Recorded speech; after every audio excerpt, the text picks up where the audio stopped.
The center of Mount Hamilpis was ablaze with raging lava as the traveler slowly walked towards his goal. The young man wore fireproof boots and also used a buff to resist fire, but the heat from the ground still passed through the resistance and rose to his feet. He understood that if he accidentally slipped, he would die. He knew that those who did not have strong fire resistance did not linger in such a place. But he still had a chance, for he was officially ranked 31st among the Rankex in Korea and was called the Knight of the Fire Dragon Agni. In this place, there was a legendary level item that could only be obtained from the fire dragon that appeared in the secret dungeon on the mountain. He wanted to get the heart of the fire dragon. For him, it was the most useful item, and in turn, he thought that this item was specially created for him. A moment later, he looked into the distance and saw a small path that led to the door. He knew that this was the very secret dungeon where the legendary dragon slept. But a moment later, the young man moved on, as he realized that the sleeping dragon was already very close, as it was boiling up little by little. But he froze in place when he saw a young man sleeping quietly in his path. He looked at the young man in bewilderment, as he didn't even move. But after a few seconds, the young man simply rolled over onto his back and continued sleeping. The knight was shocked as he saw that the young man was simply sleeping in a place where even a player who was fully equipped with fire resistance gear would have a hard time. He was in shock because he didn't understand who was in front of him.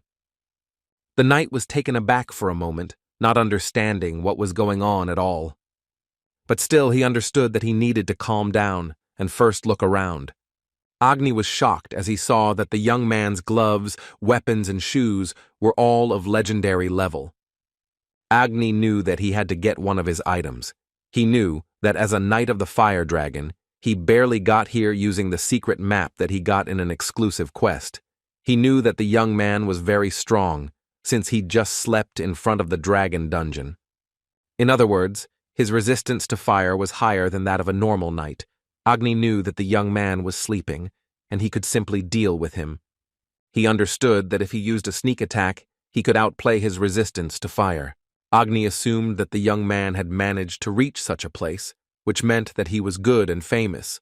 But Agni of all the famous rankers, and he was not among them. Agni realized that the young man was an unofficial ranker, so he swung his sword without regret. He knew he couldn't miss his chance. A moment later, he used Fire Dragon Bite, sending all of his power towards the young man. But the young man, in turn, slept quietly without moving. Agni understood that he had done everything, and the young man had to go to another world, but a moment later, he saw in front of him a notification that he had used a blow from the suspender, so his karma indicators worsened. The knight was furious, as I saw that the young man simply rolled over on his side and wrapped himself tighter in the blanket. He managed to dodge the blow with ease. Agni was furious because the young man simply dodged, so the recipe assumed that he had woken up. But after a few seconds, he saw a young man in front of him in all his glory, but he was still sleeping. Since his blanket was damaged, it moved to the inventory. The sleepwalking skill was activated, so the young man slowly rose up. A few seconds later, he rushed into battle. The knight was shocked, as he did not expect such speed. He noticed the blow from behind, but did not notice the young man. He turned around and froze in shock as the young man disappeared. He didn't know where he was. The knight felt his opponent, but could not see him. He understood that he must not allow him to attack him. A moment later, he activated the Fire Dragon Scale Shield, thus protecting himself. He was incredibly proud of this account, as it had the highest defensive power among all his items. Agni looked at the small chain with a grin. He realized that it was ordinary and would not harm him. He was taken aback for a moment as the chain pierced right through his shield. He was shocked, as it was an attack that couldn't be dodged or blocked. A few seconds later, his injury made itself known. He was in shock because he didn't understand what was wrong with his opponent. The system notified the young man that he had been dealt a stunning blow and would soon be stunned for a few seconds. The young man was in shock as he was stunned and also weakened. He looked at his opponent, who was rushing towards him, in surprise, and at the same time puzzled. A few seconds later, the young man dealt the knight a crushing blow, the system notifying the knight that he had received critical damage. Agni froze in shock, as he had never seen anything like it before. He screamed and writhed in pain. A moment later, the system notified him that he had died, and he was forcibly kicked out of the game, in shock as he had lost to a normal, unofficial ranker. A moment later, his body began to dissolve and crumble. After a few seconds, only a sword and a bag of gold coins remained.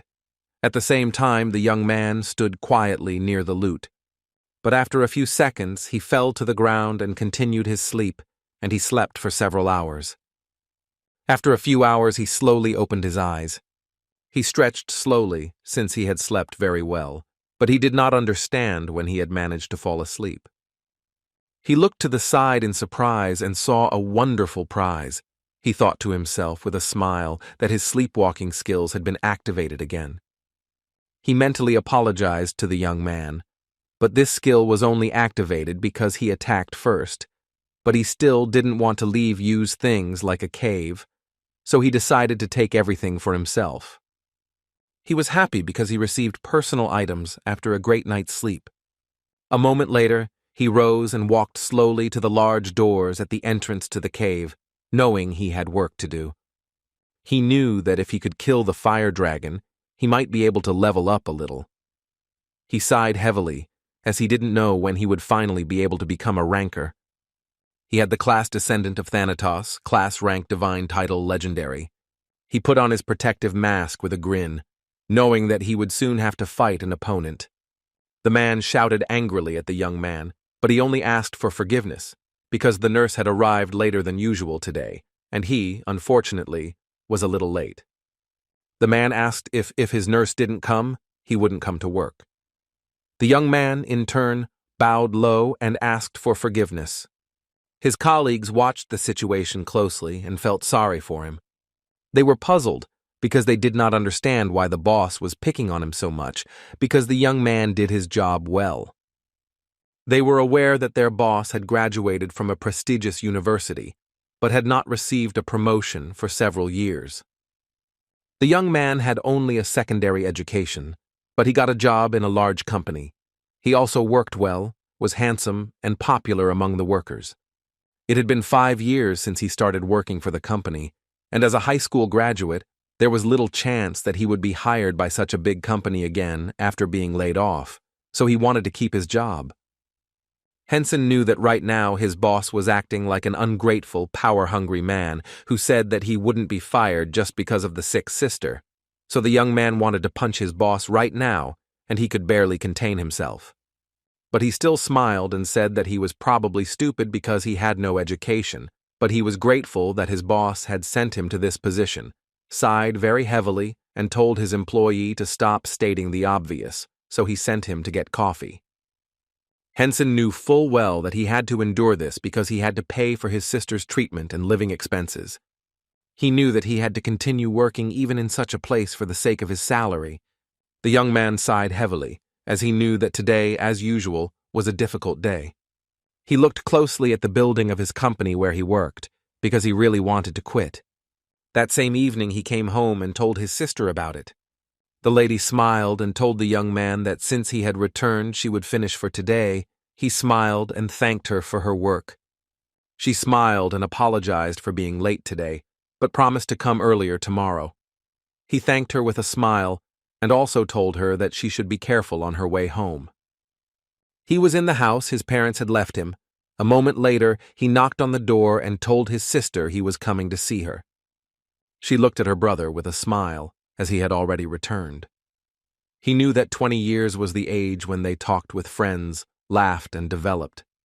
Hyuna sadly asked her brother if he had worked overtime again. He sighed heavily and said that it was nothing, and also asked what she had done today.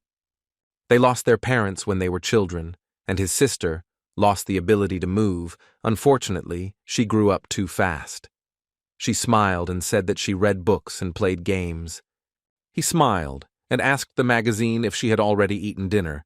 Hyuna said that she had already eaten dinner and also asked if he had eaten dinner. He smiled and said that he had also already eaten, and now he needed to change his clothes. She smiled and agreed with him.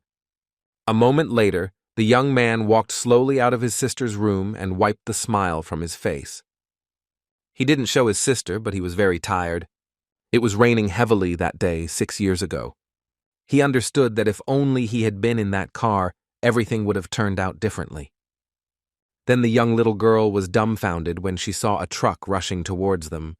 She was in shock, and unfortunately no one could do anything because it all happened so quickly. The car in which his family was sitting collided with a truck that was crossing a double solid line. His parents, who were sitting in front, died instantly. Luckily, his sister survived, but she was left disabled. She blamed herself for everything that happened because she asked her parents to take her to the store in the evening. After the accident, the young lady lost the ability to move her legs. Many years passed after the accident, but she still blamed herself. He understood that this was a great shock for her because at the age of 14, she saw their parents die right before her eyes. They recently received news from the doctor that his sister's health was gradually improving. Hyuna, who blamed herself every day, still tried to support her brother. He saw that she could even smile. The young lady looked at her brother in bewilderment and, sighing heavily, hit him with a pillow and asked what was with his strange look. The young man froze for a moment, as he did not expect this. She looked at him intently and asked if he really wanted to hit her back, but he just sighed heavily and said nothing. He thought it was all because of the game. On the recommendation of a doctor, the girl started playing the game in virtual reality last year. Hyuna asked her brother in confusion if she really needed to play this. He smiled and said that the doctor said she should try something like this. She didn't have to play it if she didn't like it. At first she was skeptical, but over time her opinion changed, because in that game the world is much more colorful than the real Earth. No other words could describe the game other than another land. Even though the game was released over a year ago, it still had a lot of players. It was the biggest game. Hyuna told her brother that he should rest because he was working and was very tired, and she also said that she felt uncomfortable with Togo for constantly babysitting her. She shouted to her brother that she was already an adult. He sighed heavily, and as he left, said that if she needed anything, she should ring the bell. She was shocked and screamed that she had a phone, and therefore she did not understand why she needed to use the bell. When the young man bought the capsule for his sister, he also bought one for himself. Although it was very expensive, he never regretted it, because this capsule was very useful for him too. But the main reason why he bought the capsule was because time flowed differently in it. For every hour that passed in reality, 5 hours passed inside the game.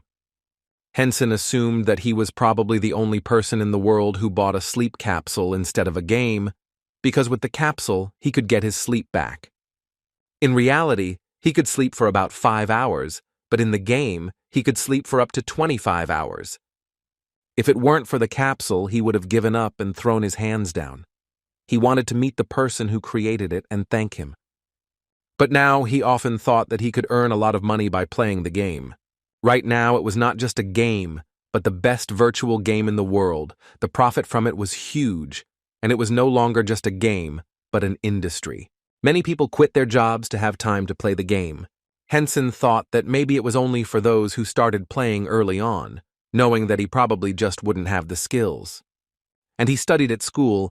His playing skills were so good that he was offered to become a professional player, and if his parents had not been against it, he would have become one of them. But now the young man understood that he could no longer think about immature things for the sake of his only family member. He sighed heavily and pushed all thoughts away, as he wanted me to quickly join the game and get some sleep. After a few seconds, the program began scanning it. After being asked if he wanted to join in on the idea, he began to move slowly. A few seconds later, he was enveloped in a wave and transported into virtual reality. He arrived at the village where newcomers arrived before the transition to training, although this place was called a village.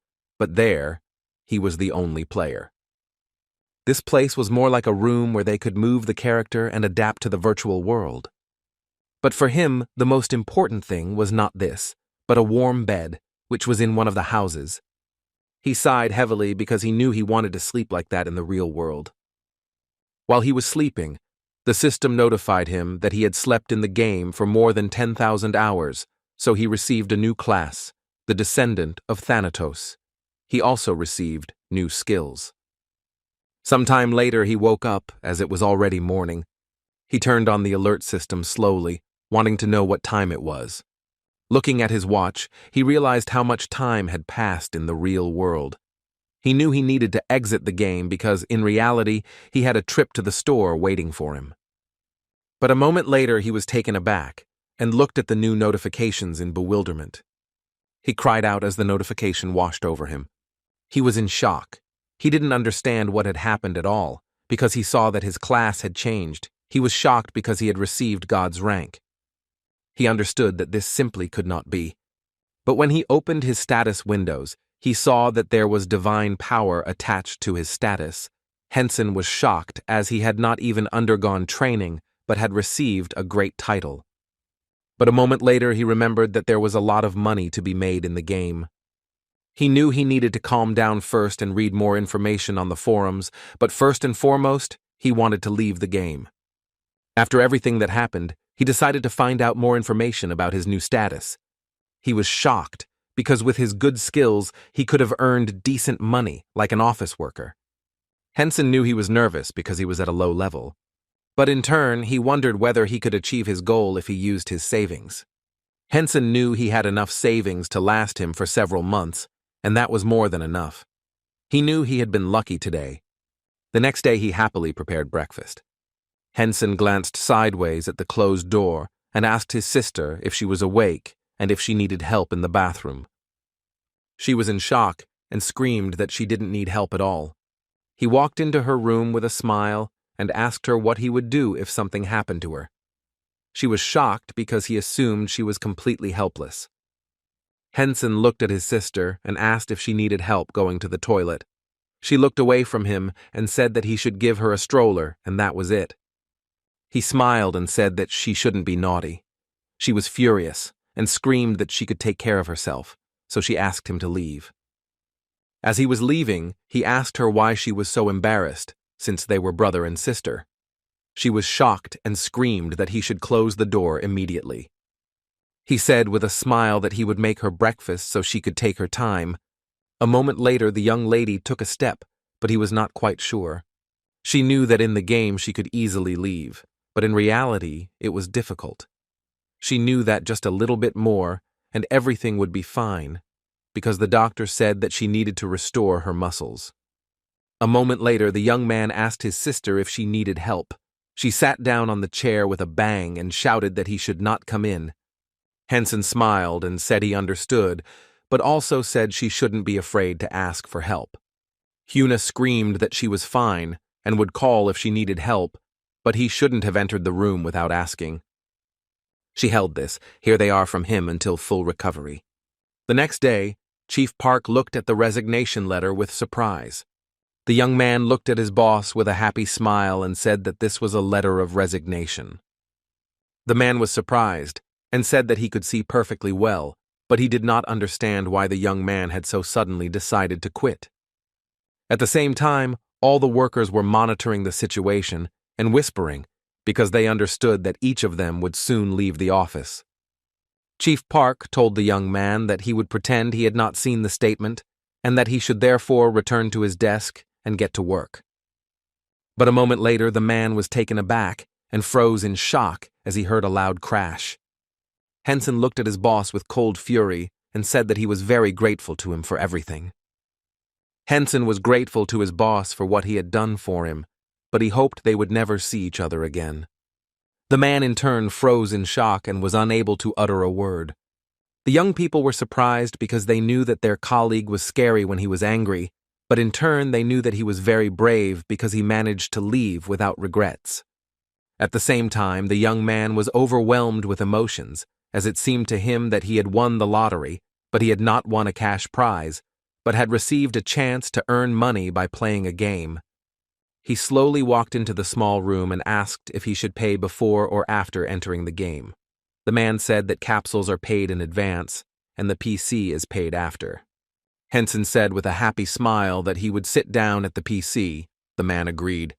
The young man knew that he had to try hard in order to earn more money. He walked slowly past the huge capsules. He knew that the regular PCs were on the left. He slowly sat down at the computer because he knew that now he needed to read the information. Henson was almost certain that the higher the level, the more money you could make.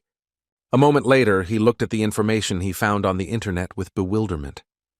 After reading this information, he realized that he needed 5 times more experience to start making money. He was shocked because he didn't expect it to be so difficult for him to level up. But in turn, he knew that he needed to look at this situation from a different perspective. He knew that this post said that if he could use his skills well, a high rank would be guaranteed for him. After a few minutes, he asked the man if he could use the capsule. The man said that the capsules were prepaid only, so he had to pay first. Henson told the man how long he wanted to reserve the camera for. The man agreed with him without any problem and stated the amount to be paid. The young man was shocked by the amount, as it was very expensive. But he still paid, and after some time he immersed himself in the world of the game. After the transfer, he wanted to study his characteristics more thoroughly. Unfortunately, he didn't know what skills he had right now, so he couldn't use them. Henson was surprised that the class was showing up. He saw that Thanatos was the god of death and sleep. Since ancient times, he was known as the strongest of the gods, and it was said that no god could stand against him. He loved death and sleep, and it was also said that he enjoyed pranks. Henson read the backstory about God and was a little surprised. He wondered if God was a punk or something, but he knew that at least he was the god of death and sleep, and that didn't sound so bad. A moment later, the young man saw the skill book. He was surprised that he had several skills at once. Unfortunately, the boxer of death and sleep suffered from narcolepsy and could fall asleep at any moment. And unfortunately, he suffered because of this, Henson. Wondering if his stats were really boosted by the fact that he slept, he knew that this was very good news. It was said that the god's dreams were very sweet, as he always dreamed of pleasant dreams and always got what he wanted, and it was also said that he loved to kill in his sleep. The young man saw that he could buy a bunch of items and skills in the store. He was shocked and understood that it was simply unbelievable. Since the items were registered to him, he could not sell them, but he also could not lose them, even if he died. It was said that God loved to sleep so much that he slept almost all day, and it was also said that he created skills that allowed him to move with her. He watched others suffer from nightmares, and in this way he would send nightmares to his subordinates or other gods. It was also said that whoever fell asleep with the god of death would surely die. Henson knew he didn't have any combat active skills, but he could just pick some from the store. He was shocked that he started out with skills like that, and if he was called a cheater, he wouldn't be surprised. A moment later, his eyes began to close as the sleep skill was activated. He was informed that even if the capsule was broken, his character would remain in the game, so he could disconnect from the game. The young man was in shock and did not understand why he was lying down. He was informed how much time he still had before he would be thrown out of the game. He was in shock because he understood that he was going to bed. Sometime later, the man informed the young man that, unfortunately, he could not give him a refund. The young man was shocked. He was shocked and didn't understand why. As soon as he logged in and checked the status, the skill was activated. Henson was confused, as he hadn't even had time to play before his skill activated. He sighed heavily, because he didn't think that it would be so easy to sleep. At the same time, the young lady was continuously practicing walking. Limina told the girl that she saw that she was still having trouble walking, but she didn't think it was due to psychological reasons. Hyuna said with a smile that she thought she was really getting better after being in the game. Limina told the girl that she needed to restore her muscles. The young lady thanked the professor because it was all her merit. The young lady smiled and said that she really tried harder because she wanted to show her brother that she tried to change. Limina asked the girl when she planned to tell her brother about this. The young lady asked if she was talking about how she was getting better. Limina said not to talk about that, but about how she paid all the hospital bills for the young lady. The young lady smiled and said that she had tried to tell her brother about it, but he thought it was a joke because the money was from a game.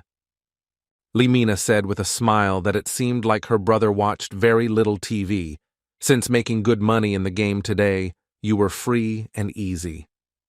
Hyuna said that he probably thought that she couldn't make much money through the game because she was sick. She didn't want to say it because she didn't want to shock him even more. Limina said with a smile that she wanted to see her brother's shocked face.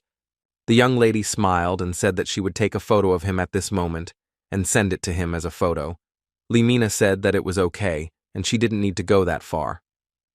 A moment later, the young lady looked at her phone in surprise as her brother was calling her. She was surprised and did not understand why he was calling at such a time. Picking up the phone, she asked her brother why he was calling her during his working hours. She said that she had gone for a walk. He said he was very scared when he came home and didn't see her. He excitedly told her that she could take her time, as he knew how tired she was of sitting at home all the time. She smiled and said that she would walk a little more and come back home. He said that she should be careful, and also asked if she wanted him to pick her up.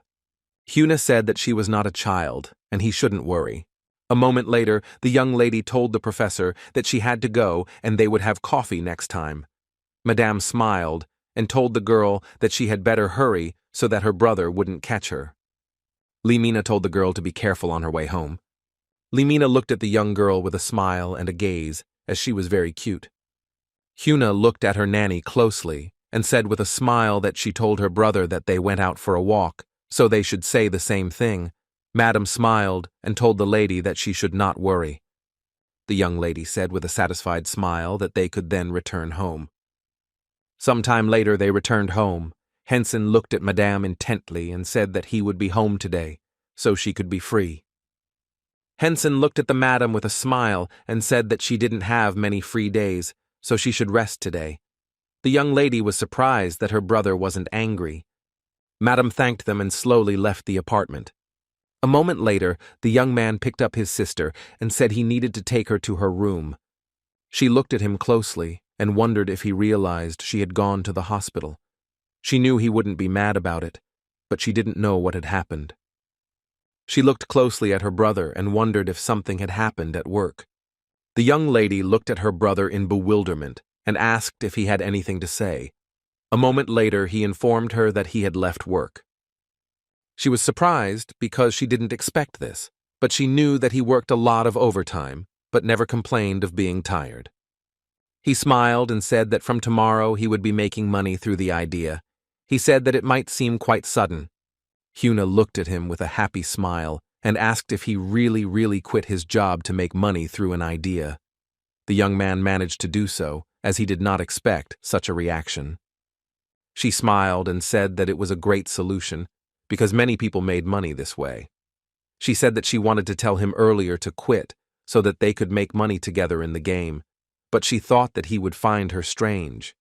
She happily asked where he was now, what class he was in, what rank he had, because she thought he had decided to quit after getting good things. He asked what about her. She smiled and said that she was in the top 1,000. She wanted to tell him about it earlier, but he ignored her. She said that she earns good money so she can pay for her own treatment. The young man was taken aback and, looking at his sister, said that she should tell him about it in more detail. Hyuna looked away from him and said that she had previously told him that she had made some money in the game, but he completely ignored her. He looked at her express force. What is the cost of treatment? The young lady hesitated, not knowing how to answer his question. A moment later, he hit her lightly and she screamed. Henson told his sister that he understood perfectly well that she was worried about him, but he did not understand how she could do such a thing behind his back. She said he earned money but didn't spend anything on himself, so she tried to pay for her own treatment. He decided to let that moment go and started talking about the game itself. He smiled and said that he would soon be in the top. She wanted to know why he was so confident, and also what class he was, but he said that it was a secret. Henson said he wasn't going to reveal the secrets to his sister, who paid for his treatment behind his back, but he would tell her when he got to the top. She shouted after him that she was sure that he would soon come to her and ask for help in the game. He smiled and said that they would see it later. He knew he couldn't lose the bet because of his narcolepsy. Sometime later he logged in. He saw a familiar landscape, to which he had become accustomed over the past years. He saw a village that it was time for him to leave. Henson was surprised to see that his stats had been boosted while he was simply sleeping. He was surprised that his stats were actually increasing even while he was sleeping. He knew it, but this was the first time he saw it with his own eyes. He was shocked, but at the same time he was very happy.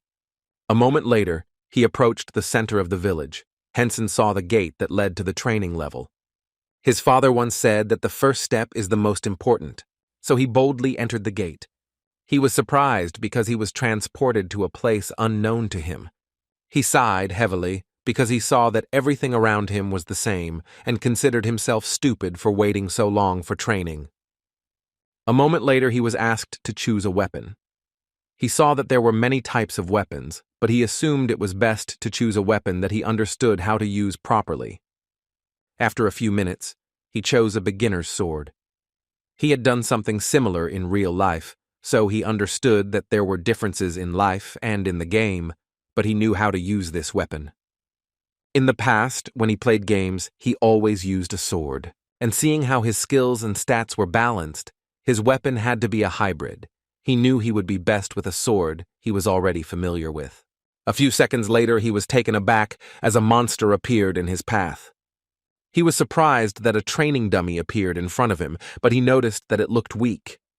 Henson, in turn, did not hesitate and, with the speed of lightning, cut the scarecrow to pieces.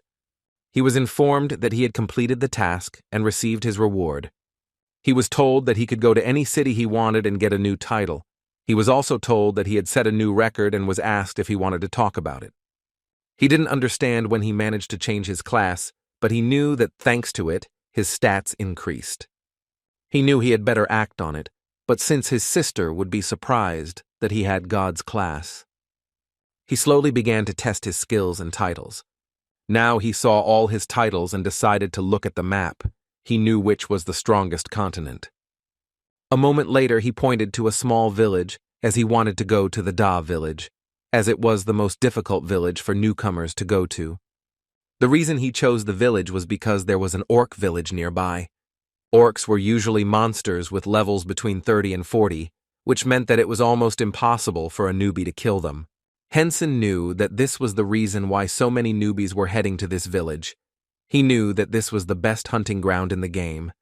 He knew that it was time to level up, and he needed to head to the village immediately. At the same time, in the small town of Da, everything was, as always, calm.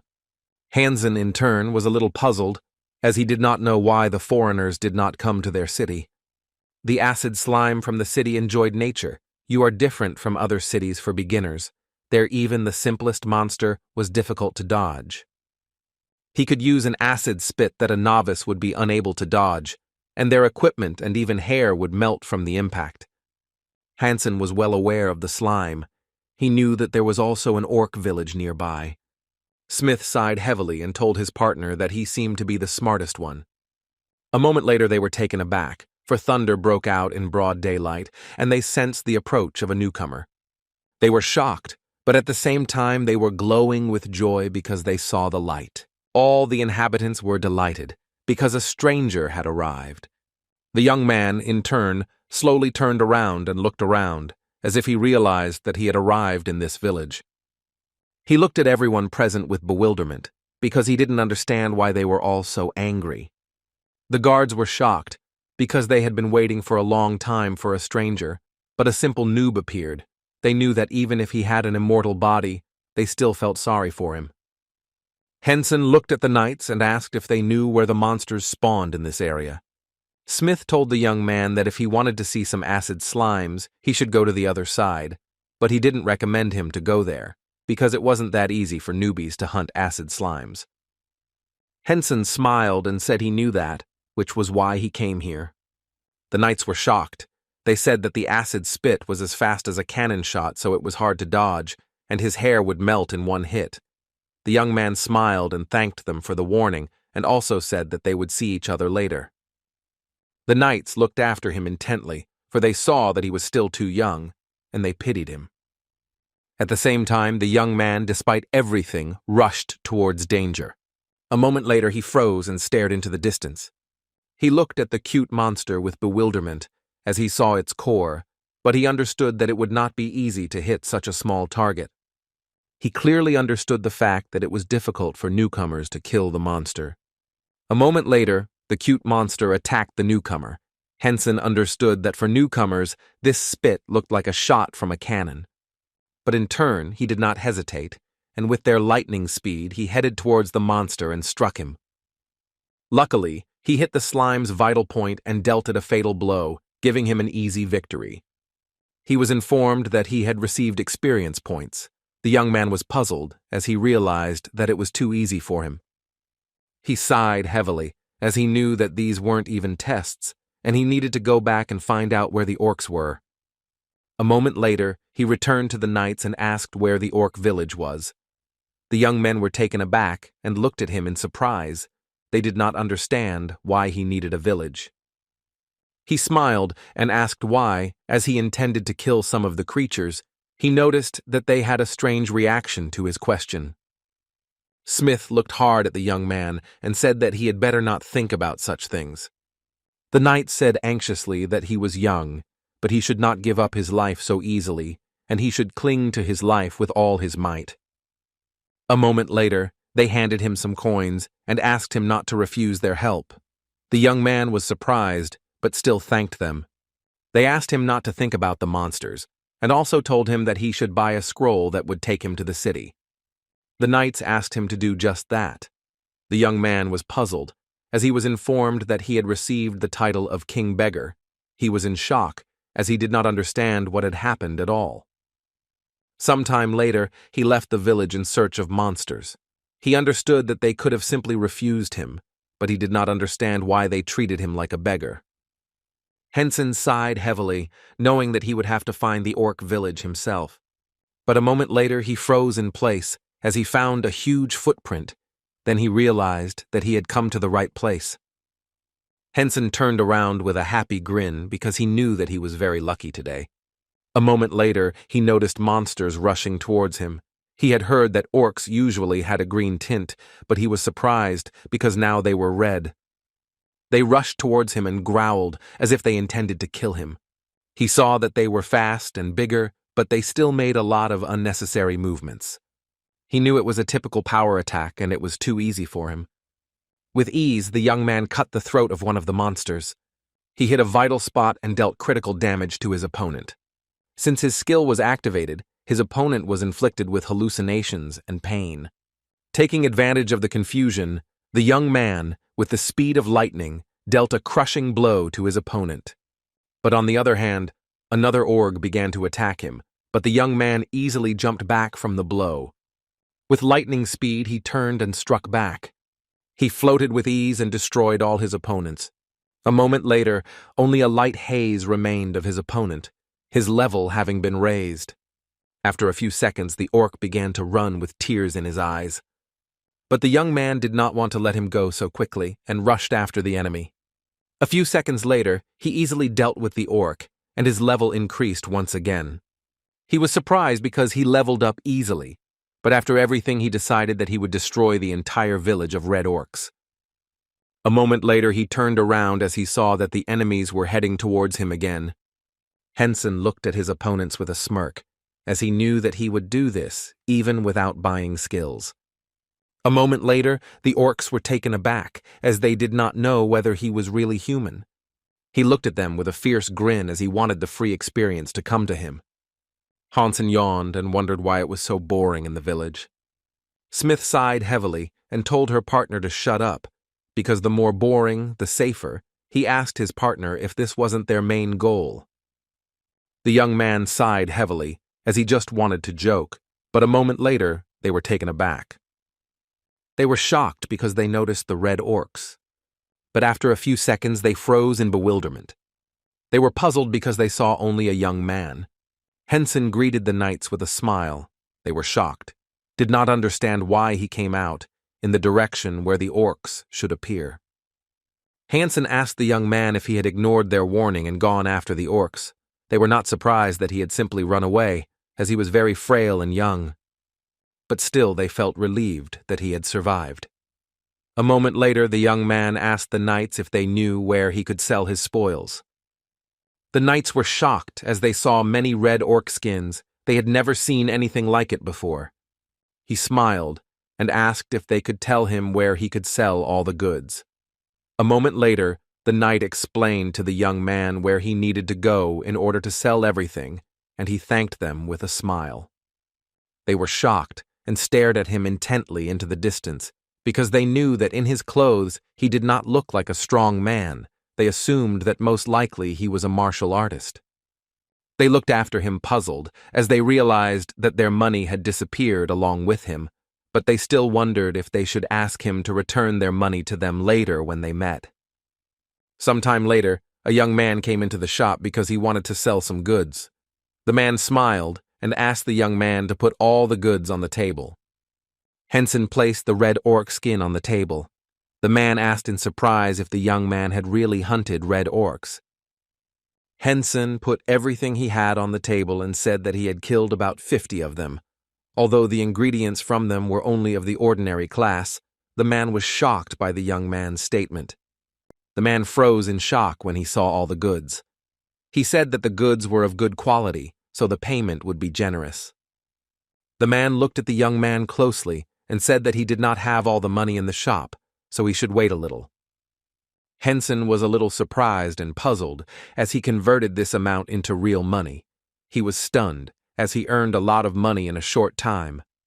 As he left, he thanked the man with a smile. The man smiled and told the young man that he could come to see them more often. Hansen expected that for several months he would have to focus on level, not money. But he was shocked, and at the same time very happy, because he could make money even on such trash. He happily ran away from the village because he wanted to kill monsters and earn money at the same time. The knights looked at the young man in surprise. They were stunned by his incredible speed, but they knew that if he was going to hunt creatures, then this was only a plus for them. They were surprised and did not understand how much he wanted to hunt them that he ran so fast. Hansen glanced sideways at the knights, knowing that they thought he was high level so they couldn't ask for their money back. He knew he had to run past them quickly so they wouldn't change their minds. Sometime later, he fought tirelessly against the monsters, dodging every blow. But in turn, the young man did not forget to inflict furious blows on his opponent. He struck with ease and thus killed his opponents without blinking an eye. He sighed heavily and sheathed his sword, knowing that the place was starting to look worse.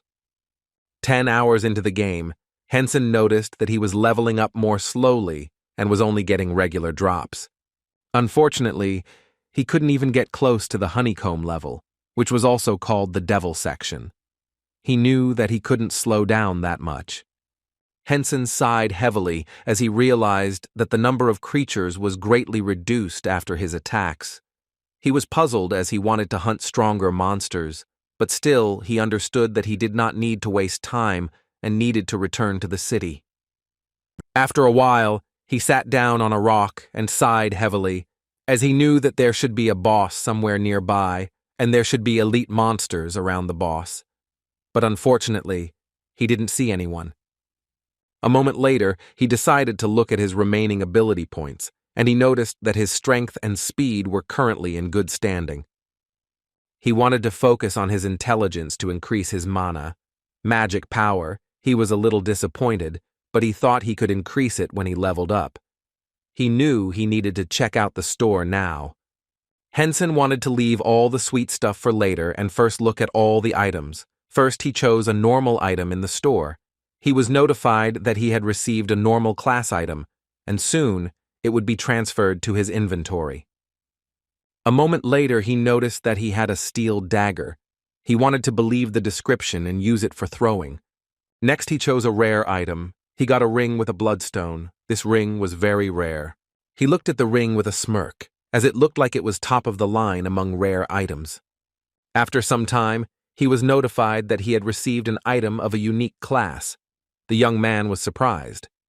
He received the Stick of Isla. This stick was used by a saint known as an evil woman, and was said to be a gift from her powerful husband. Henson was a little surprised and at the same time puzzled, as he did not understand what it was for at all. He decided to quickly look at the heroic class items. He hoped that he would get something worthwhile from this class. But a moment later he saw the first failed one. It was created by a famous blacksmith who traveled across the continent to see all the powerful weapons. This item will react when it sees other failed items. Henson sighed heavily, as he knew that this item would be used in some quest, and later he could find out if it would be useful to him in any way. After some time, he decided to move on to a legendary class item. But in turn, he was puzzled, because he did not understand why he was not given an item that he could use right now. He did not know what to do with the item. Henson was very surprised when he saw the egg. Unfortunately, the description did not say anything about this item. The young man was furious, as he understood that this was a pure scam and fraud, but in turn he understood that he could buy the skills, because it was for them that he opened the store. But after a few seconds he was taken aback, as he heard the roar of an orc. But without wasting any time, he struck his opponent with fury. With the speed of lightning, his opponent disappeared, and he decided to return to the store again. He spent a lot of BS on skills, but he knew it was worth it, because he could use any skills he had previously obtained. Henson looked closely at all the skills as he wanted to start with the basic ones. A moment later, the young man saw that his running skill had increased. He sighed heavily and decided to test the rare skill. In turn, he saw that he received a magic shot. It was a passive skill. The basis of magic was the use of mana. He also received a unique class skill, namely the Berserker's Song. Henson looked closely at the notifications board, knowing that the next one would be a heroic skill. He received the Seduction of the Siren. It was said that the siren seduced the sailors. He could use this cry, and all the men within 100 meters of him would be seduced and shrouded in mist. Henson was puzzled, since the skills he had received were not very good. He had placed all his hopes on the legendary skill. But a moment later he noticed that he had truly won the jackpot, as he had been dealt the chains of the god of death. The chains were said to have the power to lure souls and send them to the afterlife. He was delighted because he knew it was an area attack skill. He was glad because he finally got a useful skill. At the same time, the young man was closely monitored. The man, in turn, looked intently at the young man. He was a little angry. Inferno, the company that created the idea, its headquarters were in Korea. The young man was currently under close surveillance at headquarters. The man told the manager that he should look into the situation. The manager sighed heavily because he knew this was crazy. He knew they should have cleared everything earlier. He was shocked and didn't understand why the development team allowed this to happen. The man asked the manager what they should do. Cho Minwoo told his subordinate to add the young man to the list of special interests. They also had to push him to the top of the list. The man said that he had already done so. As soon as the young man received the divine class, Cho Minwoo was shocked, not understanding why of all places he went to Da City. The man told the manager that he assumed the young man went there because he thought he could level up faster. Cho Minwoo looked at his subordinate with anger and asked, "Do you really think he didn't understand this?" A moment later, the young man informed the manager that Henson had opened the store. Cho Minwoo was surprised because the young man finally decided to use the store. Cho Min didn't care at first, because if he had a small level of control, it wasn't dangerous. He understood that it didn't matter how good his class was if he couldn't control his character. Cho Minwoo was always surprised when he saw the user and the way he moved. He saw his incredible speed. He knew the young man was so good that he wouldn't be surprised if he ended up on the special interest list just because of his control. But he was still puzzled and did not understand why such a talented person had only just started playing.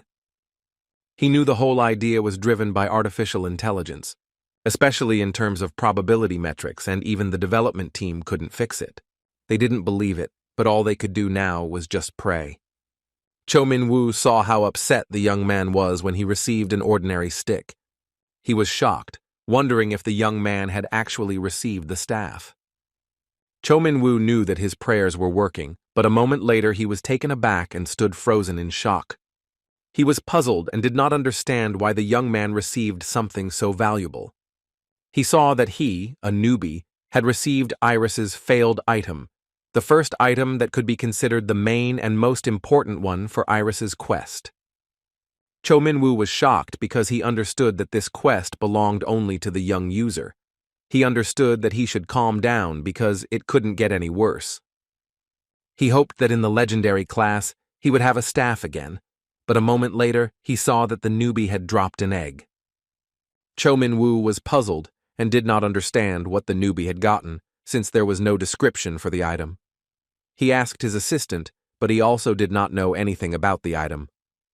Cho Min-woo in turn breathed a sigh of relief, because he knew that since it wasn't something he could use right now, it was very good. But he still told his subordinates to ask the development team what it was. Cho Min-woo saw that the young man didn't have any normal attack skills yet. He hoped that he would get everything simple except attack skills. But a moment later he saw that the young man had gotten the Siren Seduction skill. Cho Min-woo was delighted because he knew that no matter how much he controlled, he wouldn't be able to kill many monsters without an attack skill. He knew that now only the legendary class was left. But a moment later he was taken aback, as he noticed that the young man was the police of the god of death. Cho Min-woo was shocked because he knew that this skill was at the highest level among all the legendary skills, and it could be said that it was the best skill in the area. Cho Min-woo knew that with this level of control and this skill, he was almost guaranteed to clear out the Red Orc village. Cho Min-woo knew that after the young man killed the Red Orc village boss, he might still discover the hidden dungeon. Cho Min-woo sighed heavily and told his subordinates that they would definitely report this to the higher-ups. Henson, in turn, knew that once a month, legendary skills and items could be purchased in the store. Henson knew that as the progression progressed, it would become more difficult to get BS, since BS is best obtained during narcolepsy, so he thought he would have to fall asleep from time to time. He was glad because he really liked the God rank class, so he knew that quitting his job was the best decision he had ever made.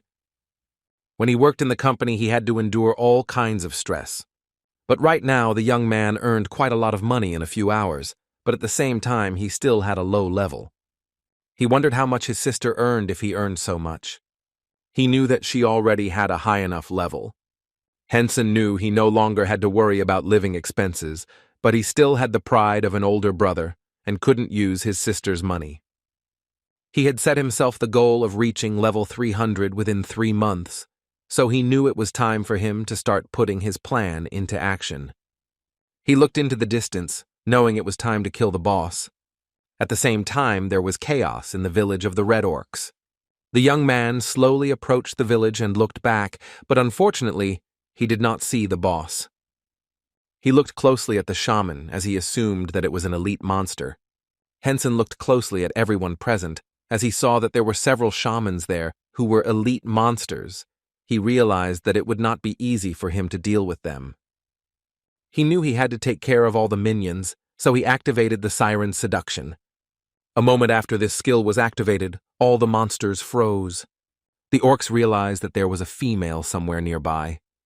But they were perplexed, because they did not see her, but they felt her. The young man looked at the monsters closely as he realized that the effect of the skill was cool, but in turn, he was worried as he saw that they looked super crazy. A few seconds later, the Red Orc hero was rushing towards the young man. Henson realized that the boss was rushing towards him, but in turn, he prepared to repel the attack. A few seconds later, he activated his skill and used the Death God's chains. The monsters were shocked and at the same time enveloped in chains. Henson dealt with each monster with ease, and his level increased as he did so. The young man was surprised because his level was increased. A moment later, he was informed that he had defeated the Red Orc hero. Henson stood frozen in surprise as rewards rained down on him. The young man was shocked and could not believe that everything was so easy. Henson looked at the treasure mountain with delight. He didn't know how his sister collected all the treasures and wondered if there was a skill to automatically collect items. The young man sighed heavily, as he knew that the beasts had not yet been revived. He wondered if it was because the hunting grounds were not popular. A moment later, he decided to look at the orc's secret map. He thought that the hideout on the map was a hidden dungeon. He assumed that the creatures would start respawning again if he cleared the hidden dungeon. So he walked slowly into the dungeon. Henson looked closely at the entrance and wondered if this was a secret entrance. He was surprised because the place was too obvious. Henson knew that elite monsters were not only stronger and smarter than normal monsters, but they could also use skills. The place where such elite monsters looked like ordinary monsters was a hidden dungeon, so he slowly came to the dungeon. He prayed for a good treasure so that he could level up faster. A moment later, he was notified that he had entered a hidden dungeon, and since he was the first to discover it, the experience he would gain after clearing the dungeon would increase several times. The young man was very happy with this news. But a moment later, he was notified that the vengeful ghosts of the orc warriors were awakening. He understood that because the ghosts had no body, the weapon damage would be reduced by half. He understood that it was impossible to deal critical damage with normal attacks. A moment later, he walked into the depths of the dungeon, where the vengeful ghost of an orc warrior was already waiting for him. Henson was a little surprised, since there was only one monster, but in turn, he understood that this was the ideal test subject. As he expected, the damage was reduced by half, unless it was a skill. The ghost screamed and said that he would kill the man. But in turn, the young man had no intention of stopping. He used a magic shot. After some time, he was notified that he had found a weak spot, and he thus dealt critical damage to his opponent. Henson understood that since it was an offensive skill, it could deal critical damage, but because it wasn't a weapon attack, Thanos' nightmare didn't activate. But he had no intention of giving up, and a moment later, he attacked his opponent with his sword. In response to his attack, the monster only growled.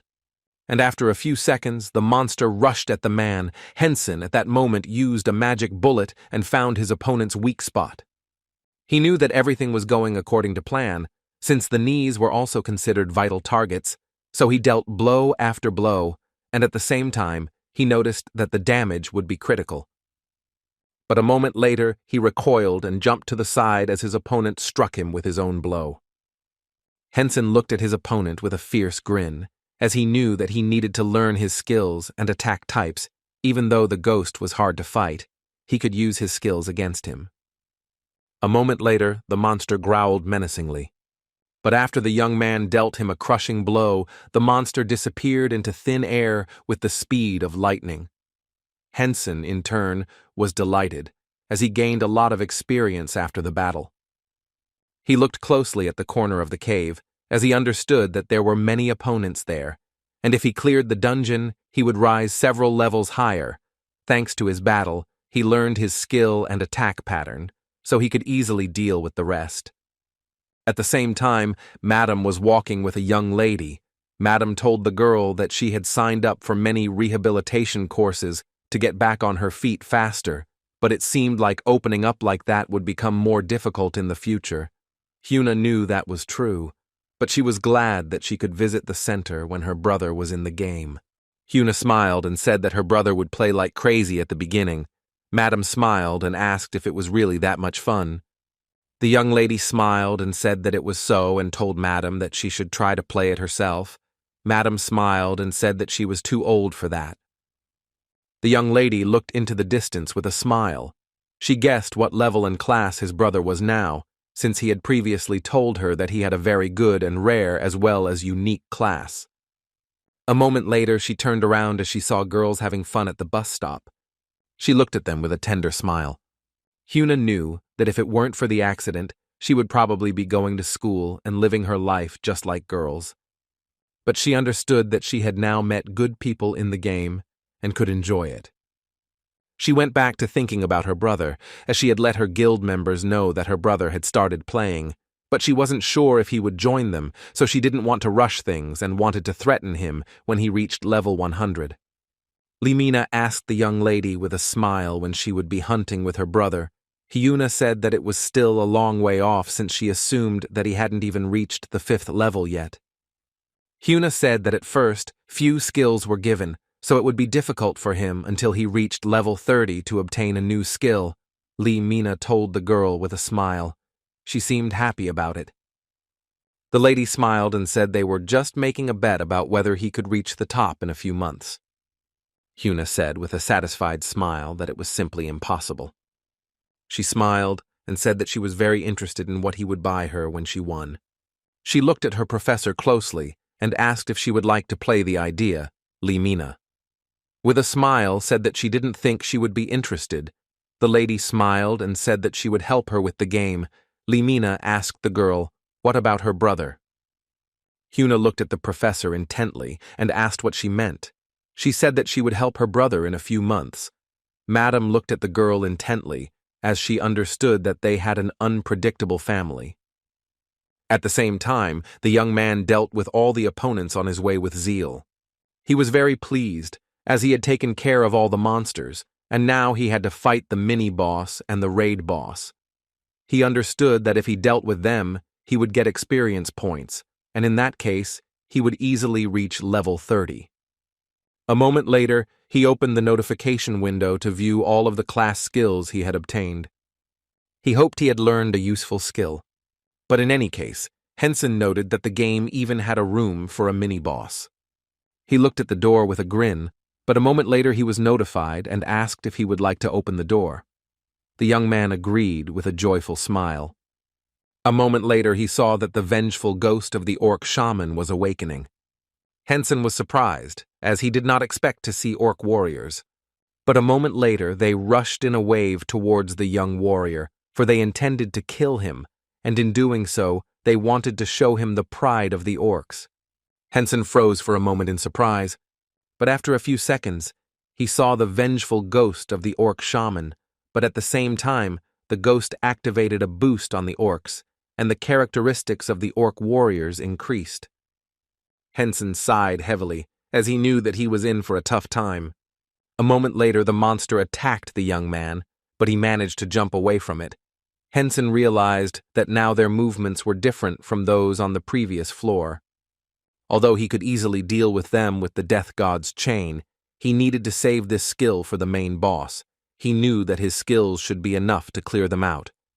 But a moment later, he looked back, as he saw that they were heading straight for him, and the monsters were safe and sound. He understood that the biggest problem now was the shaman. With lightning speed, he recoiled from them. Henson could clearly see that the shaman was behind everyone and was using attack skills. Henson intended to kill the shaman, but he was curious about what item would drop after he dealt with him. He looked at his opponent with a smirk, as he wanted him to show off his skills. A moment later, he rushed into battle and with lightning speed dealt blow after blow to his opponent. The shaman screamed and ordered his subordinates to kill the young man immediately. Henson jumped back from the oncoming lightning with the speed of lightning, but he was still surprised and amazed at the same time, since the shaman could use fire and lightning. He knew it could help him in his fight with the mini-boss. But at the same time, he knew he needed to buy himself some time and see if he had any other attacks in his arsenal. A few minutes later, he was informed that the orc warriors had been destroyed. Henson noticed that the frequency with which he used his attack spells had decreased. He looked at his enemy with a smirk as he realized that he was running low on mana. A moment later, the young man rushed to the attack. He looked at the monster with a fierce grin, as he was the only one who survived. But after a few minutes, he rushed into battle, as he did not want to drag his son out with something like that.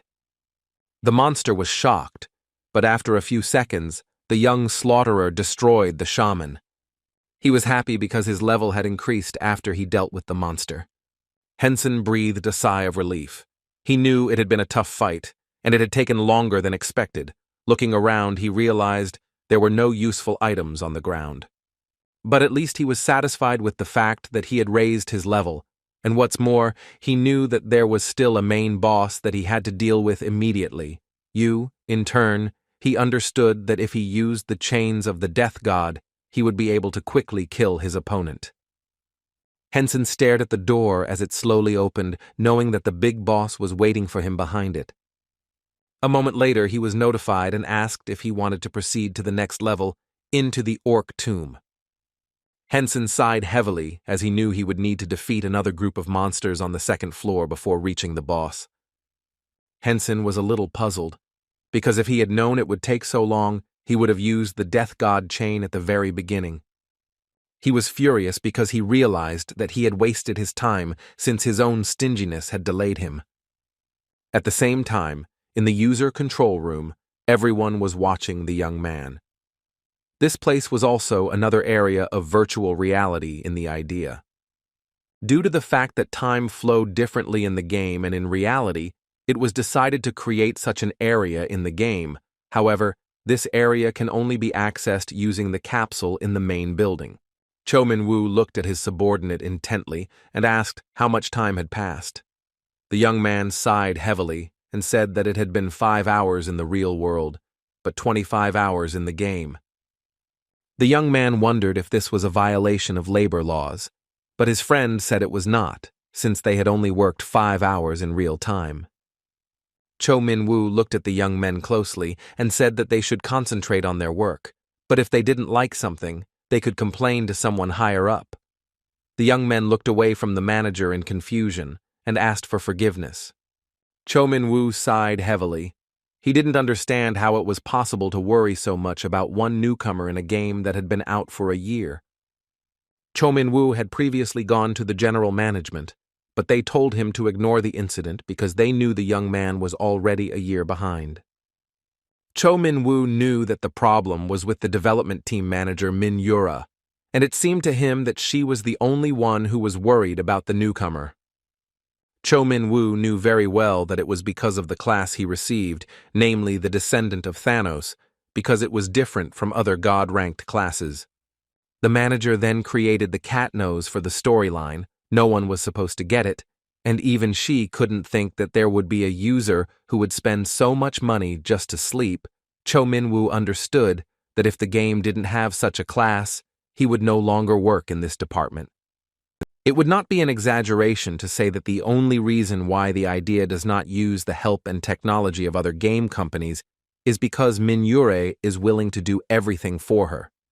Cho Min-woo sighed heavily and asked his subordinates if the newbie was still in the game. The young man said that the newbie was now quickly clearing the hidden dungeon. Cho Min-woo stared at the young man and said that he had previously heard that a newbie had defeated a mini-boss. The man said that it was true, and he hadn't even used the Death God chain during the fight. The man said that the newbie probably used his personal skills, as he most likely wanted to save his strength for the main boss.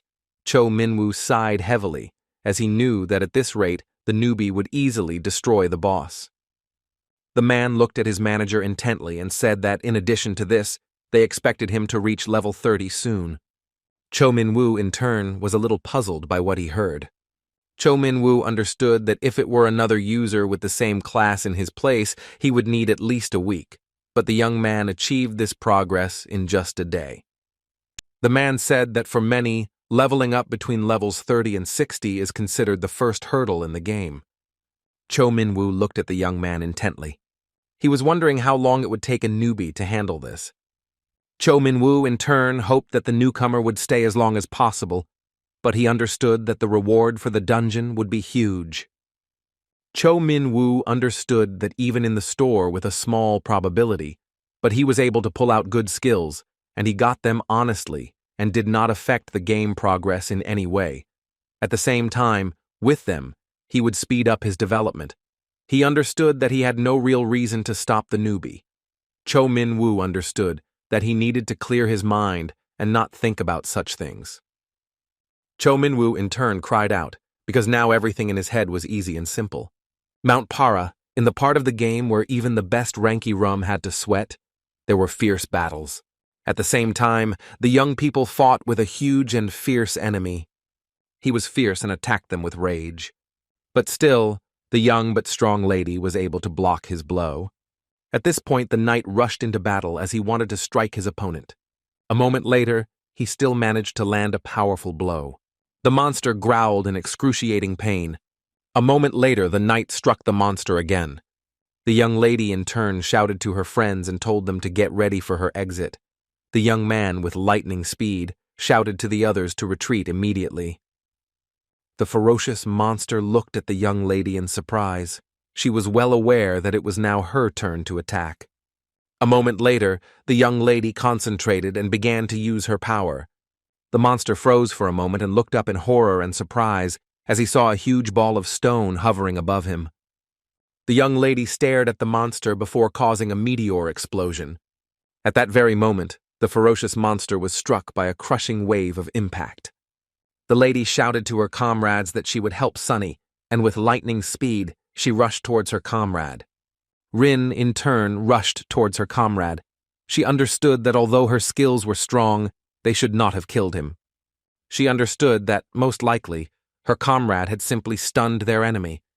She noticed that due to the strong blow, the Cyclops Lord was stunned for several seconds.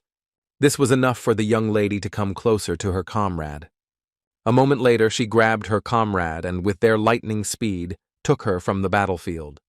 Rin looked closely at her comrades and hurriedly shouted for them to concentrate all their attacks on him. A moment later, the young men obeyed her command and aimed at their opponent. A few seconds later, a deafening explosion thundered, and their enemy screamed loudly in pain.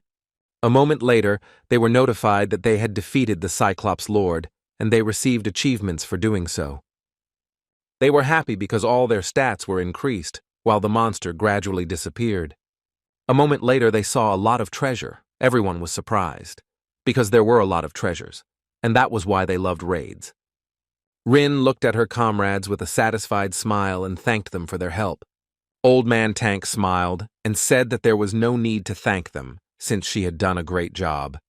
Sunny looked at the young lady with a smile and said that the old man was right, because they were able to do this thanks to her. I said with a smile that if it weren't for the old man and Rin, who took the blow, they wouldn't have been able to defeat him.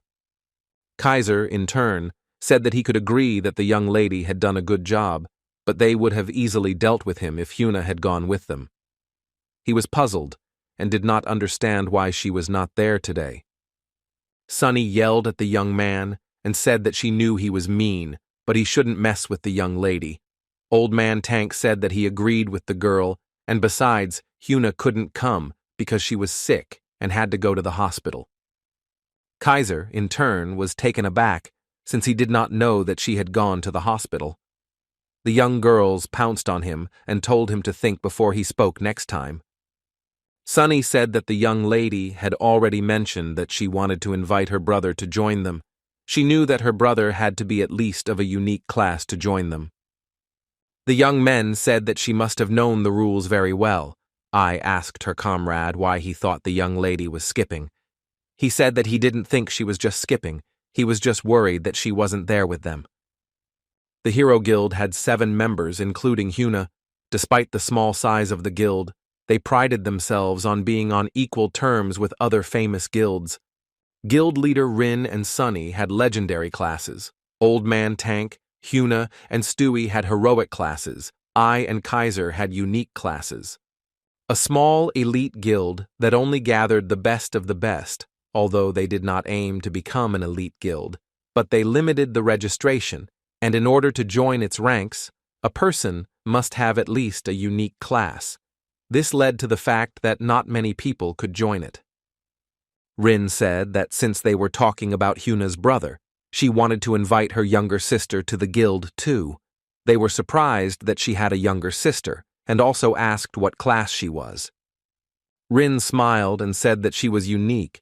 Even if she came up with this condition, she still couldn't break it. Recently, her sister became unique and would like to join them. Sunny asked with a smile what her level was, and also told her sister to apply quickly. Rin smiled and said that she was only level 50. But it had only been a month since she started playing. The girls were surprised, but at the same time amazed, because they understood that most likely her sister had good synchronization, since she could achieve such a quick advancement. Kaiser looked at Rin closely and said that she should join their guild when she reached level 100. Steak Tank agreed with them. The girls said that they also agreed, and her sister could join them. Sunny shouted with a smile that she also agreed, and also said that she had been cured for a long time. Rin looked at her comrades and thanked them, and she also said that she didn't think she would be logging into her main account. They looked at her intently and asked if she would do this to help her sister. The young lady looked at them with her gentle smile. In idea, it was difficult to get the item they needed while hunting. They got more ingredients rather than finished products. There were many people who created a second account, C-Class, which focused on production. Kaiser looked at the girl closely and said that he agreed that help from the other account would be useful for her sister, so they decided that they would not go on general raids for now. The girls were shocked because they didn't like solo play, but unfortunately, there was nothing they could do. Rin was glad that her comrades supported her. She knew that they were still very good. A moment later, she looked at them closely and with a gentle smile said that it was time to divide the spoils. She smiled and said that since they had finished dividing the items, they could quickly return to the guild house. Everyone happily agreed with her. Sunny smiled and said there is a comrade, that they will see each other later. Rin looked at her friends with a smile, as she knew that after the transfer she would need to log into another account. She knew that her sister would be waiting for her in the city. At the same time, the young man easily defeated the Orc Knight, and at the same time he raised the level of his sword. Henson looked at the door with a grin, knowing that now it was time for him to get to the fun part. He sighed heavily, as he couldn't imagine that there would be multiple levels in the cave. He knew that since he had earned enough, he would use the Death God's chains this time. Henson knew that he was in good health and felt well, so he didn't have to wait and could come in right away. Touching the door, he saw a notification. He was informed that once he entered this boss room, he would not be able to exit or use teleportation scrolls until the boss was defeated, so he was asked if he wanted to enter the room. He smiled and agreed. A moment later, he saw the boss in all his glory. He noticed that the room was huge. Henson knew the boss was big and needed a big room. In turn, the young man was a little surprised, as he saw that the boss was still sleeping. Henson knew that since he was facing the main boss now, he had to have phases, and if he used the Death God's chains in the first phase, he would definitely be in trouble. He knew that he would pass the first phase without using this skill, and at the end, he could go wild. A moment later, he noticed that his opponent had woken up. Henson was a little taken aback as his entire body shook from his opponent's roar. But in turn, he had no intention of delaying and rushed with lightning speed to meet his opponent. But a moment later, the young man was taken aback. He was puzzled and did not understand why his vision suddenly became blurry. He was in shock and prayed that this would not happen, but unfortunately, he could not keep his eyes open any longer. Henson. He knew that there was a boss in front of him now and he couldn't sleep, but unfortunately he was notified that he would be forced into a sleep state even if his capsule was damaged due to the forced exit. His character would remain in the game so he could exit. Unfortunately, he fell asleep during the battle. At the same time, everyone at headquarters was rejoicing. Everyone was shocked, but at the same time, they were also very happy, since the important moment was when the narcolepsy skill was activated. They knew that even with the sleepwalking skill, he would not be able to kill the main boss. The young man looked at his manager and called out, "Cho Min-woo." Sir asked with a happy smile what happened. The young man said that this skill does not allow the avatar to move exactly as the player moves. He asked the manager if this meant that the user's mechanics would be copied. They looked at their manager and asked if the young man would wake up then. Cho Min-woo asked with a smirk if they really thought he was happy because he lost to Tonus. They looked at him in bewilderment, not understanding what he was talking about. Cho Min said that even a fool could understand that with the help of sleepwalking, he could easily defeat the boss. Cho Min-woo said that the young man would use the recovery skill and he would have the Death God set. He would definitely be able to easily enter the next phase. The young man asked his boss in bewilderment why he was so happy. Cho Min-woo told his subordinate with a grin that he would see everything soon. Cho Min-woo looked at this battle closely, as he knew that the gods had heard his prayers. At the same time, he clearly saw that the young man, in the sleepwalking phase, was fighting with the monster. But after some time, he still managed to win. Everyone was amazed, because they understood that this fight was amazing. The young men were amazed by the battle, as the artificial intelligence copied all the abilities of the newcomer and did even better than him. They understood that when the young man fully got used to his abilities, he would be better than anyone. Cho Min-woo, for his part, was very angry. He understood that this fight was impressive, but he knew that it was not the end. A moment later, the young people were puzzled by everything that was happening, and the manager, in turn, looked at this spectacle with a grin.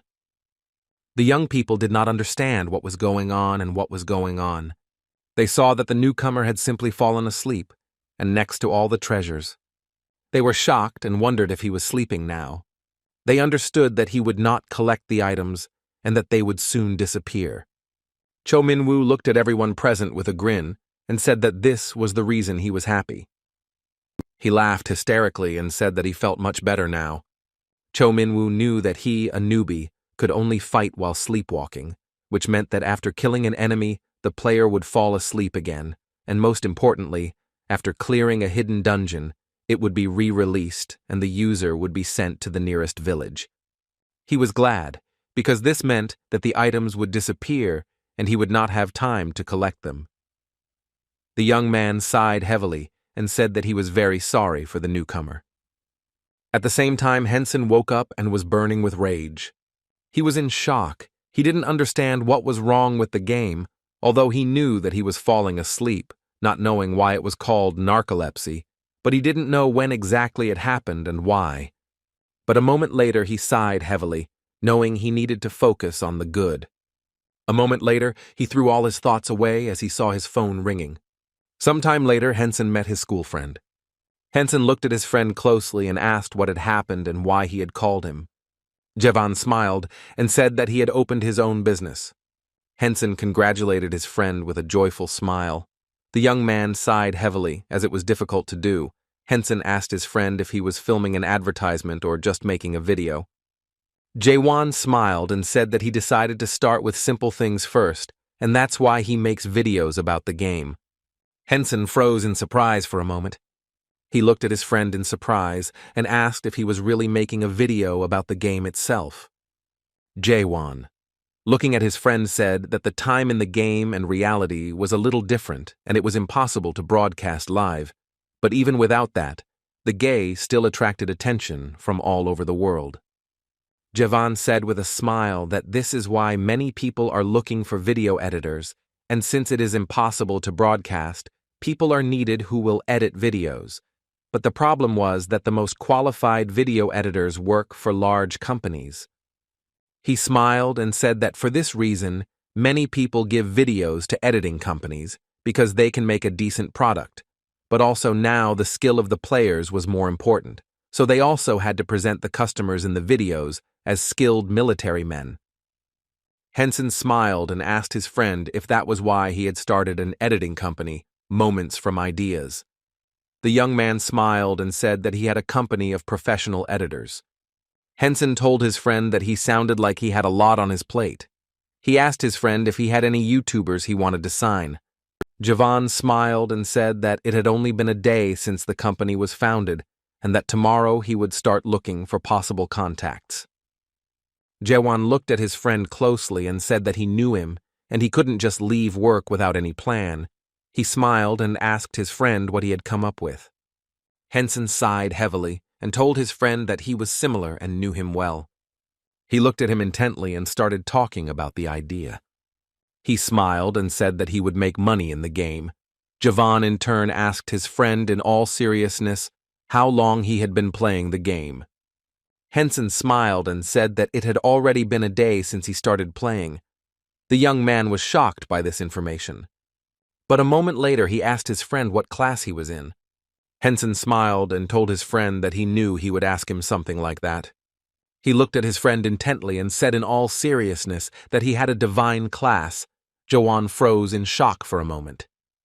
A moment later, out of shock, he decided to drink a little, an alcoholic drink, in order to come to his senses.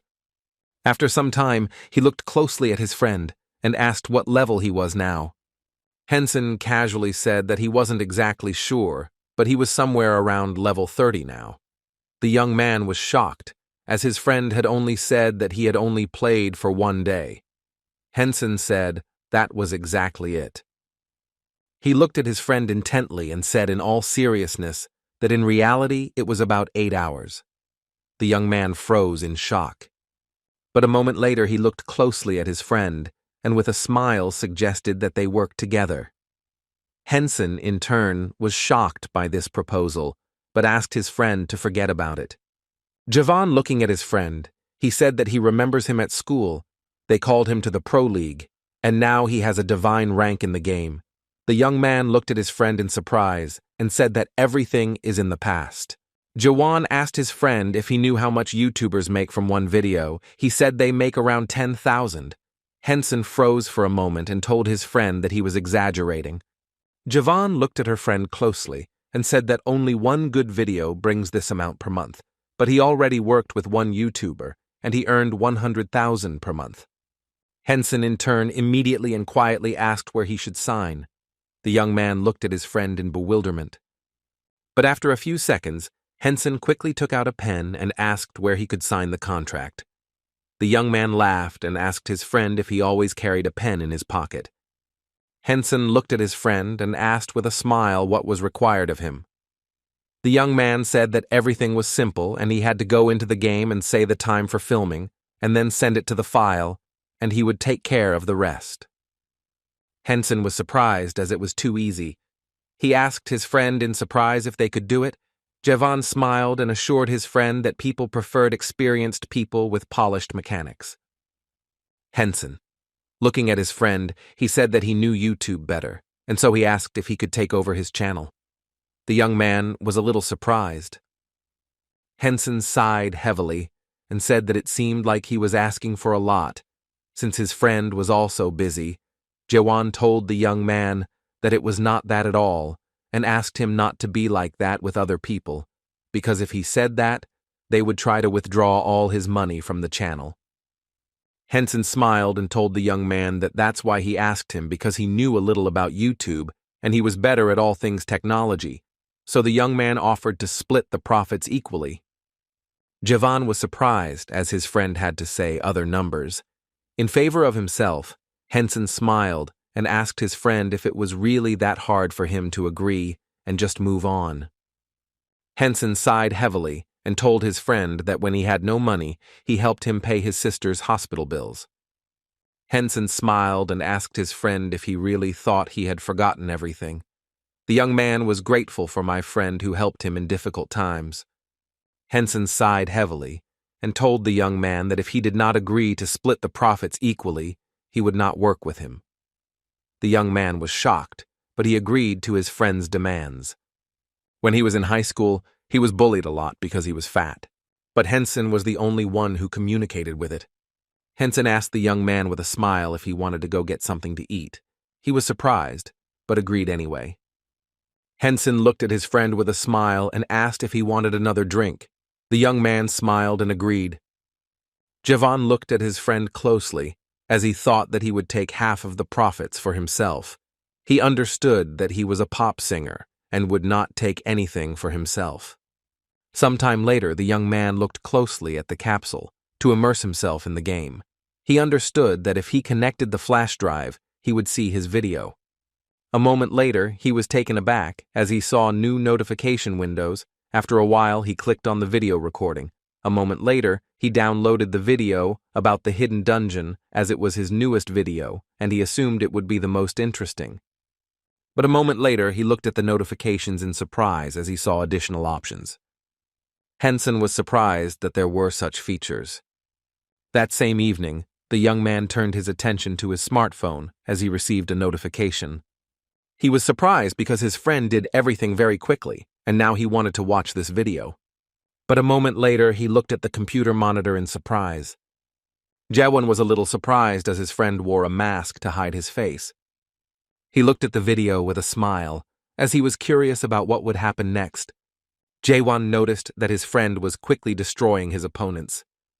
He was surprised and amazed at the same time, as his opponents looked like elite monsters.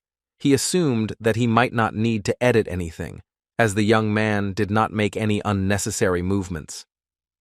Jaewon knew he needed to see how his friend fought the boss first. He uploaded the video with excitement, as he wanted to see what would happen in it as soon as possible. A few minutes later, he opened a video of his friend fighting the boss. But he froze in surprise and wondered if his friend had fallen asleep in the middle of the fight. But a moment later, he noticed that something had changed in his friend. He noticed that his friend's mechanics were similar, but the play style was completely different. He noticed that his friend was fighting the enemy subtly. Henson carefully looked for weak spots and then attacked his opponent. When he fought with ordinary mobs, he fought like a wild hunter, but now all his movements are thought out to the smallest detail. Jaewon was amazed by his friend's skills and thought about how his friend had multiple personalities, although the wild hunter style was cool, but the knight style was incredible. Jaewon understood that if the hunter went straight ahead, the knight calmly strangled the enemy with attacks. A moment later, the young man bought it because he noticed something. He froze for a moment as he saw the boss crumble into pieces. Jaewon felt a vibe of evil coming from the boss. He was shocked and wondered if his friend had cast a stun spell on his boss. He was surprised because he noticed that his friend had used the chains of the death god. The young man attacked his opponent with lightning speed, and he roared in pain. His opponent begged for salvation and mercy, but it was all in vain as the young man easily dealt a crushing blow. After his blow, he jumped down with ease and landed on the ground, and his opponent flew to the ground with a crash. A moment later, his opponent began to slowly dissolve into thin air. Jaewon froze for a moment in shock, as he knew that this was simply an incredible fight. The next day, the young man woke up and froze in shock when he saw his phone, because he had many missed calls and messages from his friend. Henson called his friend and asked if he was awake. Jaewon said that thanks to his friend, he didn't sleep all night. Henson asked in confusion if the video was that bad. He said that even if it was bad, he didn't have to sacrifice his sleep. Jaewon said that this video was the best he had seen in a long time. Jaewon said that the video was even better than the ones he edited. Player number 1 could not have made such a video. The young man smiled and told his friend that he was exaggerating. Henson asked his friend when he would upload the video. Jaewon told the young man that he was just crazy, but he said that he wanted to upload the video as soon as possible. Jaewon said that he and his staff would process it for a week. Henson told his friend that he should not rush, as he had other things to do. Jaewon, in turn, understood that this video was more important than anything else.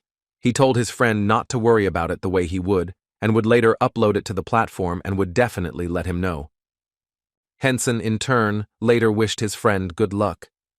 The young man looked at the monitor with a grin, as he knew that he had a lot of work ahead of him. He knew he had to keep up with the video and get better. Hyuna looked at her brother and thanked him for the food, and also said that if he wasn't going to tell her his class, he could at least tell her his rank. He sighed heavily, and said that if he told her his rank, she would guess his class. She asked if he was unique. He smiled and said that of course he was, and if he were shorter, he wouldn't have quit his job. She looked at him in surprise as she knew it made sense. She understood that he had to be at least a hero class, and in that case he could join their guild, but if he didn't want to do that, of course, then there was nothing she could do about it. She looked closely at her brother, as she knew that her friend had risen several levels in just one day. She knew that if her friend helped her brother, he would quickly become a unique rank. She looked at her brother closely and asked what his current level was. He sighed heavily and casually said that he wasn't sure, but he was somewhere around level 30. Hyuna looked at him in surprise. He smiled and asked if something was wrong. She was shocked and didn't understand if it was possible that he had risen to level 30 in one day. She wondered if he was laughing at her. Hyuna looked at her brother and asked if he really had only started yesterday, eating food. He said that of course he had. She asked if he had changed class at level number 1. He said that he had. She was shocked, didn't understand how this was even possible. Hyuna, in turn, was impressed. As he quickly leveled up, Listen said that he didn't think it was very bad. Sometime later, the young man returned to the game and froze in place from shock. He was shocked because he had a lot of notifications, so he wondered if he really needed to read them all. Henson. Looking at all the notifications, he decided to first look at the items he received when he defeated the boss. He was curious about what items he had received. He looked at the inventory in surprise and wondered if the items from the hidden dungeon were also hidden. Henson looked closely at the inventory, as he could not see the goods. Henson saw that the statistics had increased. He knew that this was very good. A moment later, he was informed that due to Togo clearing the open dungeon, it had now become normal. He was advised to pick up the items as quickly as possible before the dungeon restarted, as he had destroyed the enemy's Thanos Dream skill, which was deactivated. Due to the dungeon restart, he was transferred to the nearest city. Henson was puzzled, as he was in the countryside when he first logged on. He realized that she had missed everything. A moment later, he opened the status window and thought for a moment, because he knew that if he redistributed his points, he would be able to equip the first failed item. A moment later, he saw a new skill, namely the Song of Thanos. Thanos always sang a song for those who disturbed his sleep, and those who heard this song died in silence. Henson was happy because he knew that this was a god-level skill, since he could use it at any time. He understood that clearing the hidden dungeon could result in a whole skill book being dropped. But a moment later he rushed into the village, as he hoped that they had not disappeared yet. The knights looked at him in surprise, as they recognized him. A moment later he was screaming and demanding that the monster give him the map of the hidden dungeon. He dealt with all the monsters on his way, but was angry as he saw that the dungeon was gone. He was shocked because he realized that the secret passage had disappeared.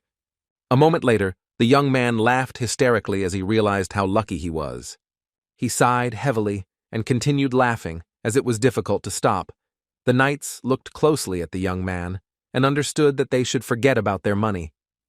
He sighed heavily and looked into the distance with a smile, because he knew that he didn't die in the hidden dungeon when he passed it, so he decided to stay positive, because in that case, he wouldn't be able to log into the game for a day, so he decided to stop being hysterical. He opened the notification window as he decided to distribute the attribute points. Since the young man had already increased his stats, he needed to try Iris's first failed item. A moment later, he tried to put the item on his sword, but a moment later, he froze in place as he saw his sword transform. Henson was surprised, but at the same time delighted by the sight. He knew that he could now continue his hunt. After a few seconds, he opened the notification window because he wanted to look for where he should go next. He saw hunting grounds for the higher levels. Henson saw a town called Reha. He smiled as he thought the name sounded like a better version of the village of Da, so he decided to head there immediately. Sometime later, he arrived in the city and stood still for a moment as he saw the bustle and bustle. Every person was looking for something and also selling something. He was surprised because he could not imagine that there would be so many people in the square. He was puzzled because he did not understand why there were so many of them. In turn, Henson hoped that there would be fewer people in the dungeons. He sighed heavily as he knew they should stop wasting time and go into the dungeon to hunt. Looking back, he realized he needed to hurry up and leave before they started asking him for something. But a moment later, he froze in shock as he was informed that he could not enter the dungeon. At least 3 people were needed to enter, and once he entered the dungeon, he could not disband the group as long as all of its members were alive. After some time, the young man returned to the square, where he noticed many people shouting because everyone needed something. In turn, he also stopped in the square and began to shout and inform everyone that he was looking for people to go to the Cave of Lichen. Rin slowly entered the city and looked around. Rin sighed heavily. She had helped her sister raise 8 levels in a day, but now she didn't understand why she was in such a hurry to perform at the guild. But she was puzzled because she knew that the dungeons around the city were designed for at least 3 people. She understood that it was unlikely that anyone would want to go to the Lichen's cave, so she wanted to take someone from the newbies as a locomotive. A moment later, The young lady was taken aback as she heard someone calling out to people as they wanted to go to the cave. She looked back and wondered if she had misheard. Rin was shocked as someone wanted to go to the cave, but at the same time she knew that high-level accounts usually worked with guild members, so it wasn't them. But a moment later, she saw a young man looking for people to visit the cave with him. She looked at him closely as he screamed with tears in his eyes. Seeing the clothes he was wearing, she wondered if this was Twink's account. Rin knew very well that there was a reason why many high-level players were raising their account for hunting purposes. As they wanted to improve their control, she knew that it was a very good option, as they had no other option. A moment later, she approached the young man and asked if he was looking for a team to go into the cave. The young man was taken aback and asked with a smile if she also wanted to visit the cave. She smiled and said that she would have a partner with her, so there would be 3 people with him. She asked if he had a partner. Henson was taken aback and said he was alone. She smiled and said that in that case they could take her companion, and she also introduced herself. He smiled and introduced himself in return. Rin informed the young man that her sister and she wanted to clear the cave, but they were 1 man short. She smiled and asked how long he planned to hunt. He looked at her in confusion as he didn't understand why she would ask such a thing. Rin smiled and apologized for saying something rude. Henson said with a smile that it wasn't like that at all and everything was fine. She said she was just wondering if he wanted to hunt with them. He looked at her, puzzled. Looking at the young man, she guessed what level he was at. She smiled and asked how about Togo hunting with them further, since all the dungeons in the city that are above level 80 can only be entered in a group. He sighed heavily as he understood what the matter was. She smiled and asked if it was okay if their level wasn't too high. Henson smiled and said that it was okay since his level was also low, so she didn't have to worry about that, and it was he who had to apologize. She smiled and said that it was okay, and now they could just hunt together. He looked at the young lady intently, as he knew that it would be good to go with them to the 100th level dungeon. She, in turn, wondered if he could handle their hunting speed. Rin knew that Yena was a dual-blade swift warrior, and if they picked up the pace quickly, they would have to wait for him to catch up, but she knew that rushing could also get her into trouble. She wanted to use this opportunity to control her sister's impatience. A moment later, the young lady said that she had just received a notification about her sister, so she asked him to wait a moment. Rin smiled and told the young man that they could go meet her sister now. He smiled and asked before they met if he could buy a sword first. She smiled and said that of course he could do that. Rin said with a smile that in that case she would wait for him here. She recommended that he go to the forge, because there was one blacksmith, the best in the city. He thanked her with a smile. But a moment later he ran away and shouted that he would be back soon. She looked after him in surprise, as he was very fast.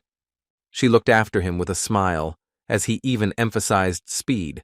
She assumed that their speed might not decrease as much as she had previously thought. A few minutes later he returned with a satisfied smile. She was surprised and wondered if he had not found what he was looking for. But in turn, the young man was pleased, because he had bought a good sword, but its appearance remained the same as before, due to his first unsuccessful item. He smiled and said that they could go now. Rin agreed with a smile as she said that her sister was already close to the cafe. A moment later they entered the cafe and the young man smelled the pleasant aroma of coffee. A few seconds later they met her young lady. Henson in turn wondered how old the young lady was, because she looked very young. He looked at her with a smile as he knew that age meant nothing here. He knew that since they wanted to clear out the Lycan's cave, they must be quite strong. He noticed that her new friend had already learned a lot, and he didn't need to worry about that. He looked at the young lady with a smile and introduced himself, saying that he would be on the team with them. A moment later, the Long League introduced itself in turn, but he noticed that she was quiet. Rin looked at the young man closely and said that they were heading to the cave, and since he was also planning to stay here for a while, then after that they could go together, and to some more dungeons. Yena smiled and said, "That was a very good idea." Yena looked at the young man intently and said that their level was very low, but their skills were strong, so he didn't need to worry. He smiled and said that he had told her sister earlier that he was also low level, so it was okay. He saw that she was not just a quiet person, but she was just confident. But he saw that it was not arrogance at all. Henson immediately sensed her desire to develop even further. He saw that they were similar in appearance, but their personalities were completely opposite. He smiled as he thought of his sister. They were also complete opposites, but he knew that the day would soon come when he would be able to hunt with her. Rin smiled and said that she would invite him to the team right away. He said with a smile that it would be very good, but he was a little worried since it was his first team battle. But after they invited the young man to join their team, they froze in bewilderment. He looked at the notifications with confusion, as he was surprised that when he joined the team, they saw his real level. He smiled and said that his level was very low. The young sisters looked at each other, as they realized that they would be locomotive to him. He looked at them with a puzzled smile, not knowing what to say. Rin in turn looked closely at the young man, as she knew that his speed did not match his level. She knew that he had a very high speed that corresponded to level 80 and not 35. She understood that with such characteristics, it could be assumed that his class was quite high. She knew that even a heroic class would not give such speed at such a level. Taken aback, she wondered if he really had a legendary class.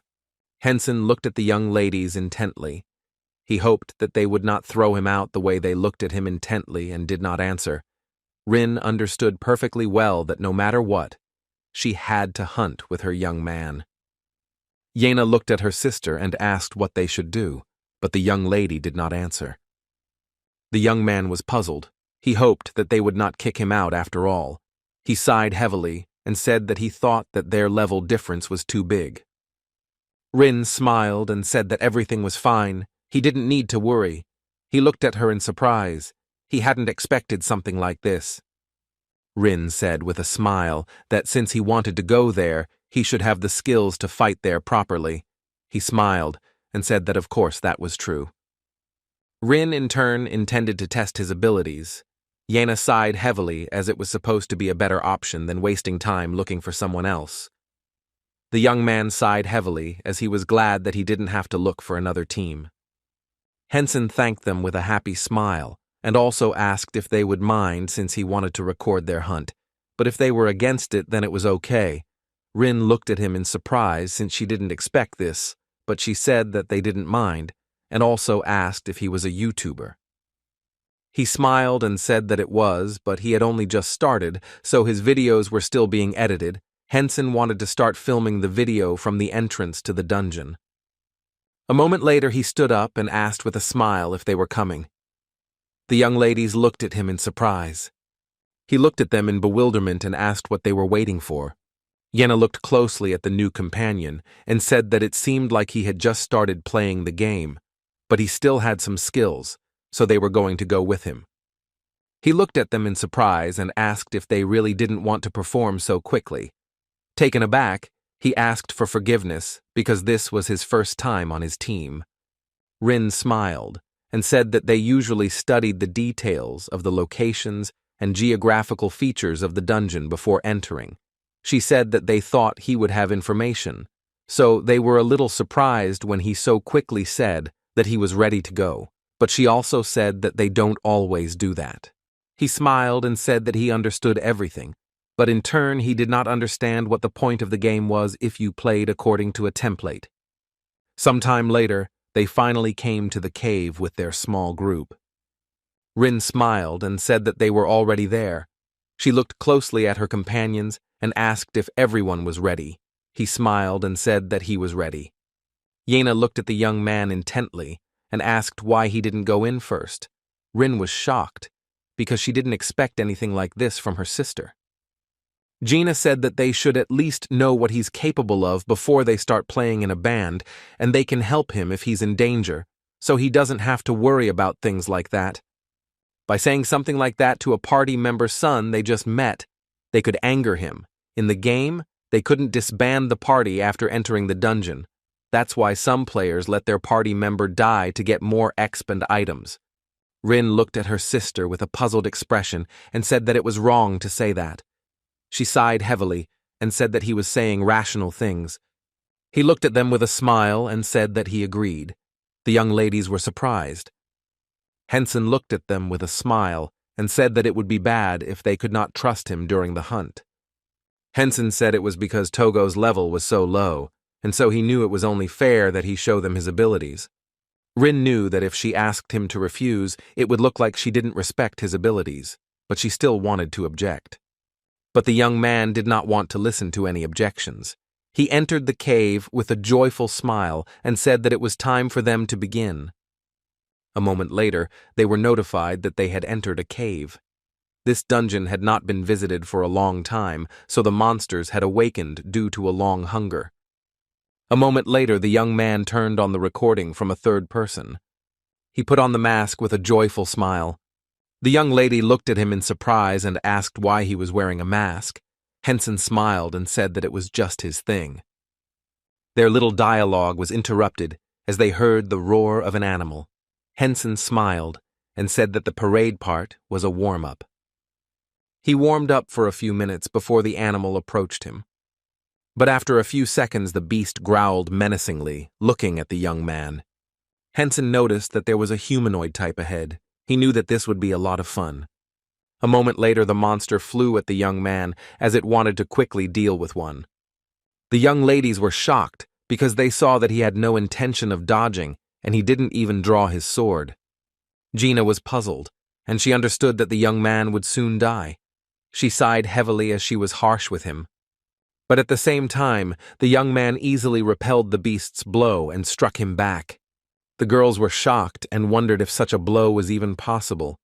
He easily delivered a powerful attack, thereby dealing critical damage to his opponent. He knew he could have dealt a critical blow even if his vital organs had not been hit. Henson looked closely at the monster. A moment later, he used Thanos' song on his opponent. The girls froze for a moment and looked at the small duel in surprise. They were shocked. They didn't understand what he had applied in general to his opponent. But after the young man used this skill, the monster froze in place. A few seconds later, the monster's son fell to the ground with a crash. And after a moment, he saw a notification that he had defeated the man who had turned into a wolf. He also received a bonus after winning. The young ladies were shocked by what they saw. They did not understand how this was even possible. Rin was shocked and couldn't believe her eyes, but she noticed that his attack was too precise and clean. She knew that even if it was a skill, the success of the attack depended on the user's control. Yena stared at the young man, but still asked her sister in surprise how he could move so quickly. Rin sighed and, taken aback, said that she didn't know what happened at all. Rin was surprised and wondered if she would be able to do such clean moves on her main account. But she knew that she would be able to do it again. It would be very difficult. She was aware of the fact that his moves were like works of art.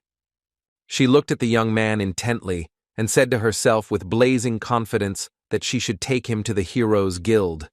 At the same time, the young man was glad that he understood how Thanos' song worked.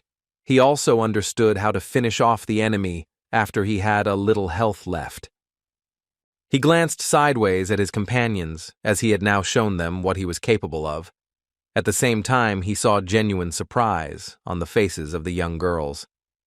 He looked at them with a fierce grin and asked if they wanted to start the real hunt now.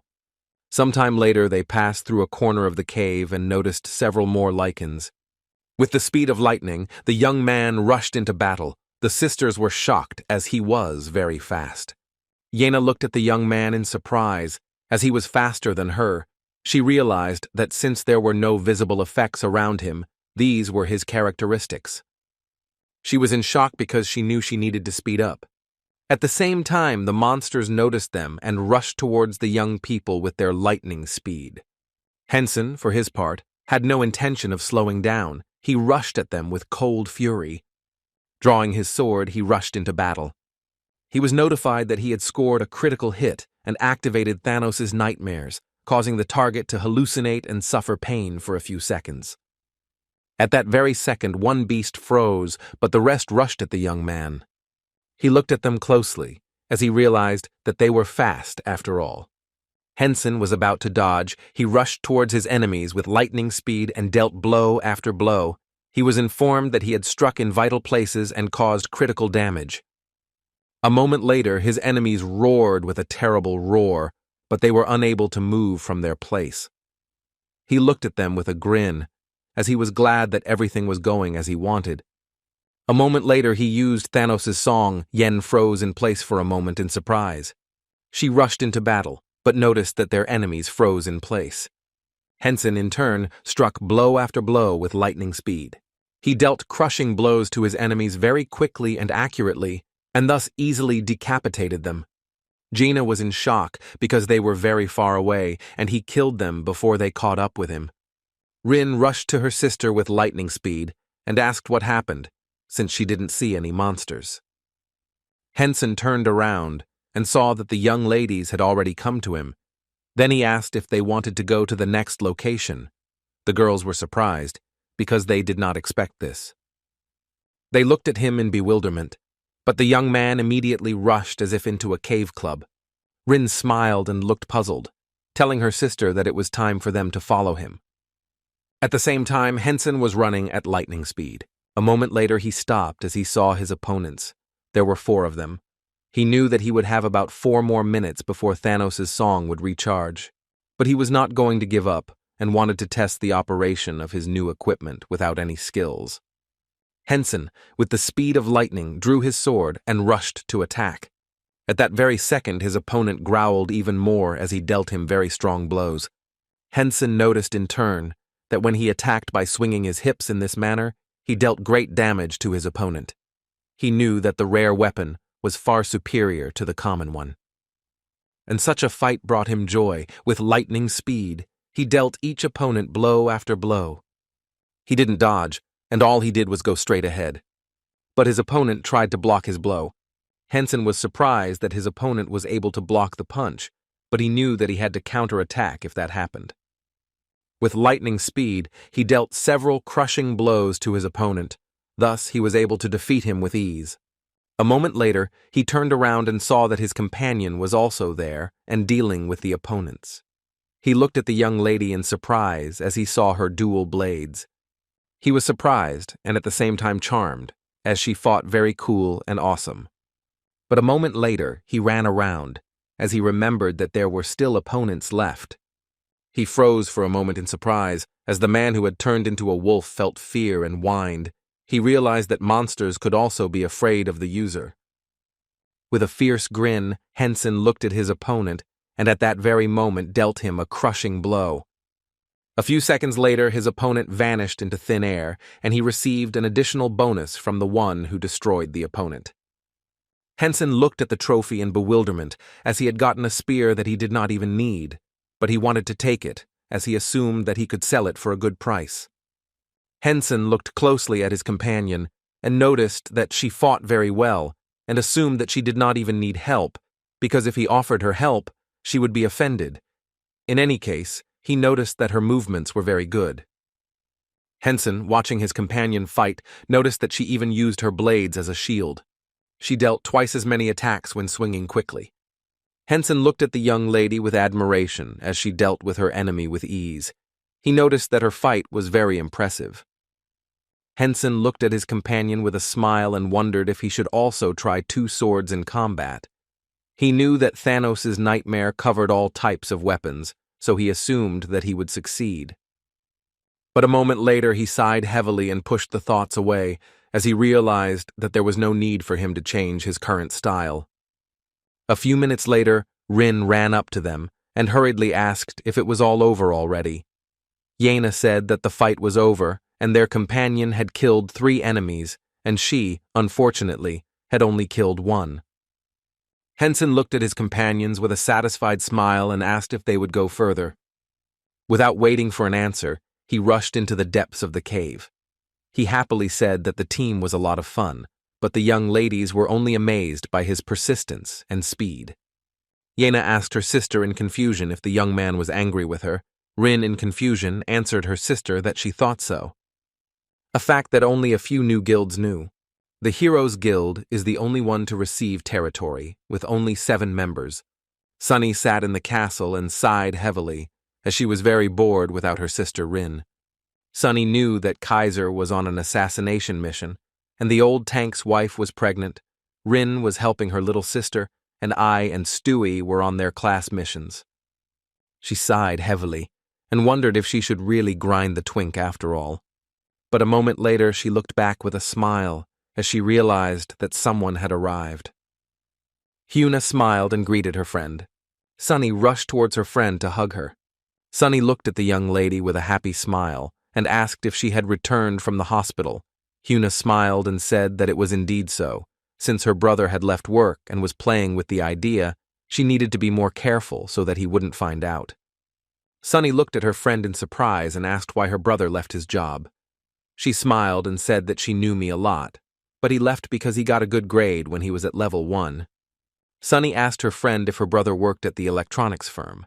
She smiled and said that it was exactly like that, and that was the reason she was trying to find out what grade he was in. She smiled and said that she assumed he was above the heroic class.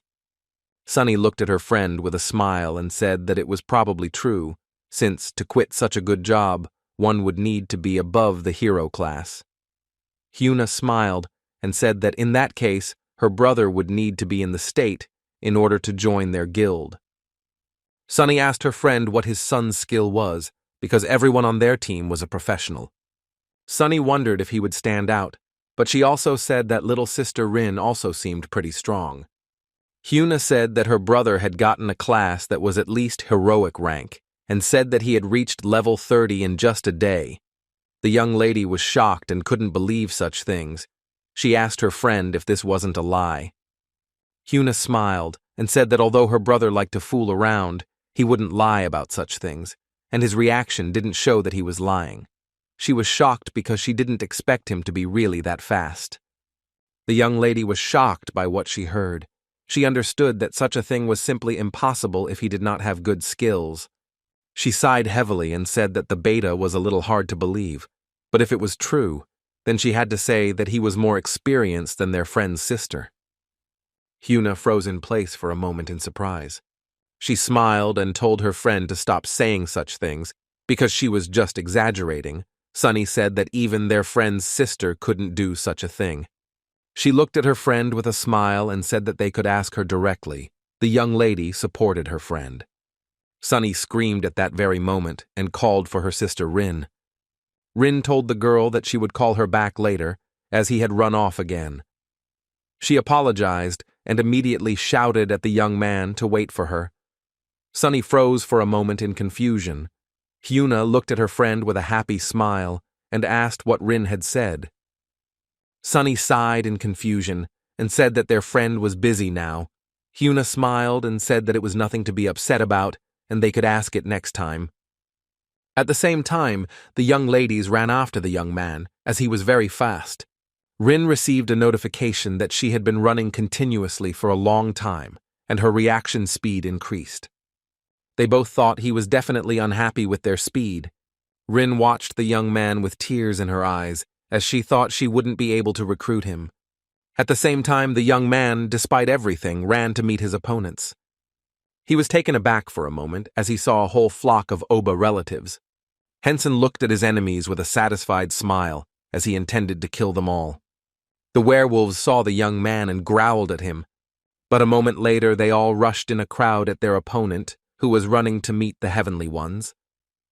Henson quickly pulled out a dagger and threw it at his opponents with ease. The young man's dagger hit the target and damaged one. The werewolf growled menacingly. But the young man had no intention of confessing. Gathering his strength, he quickly threw a hail of bullets at his opponents.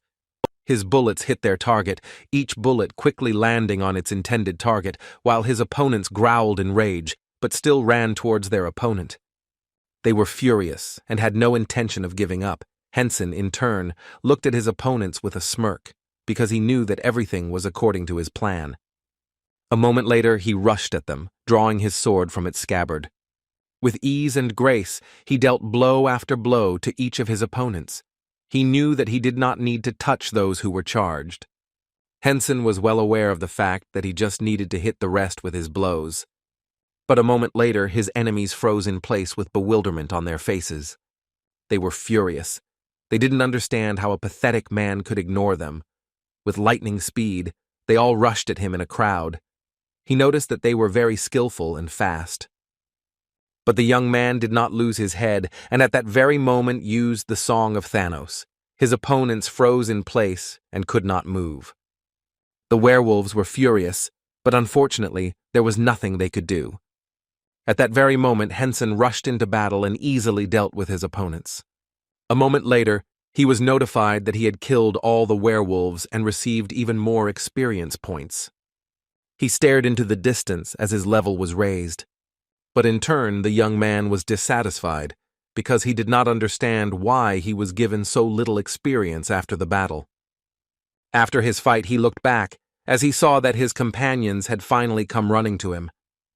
He sighed heavily, looking at his companions, as he assumed that he had gone a little too far. He smiled and asked the girls if they wanted to take a break for a bit and continue later. They breathed a sigh of relief and said they were fine with it. He smiled and asked for forgiveness, as he seemed to be thinking only of himself. The girls looked at him in surprise, as they could not believe that he had only reached level 40, as he was very fast and skilled. He smiled and said that they could rest for now, because an elite monster was about to appear. They knew that they didn't care how they looked in front of him now, because if they didn't rest, they would simply go crazy. Rin, after a few minutes of rest, she heard some noise and sat up. She froze in surprise when she saw that the young man was training. They understood now why he was so strong, but they understood that if they needed the same thing to be strong, they would just give up right away. They were ashamed and simply did not want to look at the young man. They understood that he wanted to show with his training that they had been resting for too long. Yena was puzzled and did not understand why he was angry with her. Henson, in turn, trained without any ulterior motives. He noticed that if you swing the sword in a certain way, the blow becomes stronger. He understood that since it was a game, it was possible to perform movements that ignored the laws of physics. But a moment later, Henson saw the notification and was momentarily taken aback because due to the overexertion of his body, he would lose CP. He was surprised because he did not expect this. He wondered if he had overexerted his body so much that it was damaged. Henson was very surprised, but at the same time, everything seemed very funny to him. He decided to try a little later and for now to rest. A moment later, the young ladies said that they were done resting and were now ready to continue hunting. He smiled and said that everything was fine and they could continue resting.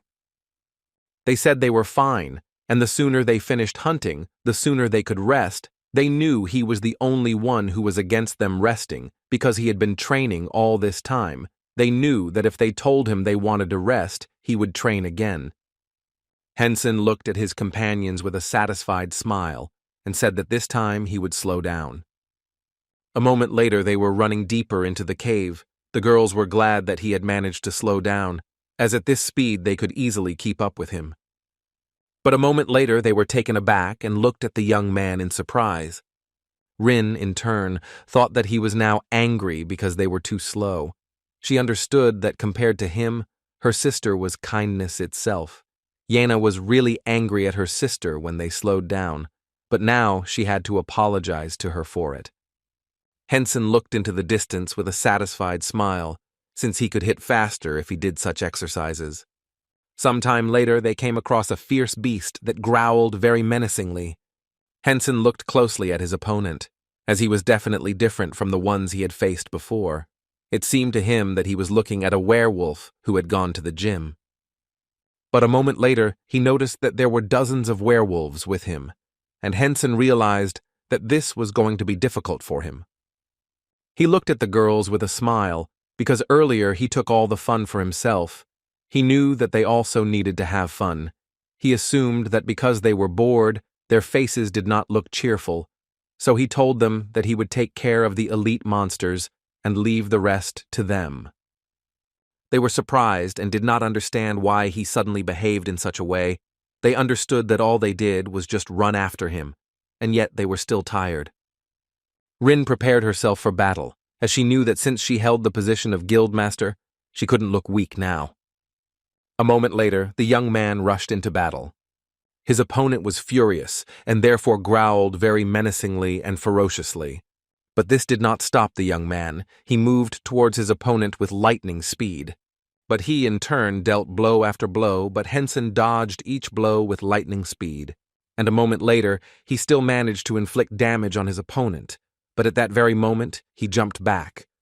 After a few seconds, he got ready as he wanted to shoot his opponent. He dealt him a devastating blow, causing him to growl in rage and pain. The beast was furious and shouted at the young man that he would deal with him immediately. Henson looked at his opponent with a grin as he noticed that he was being funny. He asked his opponent if he hadn't wanted to kill him before.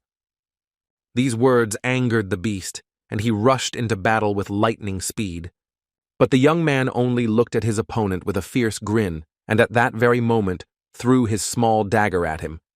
The werewolf was surprised, but at the same second he put up a block, and thus the dagger bounced off him without touching him. He looked at his opponent with a grin, as he was simply ridiculous. But on the part of the young man, this was only a diversionary maneuver, as he at that very moment with ease and grace dealt his opponent a crushing blow.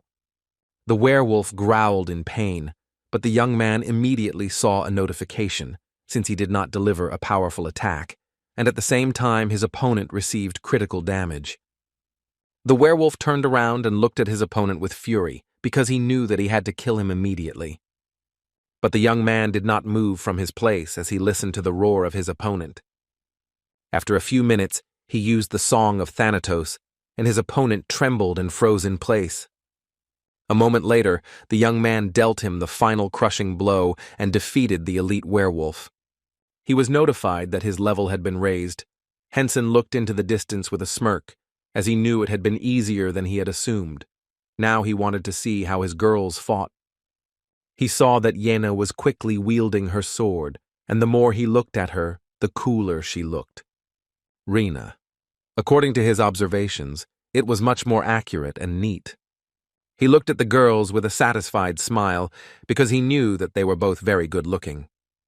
Henson looked at the young lady in bewilderment, as he did not understand why she signed from time to time, because it looked unnatural. He knew that her control would be much better if this did not happen. Rin was confused, as the account in question had low stats, and she felt a little unaccustomed to it. She knew that she needed to show off her skills to win over the young man and recruit him into their guild, but at this rate, she knew that it was simply impossible. Sometime later, the young lady's son fell to the ground with a crash, as they had finally dealt with everyone. Yena looked at her sister closely and asked if she would do it, or if they were taking a normal break this time. Rin smiled and said that they killed an elite monster and many other monsters because they didn't have a healer with them. They could use a break now. Henson looked at the girls closely and asked if they wanted to rest for a while. The girls, in turn, were a little puzzled by this question and looked at each other, not knowing what to answer. They hesitated, not answering his question, but he only smiled and said that he would like to rest a little before setting out. Rin looked at the young man intently, as she knew that usually in such raids they took breaks more often, but he did nothing like that.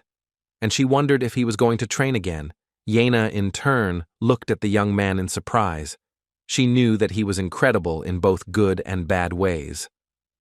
But a moment later he simply sat down next to them, and they breathed a sigh of relief as he finally took his usual break. Henson sighed heavily, knowing he needed some rest too. But a moment later he was taken aback as he saw a notification that the Thanatos narcolepsy had been activated.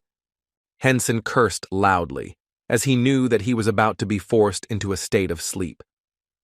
The girls looked at him in surprise, as they did not understand what had happened to him.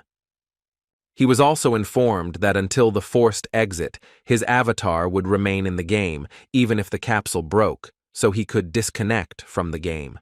Henson was in shock, but unfortunately, he could not do anything, and slowly his eyelids closed. Sometime later, he woke up from the game and mentally asked for forgiveness from his new acquaintances, since he could not do anything about it. He assumed that he was being punished for his greed for experience. Henson sighed heavily, as he knew that after all the artificial intelligence would hunt in such a way that he would not be a burden to them. He was puzzled, as he knew that the group was very difficult to find, so he wondered if it was better for him to go alone. At the same time, the young ladies looked at the young man in surprise.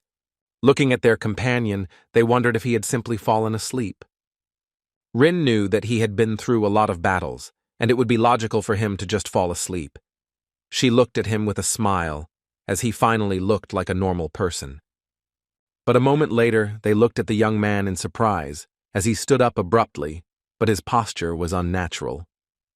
They were surprised, looked at him and called out, but he didn't answer. A moment later, they saw that his skill had been activated during a group raid. They were informed that the sleepwalking skill would not be disabled until the dungeon was cleared.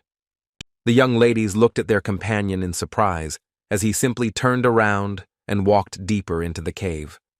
They were surprised because they had only rested for a few seconds, and he was already running headlong into the depths of the cave, but they had no choice but to follow him.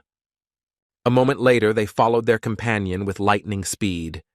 The young ladies, out of breath, followed their companion. They were shocked when they saw the treasure he left behind, so they wondered if he had really outdone them that much. They knew he had killed all the monsters on his way, but they still didn't understand why he hadn't collected all the treasures, since he usually picked them up. Yena said with a happy smile that the young man had most likely filled his inventory completely. She told her sister that they could pick up things for him. Rin smiled and said that they should do so. The young lady was surprised and spoke about her sister that there were also rare items. They were surprised and did not understand why he did not pick up such rare items, because they understood that it was possible to simply throw away something unnecessary. They wanted to catch up with him as soon as possible and ask him why he hadn't collected the items, but they knew it would be a problem if they fell too far behind him. After playing for 10 hours, the young ladies were very tired, and they were of course informed that playing for long hours was harmful to their body and brain. After all, it had already been 25 hours since entering the dungeon, but still, their level was increasing after collecting treasures. Yena sighed heavily and said that seeing her level rise, she understood that he was still fighting. She understood everything, of course, but she knew that this was too much. After a while, the young lady called out to her sister and told her to look away. They froze in place for a moment when they saw the boss's room and the young man next to it. They were shocked and wondered if it was normal that they reached the boss's room in just one day. Rin told her sister that of course it wasn't normal, since it usually took several days for something like this to happen. Gina looked at the young man with a joyful smile and said that she felt they would set a new record. But at the same time, Rin felt something strange while looking at the young man. She looked at him intently and timidly said that they were a little late, and at the same time she asked for forgiveness because they had kept him waiting, but to their surprise, he did not answer. Rin wondered if he was angry at them. Looking at the young man, she said that in return, they would give him all the things they had collected later. A moment later, the young ladies were taken aback as they were informed that all party members were in place. And after entering the boss room, no one would be able to exit or use a teleportation scroll until the boss was killed. They were asked if they wanted to enter the room. The werewolf, who had lost his soul. The lovely ladies were taken aback, because they had not expected anything like this at all, and they had no desire to enter the room where the main boss was so quickly. With lightning speed, they rushed towards my young man to stop him, but he had already opened the door to the room. They were shocked because he himself awakened the boss. Yena was shocked, but at the same time they were told that they should be more careful because the boss had not been visited for a long time. Because of this, he became very strong. Rin was shocked because they were informed that the experience points and item drop rate would be increased. She knew that since the reward was increased, they would definitely die. She was in shock because she knew that they would soon come to an end, but she saw how the young man stood his ground and did not even intend to leave the intended path. They wondered if he himself was going to fight the boss. They clearly understood that they simply had no choice and they had to go with him. Henson sighed in confusion, as he knew that his sleepwalking happened all the time when he fought bosses. The most important thing is that after his little illness, and after clearing the dungeon, he would simply go back to sleep. He understood that it might be awkward for him to meet them again, and it would also be difficult to find new group partners. But he didn't despair, because he could find a hunting spot for one, since he had already logged out of the game. He clearly remembered what level he had been since the last time he checked it, so he knew how exactly he needed to look for monsters. But a moment later he was distracted from his search as his friend called him. Henson asked with a smile how his friend was doing as he heard his voice, and he was very tired. Jaewon sighed heavily and said that he just hadn't slept yet. Henson was surprised and knew that several days had passed and he was still awake, but he still asked his friend how he had chewed.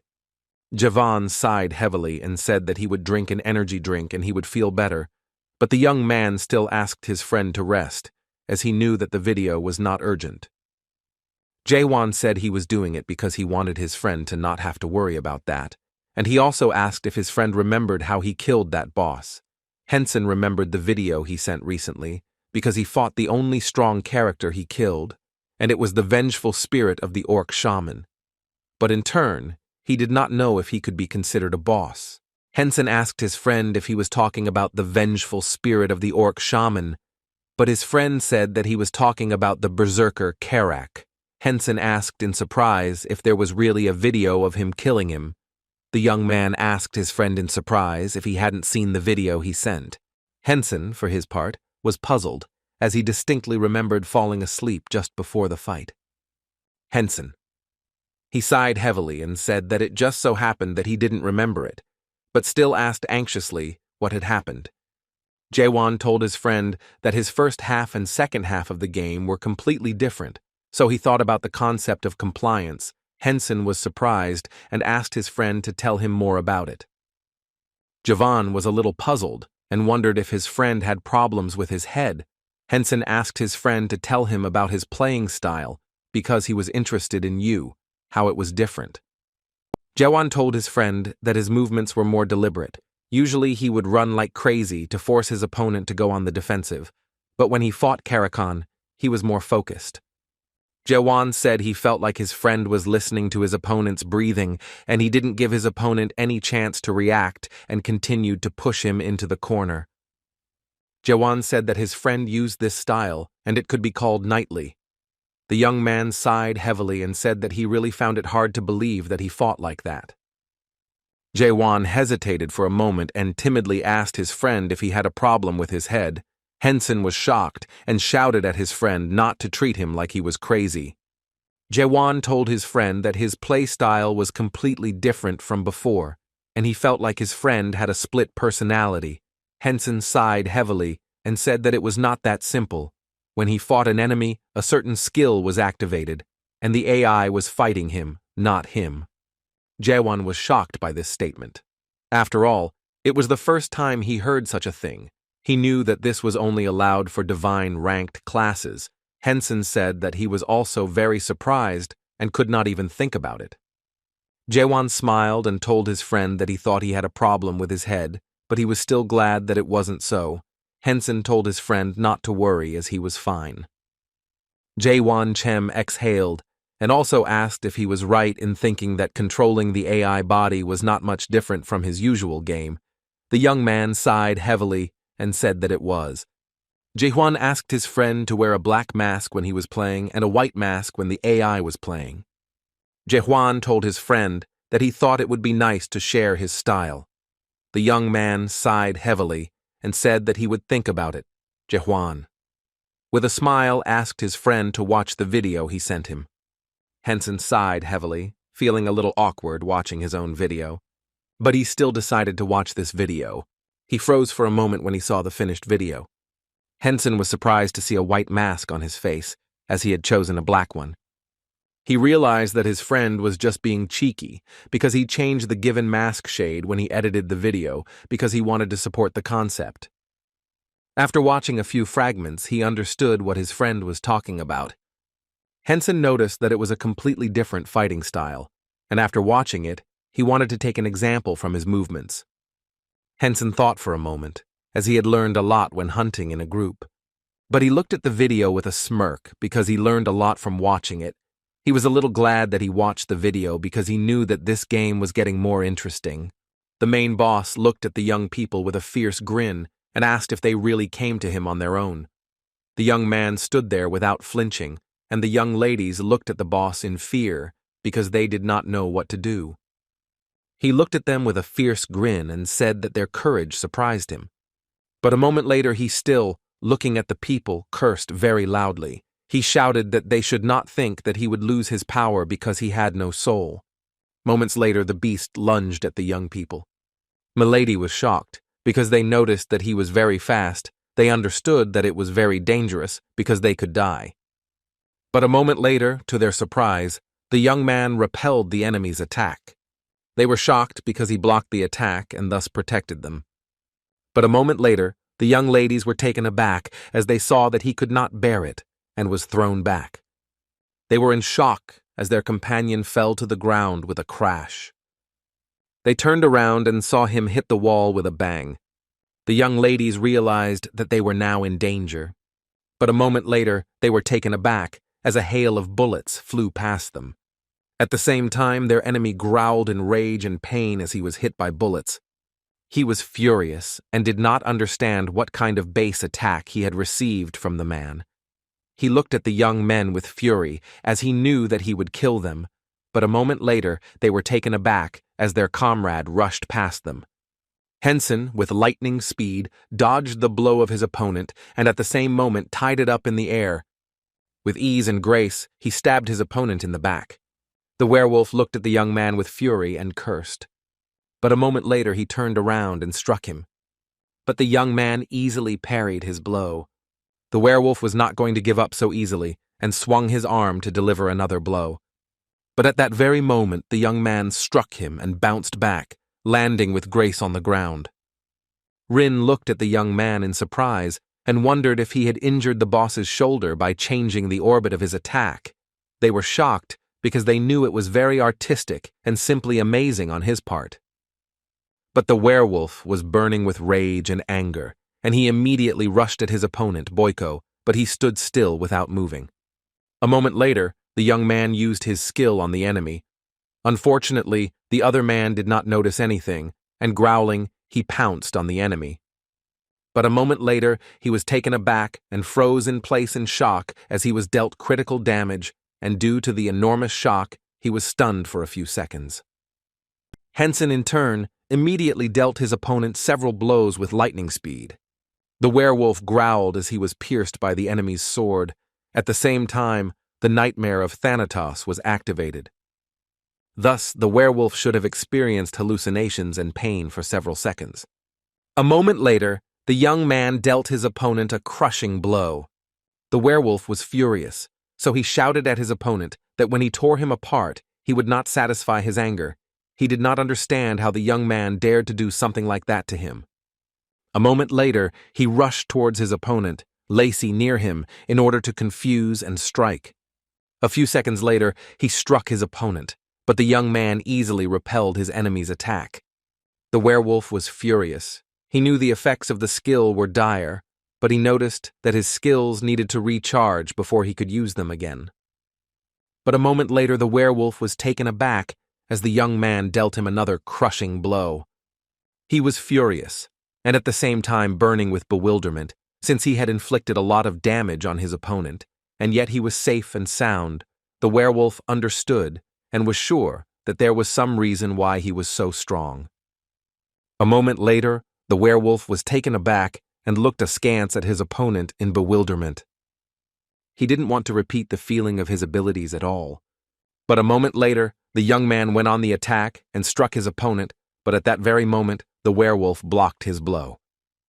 The werewolf knew that if his opponent could hit him, he was sure that the sensations would appear again. He knew that he needed to focus on defense. After he blocked the young man's blows, he recoiled from him. He looked closely at his enemy and realized that he was faster than him, but still could not move because of his blows. The werewolf blocked another strike from his opponent. He hoped that he wouldn't use the skill he used earlier.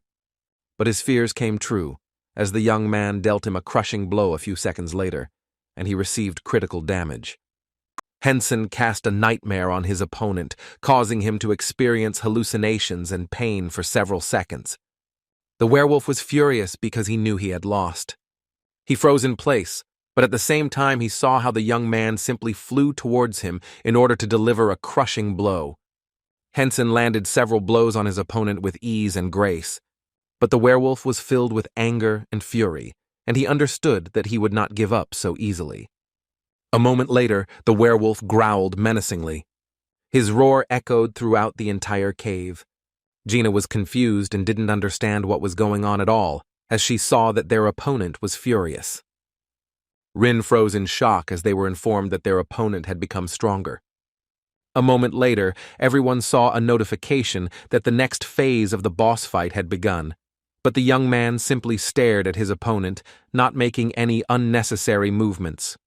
Burning with rage and anger, the werewolf looked at his opponent with a grin and a smirk as he wanted to tear him to shreds. A moment later, he rushed into battle. Henson easily bounced off all his attacks, which made him even more angry at his opponent.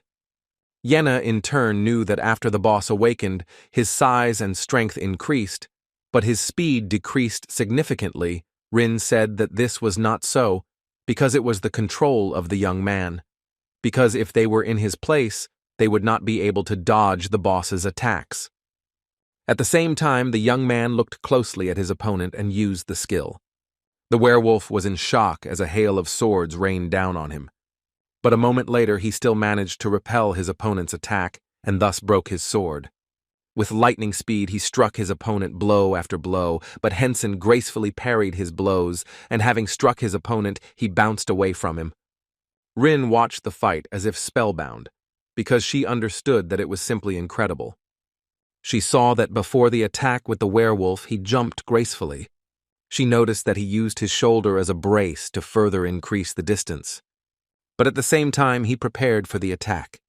And after a few seconds, he struck his opponent, and he growled in surprise.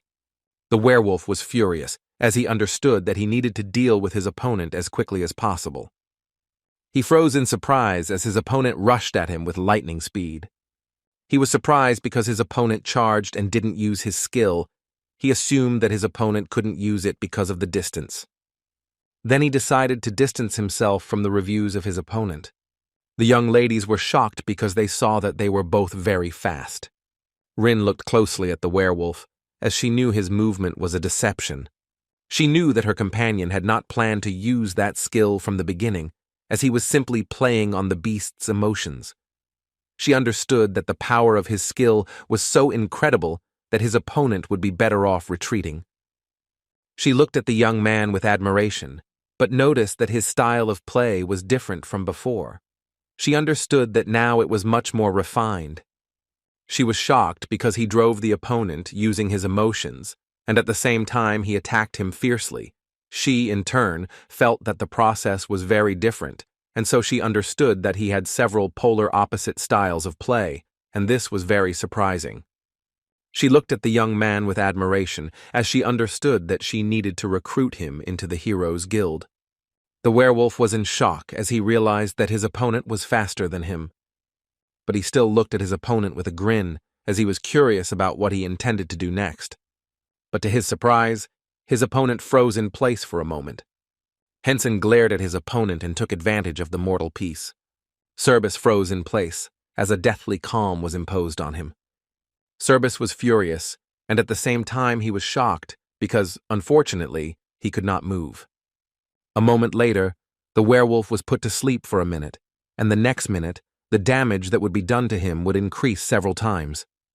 A moment later, the young man used his chains. His chains enveloped the enemy, but he stood motionless, as he was immersed in sleep. A few seconds after his attack, the werewolf growled in pain and rage. Cerbis was furious because he knew it was the end for him. A moment later, everyone received a notification that the boss had been defeated, and the dungeon was completely protected. With lightning speed, their levels were increasing. A few seconds later, the exclusive reward of double experience points was applied. They were notified that they had cleared a dungeon that had not been defended for a long time, and the best items that could be obtained by defeating the boss were given out. Yena and her sister were shocked as their level was increased. But a moment later they were surprised as the monster's awakening was cancelled and the experience bonus disappeared. At the same time, the young man reached level 50, after which an exclusive quest was created for him, but in turn, he fell to the ground with a crash and continued his sleep. The young ladies in the queue looked at him in bewilderment. Jaina asked her sister in surprise if the young man was sleeping now because he was finally tired. Rin looked at her sister and said that it was most likely true since he defeated the boss on his own. They glanced sideways at all his treasures as they understood that they had to look after them. Yena was worried because she didn't know what they should do with their boyfriend. She asked her sister if they should take him to their hotel. Rin was a little surprised because she knew it was too much. But at the same time, the young man continued to sleep peacefully. At the same time, the user management group at Inferno headquarters was monitoring the young man. Cho Min-woo sighed heavily and said that this was just some kind of madness, but also asked his subordinate what level user Henson was currently at. The young man said that the user was currently level 53. Cho Min-woo sighed heavily and stared at his cell phone. Cho Min-woo called the management and reported what level the young man was at now.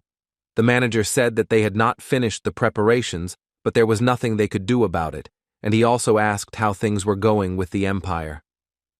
Cho Min-woo sighed heavily and said that everything was quiet right now, but he thought that they should get together soon to set up a research department.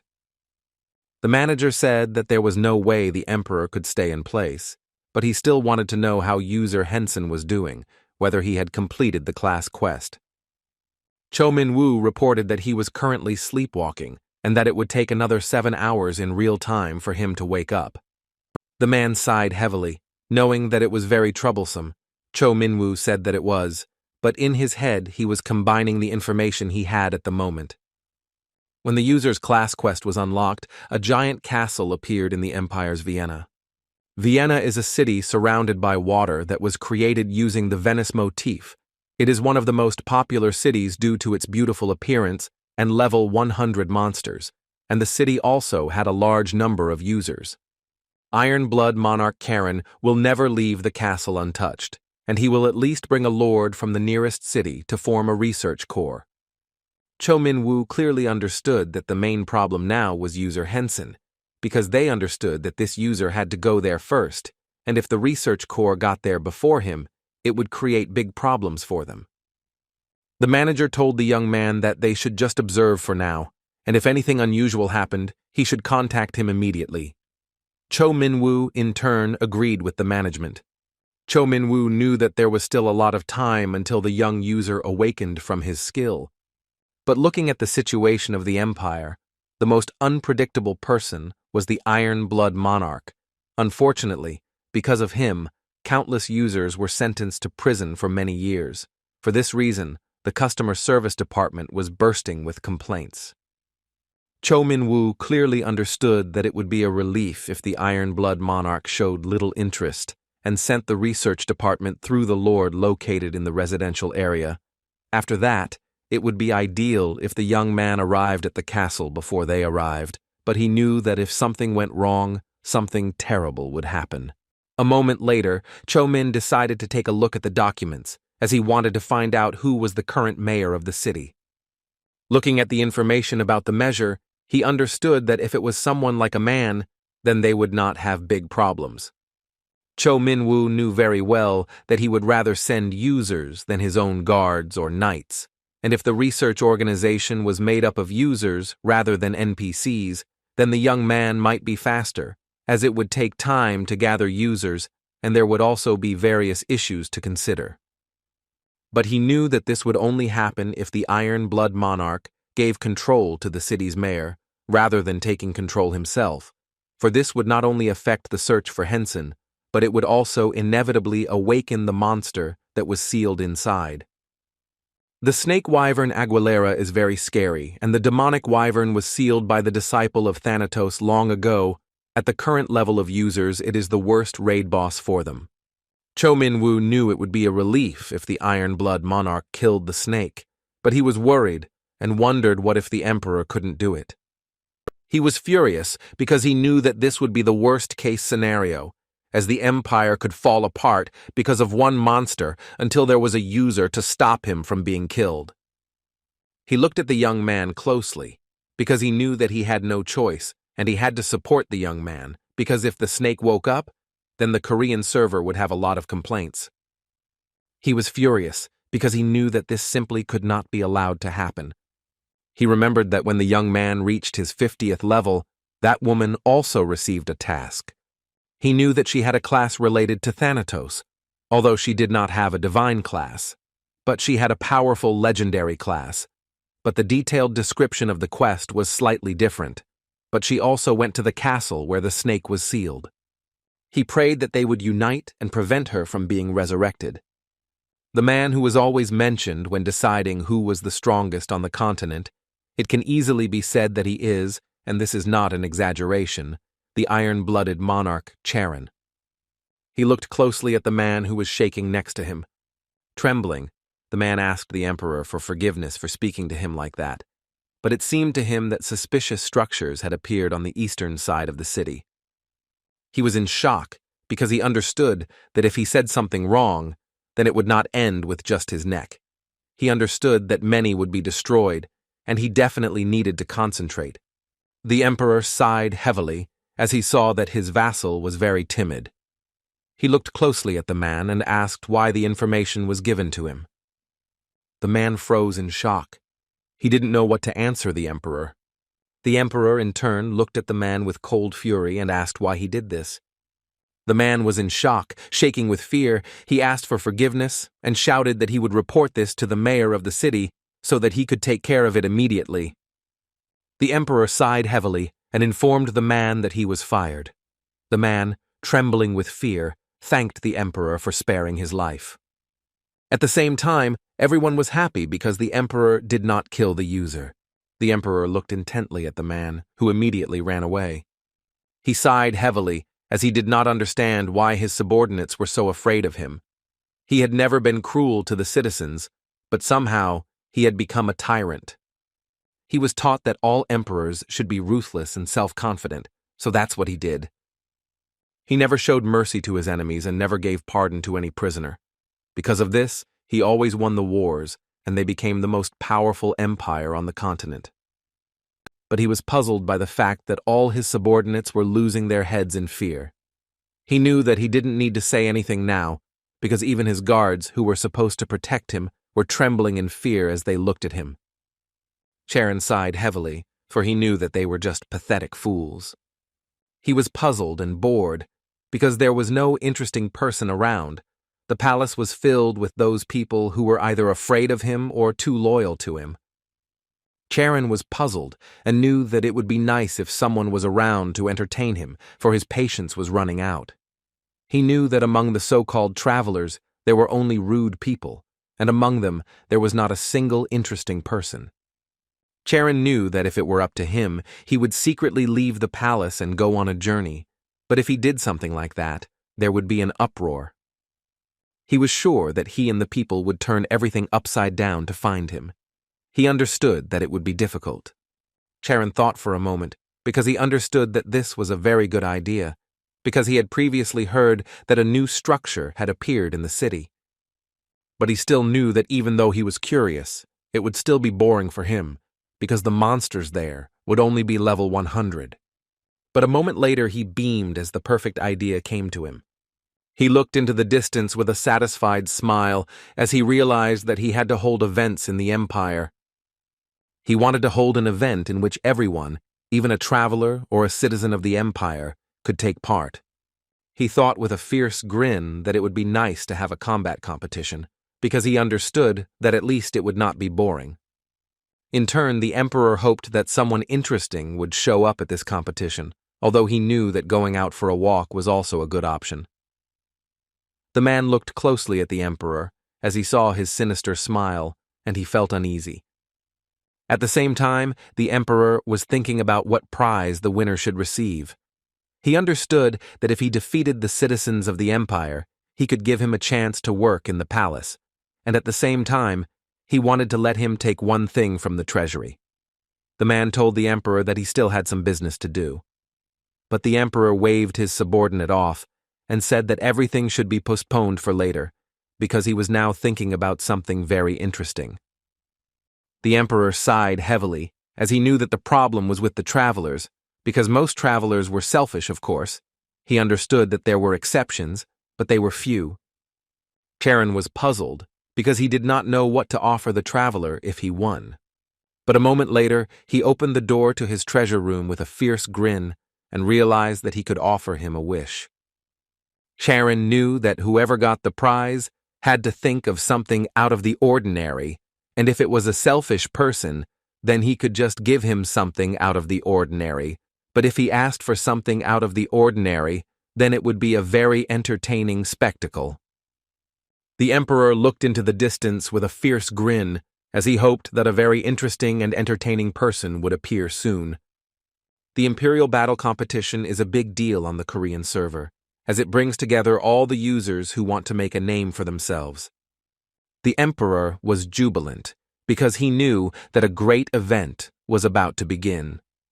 A moment later, he looked at one of the treasures because he realized that it was his bad as an additional prize.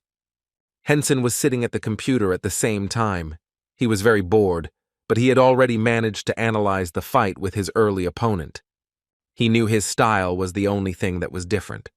Henson sighed heavily, knowing that this was the only downside to his sleepwalking. But a moment later he noticed something on the monitor, and with lightning speed he sat down to read the news. He was surprised, since recently the game began to promote places that taught real fencing. When virtual reality games became an industry, every sports center and martial arts dojo launched active advertising. He remembered that he had heard before that the state of the physical body would affect the control in the game. He knew that this was a great opportunity that he could not miss. Sometime later he joined a gym and knew he now needed to find a kendo dojo. Looking at his smartphone, he searched for the martial arts academy. He noticed that the place was near his gym, so it was very good.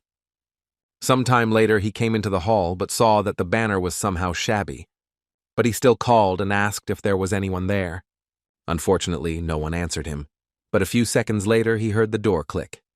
The man looked out from behind the door and looked at the young man in surprise. Henson froze for a moment, looking at the man as he saw muscles that could not be developed by simply going to the gym. He saw fighting muscles that could only be gained through hard training. Henson looked at the man with a smile, because he knew that even though the banner was tattered, he thought he had come to the right place. He looked at the man with a smile and told him that he had come to him to learn martial arts. The man looked at the young man with a smile and said that he seemed to have a keen eye, and therefore invited him to come inside. Henson froze for a moment in surprise when he saw how many weapons were in the room. He saw that there were everything from blunt weapons to aluminum training swords. He knew that there was a lot of stuff there, and he could use it in the game. He noticed that the ceiling was high, so one could practice with a spear or sword as much as one wanted. The man sighed heavily and asked the young man if he had finished looking around. Henson smiled and said that he had looked around and liked the place. The man looked at the young man with a grin and said that in that case he should take off his clothes. Henson froze for a moment in surprise, as he did not expect such a thing. The man looked at the young man with a fierce grin and asked if he had just come to play with him. He smiled and said that they could start training. Henson, in turn, began to undress slowly and said with a smile that it sounded very funny. The man smiled and told the young man that he should take everything he needed, or he could use his fists. A moment later, Henson took the sword for himself. He noticed that the sword was similar to the one he used in the game. He looked at the man with a smile and said that he would warm up a little first. The man looked at the young man in surprise but with a smile as he used a sword. Henson said that he had studied kendo when he was young. The man looked at the young man intently as he knew that such movements were difficult to perform. Even if he had studied martial arts, He definitely had talent and proof that he had put a lot of effort into such a thing. Henson looked at the man intently and said that he was now ready to fight. The man looked at the young man with a fierce grin and said that in that case they could begin. Henson in turn rushed into battle, but the man quickly blocked his blow. After a few minutes of training, Henson was dodging his opponent's punches. The man was taken aback for a moment and froze in surprise as he saw that the young man was deftly in control of his body. He froze in shock when he saw where his opponent's sword was aimed. A moment later, Henson stood up and sighed heavily, knowing he had been out of training for too long. He was puzzled because he had only moved a little, but he had already run out of stamina. The man looked at his opponent with a fierce grin as he saw that his movements were very good. He was pleased, as he finally had a student worth teaching. The man said with a smile that they would stop there. He smiled and said that other than increasing his stamina, there was nothing that could be added to his current swordsmanship skills. He asked the young man if he would like to learn anything other than swordsmanship. He assumed that the young man was playing a game. Looking at the young man, he asked what he wanted to learn. Henson looked at his new mentor with a satisfied smile, as he knew that he had to play his part in the game well. Henson. Looking at the man, he said that he had seen him use a sword in one hand, but he wanted to use the weapon with both hands. The man said that he had previously heard that the classes in the game had a recorded martial art. He asked if that would bother him. Henson sighed and said it didn't matter, so the man smiled and asked if he could tell him what his martial art style was in a fight. Henson looked at his master with a puzzled expression and said that his style was like that of a mad dog. The man was taken aback for a moment, not knowing what to answer. But a moment later he laughed as the young man informed him that he was playing an aggressive game. A moment later, the man asked the young man what about the dagger. The man looked at all the weapons with a grin and said that he thought he would like some of them. A moment later he showed a sword and a small dagger. Looking at his new student, he told him to watch his movement carefully. He said that he should mainly attack with a long ball, and if he has an open space, he should cover himself with a dagger. A few seconds later, the man threw the dagger at the wall with ease and grinned at his student, saying that it would be nice if he did things like that sometimes. Henson froze in place as he saw the long sword and dagger combination. He looked at his new teacher with a bright grin. Henson said with a smile that it was a very good idea, and besides, a dagger is much faster than a longsword, and during an attack, you can support yourself with it. The man smiled and said that of course it was, and it all depended on the skills of the person. And for a young man, it would not be a problem because if he were to learn from him, he would quickly get used to it. At the same time, the young lady was furiously fighting the Moonwolf King. She glared at him, but a moment later she rushed into battle. With the speed of lightning, she struck him, but the king recoiled and looked at his opponent with cold fury. She stepped back with lightning speed and stared at her opponent for a moment. But after a few blows, he disappeared into thin air. She sighed heavily, as she knew that this was not happening as she expected. She remembered the light and precise blows of her companion. She sighed heavily, as she realized that she had been too arrogant until today. Rin sighed heavily and looked closely at the treasures. She was wondering when she would meet her boyfriend again, as she knew it would be good to recruit him into the guild, and she also needed to carry items with her to give to him. Rin was puzzled because she didn't know what to do with the young man. She wanted to wait with her sister until he woke up. They waited for a very long time and did not know when he would wake up. A moment later, the young lady rushed towards the young man as she was angry and could no longer continue to wait for him to wake up. She grabbed him by his clothes and shook him, but at the same time asked for forgiveness. Since they had to leave, Rin, in turn, was in shock with her sister. But they looked intently at the young man, for they saw that he had not made a sound and was still sleeping quietly. A moment later, they saw a notification. They were informed that it had been automatically turned off due to a long sleep, and that the next time they connected to the game, it would be moved to the nearest village.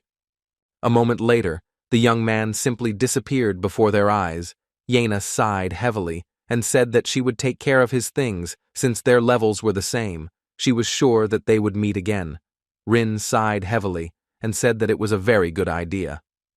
But in turn, she was now very angry because she knew that she needed to find the young man as quickly as possible. She understood that if someone like him wanted to upload a video to YouTube, it would be a hot topic. She understood that if she watched the video, she would be able to find out where he was and meet him again. Rin was serious because she wanted to immediately find him and recruit him into their guild. She knew that if she wanted to recruit him, she had to become stronger, but she also had to work harder. At the same time, she turned around because she heard her colleagues asking her to wait. She smiled and said that they could take their time, but she also asked for forgiveness. She shouted that she would wait for them at the end. The young ladies were shocked, as they did not expect such a thing. Hyuna looked at her friend and asked if she knew why Rin had been acting like this lately. Sunny sighed heavily, as it was difficult for her to enter such a tempo. At the same time, the young man sighed heavily, as his body was in great pain after a long workout. Henson moved slowly towards the computer, knowing he needed to see what had just been written. For a moment, he was taken aback and continued reading the news in surprise, as it was written that they were currently organizing a research team to go to the castle. Henson thought for a moment as he realized that the city of Vienna was one of the places he had seen when he was looking for hunting grounds for one, but he had excluded the city from his list at the time because the city was known as a tourist spot with a large population.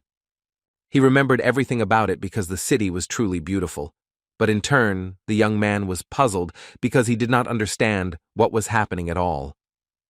He sighed heavily after reading the news and thought that it would be better for him to go to the gym while he had time. Sometime later, he returned home and told his sister about it, but noticed that no one was there. Henson was puzzled because since yesterday he had been beaten by the old man, but he benefited from it. His movements became much more precise. He knew that one day he would call the old man back, but thanks to him, new skills were now being integrated into his body. With lightning speed, he rushed to his capsule, as he wanted to check everything quickly. A moment after diving into the game, he found himself in the city's central square. Henson stood frozen in surprise for a moment, as he saw a mountain of notifications. He was informed exactly how many hours he had slept. He saw how much he had purchased. He saw that his skills increased evenly. But a moment later, the young man looked back, as he saw a commotion near him. Henson looked at the young man in surprise, as he said that he was ready to buy their items. Henson looked closely at the young man, as he understood that selling items to the user instead of the shop was more profitable. He slowly approached the young man, as he knew that he needed to find out everything. He said that he would like to sell a few things. The young man smiled and greeted his companion. Henson opened his inventory and, counting in profit, sold the young man several items. The young man smiled and told Henson to come back to him again. Henson in turn thanked the young man and wished him good sales. Henson knew he needed to buy a teleportation scroll now. He knew he needed to go to the store, but before that, he wanted to deal with the system notification. A moment later, he looked back and stared at the notification. He was notified that he had reached a certain level and an exclusive quest, Frequencies, had been created for him. Henson was surprised, as he did not expect to see an exclusive quest.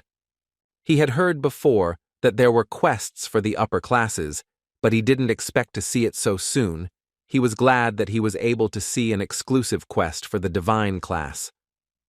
A moment later, a gloomy quest window popped up in front of him. He noticed that even the system quest window was different from the usual one. He was given a task, and he had to explore the castle and find a trace of the apprentice in Aguilera's nest.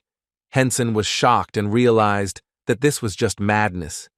He wondered what if someone found the trace first. He was furious because he knew that in that case he would return to his original position. Henson was furious because he knew that he had only recently reached the top, and now he was given such a task. He did not understand what the point was and why the hunt was needed. But in turn, he thought for a moment, because he assumed that he could hurry, and then all his work would not have been in vain.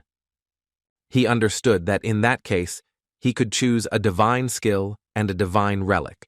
He knew that this already sounded excellent, and he assumed that his prizes at the end of the quest would be excellent. With their eyes glowing, he looked at the notification window, knowing he had to get them first. He rushed forward with lightning speed as he wanted to get to the city as quickly as possible.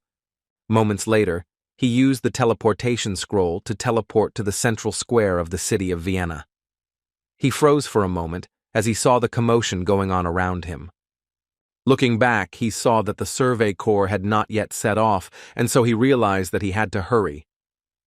He approached the young man, but he only laughed at him. The young men looked at him with mockery because they saw that he was untidy, and therefore they openly mocked him. Henson was furious because he heard everything, but they did not hide their hostility. He knew they looked great and openly despised him because he was wearing a basic shirt, no beginner accessories, beginner pants, and beginner boots. Henson sighed heavily and thought, since there was a possibility that he would meet with the Research Corps, he knew that in that case he would need to get the armor, and even if he was fighting alone against several users, he would need the armor for protection. He knew that he had to hurry and buy all the armor.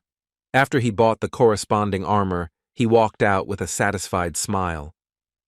Henson was a little confused as he didn't expect to spend a lot of money to buy a simple leather armor, but in turn, he knew that he was making money through the game, so he didn't have to feel sorry and invest in himself. Henson sighed heavily because he knew that he was already finished with the outfit, and now he needed to go to the castle immediately. The castle was further away than he thought based on the information he had gathered. It was said that one could see the shape of the castle after a few days of riding, but since he had run here on foot, it would take longer than he had expected. But he had an advantage over the Research Corps since he was alone. He was content, since he had the power of a god. He also had a divine relic, but he was still curious about how strong the skill would be. At the same time, Private Residence Mayor Dorgnome received a new visitor. He looked closely at the man and asked if everything was okay with you, Preparation and the Investigative Corps. The guild master of the Superhuman Guild, Reiner, said with a smile that with the mayor's help, everything was going well. Dorgnome looked at the man with a fierce grin and said that he spoke very well because he knew where to suck up, so he liked him very much. The man laughed and said that was true. Reiner, in turn, was burning with rage because the mayor irritated him, but he still needed to support him. Reiner looked at the mayor with a fierce grin because he knew that he could tolerate him since the profit was huge, although his first plan failed because high-level users got in their way. Dorgnome said that he had entrusted him with an order from the Emperor himself, so he should quickly complete the recruitment of the Research Corps. The man smiled and said that of course he would do everything, and soon enough everyone would be ready and they could set off. Dorgnome smiled and said that this was very good, and a moment later he handed him a small seal. Reiner was taken aback, but at the same moment he accepted the sign and thanked the mayor. Trembling, he looked at the mark that symbolized the commander or knight of the Survey Corps, the mark of the Iron Blood Monarch. He understood that if he used this mark, he would be able to dominate the arrogant people. The mayor looked closely at his subordinate and said with a smile that he had placed great hopes on him. The mayor hoped that the man would not disappoint him or the emperor. Reiner looked at the mayor with a smile and said that he could rely on him with confidence. Reiner was furious and cursed the mayor in his mind. He knew that if he did everything well, then they would recognize his contribution. But he knew that he could be thrown under the bus if something did not go according to plan. A moment later the man bowed and said it was time for him to leave. Reiner sighed heavily because he knew that even though it was humiliating, he had to endure it a little longer.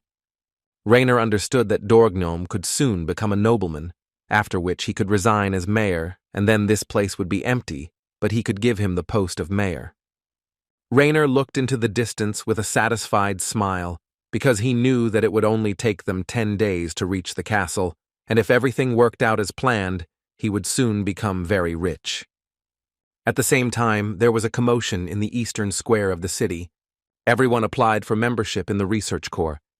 The manager of the Superhuman Guild, Adolf, sighed heavily and asked everyone their level with hostility. After he found out the level, he gave each person a task. But in turn, Adolf sighed heavily, because instead of mobilizing knights or hunters, they used users, since they are cheaper. But he knew that only members of their guild would enter the castle, and the rest would be tasked with exploring the area around the castle. He was puzzled and did not understand why they were recruiting so many people. He would rather hunt than just sit in one place. They took on such a task because of this and made a big profit. But a moment later he was taken aback and looked at the young lady in surprise. Adolf knew that the game only allowed 10 different appearances, which meant that she was as beautiful as she was in real life. Adolf looked at the young lady with a fierce grin and said that she should tell him her class, level, and also her name. She glared at him, not understanding why he was asking her name when he only asked the guys before her for their level, but she knew she had to be patient. Hanaseo said she was a level 110 mage. Adolf smiled and said that she had a very beautiful name. He said with a smile that he would do everything to ensure that she got a good roll. She was furious, but still politely thanked him. She sighed heavily and with lightning speed left the young man. At the same time, he looked after her with admiration. Hanaseo knew very well that she had to get to the castle. Hanaseo was furious, but she knew she had to ignore young men like him. Adolf looked closely after the young lady, for he knew that she must be near him, but at the same time he called the next one. He looked at the young man in surprise as he saw that he was wearing a mask. He sighed heavily and asked the young man to name his level. Adolf looked at the young man with fury as he addressed him with an informal speech. He understood that if this were a normal situation, he would have already killed him, as he was simply a rude person. But in this situation, he simply gave him the task and told him to get out of his sight immediately. Adolf looked at the young man with fury, as he didn't even say thank you in response. He knew that when they went to the castle, he would find him and deal with him as quickly as possible. Henson in turn sighed heavily, as if he hadn't gotten lost, he wouldn't have had to rely on the research corps. He realized that he was a bit stupid, because he ran for a very long time without a map, because he was thinking only about the skill and the relic. Henson was puzzled, because he knew that if he had been able to predict something like this would happen in advance, he would have immediately contacted the research corps and not wasted his time, but he knew he could blame no one but himself. At the same time, the young man was put under close surveillance. Cho Min-woo was burning with rage and anger, and he was also extremely disappointed. The young man told his manager that they were close to each other, but for some reason passed by. Cho Min-woo was furious because he didn't understand why they didn't notice each other, but he knew that if they worked together, things would go more smoothly. Cho Min-woo knew that there was no doubt that he didn't know that she was related to his class because he owned the chains and the Reaper. He understood that it was fate that they met each other like this. But they were shocked and didn't understand why he let her go so easily. Cho Min-woo didn't understand why the young man didn't ask her to cooperate with him, since they were related by the same class. But they understood that, looking from the perspective of a young user, meeting someone related to Thanatos in such a situation where they didn't know each other, of course, he was cautious. The young man looked at his supervisor intently and said that besides that, if he was not noticed, then it was the right decision to leave quickly. But they were still surprised because there was no information about the young lady in the young user's window at all, and they did not understand why. Cho Min-woo thought for a moment. He understood that the young people most likely had different tasks. After a few minutes of checking, he realized that they had completely different tasks, because the task of the user Henson was to find traces, and the task of the user Hanseo was to prevent the resurrection of snakes. He understood that something was wrong with this situation. He was furious because he could not influence their decision. But all he could do was pray that everything wouldn't go to hell. In front of the eastern entrance to Vienna, a crowd gathered, which was heading straight into the city. Henson saw that the organizers had managed to gather a lot of people, but he knew they couldn't accommodate them all. Henson, on top of that, the famous superhuman guild shared their tasks with other users, and he was sure that they had their own plan for this. Henson was very aware of the fact that he had to be patient until he reached the castle, He knew that once he saw the castle, he would abandon the guild and run away like a madman. Besides, he was a little puzzled and worried because he did not understand why the young man was looking at him so intently. Henson. Looking at the young man, he remembered him as he gave him the task. Henson sighed heavily as he knew the young man was just being petty. He wondered if the man was staring at him so intently because he was speaking to him informally. He supposed he might be getting on the young man's nerves. Adolf looked at the young man with fury because he knew that he had a low level. He did not understand how he dared to avoid him and not pay attention to him. He was furious because the young man looked down on him. He knew that soon night would come, and they would have a break, and then he would catch him. A moment later, he was taken aback as he saw a notice from his commander. The commander was telling his subordinate to give the order for a search, and they would secretly slip away and go to the castle and take all the most valuable things. He was saying that he now had a badge and he had the authority to carry out the task. Reiner informed the young man that it would take a few days in real time, so they could reduce the number of participants. He told the young man that until he gave him the signal, he should do his best not to get tired of it. Adolf was surprised, as his commander planned to fool the guild. He sighed heavily, as he knew that this was a good opportunity, but if anything went wrong, his commander would put all the blame on him. He sighed heavily and looked around as he did not see the young lady anywhere. A moment later, he turned around and saw the young man. Burning with rage, he wanted to kill him immediately. Henson sighed heavily as the young man kept staring at him, and he could assume that he would come for him tonight. Henson looked at his future opponent with a fierce grin.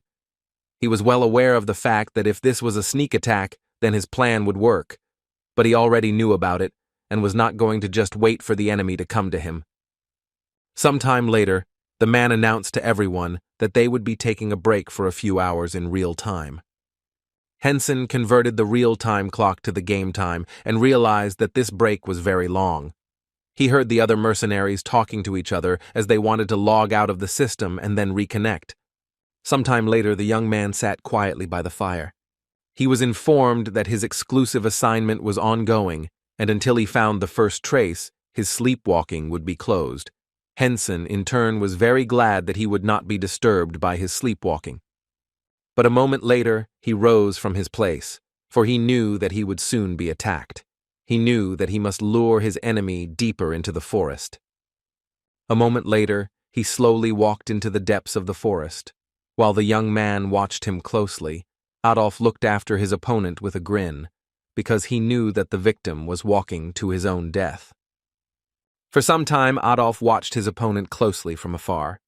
He looked at the young man with a smirk, since he dared to talk to him informally, and he had a class of rare rank. He was burning with rage and malice, since he wanted to deal with him quickly. After a few seconds, he rushed at his opponent, as he wanted to strike him from behind. But a moment later, he froze in place as he heard the sound of a chain. He was shocked, not understanding how a low-level person could do something like that, but in turn, Henson turned around and looked at his opponent with no less surprise. Adolf was in shock. He did not understand what kind of expression the young man had on his face, since he was also shocked, and more importantly, he did not notice the chains in his hands.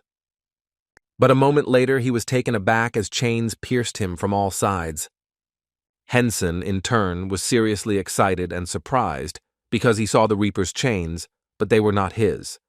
A moment later, the young man was notified that he had taken major damage and was stunned for a few seconds. Adolf was in shock as the chains ignored his defense and penetrated through it.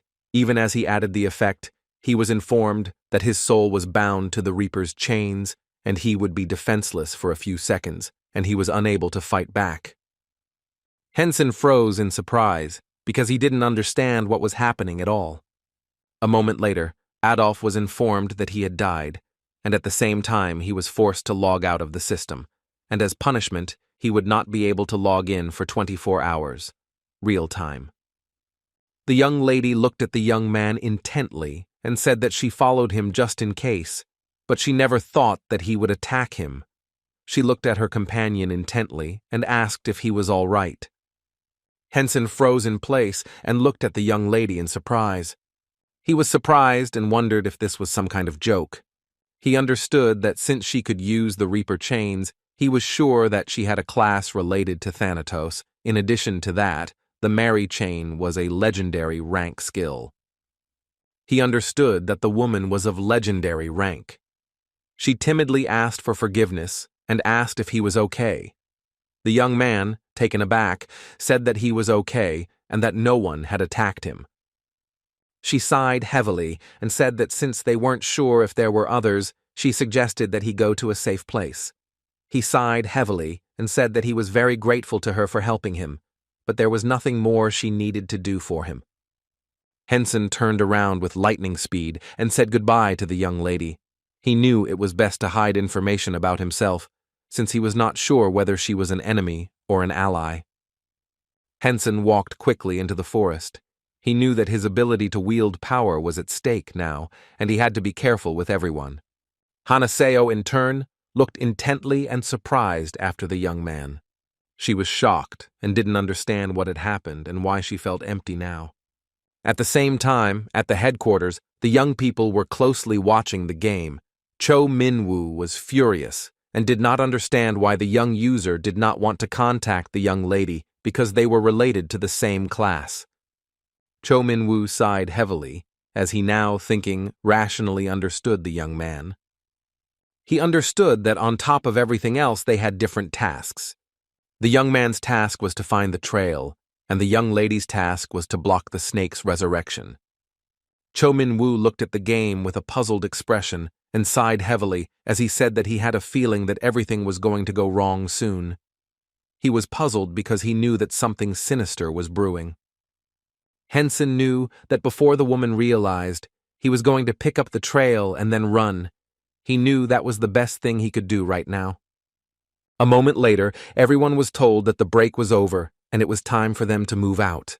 The young people were surprised and did not understand why they were suddenly leaving, but they assumed that something like this would happen. The organizers wanted to leave those who left the system behind. They understood that they could not expect anything else from the guild, and some said that they should not have accepted so many people. Henson looked around carefully, as he realized that they were all on guard now because of the young man who had recently died, but he hoped that they would not find out that he had died while following him. At the same time, the young man called his friend and said that he had died. The man was furious because he wanted to know what had happened. The young man told him everything that had happened to him. The man sighed heavily, as he understood that he had to do everything himself. A moment later, he entered the game and looked around carefully. In the crowd, he saw a young man and recognized him because he was the only one wearing a mask. He knew he had to watch the young man so that it would not be noticeable. Rainer was furious and did not understand how the young man dared to contact him. Thanks to the intelligence corps, he could have achieved great success, gained public interest, and received a noble title. He looked closely at the young man because he knew that they would leave him alone, and he would not leave the others alone either, who would try to take away from him what was achievable. At the same time, the young lady looked at her notification in confusion. She did not understand how such a task could exist, because it was too vague, because it was written that she needed to block the resurrection. But it was not written how she should do something like that. She knew that if it was a simple destruction, then she would understand what to do. But now her head hurt from all the thoughts. She was puzzled. She didn't understand why she had received such a bad task. Hanaseo said one thing for sure: she couldn't let people into the castle. A moment later, she looked in surprise at the man who was in front of them, as he was looking sideways at the young man. She was surprised and didn't understand why the master of the superhuman guild was watching the young man.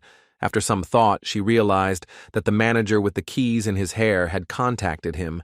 She was puzzled, because she knew that since the guy wasn't from the guild, she had made a mistake. Hanaseo was a little puzzled and wondered if the young man had become a target for them because of her. She turned around and stared at the young man, as judging by his equipment, he was at level 100. But she understood that even if she informed him, he would not be able to do anything. But in turn, she wondered why he decided to participate in the task. Hanaseo sighed heavily as she knew that she couldn't do anything, and she just had to protect him even though she saved him. he was suspected because of her. Hanaseo thought with a smile that if she saved him again, he would be very grateful to her. That same evening, the young people looked at each other as they learned how many people were left and how much time had passed since the beginning of their journey. At the same time, Henson looked at everyone closely. He wondered if he should take a break, since he thought that a few hours of real time would be enough for him. But at the same time, he was a little wary and puzzled, as he did not understand why they all continued to watch him. As they watched him openly, he had many thoughts. He didn't know if there was something else going on, or if it was a strategy to watch him on purpose so that he would know about it. But be that as it may, he understood that he was indifferent to their attention, but they saw that he was running away and therefore went after him. They were shocked and ran after the young man, but he was very fast. Henson in turn understood that if they could not catch him at such speed, it meant that their reaction speed was lower than his. He hoped they weren't pretending, and he would respect them if it was real acting. But in turn, the young man wondered if he should put an end to this. A moment later, the young men sneered and stared at their opponent as they finally caught him. They knew they should have dealt with him sooner, instead of trying to figure out who his ally was. Henson paused for a moment and wondered if they were talking about the woman who had saved him earlier. He knew with her skills she would never have gotten caught. Henson reported that the young man who had died earlier might have informed them of what had happened. Now that he thought about it, it was obvious that he had sent the message into the team chat after logging out. Henson sighed heavily as he realized that he had screwed up. The young men looked at him mockingly and asked if he had just realized this. Looking at their opponent, they assumed that he had already surrendered to them. Henson glanced at them sideways with a fierce grin on his face. He knew that this was the best opportunity to test his strength and the new skills he had recently acquired. A moment later, he rushed towards his opponent with lightning speed. The man was shocked, as he did not expect this. Henson dealt his opponent a crushing blow, and in doing so, he activated the anomalous nightmare, thereby causing his opponent to hallucinate and suffer pain for several seconds. But at that very moment, he rushed towards the other young men, and with lightning speed dealt them blow after blow. He was informed that he had hit a vital spot, and his opponent had been dealt a critical blow. Henson noted that the young man had not died, but he expected nothing less from the high level. A moment later, the man shouted to his comrades to be careful, because if they were hit by a critical hit, they would receive an anomaly, so they must avoid taking damage. Henson glared at his opponents as he was starting to get used to this, but he knew he should be more calm. A moment later, the young man rushed at his opponent and shouted to his comrades to attack him as well. Henson looked at his enemy who was pressing towards him with a cold fury on his face. He saw that his opponent used poison, but he wondered if he had a secret weapon in his left hand. Henson knew that the young man would most likely not take the initiative, and would most likely attack from behind. But at that very moment, Henson dealt a crushing blow to his opponent, and he screamed at the top of his voice. Henson was momentarily taken aback as he received notifications that were interesting and that informed him that he had received bonuses.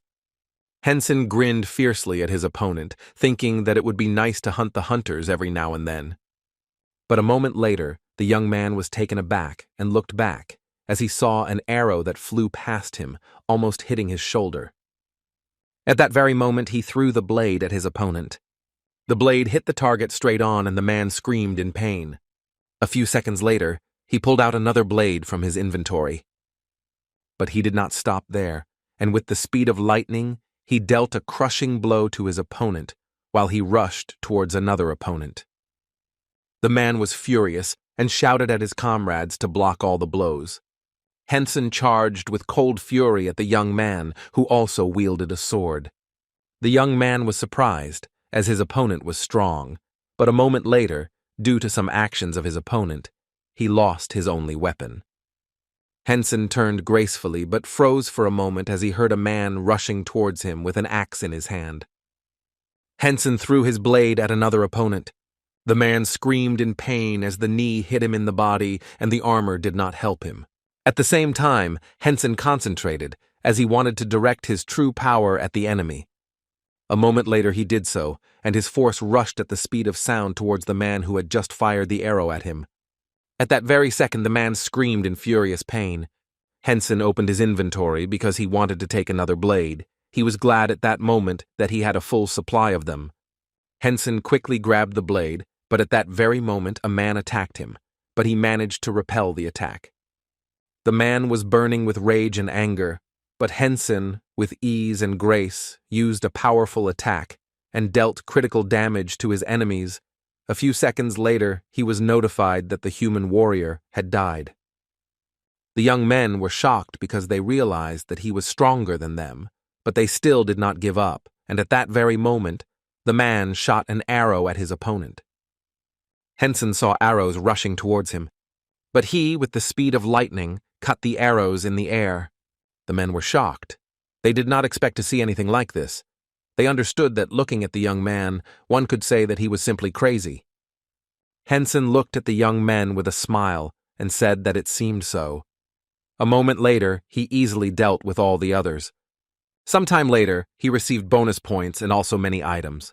But he was glad that on top of that, he got some great footage, and after a few seconds he stopped the recording. But in turn, he really liked the moment of the fight where the arrow was cut in half. At first he was sorry that he missed one, but he was glad that the young man launched another one. He sighed heavily and began to collect items, as he knew that what was happening could become a problem in the future. He understood that he would cause chaos if he returned to the camp. Henson sighed heavily, as he knew he needed to take off his mask, knowing he hadn't really had time to take it off since he joined the Survey Corps.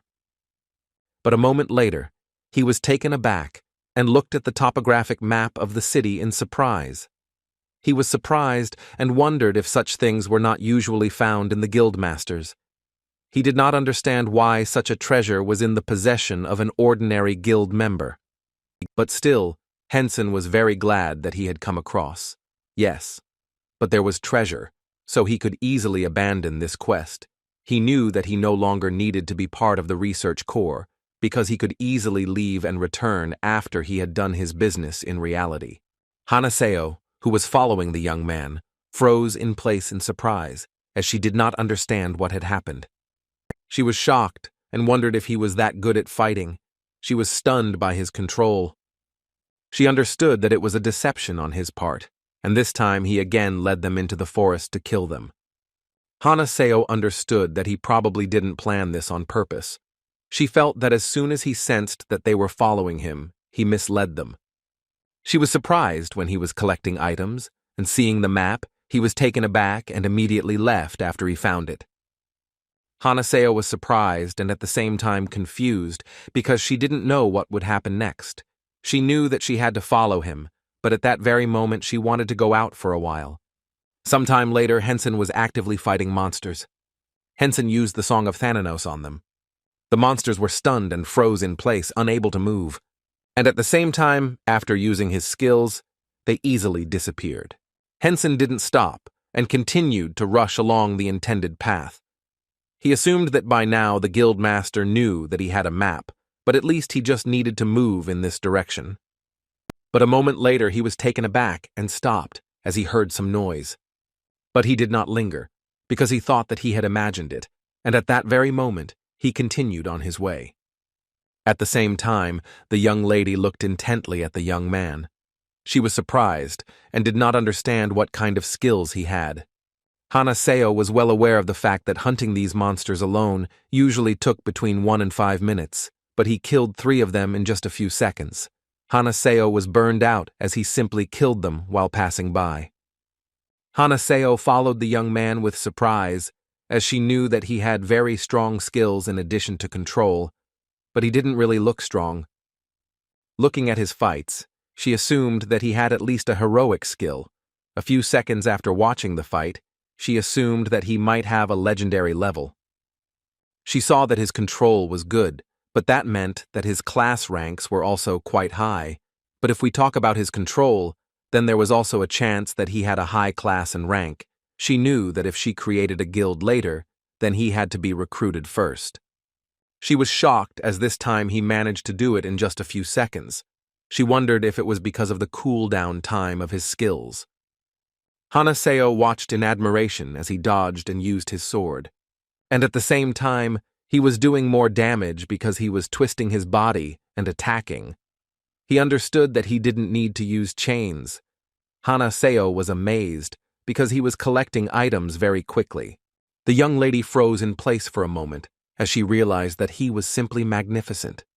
She was surprised because he was even able to dodge the attack by simply jumping up. At the same time, the man was burning with rage in real time. As his subordinates told him the sad news, he understood that they could not even do anything right. He was furious because he believed that the young man who wore the mask was quite a strong opponent. He understood that if the young man had a map, then he would immediately arrive at the castle, and since he still hadn't logged out of the game, he needed to log out for at least a few hours of real time. He understood that if he brought a special group with him, he would be able to get to the castle first, so he wanted to create a separate group with only fast young people. At the same time, Henson was rushing towards the castle, but he was confused because he did not know when he would arrive there. It seemed to him that half a day of the game had already passed. He was very upset because he could not increase his level. But a moment later he stopped because he saw something very suspicious. Henson noted in the aftermath that they had formed a new group after the 5 died. It was the obvious next step. Henson thought for a moment, because if you look at their speed, it would seem that they were moving as fast as possible, just like him, and he was sure that he would see them as soon as he got to the castle, and looking at the tracks they left, he counted the maximum number of people. He knew that if they were of a lower level than him, he could easily deal with them. Henson looked into the distance with a grin, as he knew he needed to speed up a little. He knew that because of the quest, points and karma were being accumulated, and so now was the best time to fight face to face, and besides, unlike monsters, the higher the user's level, the more he would get. Although he didn't get experience points, he could get BS, items, and good footage. He understood that the video was very popular right now, so he had to try hard. A moment later he stopped as he found a group of young people. Henson quietly hid behind a tree, reading the number of young people. Looking at their equipment, he assumed that they were of a much higher level than him. He assumed that the men might be the guild master's direct subordinates. He understood that they were definitely stronger than the ones he had fought before. Henson sighed heavily, as he had already planned the fight, and he knew that if nothing changed, he would win the fight. A moment later, he looked at the men with cold fury, who could not even imagine that he was right behind them. At the same time, the young people were discussing what had happened earlier. They discussed their comrades in battle and thought that, most likely, they made up the story that he cut the arrow in half in the air. They did not understand how he managed to kill so many people. They said that the guild master was capable, but he was still a coward. The man sighed heavily and said that he would like to quickly hand over the shift and go to bed, as he was tired of their conversations. But a moment later, they were taken aback and flinched, as they knew that there shouldn't be any monsters nearby that could use such skills. The man looked into the distance and said that someone had prepared an ambush for them, but at that moment he did not have time to finish speaking, since they were all charmed.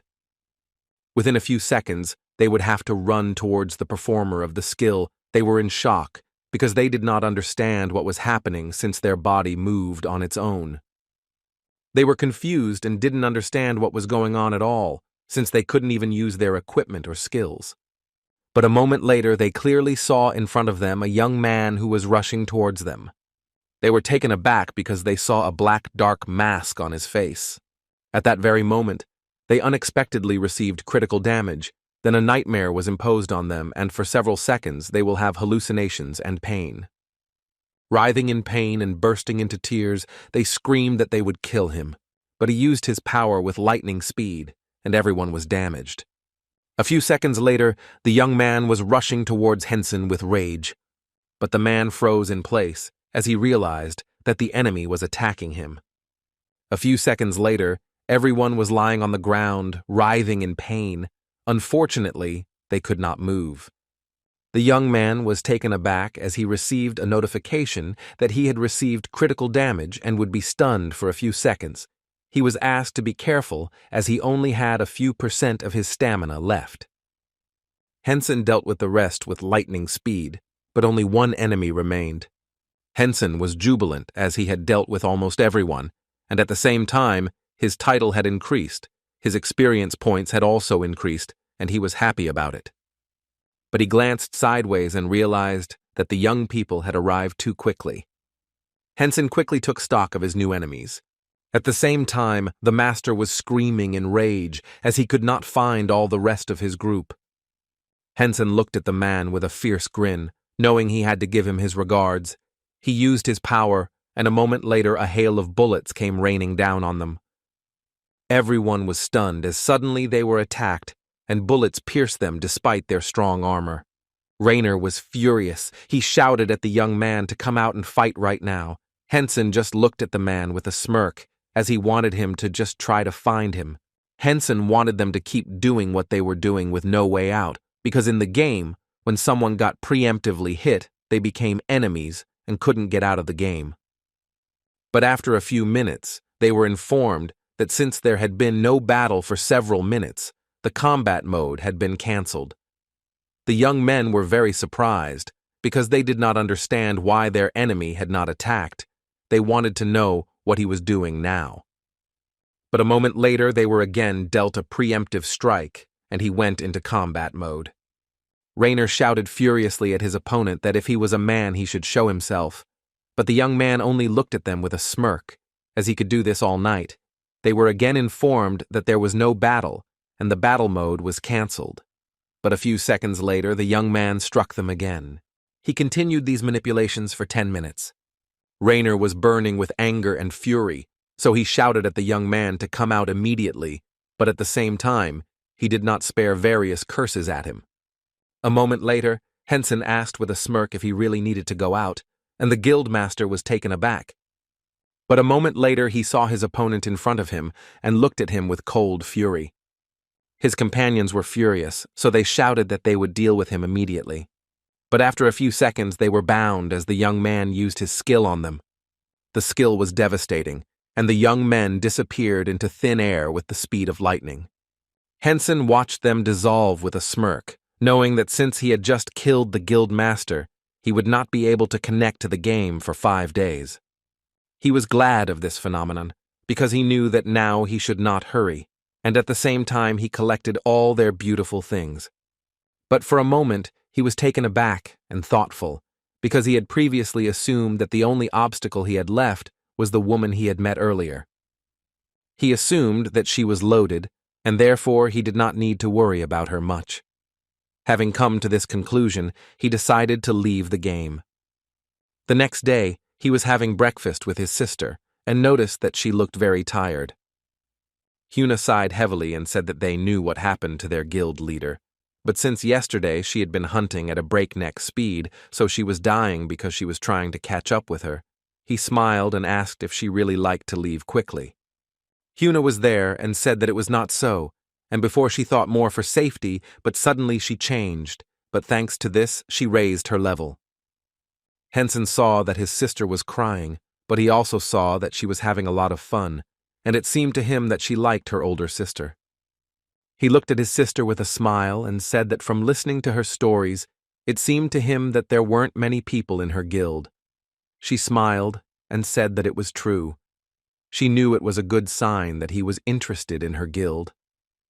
Henson looked at his sister closely and asked how their guild operated, since they had so few people.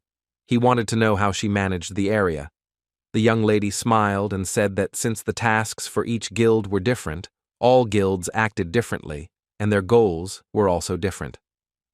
She said with a smile that there are guilds that block others from entering the area because of the dungeon, but this also can't go on for long. She smiled and said that there are many guilds like them that just want to play the game and have fun. Looking at her brother, she smiled and said that usually everyone in the guild would gather for a raid or when they got a high-level dungeon, and other than that, they would just travel or chat with other guild members. He looked at her with a smile, as if it was truly interesting. She smiled and asked her brother if he wanted to join their guild. He said with a smile that he might, but he had no thoughts about joining right now. The young lady was surprised, not understanding why he would say such a thing. As he left, he said with a smile that with his level right now, he would just be a burden, and if he wanted to join, it would only be after he became a little stronger. She sighed heavily, as she thought she had almost convinced him. Henson looked into the distance with a smile, as he knew that he had to be worthy of his sister, because if her brother's level was too low, she would be ashamed of him. He knew that since he had already eaten, he could go and do some exercise. As he was leaving his room, he suddenly stopped. He thought for a moment, since he could use the footage he got yesterday when he killed the guild master, he knew that although it was sad, he didn't think he would lose much. He knew that the fight he had fought before was even better than the fight with his immediate subordinates, since everything looked completely different ever since he started using the dagger. He really liked the last part where he cut the arrow. He knew it was going to be an epic moment. With a smile, he sent this video to his friend. Sometime later, the young man was training in the old way while he was watching various news. He heard the organization of a research corps mentioned. However, it was said that the superhuman guild that ran the research corps had committed atrocities, so everyone was curious about what really happened. The man looked at his colleagues and said that they were originally a famous guild, but then they received public anger from many users. The young lady was surprised because she did not understand what happened. The man sighed heavily and said in a puzzled tone that the guild was entrusted with the role of leaders, yet they intended to abandon people. He was furious because he knew that they were supposed to guide them, but they used that role to exploit and abandon people. Henson sighed heavily as he watched the interview, as he noticed that they were telling the story as if they had lived it themselves. The man informed his colleagues that unfortunately no one could find the master now. They could not find his immediate subordinates among the research corps, although this was not confirmed, but the users who were part of the corps had a strong opinion regarding Togo that they could go to the castle in separate groups. Henson was surprised as he now understood how things had turned out. The man said that, in connection with this, a large number of guild members also left the corps. Jisoo was furious and shouted that she completely agreed with them and that this should not happen again, because controlling others and manipulating them is too much for a game where people just want to have fun. Henson, for his part, was not worried about the guild. He was more concerned about the woman he had encountered earlier. He hoped that she had not yet received the map, since he unfortunately did not know whether she was a friend or an enemy, but he knew that it did not matter at all what happened, since he needed to get to the castle first. At the same time, the young man was closely examining the video that his friend had previously sent him. He noticed that his friend looked like an honest man, but his style was the complete opposite of chivalrous.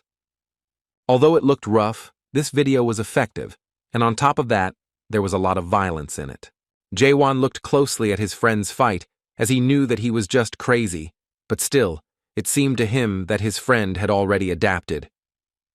A moment later, he looked back and told his friends to listen carefully because a new video was out. The young men looked at the video with bewilderment, as they knew that this video would be the first in terms of views. They were shocked and thought that the young man was simply crazy. Hwayne, while training the young man, noticed that his innate speed and endurance increased every day. Hwayne was confident that in addition to martial arts, he also did basic physical training, because his learning speed was very commendable. On top of that, he saw his determined face. He was amazed, because, excluding his items, he was a real monster. Henson, in turn, dealt blow after blow to his mentor with ease and grace. Hwayne knew perfectly well that he should not tell his student what he had noticed. He looked at his student intently, since with this spear he could defeat him easily, but in turn, he wondered if there was anyone who could master the spear so quickly. He looked at his student with confidence and realized that there were no such people. A moment later, he was taken aback as he saw the young man rushing forward with lightning speed, striking him with blow after blow. He was shocked as he knew his speed was astonishing. Henson practiced constantly, and landed blow after blow on his mentor with ease. Huane, in turn, blocked his student's blow, but he was taken aback by surprise. A moment later, he sighed heavily and said that they should stop for today, as he had cut his palms. Huane sighed heavily and told his student that they needed to move to the master's room and look at his wound. Henson looked closely at his palm, because the sensations in real battles are completely different. He was surprised, but at the same time he really liked it. Henson thanked the master with a smile for treating his wound and also said that they would see each other tomorrow. The man was shocked. He did not expect this and did not understand what the young man wanted to achieve. Henson looked at his master with bewilderment, but he looked away in my direction and asked his student to rest a little and wait until his palms healed. Henson smiled and asked if this wasn't the best time to quickly turn them into calluses. The man sighed heavily and said that it was. Henson said with a smile that then he would be tomorrow, since this pain, which he had not had for a long time. The man was taken aback and froze in shock on the spot, because he knew that this was wrong, but unfortunately, he did not know what to answer. As he left, the young man said with a joyful smile that they would definitely see each other tomorrow, and also thanked his mentor for his hard work. The man froze in place, not knowing what to answer. That same evening, the young man looked at his companions and said that he had recently been thinking about the name of his YouTube channel, but he didn't know where to start, so he asked if they had any ideas. Hyuna was surprised and asked her brother if he was really a YouTuber. He smiled and said that it wasn't like that, and his friend was helping him with it. Jawan created a video editing company, but he felt like his friend was only caring about him, so he asked him to come up with a good nickname, but he couldn't think of anything. Hyuna asked her brother what the concept was. He said he heard his friend would upload a lot of videos and show several styles of play. He sighed heavily and said that, unfortunately, he couldn't think of anything.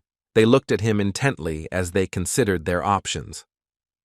A moment later, Madame asked them with a smile if they liked the Asura variant, and they looked at her in surprise. She smiled and said that in an old cartoon there was a character named Baron Asura. He was half woman and half man, and also had many arms and a three-line sword, a god named Asura, so she assumed that this name would suit him perfectly. They looked at the young man with joyful smiles, as the idea was very good. He smiled and agreed with them, and also noted that the name sounded great. After their dinner together, he sank into the capsule, but at the same time he was thinking about a new name, since it really suited him well and kept on the tip of his tongue. He knew that he had to tell his friend about it tomorrow. He also knew that the guild master would be able to log into the game again, so he had to head straight to the castle. After immersing himself in the game, he began to warm up, as he knew that he would be running a lot. Opening the map, he noticed that the castle was still far away, and therefore assumed that the journey would take about a few days. Henson sighed as his stretch was complete, and now he had to move on. But a moment later he stopped, as he heard someone calling him. The young lady looked at the young man intently and said that he could not go. He looked at her in surprise because he did not understand why she looked so angry, because she had not been like that before. But what amazed him more was that she knew where he would be. He asked for forgiveness and what she was trying to say. She looked at him with fierce rage and said that he would not pass. Henson was taken aback and froze for a moment as he felt somehow uneasy about her tone. Some time ago, a young lady was closely watching a young man who was dealing with his offenders. She was amazed as he instantly killed many, and what's more, they were high-level players. She was impressed not only by his control, but also by his skill. Watching the young man, Hanaseo guessed that he also had a high-ranking class. But a moment later she was taken aback as she heard the head of the superhuman guild screaming in rage and demanding that the young man show himself. She looked at this spectacle in surprise as she noticed that the young man was playing cat and mouse with them. But a moment later, Hanaseo S. looked into the distance with no less surprise. She was shocked because she saw that they were tied up and could not move. Every time she saw him at work, she got goosebumps on her back. But a moment later, the young lady noticed that he had left the game, She sighed heavily as she knew that she had to wait for him. Hanaseo suggested that after getting rid of the superhumans, he felt he needed a rest, as he deserved it. She decided to go out for about an hour and a half, because she hoped that she would not exchange time with him. An hour and a half later, she returned. Looking back, she noticed that there was no trace of him in sight, and it seemed that he had not yet returned to the game. She was glad, as she wanted to wait for him there for a while. Hanaseo knew that even if she missed him, it wouldn't be a big deal since she had the search skill, but she still knew that it would be a shame if she missed any interesting battle, so she decided to wait for him at the scene. She sighed heavily as she had waited for him for 10 game hours. After 20 in-game hours, nothing had changed, and she continued to wait for him. After 30 in-game hours, she sighed heavily, as she assumed that he was most likely just sleeping. She was puzzled, because she knew that they had not set a time for the meeting, and he was not late anywhere, but still, she wanted to wait a little longer. But the next morning, she was burning with rage, because she did not understand why he had not returned. After 40 hours of real time, she was not like herself. But after some time, she finally got lucky and saw him. She was furious and couldn't let him go that easily because she had to talk to him. Jumping down from the tree, she rushed towards him and shouted with fury that he was not going anywhere. The young man froze for a moment in surprise, as he did not expect this. They looked at each other in silence for a while. He was surprised and didn't know how long she had been in this place, because he didn't even notice the surveillance. He sighed heavily, because he understood that she was not so simple. He knew that she was not a pawn of the guild master, otherwise he would already be dead. Henson assumed that he would most likely survive if he chose his expression correctly, because if he made a mistake somewhere, he could easily die. He understood that he didn't need levels at all, because he needed a unique reward, so he was ready to do everything in order not to miss it. Hanaseo looked at the young man closely. After all, she was going to the castle and just wanted to watch his battles for a little while longer. But unfortunately, she knew that she wouldn't be able to do something like that after all. She couldn't fail the task. At the same time, the headquarters were closely watching the young people. Cho Minwoo was furious, because he did not understand why they behaved in such a way. He knew that they had almost the same tasks, but they could not cooperate. At that moment, the young man was glad that the youth had killed the guildmaster. Henson looked at the young lady and asked timidly what she had just said. She was puzzled, for she did not know what she should do or what she should say, but she knew that she had to be honest. She sighed heavily and, looking at her companion, said that now in the process of completing the task, it consisted of not letting anyone into the castle. She knew that this was not entirely true, but not entirely a lie either. Henson looked closely at his companion, knowing that she was hiding something, although he understood her. A moment later, he said that he knew what the task was. He looked at her intently and said that he was talking about Wyvern. She was taken aback, as she did not expect to hear such a thing. She looked at him with a puzzled expression on her face and asked what he was talking about. A moment later, he spoke of the god of death and sleep. She froze for a moment. Looking away from her, he said that he immediately understood everything when he saw her in battle. She looked at him in surprise and asked what he was talking about. A moment later, he said that she had the same chains as him. At the same time, he pierced the Reaper with chains, a small monster. Henson told the young lady that he had them too. She was surprised, because she didn't expect such a thing. She knew that only one person could get the legendary class. She didn't understand how it happened that they had the same ability. She wondered if he could copy her circuits, but she knew that it didn't explain what he knew about her mission. She clearly understood that copying abilities didn't work on higher-ranked classes, and he also knew about the god of death and sleep. Henson looked at the young lady closely and said that, well, he wasn't sure what her task was, but he needed to go to the castle because of a class quest. She looked at him in confusion and asked why she should trust him. Henson smiled and said that he also had a legendary class and was associated with the god of death and sleep. She looked at him with disbelief and wondered if this was possible. She sighed heavily because she knew it was simply impossible. As far as she knew, Thanatos was the strongest side in the game world. She thought that such a powerful being could still afford to have several legendary classes under his command. Henson smiled, and with lightning speed pulled out a small map from his inventory and said that he had a map that proved that he had the castle quest. She looked at him in surprise, as she did not understand what the map had to do with it. Henson looked at the young lady intently, as he had already memorized the map, so he would get to the castle anyway. But if someone took it from him, then there would be problems, and if the young lady took the map, then she would be able to get there first. Henson hastily handed the card to the young lady and said that it was an item that had fallen from the superhumans. He sighed heavily and said that the time she saved him, he was luring that guy into the forest to kill him later. But he still thanked her. Henson looked closely at his companion, seeing that she had not responded.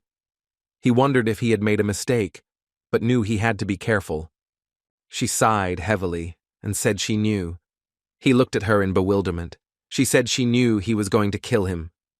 Hanaseo said that she also knew that he first killed a squad of 5 people, and then the reinforcements. He looked at her with bewilderment. The young man was puzzled, as he realized that she had been stalking him for a long time and practically openly admitted that she had been on his tail all this time. He understood that she was definitely hiding something. Hanaseo sighed heavily, as she had let it slip. Hanaseo looked at the young man as he was telling her the truth. Hanaseo knew it was her turn now, and so she apologized for stalking him when she shouldn't have done that. She said she had been doing that since he got the card. Hanaseo looked at the young man closely and asked if their missions were similar. He said that he didn't know for sure if that was the case, since their roles were different, even though they were both related to the god of death and sleep. Hanaseo looked at the young man intently and said that he was right, and her task was to prevent the snakes from being resurrected. She also said that there were no instructions in the task text. He looked at her in surprise, since you were his assignments, and everything was written out in detail. But still the young man was puzzled, because he did not understand why they had different tasks, because she was not looking for traces, but trying to prevent the resurrection, but he assumed that she could lie to him. She sighed heavily and said that they had very annoying skills. She, of course, understood everything, that he was the god of death and sleep, but there were many more sleep skills than death skills. They also had few active skills and a lot of passive ones. She also asked who he preferred to roleplay. He looked at her and said that he liked to deal damage. Since the young lady spoke very quickly, he assumed that she was not a liar, since it was impossible, in his opinion, to make up such a thing quickly. She talked incessantly, and he assumed that something had happened to her. Henson sighed heavily and said that he had a sleep skill that really pissed him off. Unfortunately, he was also boiling inside, and he began to tell her everything. A moment later, she looked at him in bewilderment. But after a few seconds, she said that they had a lot in common. Looking at the young lady, he now clearly believed and understood that they had a related task. At first he thought that she was not telling him something or was simply lying to him, but now he saw that she was sincere with him. Henson looked at the young lady as he realized that she was very trusting. He pitied her, but was glad that she was not his enemy. Henson suggested that it would be better if he kept his divine class secret. Henson understood that she was of a lower class than him, since he was a descendant of a god and therefore superior, so she was his subordinate. He understood that she was weaker than him, and he did not necessarily have to get rid of her, but he was still on his guard.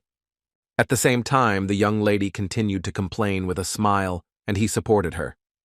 Henson looked at the young lady with a smile and said that he had been chatting with her for too long and had forgotten to introduce himself. She smiled and also introduced herself and also asked if he had given her real name.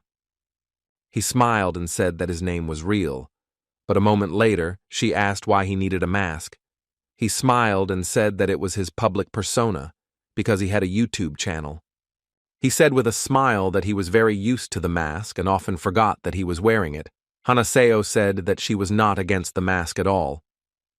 But a moment later, the young lady froze in place in surprise and confusion. She was shocked and knew it was unfair because he was very handsome. She was surprised because she knew he controlled his entire game and his character and had great skills, and he also had great looks. He looked at her in surprise and asked if something was wrong, but the young lady only looked away from him with embarrassment and said that everything was fine. Henson smiled and said that since they had similar tasks, they could go to the castle together. She smiled and agreed with him, and he in turn suggested that she go for a little run, and she agreed. A moment later, they were running together. At the same time, the young lady was deep in her thoughts, as she knew that her companion was very handsome. He also had a legendary class and excellent control, so she knew that he had a great future on YouTube, especially if he took off his mask more often. But the young lady knew that even the mask could not hinder his success. She knew that she had to concentrate on the task. Henson looked at the young lady, as he was amazed, at her speed, because she easily kept up with him. He pressed on a little because he wanted to overtake her. But a moment later, the young lady rushed forward and overtook him. He was shocked and wondered what the difference in levels was between them. At the same time, the young lady was deep in her thoughts, as she wanted to send him a friend request, but she knew that she needed to come up with a reason first. But a moment later, she asked him directly.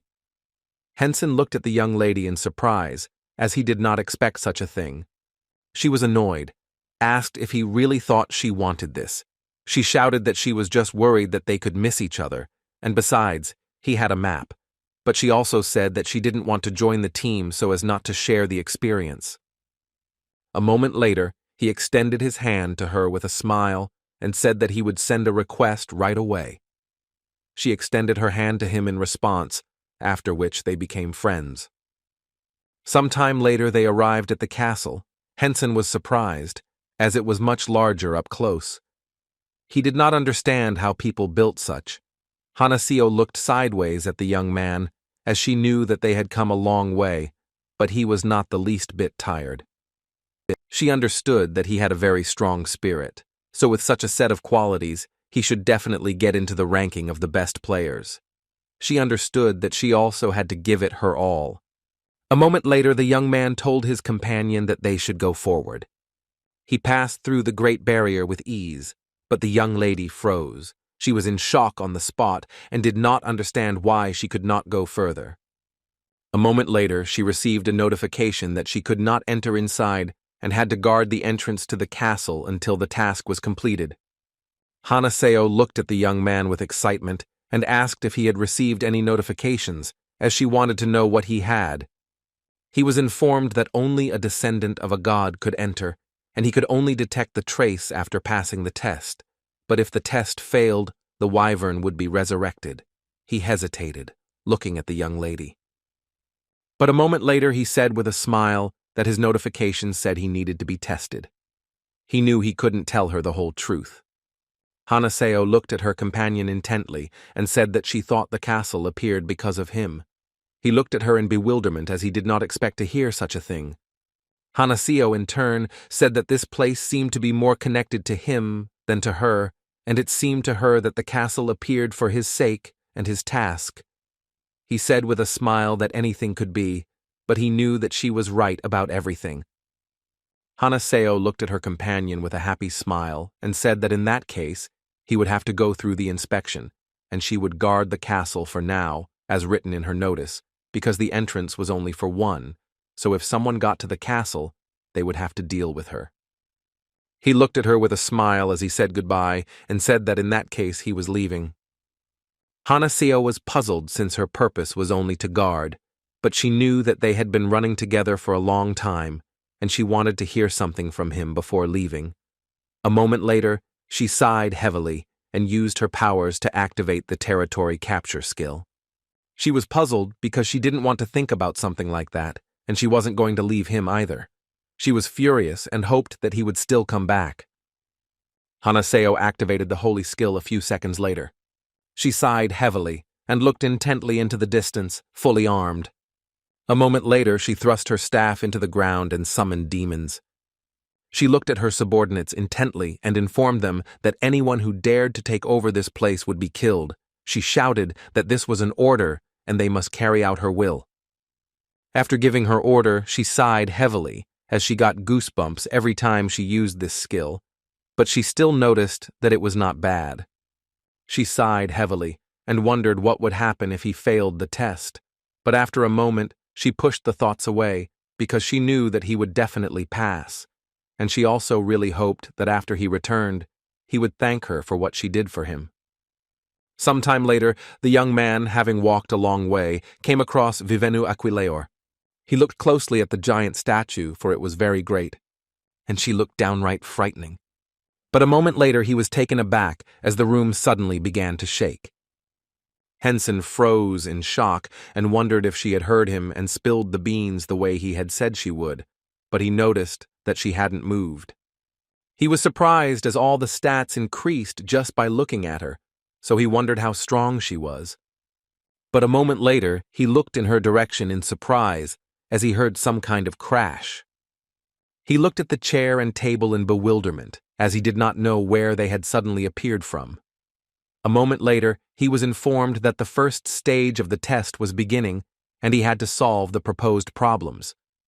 He was also informed that with each incorrect answer, the difficulty of the next task would increase, and he was given 1 hour to complete it. Henson, in turn, was a little puzzled, as he did not expect this. He looked at his new workplace with bewilderment as he saw a small piece of paper and a pen. The first question was about the god of sleep and death, as he was revered by other great gods, and his greatness was undeniable, so he had to write the full name of the god. Henson sighed heavily and looked closely at the piece of paper with the question. A moment later he missed the first question, then he was asked to write the full name of the apostle who served the great god. Henson looked closely at the small piece of paper and skipped the question. A moment later, he saw a bunch of other questions but decided to skip them all. He knew it didn't matter because he liked a challenge anyway. He was informed that he still had time left and he had to write down all the answers, and was also warned that the fewer correct answers he gave, the more difficult the next task would be. He sighed heavily, since he still needed to read the text of the task more carefully. He was confused and didn't understand why he even got involved in such an argument. He looked at the statue in front of him with a smirk, as he knew that it was time for him to get punished for his concentration on the lessons. A moment later he was notified that time was up and the results were being counted. He was notified that all of his answers were incorrect, and so the highest difficulty was activated, but he also saw a notification that the wyvern's doppelganger had been awakened. Henson looked at his opponent in bewilderment. A moment later he noticed that his opponent was awakening. Henson looked into the distance with a fierce smile and wondered if he had really increased the monster's power to the maximum. A moment later there was a loud crash, and his opponent took one step, but he looked at her in surprise and wondered down. Was she too nimble, because he knew that he could die from one blow from her? A moment later, the wyvern roared with a menacing roar. Henson, in turn, was glad that her scream did not impose the horror effect, because his body was already shaking with fear, even without it. A moment later he was taken aback as he saw that she was about to step on him with her huge paw. But the young man jumped back with the speed of lightning and thereby saved his life. He was in shock, but she continued to growl menacingly and advance on him. But the young man easily dodged each collision. He understood that his endurance had decreased due to the avatar's state of shock. So he tried to dodge as much as possible, but at the same time he took off all his equipment and he moved all his belongings into his inventory. Unfortunately, without his sword, he didn't feel so confident, but he knew that he couldn't do anything about it. He knew that he would spend all his remaining skill points right now. At the same time, his opponent growled menacingly and attacked from all sides. Previously, the young man had bought himself the elixir just in case, but now he thought that he would really need it. Henson froze in shock when he saw the large wings on his opponent. He was shocked because he realized that by waving them, she was creating a strong wind that was hindering his movement. With lightning speed, he ran away from his opponent.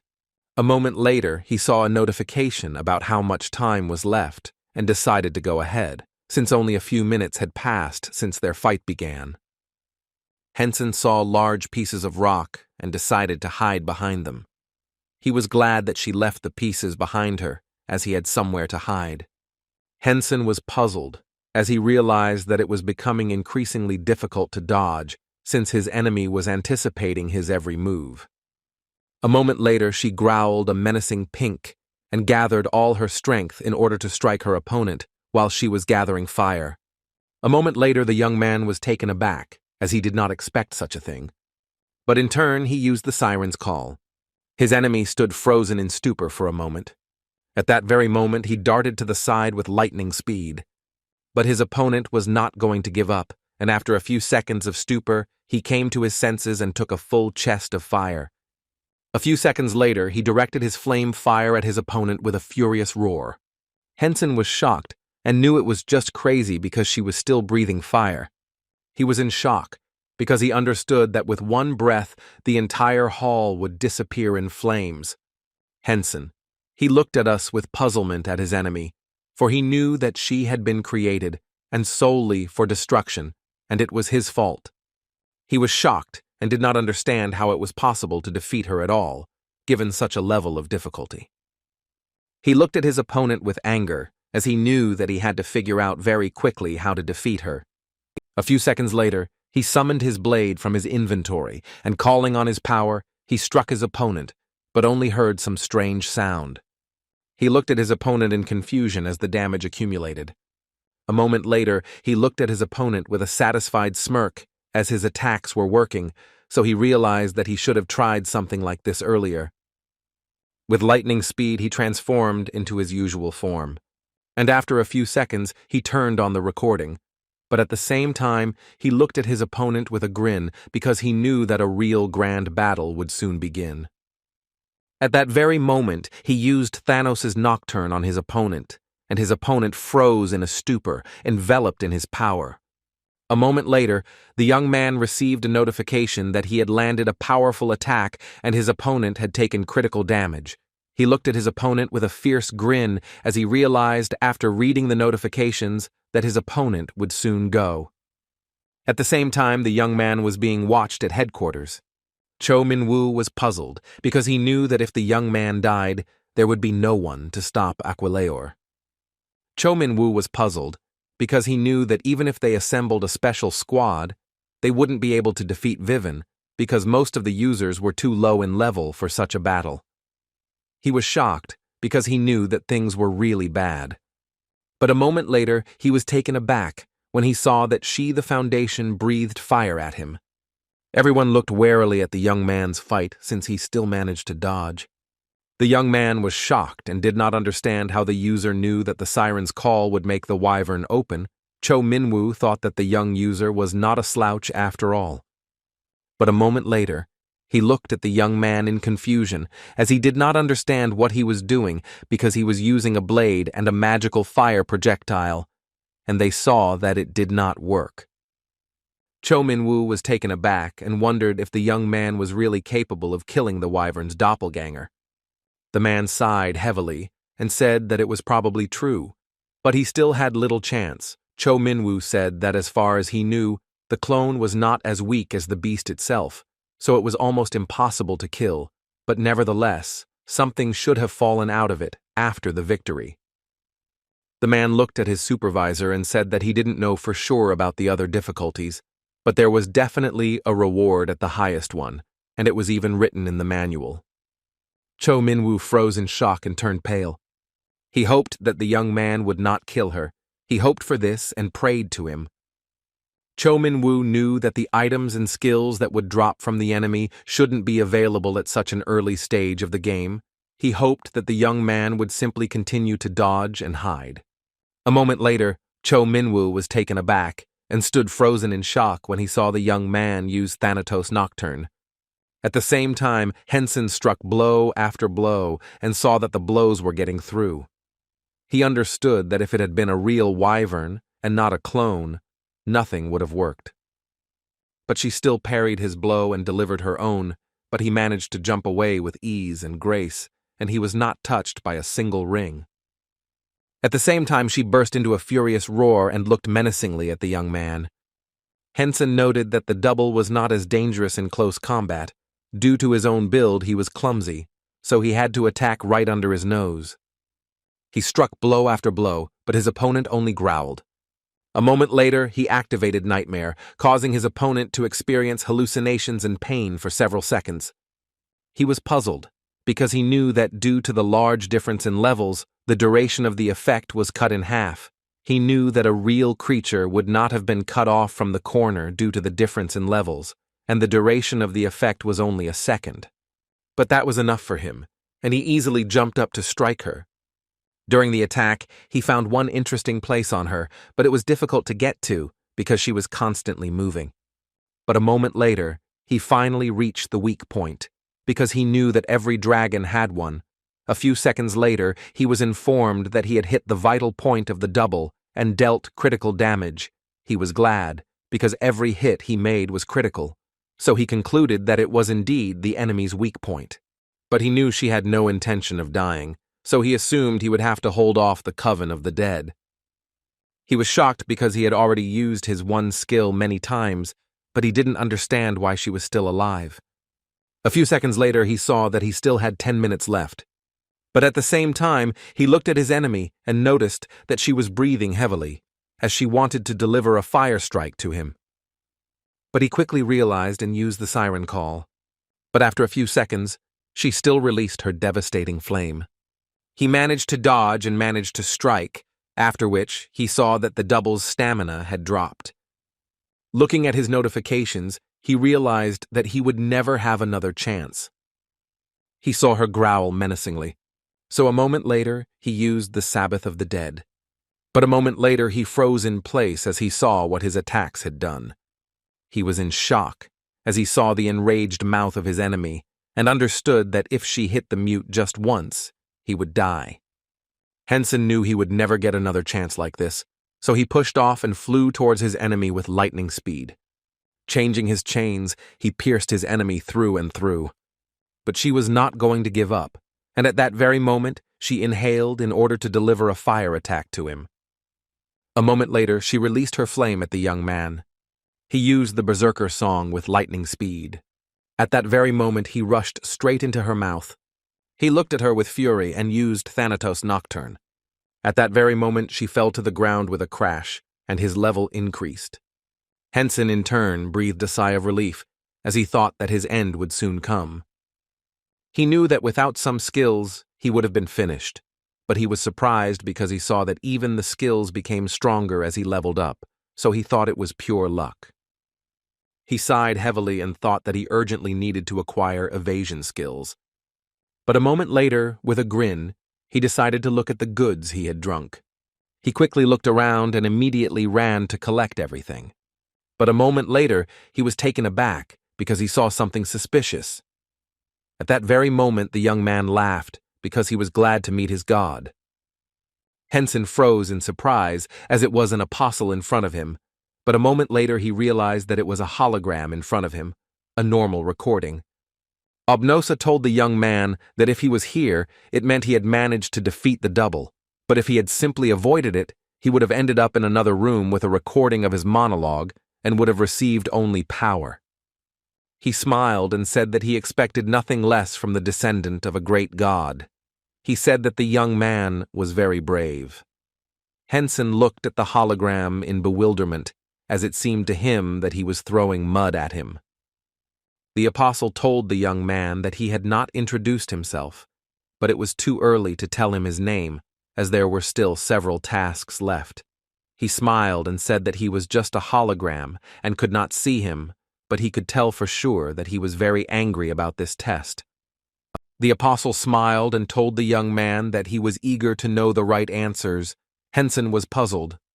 Henson saw that it was just a projection, but he wanted to take revenge when he met the apostle in person. The apostle sighed heavily and said that jokes were out of the question now, because he wanted to give him power. The apostle said that the young man would have to choose between power and the relic, because when he found the first trace, he would be able to choose one of the two, and the power that he did not choose now, he would be able to receive later. The apostle advised the young man to choose the one that would be useful now. A moment later, notifications appeared before the young man's eyes. The call of the god of death is like the call of death. It cannot be resisted. Henson thought for a moment, as he knew that it was quite a big disadvantage to not be able to get experience points. He wanted to look at another option.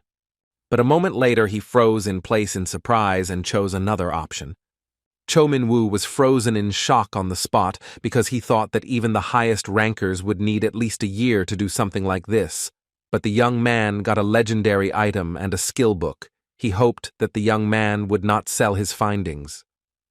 Cho Min-woo knew that this was all for the best, since he now had to deal with a real wyvern. But he was curious about what the young man would encounter next. He froze for a moment in surprise when he saw that the young man had been called by the god of death. He was puzzled because he didn't understand why he had been given this particular skill. He knew that it would be very bad if the young man stopped growing in levels because of such a skill. But a moment later he was taken aback and asked his subordinates if he had imagined it. He was shocked and didn't understand why this skill had fallen to the young man. Cho Min-woo sighed heavily as he understood that the young man would not be able to raise levels with his wild speed, but he knew that the problem was also not in the levels, because if he obtained this skill, it would not affect anything until his level was higher than 100. Cho Min-woo sighed heavily as he knew that the young man would gain levels very quickly. He turned around and, puzzled, told everyone that he needed to go to his boss, and on the way he would drop by the development team so they didn't have to look for him. At the same time, the young man was taken aback as he received a lucid dream of the god of death. He understood that if he received several times more experience points, it would be very difficult for him to raise his level, but he realized that he would have the opportunity to partially buy legendary skills. Henson was very happy because he would be able to buy legendary skills several times a month.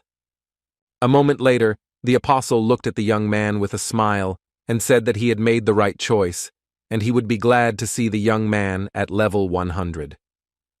The apostle smiled and told the young man that in a few minutes this castle would go back underground. The young man was surprised by such a statement. The apostle smiled and said that the young man had better hurry. Henson was furious and knew that he would deal with the apostle when he met him in person, but in turn he ran like lightning because he did not want to be buried alive.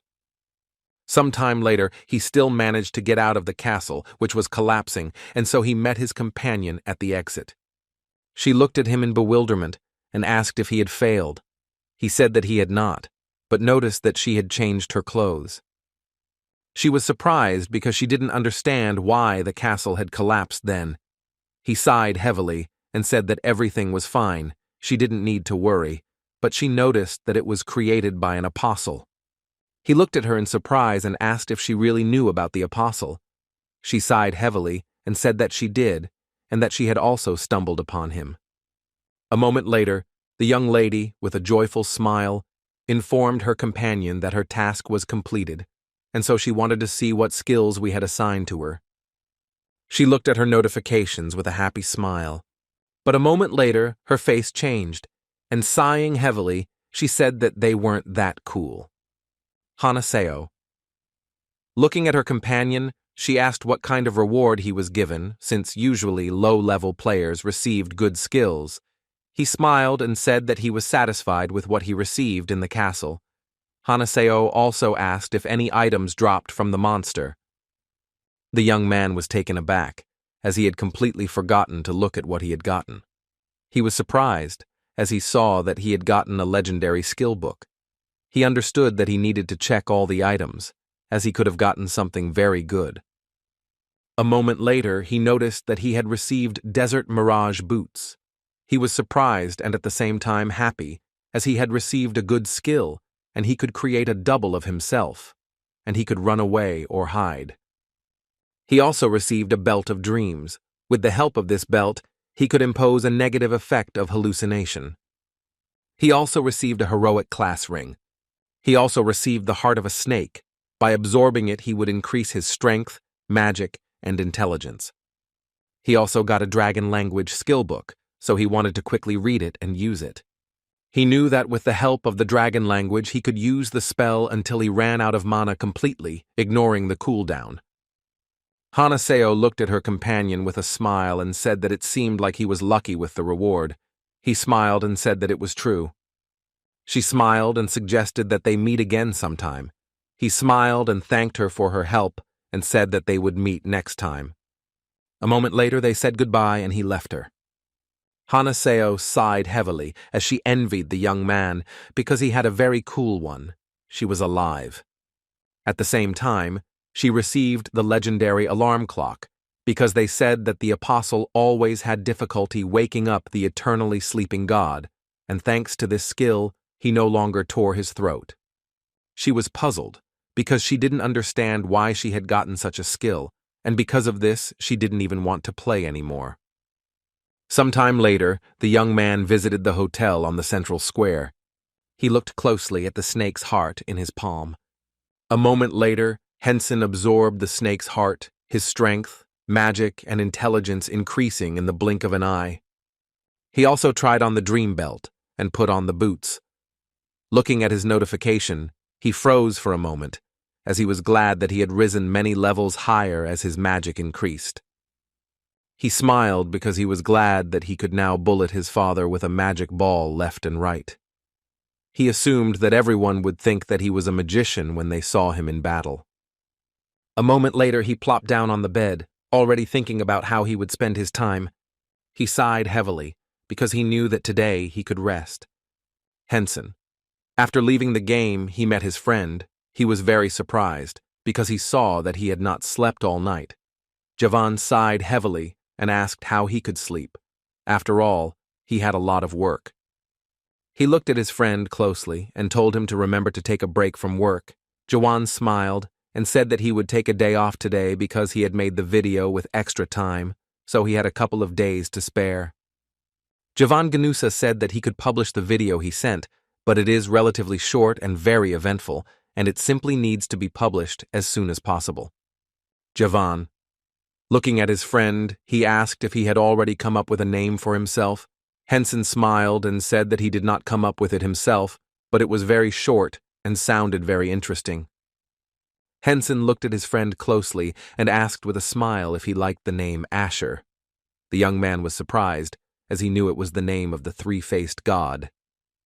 Henson, with a smile, told his friend the story of his name, and the young man in turn supported him, and with a smile said that it was a very cool name. They talked for a while and told everyone about the moments of the battle. Henson advised his friend what he should cut from the video and what he should leave, and the friend smiled and said that he was a master of his craft, so he would choose what was needed.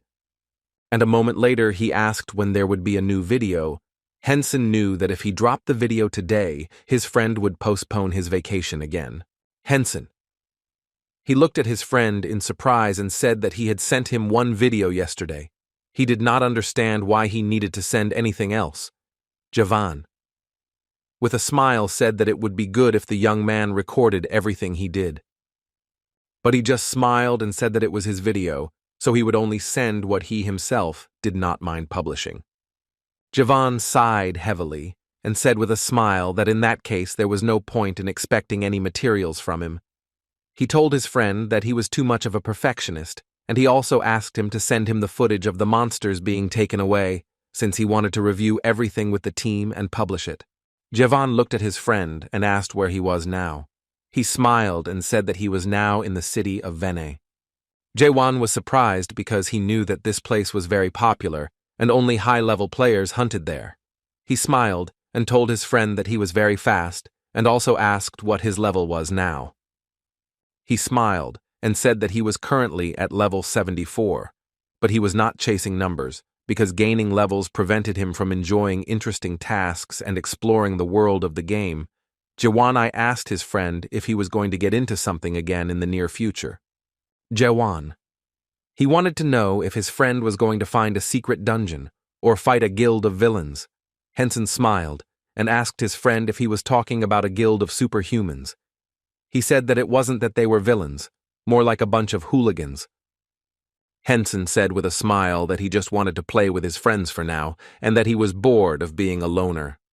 His friend laughed, and he asked in bewilderment why he was laughing like that, since he was actually a very sociable person. Javan looked at his friend with a smile and told him not to forget to write down interesting events. Henson looked puzzled and said he wasn't going to do anything. He asked his friend if he really thought miracles were happening to him every day, but his friend just smiled and said they'd see. At the same time, the man was burning with anger and fury, because the mayor knew that he wanted to take the entire reward for himself, and now he declared a hunt for him. He was furious, because his guild had finally fallen apart. He understood that because he was wanted, he could not come in under his own name. Burning with anger and fury, he wanted to find the young man and send him to jail. He was furious because he realized that the young man had destroyed everything he had worked so hard for. He slowly entered the capsule and sighed heavily, as he was going to sell the capsule if he ran out of money, but he knew he would have to wait. A moment later, he created a new account, and he immediately got a unique class. He was glad because he knew that the young man now had no chance to survive. Some time later, the young man returned to the game and looked at his notifications.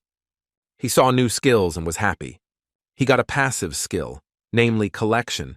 They said the god's hobby was collecting strong souls, but even other gods don't know why he needed them. Henson thought that it was not a bad skill at all, but for a divine one, it was simple. A moment later, he decided to take on a new task.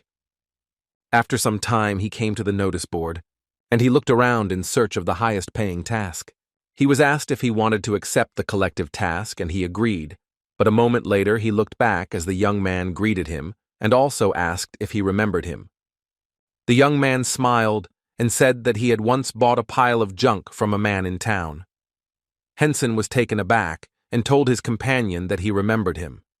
He looked at his new acquaintance with a smile and introduced himself. Amir looked at the young man and asked if he was here because of the castle. He smiled and said that actually it was, but it was all over now, so he was just hunting. He asked his new acquaintance if he could help him with anything. Amir smiled and told the young man that he was quick on the uptake. He said that he didn't need anything specific. He just asked his companion to tell him where he was currently hunting, as he would like to invite him to join their hunting party. Henson said that he was going to an underwater cave. Amir was surprised and said with a smile that they were also heading there, and it seemed that they had the same missions. Amir looked at the young man intently and loaded him with a bunch of information. Henson looked at the young man in bewilderment, as it seemed to him as if he had listened to a whole instruction. Henson smiled and said that with such favorable conditions, it would be a sin to refuse the assignment. Amir smiled and thanked the young man. He also said that everyone in the squad except him already knew each other, so he was glad that now he had someone he knew. Henson smiled and said that he had a low level, but a rare class, so he was in good hands. Amir was surprised and sincerely envied the young man that he had a rare class, and he also said that he became a merchant only because he wanted to earn more money. Henson looked at his companion with a sweet smile, for he was glad that he believed that he had a rare class. A moment later, the young man told his new acquaintance that he was throwing down an invitation. Amir smiled and said that they could now go to the others. Henson smiled and said that they needed to tell the others about his rank, so that they wouldn't think anything extra. But the young man smiled and said that everything would be fine, since his friends were good guys. A moment later, they arrived at the cafe where all the other members of the group were. Henson introduced himself with a smile and also said that he was a low level but a rare class, so he got dressed so that they wouldn't kick him out. They looked at him in surprise and asked if it was really important. The young man smiled and introduced himself and said that he was an archer. Luna smiled and said that she was a healer class. Fian smiled and said that she was a mage. Henson bowed and said with a smile that he was pleased to meet him. At the same time, the young people were communicating with each other in a hidden chat.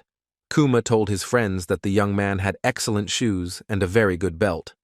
Fian, in turn, said with a grin that his sword was also not bad. She wondered if the merchant had the same thing on his mind as they did, since he had brought a very lucky man to them. Luna said with a grin that she doubted that was true, because they were both spineless wimps. She said that it would be easy to clean them out. For some time they still communicated with each other, despite everything. Amir looked at everyone with a joyful smile and said that they would have a great time. Amir was in shock and shouted to his comrades to be careful. But in turn, he managed to dodge his enemy's blow. A moment later, he jumped back and gave way to his comrade. At that very moment, the young man struck at their enemy with lightning speed. Henson looked closely at the monster as he saw that it had good defense. He wondered if it was because it was a turtle. But a moment later, he ran to the side as his comrade took aim at the enemy and struck him. At that very moment, the monster growled in pain. Henson did not lose his composure and with lightning speed dealt a crushing blow to their enemy. The young man loaded his bow with lightning speed and fired straight at the target. But this only angered the monster, and he rushed at Amir. The young man was taken aback, as he did not expect such a thing. He was in shock because he realized that he was too late, and that he was about to be killed. But at that very moment, Henson covered him with his back. Amir was surprised, but at the same time glad that his comrade helped him. Henson was a little puzzled because he could see that his opponent was very heavy and he was pushing against him. But a moment later, a healer from the group helped him.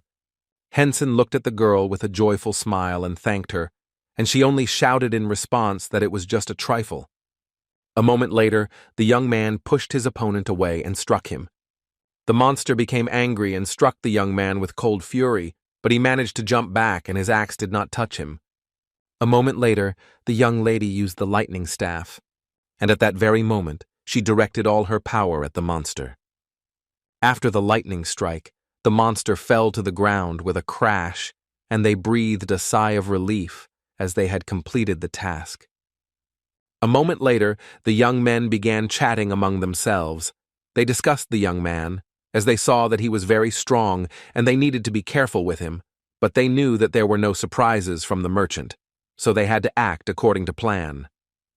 Henson looked at his group mates with a satisfied smile as he realized that they did not suspect anything, so he wanted to hunt with them more often. A moment later, he received a notification that his powers had improved due to his incredible endurance. He smiled, since holding back his powers was not very pleasant for him, but he thought it was fun in its own way. A moment later, Amir gave his comrade some treasures and also said that he would send him more fins because later they would divide the items and they only needed to count the cost. A moment later, the young man looked at his comrade with a joyful smile as he received a lot of gold coins. Amir sighed heavily and, smiling, looking at his comrades, said that they had already divided the money, and now they could rest a little. Henson was surprised how they had again arranged a halt. He wondered if the ordinary troops really rested so much. A moment later, Amir looked closely at his comrades and asked where they were going next. He said with a smile that if they went to the right, they would meet many people, and it would be safer there, but if they went to the left, they would not meet people on my way, because on the left and in front, there were much more difficulties. The godfather, looking sideways at the young people, said that he wanted to go to the left, although it was safer to go to the right. The house was too crowded, and there was no spirit of adventure. He would like to go where no one had ever been, although it was risky. The young lady smiled and said that they didn't want any trouble, and they could go where there were more people. Luna, in turn, wanted to go where her friend said. The young man looked intently at everyone present and said with a smile that he would also like to go to the left. Amir smiled a cheerful smile and informed everyone that everything had already been decided by vote, and therefore they were going left. After a short vote, they went to the left and encountered a monster there. Henson, in turn, did not sit idle and struck blows at his opponent. Henson looked closely at the monster after another blow, as he noticed that the monsters in this direction were very strong. But a moment later, he received the item and the gold coins after the fight. Amir smiled and said that the fight had been quite difficult, so he suggested that they take a little rest and move on. Henson was puzzled, as they wanted to take a break again. Henson sighed heavily, as they were now resting more often and longer, and this really irritated him, because he knew that they could have finished much faster if they had not taken breaks. Henson looked closely at the young men, as it seemed to him that this was a normal thing in ordinary squads, since he saw that the teams he met along the way also rested a lot. Henson looked at the three and wondered what they were up to, as he was sure they were talking to each other and not even hiding it. But he also noticed that they were secretly watching him, so he wondered if they wanted to steal his items.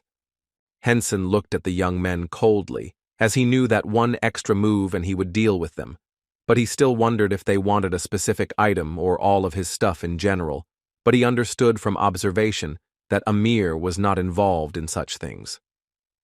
A moment later, the young man stood up and said that since they had rested they should continue hunting.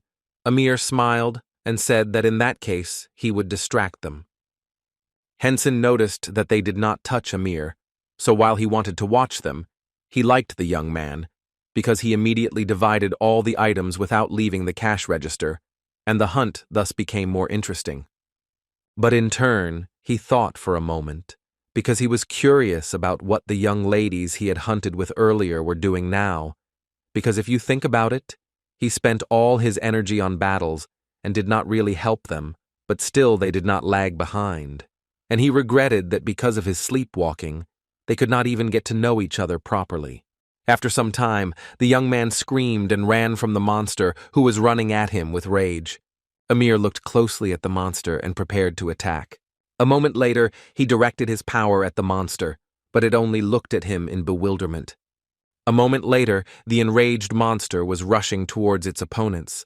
Henson looked at his comrade with a smile, as he had a good provocation skill, and he guessed that it was probably very rare or even unique. But he was not going to stand aside, and with the speed of lightning, he struck his enemy. A few seconds later, the monsters received a lightning strike. Henson looked at the monster closely, wondering if he should expose himself once. A moment later, the monster attacked the young man, who dodged with lightning speed and ran into the distance. He glanced sideways at the young lady as he saw that she had a good reaction. A moment later, the monster received a spear of lightning and roared in rage. A few seconds later, the monster disappeared as if it had never happened. Kuma looked at the young lady with a satisfied smile and said that her lightning magic never fails. She smiled and said that she was so strong because they were in a water dungeon, but at the same time, she needed to be careful since she could accidentally fry them too. Henson in turn looked sideways at the young people, but said nothing. He listened to their short dialogue. Amir looked at the young man with a smile and said that this time there was no fin, but on the other hand, many other items and a lot of gold fell out of the monster. Kuma with a smile called his comrades and pointed them in the opposite direction. He looked at them with a grin and said that he was an archer, so he had very good eyesight, speed, and reaction. They could hardly notice anything in the dark, but he assured them that there was something strange. Henson looked at the young man with bewilderment. He did not understand what he was talking about at all, because his reaction speed was several hundred times better. Henson looked into the distance, but saw nothing. The young man said with a grin that there was definitely something fishy there. Henson saw that they weren't very good actors, but he was even interested in what they were going to do next. Amir sighed heavily and said that he saw nothing. Henson in turn supported his comrade, and said that he also saw nothing. Amir smiled and said that they could still go and see, as it would be cool to accidentally find something like a secret room. A moment later, they nevertheless went deeper into the cave and froze when they saw the Great Wall. Kuma said with a grin that this wall looked strange. Henson looked into the distance, because he knew that they could not have noticed this passage from that corner. He realized that they knew that he was here. He knew that it would be very offensive if they simply lured them into a dead end in order to kill them. He smiled a predatory grin and said that this was definitely a secret dungeon, and a moment later, he informed his comrades that he had disarmed the trap. Everyone was surprised because they saw a secret dungeon. Amir smiled and said that he didn't expect them to find a secret dungeon and it was just some kind of luck. A moment later, he hurried everyone as he wanted to quickly find out what was inside. A few seconds later, they entered a secret dungeon. Kuma, with a predatory and satisfied grin, informed his friends that the young people had fallen for their provocation. Henson, in turn, looked into the distance with a grin because he knew that they were up to something. Sometime later, they reached the boss's room. The young people suggested taking a little rest and then going inside. Kuma smiled and said that he had run out of arrows, but Amir said with a smile that he had a lot of things in his arsenal and he could choose his arrows. Henson looked at the young men sullenly, as they had not yet tried to kill them, although they had already entered the hidden dungeon. He did not understand what was going on and did not know why they did not attack. He frowned at the young men who looked at him with a predatory grin. He didn't understand what they were up to, but he knew he would find out when they entered the boss's room. He didn't understand why they were dragging their feet. As he was already bored, Henson wanted to get it over with and go to training. The young man looked at his comrades and said that unfortunately, they knew nothing about the boss, and they should be careful. Amir looked at his comrade and said with a smile that he would not be able to provoke the boss, so he would have to stand at the front.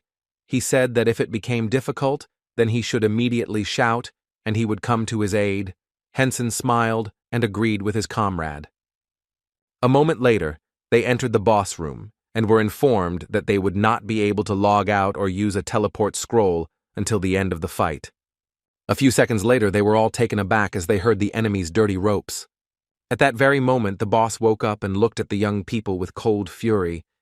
Henson looked at the boss with a satisfied smile, since it was his first time encountering something like this in the secret dungeon. He guessed that the boss was probably stronger than a normal monster. He glanced sideways at his companions and wondered if they were planning to attack him after the battle, when he was already exhausted, but he only smiled and said that it was time for them to begin. Henson was keenly aware of the fact that he needed to focus on the enemy for now. A moment later, he rushed into battle and drew his sword from its sheath. With the speed of lightning, he dealt his opponent a good blow. Amir looked at us with a joyful smile at his companion, as his blow was magnificent. The young people were surprised because they did not understand where he got such control from. Amir looked at his opponent and used gold multiplication, his coins spilling out all over the cave. The monster looked at his opponent in bewilderment, as he had not dealt much damage. But his attack only angered the monster, and he rushed towards the young man with lightning speed. At the same time, Henson stood still and rushed at his opponent with lightning speed. At that very moment, he pierced his opponent and struck him. Amir looked closely at his comrades and shouted. Thus, he gave them the command to begin attacking the monster. A moment later, the young people teamed up and dealt the monster a good blow. The monster growled, but at the same moment rushed at the young man.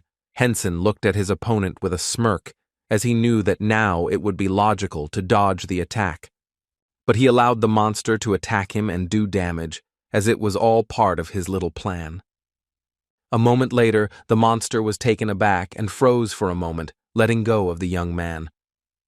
Henson saw that the monster was frozen in a stupor and, without losing his composure, quickly dealt him many blows.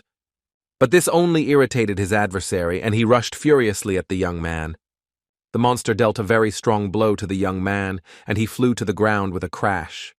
Amir shouted to his comrades to use everything they had, as their companion was in danger. At the same time, the young people looked at the young man with grins, because they knew that they could already put their plan into reality. Luna shouted with a predatory grin that she had little mana left, so she would not be able to fully heal him. At that very moment, Fian used a lightning bolt. She aimed at the monster, but at the same time accidentally hit the young man. The monster, in turn, growled in furious pain. Henson looked at the young lady with fury, as he understood that she did it on purpose. He didn't notice that the monster had dealt him very heavy damage, so he screamed in rage. Henson, in turn, was not going to forgive the monster for such a thing, and at that very moment, he furiously dealt him a very strong blow. The monster growled in pain. A moment later, the young man was notified that he had hit a vital point. the monster, and dealt critical damage to it. At the same time, the monster was given a fainting effect and would be unconscious for a few seconds. Henson took advantage of this situation and drank the elixir. Everyone was shocked and didn't understand how he managed to do something like that. Henson looked at the young men with fury because he understood that they wanted to kill him, but at the same time arrange everything as an accident. He was furious because he understood that they clearly knew how the boss would behave. He assumed that he was not their first victim. Kuma, while talking to his comrades, told the girls to throw another bolt, but to aim properly. A moment later, the young lady also directed a bolt of lightning at the monster and shouted at the young man to dodge it immediately. Henson, in turn, managed to jump back when she sent a lightning bolt at the monster and thanked her with a satisfied smile for the warning. They were shocked because they didn't expect anything like this. But at that moment, the young lady charged a holy beam and aimed it straight at the young man. They were shocked when they saw that he easily dodged it and looked at them with a fierce grin. Henson knew that the girl had previously said that she was low on mana and would not be able to heal him. But now he saw that she was saving her strength for such an attack. The young lady screamed and asked her comrade for forgiveness. But at that very moment, he managed to dodge, and the monster took the entire blow on itself. Henson looked at the young lady with a smile and said that she was just in time. She was taken aback and sighed heavily. They were in shock, did not understand what was happening at all, as they hoped to deal with him quickly. Amir looked at his teammates with a happy smile and said that they were just incredible guys, and it was a great honor for him to watch such professionals like them.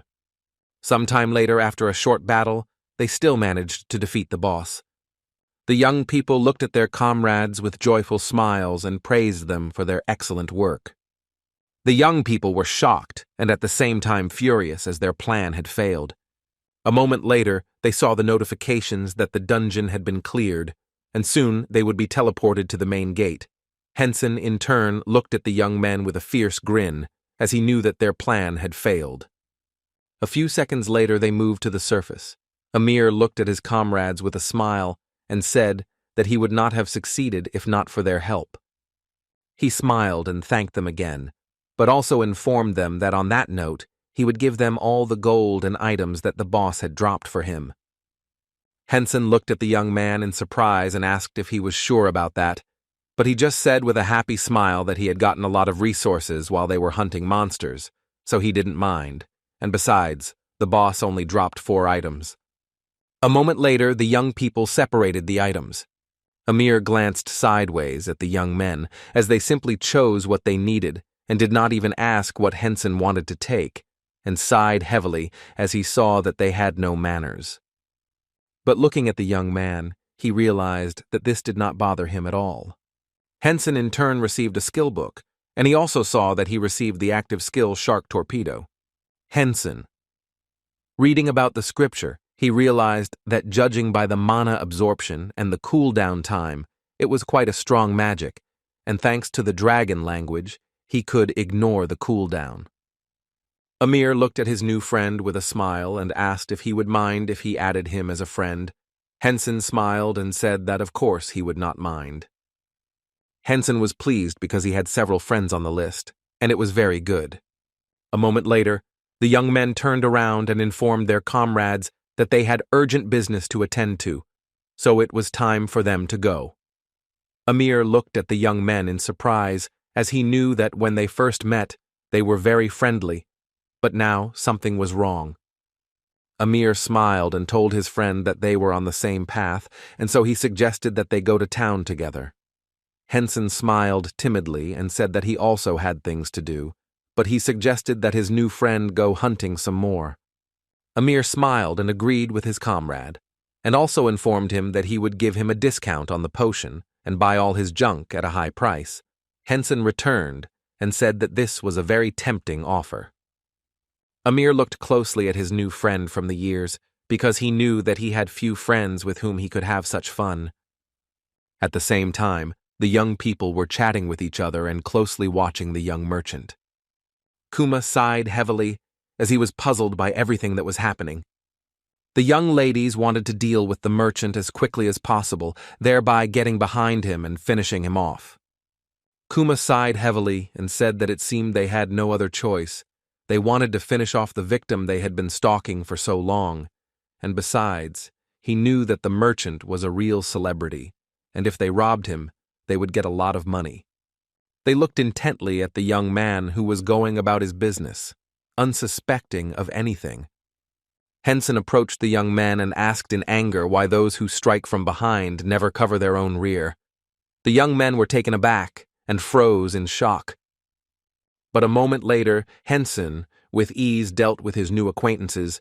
He sighed heavily with a grin and said that he never had time to ask what it was like when he himself was killed with a suspender. He noticed that after killing several users, his karma points increased. He sighed heavily as he knew that he needed to go to the temple to clear his karma. But a moment later he was notified that a new skill had been added to the store. He was surprised, but at the same time happy. Sometime later the young people looked around in fear as they hoped that the young man was not in the dungeon, but they knew that most likely he was not, as 5 in-game days had already passed. They were surprised and at the same time puzzled, because they did not understand what killed them then, but they assumed that he used magic. But they did not think that he was the one who owned such magic, since if he owned strong spells, he would definitely have used them in the dungeon. Kuma sighed heavily and said that everything was correct, and if he were a magician, he would not need combat skills, and besides, he knew that such powerful spells could not be possessed by someone like him. The young lady looked at her comrades and asked if he had an accomplice. Kuma sighed and said that Faith was the only one, and that was it. He looked at his friends with a smirk and said that there was no word in the game community that they were hunting players, and that it was very good. He knew that money was very good, but looking at their faces when they died was more fun. Fian looked at her comrade closely and said that she thought they should lay low. He sighed heavily and said that he agreed, but they should discuss their next steps once they reached the shelter. A moment later they headed towards the shelter, but after a few seconds they froze in place in surprise. Henson looked at their disappearing bodies with a smirk, knowing that it would be better if they didn't mess with him. But he also noticed that they had some good equipment that could be sold. Henson knew he shouldn't be killing the other players, but he knew it was a lot of fun, and he wanted to kill them a few more times to enjoy the moment and teach them a lesson. Javan looked at the end of his work with a satisfied smile. Jawan, for his part, knew that he didn't even need to promote his friends' videos, since they were interesting in themselves. At the same time, the young man left the game.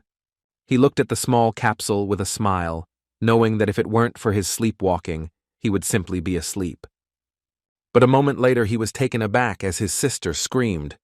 With lightning speed, he rushed into his sister's room and anxiously asked what had happened. She screamed that he had to see it. Henson looked at her in surprise and asked what she was talking about. She was shocked and screamed at him to watch the video because it was slowing down. Henson was shocked and asked what was so interesting about her that she scared him so much, but he lightly hit her for scaring him to death. A moment later, the young lady showed her brother the video. She smiled and said that the last part was the best, because he cut the arrow in 2 there. He smiled and thanked her. She looked at him in confusion, as she did not understand what he was thanking her for. He smiled and said that she was watching his friend's video, so he was thanking her on his behalf. She looked at him in surprise, as she did not know about such a thing. A moment later, the young man told his sister about a friend who was posting various videos. Hyuna was surprised because his friend knew Ashuru. He smiled and said that he knew him. She smiled and asked if he had the young man's contact details. He was taken aback and said that he did, but in turn, he knew that of course he did, since he was the famous Ashura. Hyuna looked at her brother with a happy smile and asked if he remembered that he had to eat a wish. He looked at her with confusion, as he did not understand what she was talking about. She smiled and asked her brother if he could ask the young man if he wanted to join their guild. She said that their guild was small, but very elite and cool. Hyuna looked at her brother intently and said that the minimum rank of the guild members was unique, and they also had several legendary ranks, and on the previous server they were the first to receive land. He looked at her in surprise, as her story impressed him. Henson looked at his sister with a smile, as he understood that she had an elite guild, and from what she had told him, they had quite a cozy atmosphere, so he wanted to consider joining their guild. She smiled and asked if he would ask the young man if he wanted to join them. He smiled and said he would, but unfortunately he couldn't promise her anything concrete. She smiled because he would at least try to do it, so she wanted to tell her comrades about it as soon as possible. She looked at her brother with a smile and asked what rank the young man was. Since she only noticed one skill in the video, Henson said that as far as he knew he was a legendary rank. She was surprised, since with such a legendary skill he had very good control. Henson looked at his sister intently and told her not to tell anyone such a thing, because it was a secret. She turned away from him and agreed. But a moment later, she sighed heavily and said that she would only tell about the guild leader. Henson sighed heavily and said that she could say that he was of a rank higher than unique. She sighed heavily and stepped onto the ground as she wanted to end the conversation and get down to her business. But a moment later, the young man, with lightning speed, picked her up in his arms and asked with a smile if he should put her in the capsule. She smiled timidly and agreed. A moment later, he was taken aback, and looking at his sister, asked if it was his imagination or if she had grown a little heavier. The young lady was taken aback. But a moment later, she screamed for him to let her go quickly. She screamed that she was only taking a few kilos, and there was nothing wrong with that. Henson smiled and apologized to his sister, because he just thought that she might have some health issues. She screamed that she had just gained weight and nothing more. A moment later, the young lady sighed heavily and told her brother never to tell the girl that she had gained weight. He smiled and asked who she thought he was. She sighed heavily and said that he was a loner, but her words hurt him deeply. A moment later, she joked with him a little more and hid in the capsule. Henson looked at his sister with irritation but did not have time to answer. But a moment later, she shouted that she would tell the guild head about what they had talked about. He smiled and agreed with her, but he was glad that she was not offended by him. Henson closed the door to the room with a smile, as he wanted to please her, but decided to postpone the surprise for later. A moment later, his friend called him and asked if he had seen the video. Henson smiled and said that if it weren't for his sister, he wouldn't have seen it. Javan, in turn, was shocked and asked his friend if he saw that their video was #1 in the top search results. The young man was shocked because he did not expect this. He was surprised because this video collected a lot of views and even more subscribers. Henson did not understand at all what was happening because he did not expect this. Sometime later, the young lady fought fiercely with her opponent. Yena attacked with lightning speed, dealing blow after blow, while her opponent growled menacingly. She jumped off with ease, and a moment later stunned her opponent with a lightning attack for a few seconds, but she was not going to give up, and with their lightning speed she rushed towards her opponent in order to deliver the decisive blow. A few seconds later she dealt him the final blow, which crushed the terrible monster. She landed on the ground with ease and grace, and he disappeared. Jaina was a little puzzled, because she knew that she was still behind her new acquaintance, and at the same time, she understood that she needed to work even harder. She didn't know if she would meet him again, but she knew that she had to give him all the items. A moment later, she tore up the scroll and returned to the village square. A moment later, Anna overheard a conversation between young people who admired Ashura because his videos on YouTube were very popular, and everyone thought he was cool. The young people knew that even the game administration noticed him, and they placed a promo video with the young man on the main page. They knew that only one day had passed since the video was uploaded, and he had already become incredibly popular. The young lady looked at the young men in bewilderment, as she did not understand what they were talking about. A moment later, she opened the notification and saw the game's main page and froze for a moment. She was shocked because she recognized the young man, because his long sword and mask were very familiar to her. Gina looked at the young man with admiration, as he had improved significantly, and his movements became smoother and more precise. Sometime later, Rin was watching a video about a young man in the guild. She knew the video would be popular, but she didn't expect it to be this big. Considering the video had been in the works for a while, she couldn't tell how far he had come in his training.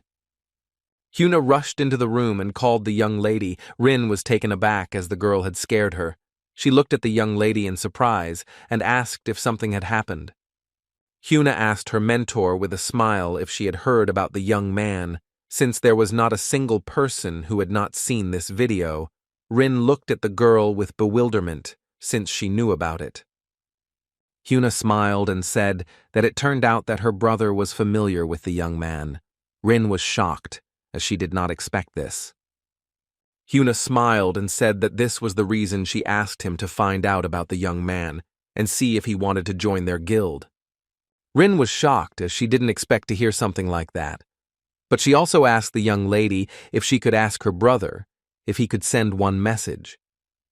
Rin smiled and said that her brother should write to the young man that she once met him in a dungeon, but if he didn't want to join their guild, he could just add her as a friend, since she had to return the items that dropped from the boss to him. Hyuna was surprised, because she didn't expect that her friend hunted monsters with a young man. Rin smiled and said that it was true, and they went to the dungeon together, but they didn't have time to become friends. Hyuna smiled and said that she would pass everything on, and she also hoped that he would join their guild, but she still said that her brother told her not to hope too much. Rin smiled and thanked her friend. Sometime later, the young man returned home and told his sister.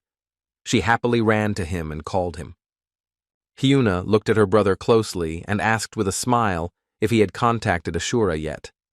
He was taken aback and said that he hadn't yet, as he was busy. She smiled and asked if he could give him one message. She said that he should tell the young man that the head of their guild wanted to meet him. He looked at her with confusion as he didn't understand what she was talking about.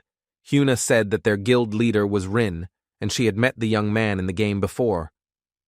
He looked at her in surprise and asked if it was true.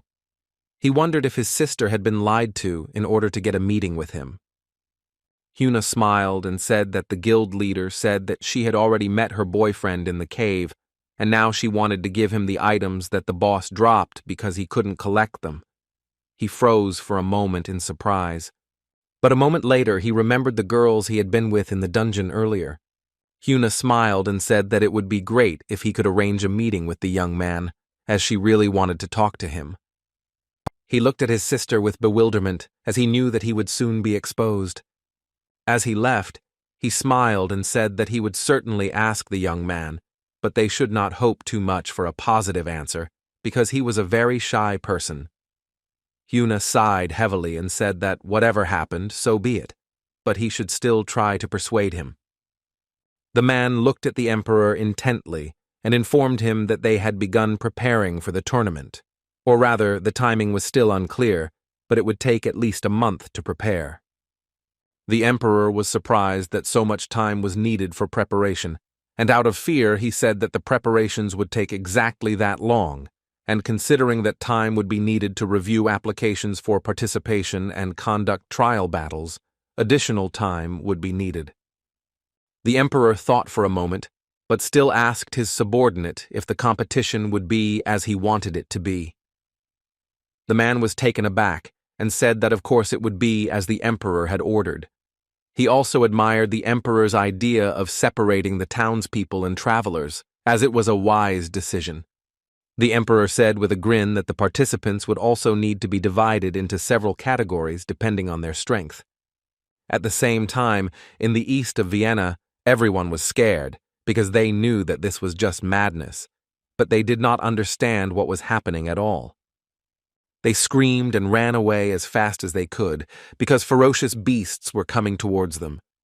But unfortunately, not everyone managed to escape, and the monsters with fierce grins attacked everyone. The monsters spared no one and dealt with the hunters with lightning speed. People fell one after another in an unequal battle, and the monsters continued on their way, They knew that they had to fulfill the order of the master and kill the descendant of the god of death and sleep. At the same time, the young man was so happy that his reputation had reached 100. He knew that if he hunted monsters more often, it would be much more. Henson sighed heavily, because he knew that the apostle was just crazy, because he could easily make him answer the ridiculous questions again. He sighed heavily, because he had to endure a lot because of him. Henson knew that there was valuable information in the books about the god of death and sleep, and he needed to study it. So having a good reputation, he went straight to the temple. He was pleased with himself, because he knew that he would soon replenish his arsenal of knowledge. Henson walked slowly into the temple, but a moment later he froze and looked at the knights who were guarding the temple. It seemed to him that they carefully checked everyone and decided whether they could let him in, but he wondered why it was different with him. He didn't know if it was because of his reputation or for some other reason. Looking at the priests, he realized that something was definitely wrong in the temple, as he saw that they were all behaving very suspiciously. He smiled and apologized, saying he wanted to ask them something, but they were taken aback. He wondered if they were afraid of him. But a moment later, the priests left with lightning speed. Henson looked at them in bewilderment, as he did not understand what was happening at all. The young people in turn looked at him with bewilderment, because they did not understand why he was not checked. They wondered if he was really the high priest. They understood that if that were the case, the paladins would treat him with respect, but their reaction was completely different, as they even avoided eye contact with the young man. Henson turned and looked at the young men, but they, in turn, looked away from him. Henson sighed heavily, as he could hear all their conversations, and they were starting to irritate him. He was shocked, as even the players were now avoiding him. He wondered if he had done something wrong, but in turn, the young man assumed that they knew that he was the descendant of the god of sleep and death and could feel his outgoing energy. Henson knew that the ordinary priests avoided the god of death and sleep. He did not at all think that he would meet someone of high rank in the temple. But a moment later he saw a man of high rank. He wondered if he would be kicked out now. But a moment later the priest bowed to him and asked for forgiveness, because he could not accompany such an important guest. He also asked forgiveness from all the priests, because they, God's children, were a little stupid. Henson looked at the priest in surprise as he saw that he was trembling. Henson looked at the man closely and asked him to move to another place, because there were too many eyes in the room. The man apologized and told the young man that they would take him there immediately. The young people looked at them in surprise. They did not understand what was happening at all, since they saw an ordinary player, and with him was the bishop who was responsible for the temple. The young man looked at the man intently as he asked him to sit down, but he felt ashamed because his grandfather was standing in front of him, and he was just sitting. Balian, trembling with fear, introduced himself and said that he was in charge of the temple. The young man said that he understood him, but he was surprised because he saw that the old man was trembling. Henson looked at the man with a smile and asked him not to worry. The man was taken aback and said that everything was fine, but in turn the young man wanted to leave quickly because he came to the temple for something completely different. Henson looked at the bishop intently and said he wanted to clarify something with him, but a moment later they heard a terrible crash and saw the doors fly in different directions. Henson was shocked as he did not expect to see the attack in the temple. Henson looked at the young man in surprise as he saw that he was wearing a priest's uniform. The young man, bursting into tears, said with relief that he was very happy. But a moment later he slammed his head into the floor with a bang. With a joyful smile and tears in his eyes, he greeted the young man. Libius shouted that he was a priest of the god of death and sleep, and also a humble servant of the young man. Henson froze in place from shock, because he saw that the young man was simply crazy, and now he understood why all the priests had such a reaction, because it was all because of the young man. Henson sighed heavily. He didn't care about the information he wanted to get earlier. He wanted to leave as soon as possible, so as not to see such a sight. Libius, with a joyful smile, told his master that he would immediately take him out of the temple, since there was nothing useful there, and he was only wasting his time. The bishop was shocked by such a statement. Henson, in turn, wondered if he could follow the young man. Henson sighed heavily and looked at the young man with a puzzled expression, as he understood that the one who was connected to his task.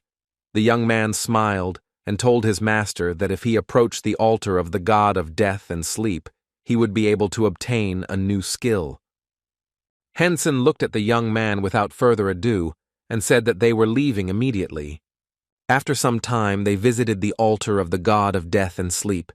Henson noticed that compared to other temples, this building was truly large in size, but he did not see a single priest. Henson looked at the young man closely, wanting to clarify something, but was taken aback when he saw his reaction. The young man fell to his knees with lightning speed and said, "He is his servant," and therefore he did not understand how the master could speak to him formally. He asked his master to speak to him informally. Henson froze in shock on the spot, as he did not expect such a thing. Libius, in turn, bowed very quickly to his master and asked him to address him informally, and only then would he be able to rise from his knees. Henson froze in shock on the spot as he realized that the young man had completely lost his mind. But a moment later he began to speak to him formally.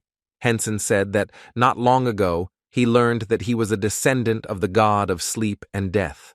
So he asked the young man to tell him a little about God. He wanted to know everything. The young man smiled and with lightning speed used his magic. And so, as the conversation was going to be very long, he asked his master to sit down. Henson looked at the young man in bewilderment, but he, in turn, asked if something was wrong, since he wanted to please his master.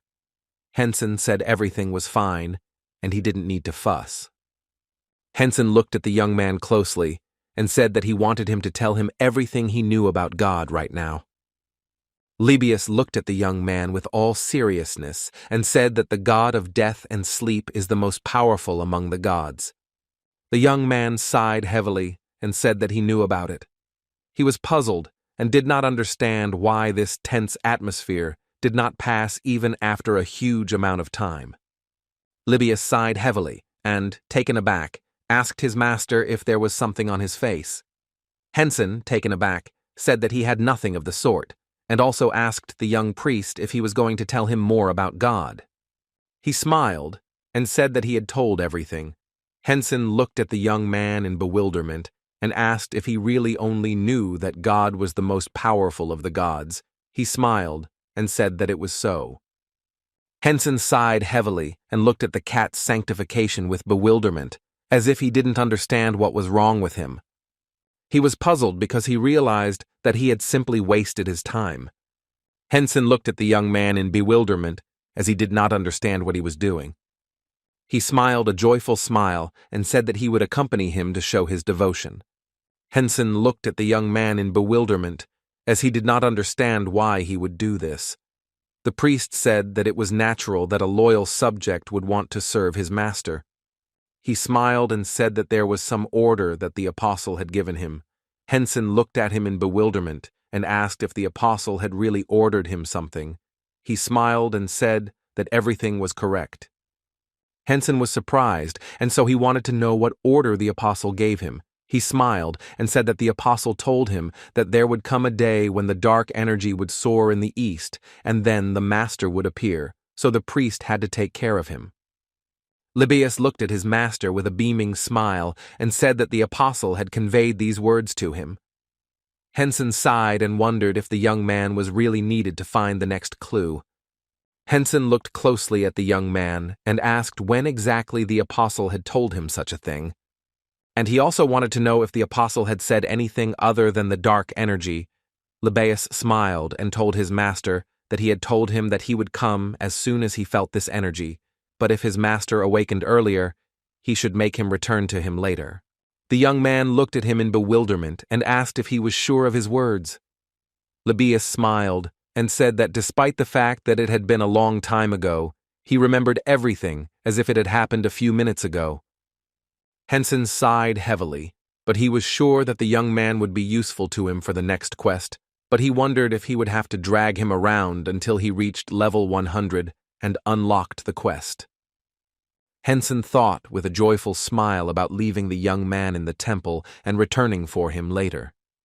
The young man looked closely at his master and said that the apostle had also said that if he did not follow his master, he would be cursed and would never be able to leave the temple. Henson, puzzled, said that was just wonderful. Libaeus looked at the master intently and said that the apostle also said that monsters would come here, but he was not sure if it was true. He said that it was unlikely to be anything important, because his master was developing quickly, monsters would soon attack this place, who used the power of dragons.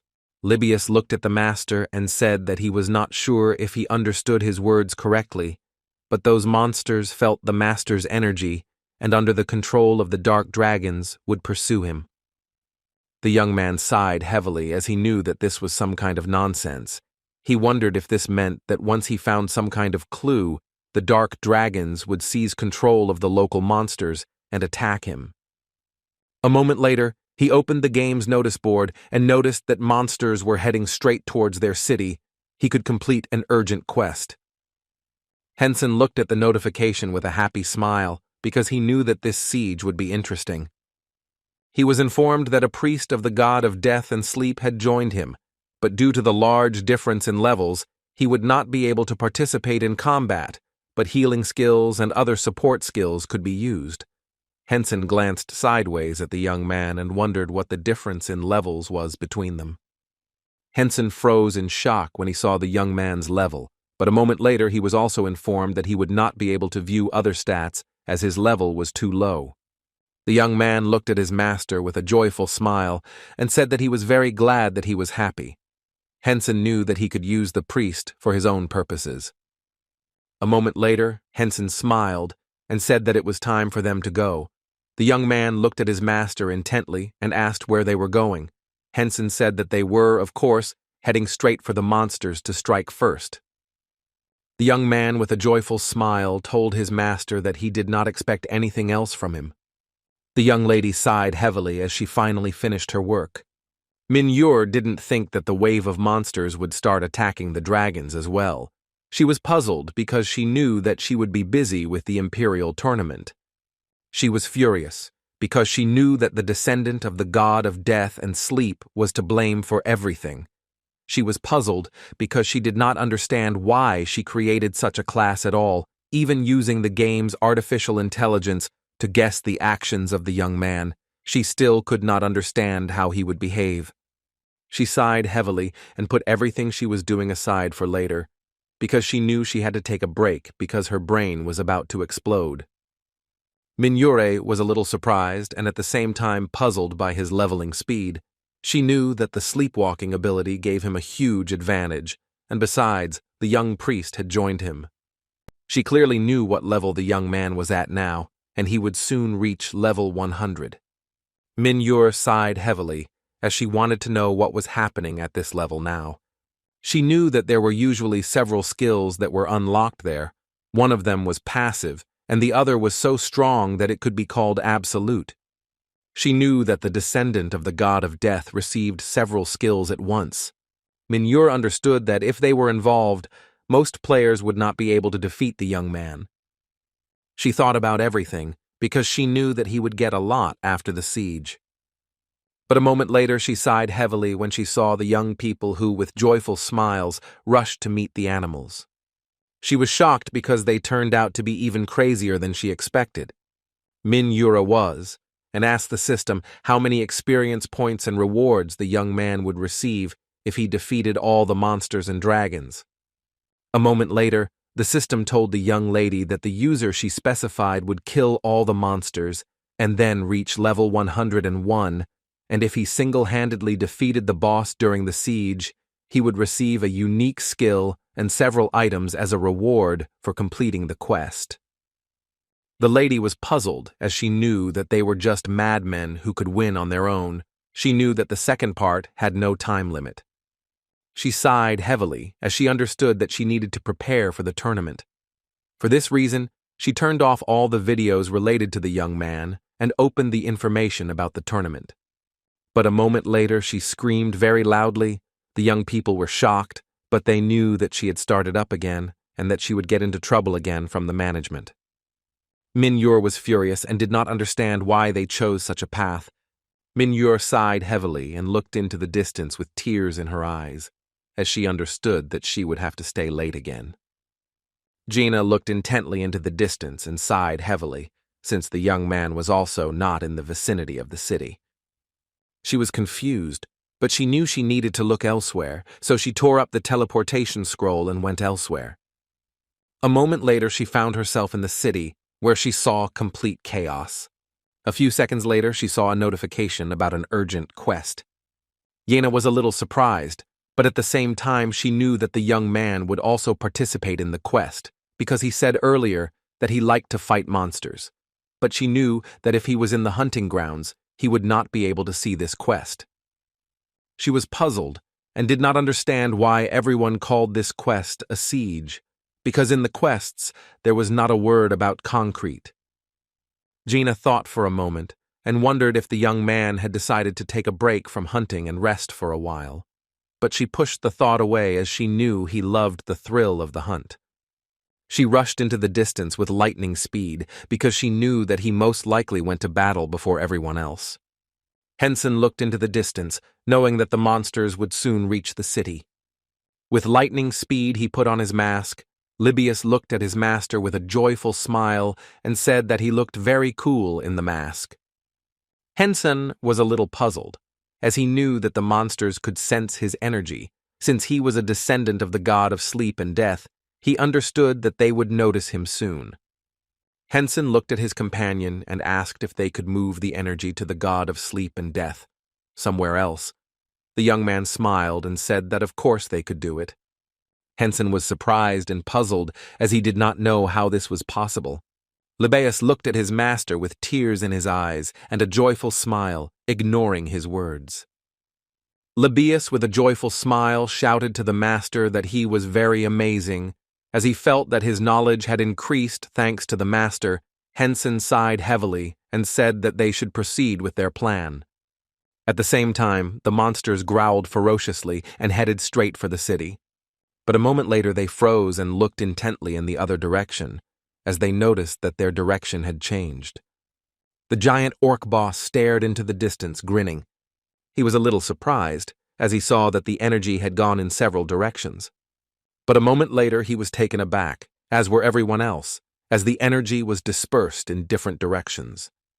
But after a few seconds he looked in the opposite direction, as only one patch of land had no energy coming from it. The monsters were furious as they could no longer sense the energy, but they knew he was somewhere nearby and so they wanted to split up and find him. A moment later they split up and different groups went in different directions. Henson looked into the distance at the monsters, as they had become much more powerful thanks to the power of the dragons. He was glad, as he had been waiting for this. Henson also clearly understood that he would not have succeeded if it were not for his faithful comrade. He thought that energy could only be changed, but it turned out that they could also hide it. Henson looked around and realized that each boss monster had many more simple monsters under his command. Looking into the distance, he counted the number of his opponents, but he knew that if they headed straight to the city, they would be difficult to deal with, so he wanted to reduce their numbers as quickly as possible. Henson looked into the distance with a fierce grin, because he knew that if he used his friend's strength, he would be able to cope with such a task. He knew that he could not complete this quest alone. Henson looked closely at his new acquaintance, as he looked at him with a joyful smile. A moment later, he looked into the distance, as he knew that he needed to take all the elite bosses for himself, as he wanted to be the first in this matter. Henson was a little surprised as he didn't understand why there weren't any new quests appearing.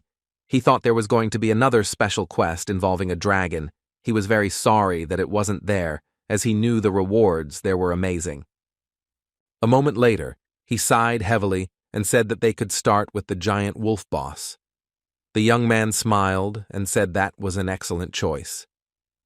Henson looked into the distance with a smile and turned on the video recording, while the young priest looked into the distance with a fierce grin, because he knew that the fun was about to begin. A few seconds after the monsters split up, the wolves ran in the other direction and growled furiously along the road. The leader of the wolf pack stared into the distance, baring his teeth menacingly. He was furious because he could smell the young man. He knew that he shouldn't even try to escape. He was furious and couldn't believe that the young man was just mocking them. So he was determined to find him and sort it out as soon as possible. A moment later, he smelled the young man, but turning around, he saw only his jacket. A few seconds later, he was taken aback as he saw a young man next to him who was running towards him with fury, using his strength. With lightning speed, Henson aimed a hail of bullets at the wolf leader. But to the surprise of the pack leader, he was not hit, and the bullets hit his comrades. Henson was glad that his magic power had increased, because now the magic bullets had become much more dangerous, even though he was already using only half of his power. He made light work of the remaining wolves, and they grinned in fury as Henson dealt them crushing damage. The leader looked at the young man with fury, and a moment later he used his howl, and thus the nearby monsters, his packs, became stronger. Henson looked at the boss with a grin and asked if he really thought that he was the only one with a buff. At the same time, Libius, with a satisfied smile, jumped out of the bushes. And a moment later, the priest of the god of death gave the young man the life force of the priest, with his stats being increased by 50% for 1 hour. The priest also gave him the hand of a priest, and his attack power was increased by 50% for 2 hours. The wolf looked at the young man with surprise and anger, as he did not expect such a thing. But a moment later, he rushed at his opponent with a menacing roar, but the young man was not afraid of his onslaught and also rushed to meet him. But a moment later, the wolf was taken aback and looked at the young man in surprise as he simply flew past him. He froze in place when he saw the young man directing all his powerful strength at his comrades. He was furious because he knew this was not an easy battle. He saw how the young man dealt with his comrades with lightning speed. Looking at everything that was happening, he realized that this was just a hunt. He growled and rushed after the descendant of a god. Henson turned around with lightning speed, but did not flinch when he saw the enraged mouth of his enemy. Henson looked at his enemy intently, knowing that he needed to kill them all as painlessly as possible. With lightning speed, he rushed towards his enemy, but unfortunately, he knew that he couldn't use the magic bullet skill against them. He sighed heavily, knowing that he would have to deal with this with the help of the old sword. Henson very quickly and gracefully delivered several blows to his opponent. Looking sideways at his opponent, he used the melody of the god of death and sleep. The wolf froze for a moment in stupor and growled in rage and pain. He looked closely at the young man and realized that he was facing a true hunter. A moment later, the young man was notified that the wolf pack leader had been damaged, and in doing so, he had gained the wolf's soul, and so he now had multiple boss souls, while also receiving an additional quest reward. He also received additional items. Henson knew full well that if he killed other bosses, he would only get better items, and his level would increase. He was glad because he felt the taste of the hunt, and he collected all his rewards in a hurry. Looking at his defeated opponent, he used Thananos' soul game. He looked at his defeated opponent and released his power, directing it towards him. This skill was activated when the boss's soul was absorbed and allowed him to be summoned into this world. The summoned soul obeyed the caster's orders and was also a priority target for nearby monsters. A moment later, the young man resurrected the body of his deceased enemy and was informed that his stats had increased, while the leader of the wolf pack awaited his command. Libius looked at his master with admiration, for he now had another devoted servant. Henson, with a fierce and satisfied grin, said that a hunting dog was needed for hunting. At the same time, the Black Sharani was closely examining the surroundings in search of the young man. Henson stared into the distance at the predatory snake. He knew that in terms of strength, ogres or orcs were much stronger, but its venom was a real problem. Libius looked at his master with tears in his eyes and said that he was very sorry because his humble servant could not be of use to him now, but the young man knew that this was not so. He knew it was best to enter the fight with his skills fully restored, and so he rushed headlong to meet his new opponent, with Libaeus screaming in delight as he sat atop the huge wolf. But at the same time, the Black Sharon looked around in surprise and hissed. A moment later, she hissed in fury and pain as the wolf bit through her. She was furious and had no intention of giving up, so she rushed towards her opponent with lightning speed in order to strike back. A few seconds later, she bit the wolf, and for some time they stood there biting each other. But at the same time, the young man rushed towards the snake with lightning speed, but he also did not forget to inflict damage on it. The Black Sharon was taken aback and quickly rushed towards her opponent in order to deal him a crushing blow. But at the same time, the wolf stopped her and thus pressed her to the ground. The Black Sharon was taken aback and hissed menacingly. Since she did not expect such a thing, Henson, in turn, was not going to give up. He rushed into battle with lightning speed. He quickly dealt blow after blow to his opponent. And a moment later, after his quick and precise strikes, she fell to the ground with a crash. He was notified that he had defeated his enemy, and his level had been raised. He received a special reward for the quest. Henson was puzzled, as he saw that his opponent just disappeared, as he wanted to resurrect him as well, but his skill needed to be recharged. A few minutes after he had collected all the treasures, he rushed further into the battle. And at the same time, Org met him, growling with rage and malice. But the young men, despite everything, rushed towards their opponents. Henson looked into the distance, as his friend's skills really amazed him. His friend was able to completely restore the wolf, which was supposed to disappear. The leader of the giant orcs looked at the traitor with fury, as he knew that they must punish him. Henson looked at his opponents in surprise, as he did not expect them to work together.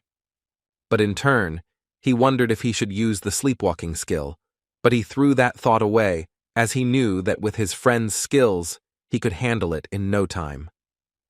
Henson. Looking at his opponents, because he knew that he had to deal with the orc chieftain first, and he would send the wolf to fight the ogre champion, he understood that the ogre's defense was at a high level, and he was also of a higher level than the wolf, so his attacks might not work.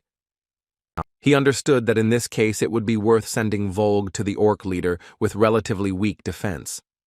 A moment later, his opponent growled menacingly and rushed into battle. Henson glared at his opponent with a fierce grin on his face. He was very glad that he had such an opponent, and therefore he knew that he would deal with him with ease. A moment later, Henson used his mirage skill on his opponent. He looked at his opponent in bewilderment and growled menacingly. But a moment later, the young man rushed towards his opponent and struck him with cold fury and precision. Henson landed on the ground with ease after the blow was delivered. But his opponent only became angry because of such a blow and rushed into battle with lightning speed, because he wanted to take revenge on the young man. Henson, with lightning speed, dodged his attacks, but he knew that it was all thanks to the mirage and the belt of dreams. Henson looked at his opponent closely, knowing that he would hardly be able to hit back properly. He was puzzled, knowing that his store would not be updated anytime soon. A moment later, the young man saw that his opponent had used his skills and increased his speed and reaction. But Henson. You noticed that the magic resistance was deactivated. It was because of the use of the skill. He looked at his opponent with a smirk and wondered if he really decided to dig his own grave. He glared at his opponent and unleashed a shark tsunami on him. His opponent froze in place for a moment in surprise. But after a few seconds, Henson directed all his powerful force at his opponent. He growled, but at the same time he fought off the tsunami of sharks. The monster growled with rage, but at the same time fought back with fury. But a moment later he was taken aback as he missed one blow. And the moment he let his guard down, Henson attacked him and dealt him a furious and powerful blow. Henson dealt a critical blow to his opponent, and thus he hit a vulnerable spot. With this attack his eye was damaged, and he lost his sight for several seconds. A few seconds later, Henson activated the nightmare of the god of death and sleep, and at the same time, his opponent, within a few seconds, had to experience hallucinations and pain. Henson landed on the ground with ease, but turned around and was taken aback when he saw his opponent's mace coming towards him. At this point, The Dream Belt skill was activated, and all other attacks were cancelled. He was shocked as he was sent flying off into the distance with a roar. Henson looked at his opponent with a fierce grin because he knew that he was no slouch, and if it weren't for the Dream Belt, it would have been very painful for him. He was surprised because he didn't know that under the influence of the nightmare, his enemy could move. At the same time, his enemy Grozny was growling as he was in pain due to his damaged eye. Henson sighed heavily and looked around, as if he could see that things were getting much worse. But a moment later he turned around as he heard a terrible roar. He was puzzled because he saw the leader of the giant orcs, Firak, in front of him, and he killed the leader of the wolf pack. The young man looked at his opponent with a puzzled expression, as he knew that things were getting really bad now, but he knew that he had to first reduce the number of his enemies. A moment later, he pulled out his chains from his arsenal, and a few seconds later, he aimed the chains at his opponents. With lightning speed, all of his opponents were destroyed, but he sighed heavily as he knew that because he had used this skill on a large number of opponents, he had used up a lot of mana. But a moment later, he used the melody of the god of death and sleep on his opponents. The monsters froze for a moment, looking at the young man, and after a few seconds they were enveloped in his power, and at the same time, they were dumbfounded. But a few seconds after using his skill, they scattered, and the young man was informed that his level had been increased. Firak looked at the young man with rage and anger, as she wanted to kill him immediately. Firak, with the speed of a merino's lightning, he approached his opponent and dealt a very strong blow, but the Dream Belt cancelled out all of the opponent's attacks.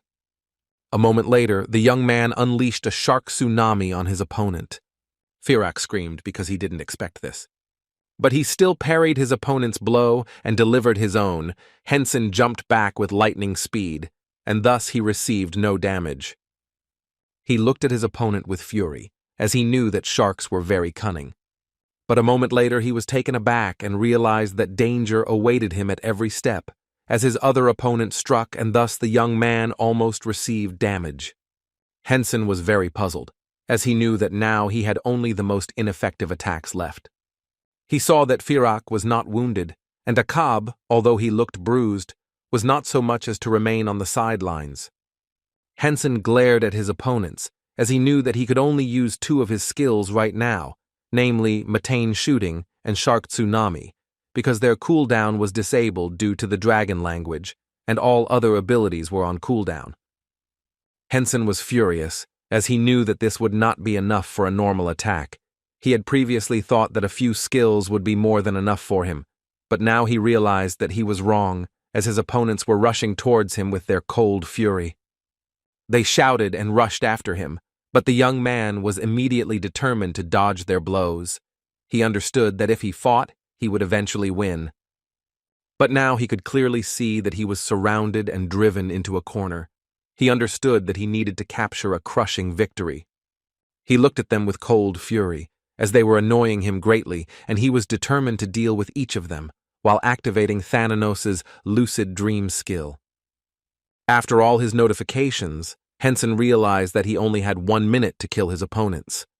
At the same time, he used the Berserker's song in relation to his enemies, and due to this, he became invulnerable for several seconds, and his movement speed and attack power increased. He used the Sleep of God since it reduced all risks to a minimum, but at that very moment, his opponents rushed at him. Henson clearly understood that he would only need a minute to deal with them. After his actions, he dealt with all the opponents and his level was increased. But at the same time, the main bosses were attacking him. Henson had no intention of giving up and, with lightning speed, applied one of his skills. A moment later, he rushed towards his opponent to strike him. Henson delivered blow after blow with ease and grace, and his opponent growled menacingly. A few seconds later, he used the melody of the god of sleep and death, causing his opponent to freeze in place. A few seconds later, he was notified that he had landed a powerful blow, and that his opponent had received critical damage. A few seconds later, he directed a hail of bullets at his opponent, with the bullets hitting him right in the eyes. His opponent growled in rage and pain as his eyes were damaged, but his second opponent charged into battle. Henson noticed his attack and easily jumped aside, but in turn, he headed straight towards his opponent in order to strike him back. The monster froze for a moment as he lost sight of the young man. But a few seconds later, Henson sent water sharks at his opponent, and they did not spare the monster. At that very moment, the young man jumped on his opponent and dealt blow after blow. A few seconds later, he used the melody of the god of sleep and death, and with this skill, he cut off his opponent's head. He was informed that he had defeated his opponent and obtained the boss's soul. Henson, in turn, was very happy, as he could now use the game of souls of the god of death and sleep. He was informed that the boss's body was in poor condition, and that increasing his abilities was simply impossible. But at that very moment, the body of the orc raised its head from the ground, and a moment later he was resurrected, and his abilities increased by several %. After other actions, he was ready to fight. Henson saw that there was only one opponent left in front of him, but he, in turn, was screaming with rage, as he was angry at the descendant of the god of death and sleep. The young man looked at Boy with a fierce grin, as he knew that he had simply an excellent effect. But his opponent was furious and shouted that he would immediately deal with the descendant of the god. But a moment later he rushed into battle, shouting at the young man that he would immediately pay for what he had done to them. The young man was a little confused, as he was informed that his opponent had used the spirit shackle skill, and he was unable to move for a while. Unfortunately, the dream belt was unavailable, and he was unable to cancel the effect. But after a few seconds, there was a loud explosion. Libeus contributed to this explosion. Libeus looked at the monster with a satisfied smile. The orc looked at the young man with fury and said that he would deal with him right away.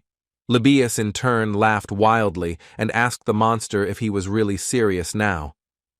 But a moment later the orc was taken aback as someone dealt him serious damage. The orc looked closely at his former comrade, wondering if he could still be alive. At the same time, the young man, burning with anger and fury, sighed heavily with a grin because he thought that his end would soon come. He looked at his opponent with a fierce grin and said that now it was his turn. His opponent was shocked because he did not understand how such a thing could be possible.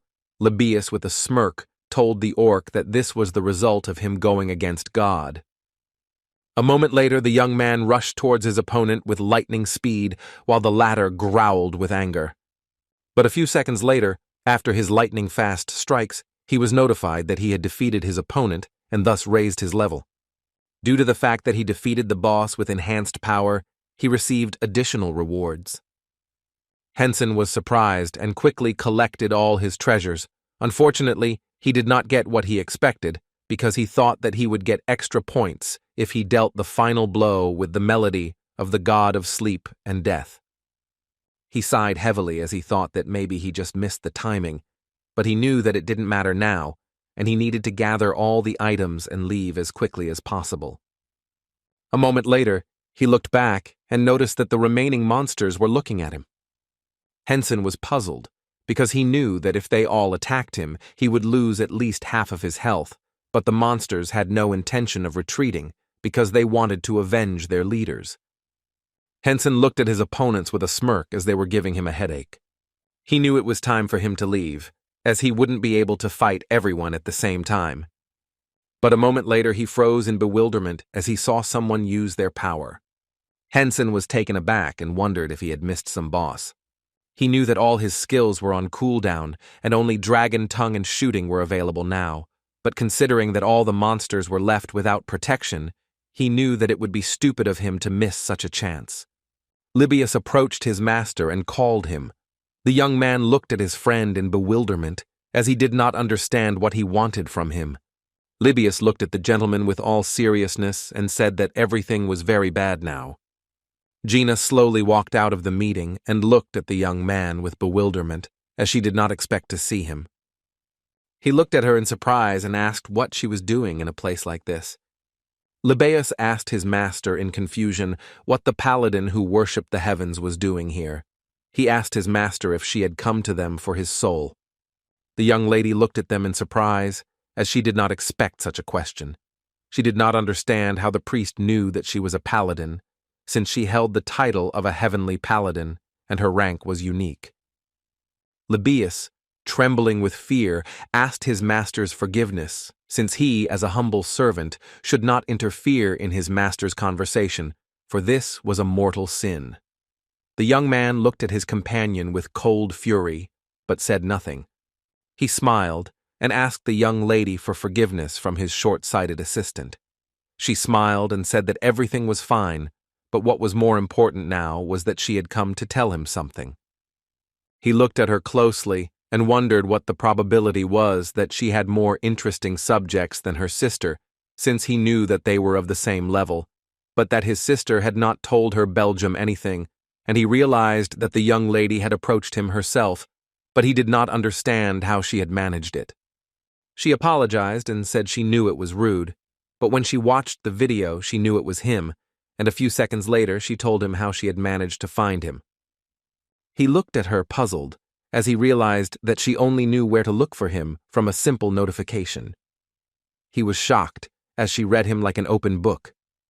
But a moment later, their sweet dialogue was interrupted as a whole horde of monsters attacked them. Henson looked at the young lady intently and said that they needed to get out first and then continue the conversation later. She looked warily at all the monsters and said that they would do just that. A moment later, the young men rushed into battle and, sparing no one, dealt with their opponents one by one. After a long fight, they moved to the city. Henson looked at his companion with a smile and asked if she wanted to go to a cafe. She said with a joyful smile that she didn't mind. Libius, in turn, with a joyful smile, shouted that he would also go with them. The young man was taken aback and looked askance at his companion, since he had frightened him, because he knew that he would never get used to his unexpected appearances. But he knew that he needed to get him off somewhere for a while as quickly as possible. Henson looked at the young man intently and said that he had secret assignments for him. He shouted that he would do whatever the master ordered. Henson Nadia told the young man that he needed to find the second trace that they had talked about earlier. The young man was shocked, and at the same time happy, since his master had entrusted him with such a difficult and important task. Libius cried out with tears in his eyes from joy that since his master trusted him with such a difficult matter, he would find out everything as soon as possible, and at that very second, he disappeared. Henson was glad that his companion did not ask unnecessary questions and simply listened to the order. The young lady looked at the young man in surprise and wondered if he did it for her sake. She knew that he could not have strained himself so much, but she was glad that he did it. Some time later, they moved to a cafe. She looked at him intently because it seemed to her that he was angry with her, because she did not just come to hand over the items, but tracked him down on video, like a stalker. Gina was a little puzzled because she knew that after that he might not even accept her friend request. A moment later, the young lady handed over all the items to her companion. He smiled and thanked her. Gina sighed heavily and said that she only came to give him the items, and she hoped that there would be no misunderstanding between them, but in turn she was puzzled, as she did not know what she was even saying. He smiled and said that everything was fine and she didn't need to worry. She was taken aback, but at that very moment she regretted that there had been no misunderstanding. Henson, in turn, looked at these items with a smile, as he got a skill book and a sword. He was surprised because he saw a unique sword, which was spiritual and was previously created by an outstanding master. It gave protection and increased movement speed, and also the sword had a spirit sealed in it, so it was impossible to break.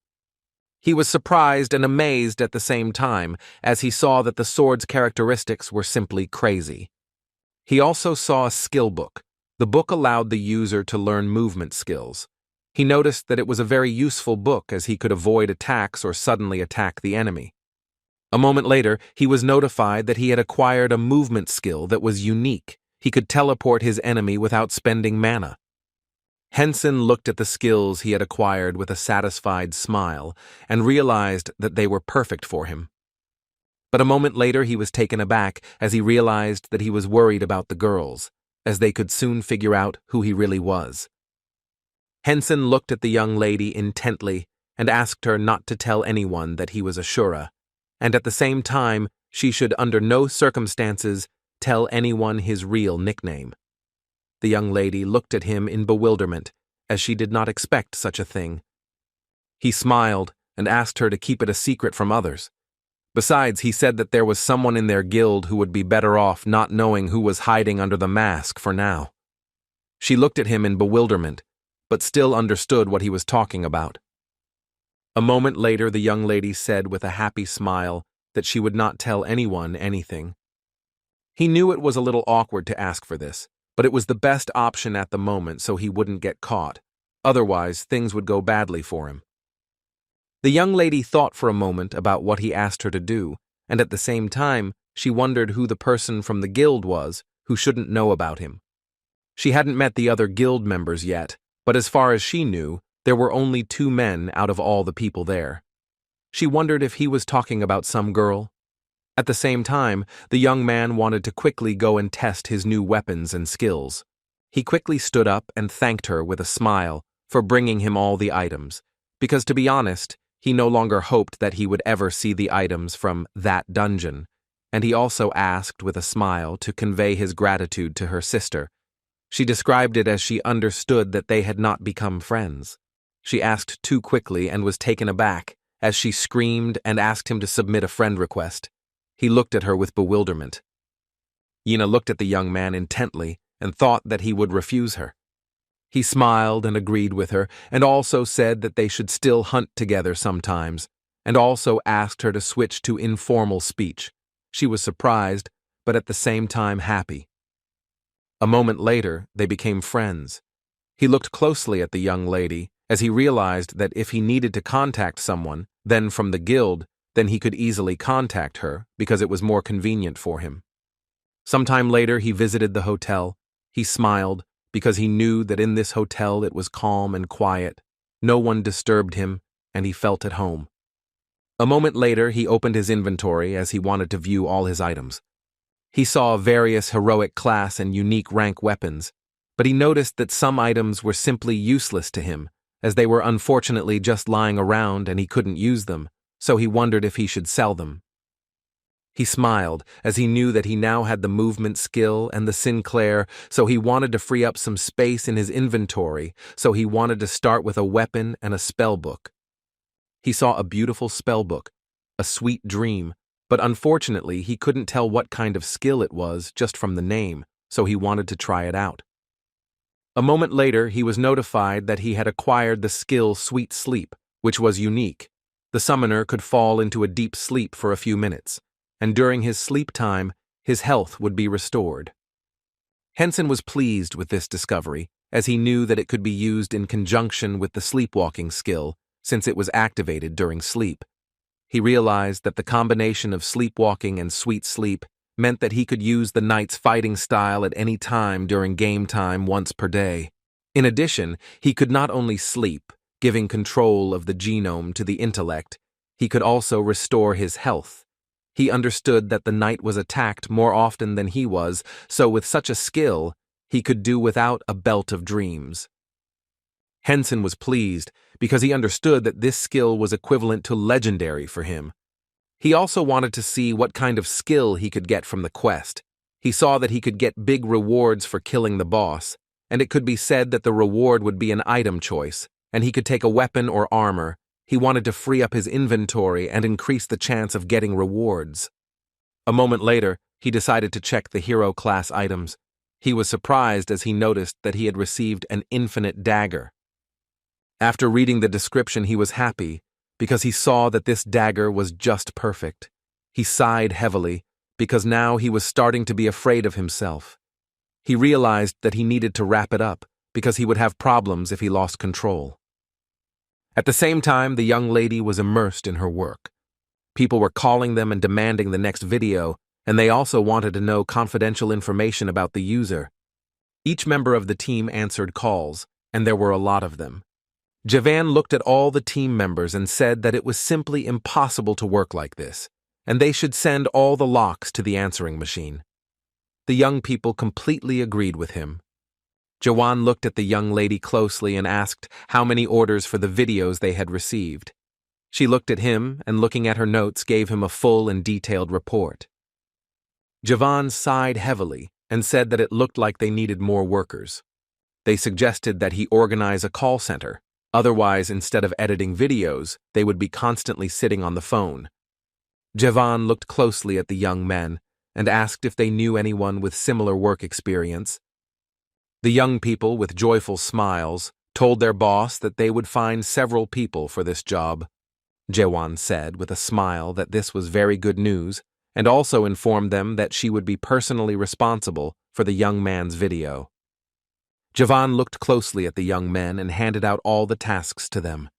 He also told young people that they should refuse large amounts of work and inform everyone that their full video service is temporarily unavailable to them. A moment later, he was distracted as he saw his phone ringing. Jawan. Looking at his colleagues, he gave them the card and said that he would go out for a while to talk and that they could go buy something for dinner. Javan smiled and apologized to the young man as he was busy promoting the video, so he physically did not have time to contact him, and he was also very busy at the moment and did not have enough time to talk. Anma said with a smile that he understood everything and also asked if he really had to film Ashura. Jawan smiled and asked the young man if he was really that interested in him. The young streamer smiled and said that he was and that he would take care of him. Anma asked his friend with interest if he knew which guild the young man had joined. Javan in turn said that they don't have such information yet. Anma smiled and said that he understood him. He also asked his friend if it wasn't too much trouble. Could he tell the young man about their guild? Jawan smiled and said that he would of course tell, since it was not difficult for him to do so, but he asked his comrade not to count on the young man, since he was an inveterate loner, but still he said that the young man could agree to stream the fight with him. Anma said with a smile that he could not even dream of such a thing, but in any case this was not the main goal, because he had information that could be useful. Javan asked in bewilderment what information was being discussed. Jawan froze in shock when he heard this information. He shouted that the young man would probably like what he heard and also asked his comrade to keep him updated. Jawan said with a happy smile that the Imperial Martial Tournament was a very good event. A moment later, he dialed his friend and told him the latest news. Henson, in turn, was a little taken aback when he heard about the Imperial Nightly Tournament. Jawan smiled and said that the participants would be divided by levels and the skills would be calibrated so that no one would overpower them. He thought that they would only leave the basic abilities. Accordingly, the damage received would be small. He smiled and asked his friend what level he was now. Henson said with a smile that he was now at level 94. The young man was amazed because he did not expect such a thing. He couldn't understand how this was possible because a few days ago he didn't have such a level. Henson smiled and said that it was all thanks to patience and work, but he didn't understand what was so surprising about it. Jawan sighed heavily and said that there were still only a few weeks left until the tournament, so he shouldn't level up. The young man was surprised as he didn't understand why he shouldn't do it. Javan said that otherwise his opponents would be level 100 pro gamers, but the young man only said with a smile that it was a good chance. Jawan smiled and said that since they had discussed the tournament, he wanted to know if his friend had prepared any new recordings. He smiled and said he had prepared some recordings, so he asked if he could send them to him. Henson smiled and said that the first video was filmed somewhere around level 50 during a boss raid, and there was about an hour of footage there. The second video is quite recent, as he recently fought an army of monsters, and the video was a minute long. Javan was taken aback and froze for a moment. Jawan asked his friend if by the army of monsters he meant those monsters that had recently attacked the city. He smiled and said yes and thought his friend didn't know because he was busy. Javan sighed heavily and said that he tried to follow the news from the game. He asked if this was really the legion of monsters that didn't reach the city. A moment later, his colleagues asked him to put it on speakerphone. Henson said that they were actually attacking the city because of him, so he decided to kill the bosses to reduce the possible damage to the city, and the video clearly showed where he dealt with all the bosses. The young man was shocked because his friend said that the monsters were going to attack the city because of him, and it just sounded wild. Henson just smiled. But a moment later, he asked his friend if he knew why this happened. Henson sighed heavily and told everyone that the quest to attack the city and the ancient castle was activated by his specialization, and no one knew that the reason for the attack on the city was because the monsters were hypnotized by the boss from that castle. The young people were shocked by this information. Jawan asked in confusion, could it be that the army of monsters was not that strong if he was able to defeat so many bosses? Henson smiled and said that he thought so, and he didn't think there was anything to see in the video at all, since the monsters were really weak. He told his friend that he would send the video, and then he would decide whether to post it or not. Jawan knew very well that the emergency kvass itself increased the difficulty, so he assumed that the video would get enough views, but he knew that there would be a lot of those haters who would start throwing mud at him, like he didn't destroy the entire army, so he should be prepared for that. Jawan sighed heavily and told his friend to send the video and he would take care of it first. The young man smiled and said that he would send it to him immediately. Sometime later, Henson and his sister visited a movie theater.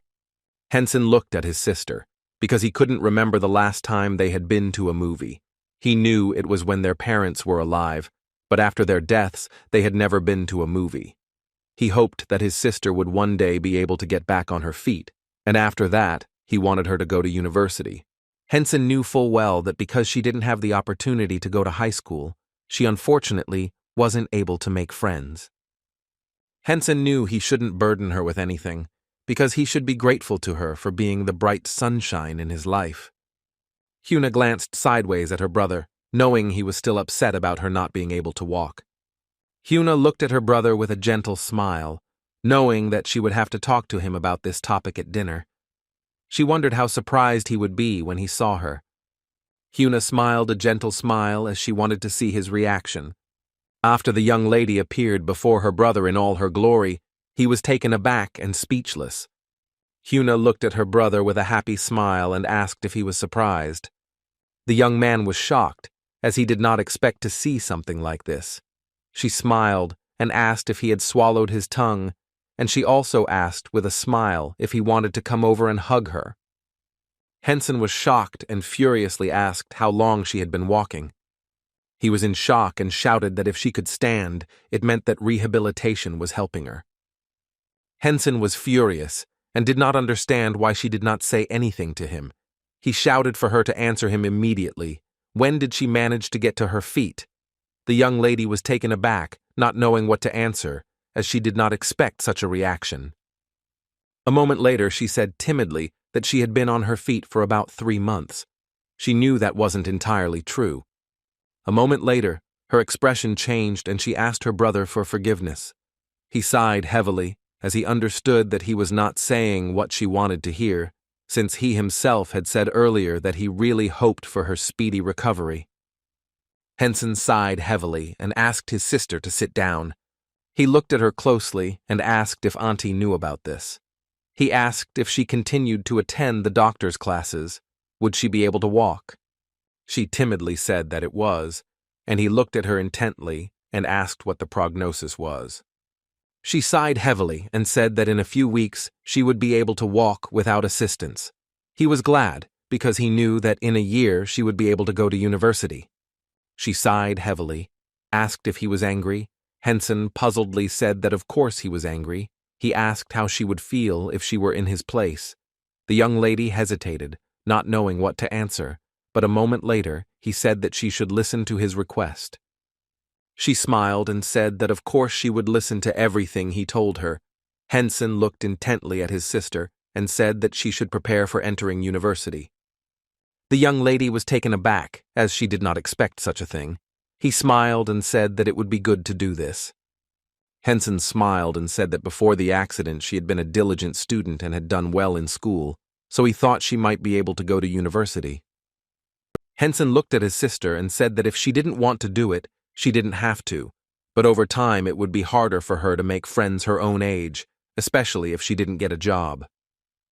Henson said with a gentle smile that finding like-minded people was not as easy as it seemed, although she stopped attending classes since middle school, but she graduated from high school. Henson looked at his sister with a gentle smile and said that now was her last chance to spend time with her peers. The young lady was shocked, as she did not expect to hear such a thing. But a moment later, Hyuna said that she herself would like to go to university. He smiled and said that this was very good, and so he would definitely find out about all the details. Hyuna looked at her brother with a smile and said that she would do it only on one condition.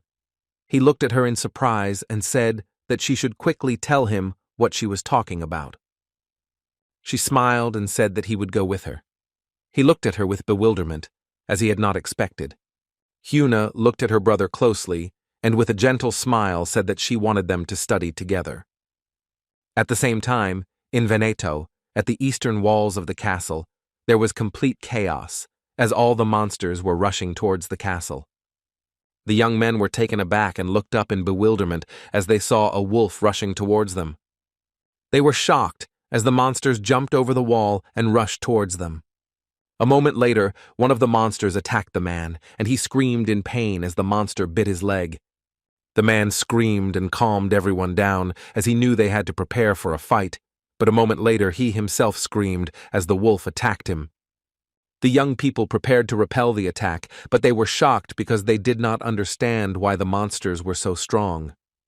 But a moment later they were taken aback as the snakes attacked them with their venom. The young people were in shock. They could not be healed and disappeared one by one. A moment later they were taken aback as they saw that the dawn had saved them and the monsters were slowly retreating.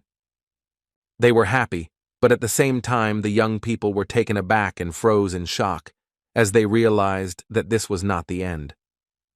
Everyone was shocked because they saw formidable monsters that were higher than the castle walls. They were puzzled because they didn't know how to stop them, so they wondered if the level restrictions had been lifted so that high-level players could participate as well.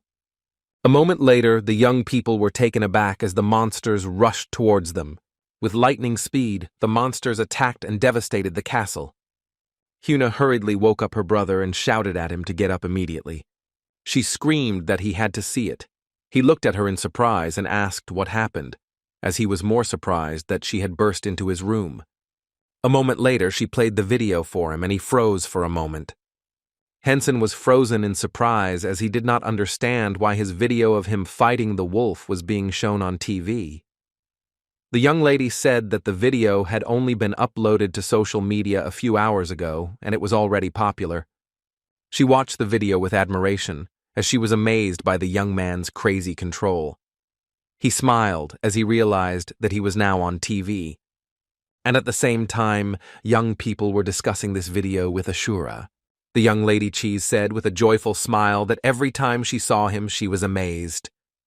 Namu sighed heavily and said that there was nothing surprising about it. He said that he had heard that the young man had a level above 150. Namuhi said that the video was added in the morning, and even if there was minimal editing, it was filmed yesterday evening, and based on this information, they assumed that the young man caught the monsters halfway before the invasion. Namu, in turn, grinned and guessed what level the young man was. He smiled and said that users above level 150 had been given the ability to kill monsters before the start of the quest. Namu looked at the young lady and said that the user was even above level 300 because he was able to quickly and quietly kill the bosses and then escape using the loopholes in the quest. He was puzzled because he knew that the others were being killed by ordinary monsters right now. Jisoo asked the man if he thought that it was normal for a person whose rank was considered legendary. She smiled and said that he wouldn't understand since he had a unique rank. The man was furious. But the young man said with a smile that they could skip this moment, since they were staying in the city. The young man looked at Mr. Inconspicuous and asked how things were going in the city. Inconspicuous sighed heavily and said that things were just terrible in the city because there were moon wolves and giant snakes and strong ogres, as well as giant orcs that had intelligence. He sighed heavily and said that they held the line, but he understood that defeat was inevitable. Henson was surprised and at the same time puzzled, because he did not think that the situation would become so serious. It seemed to him that only bosses would be with the strong ones, so he ignored the rest. The young lady looked at her brother in surprise, but he said that if she didn't need him anymore, he would go to bed. The young man sighed heavily and said that if Ashura had joined them, he would have changed the course of the battle at least and dealt with the bosses, leaving them to deal with the ordinary monsters. Jisoo said that it would be really nice if he joined the battle, but she assumed that he had some pressing matters with her in reality, and for that reason, he couldn't participate. The young man sighed heavily and said that in that case the city would be captured. A moment later she was distracted as she was informed that a young man had appeared in the game. She told everyone with a happy smile that it was known that Ashura had appeared at the eastern wall of the castle. She also said that there was a group of reporters there now, and they could switch to the scene. The young lady, in turn, simply beamed with happiness as she knew that the city would be saved. At the same time, the city was in turmoil. Knight Commander Carson glanced sideways at everyone present as he knew that this place should not have been turned into ruins due to several waves of monsters. A moment later he was taken aback and started as he heard some noise. The young people were in shock because they knew that the previous wave had only recently ended and they were advancing again.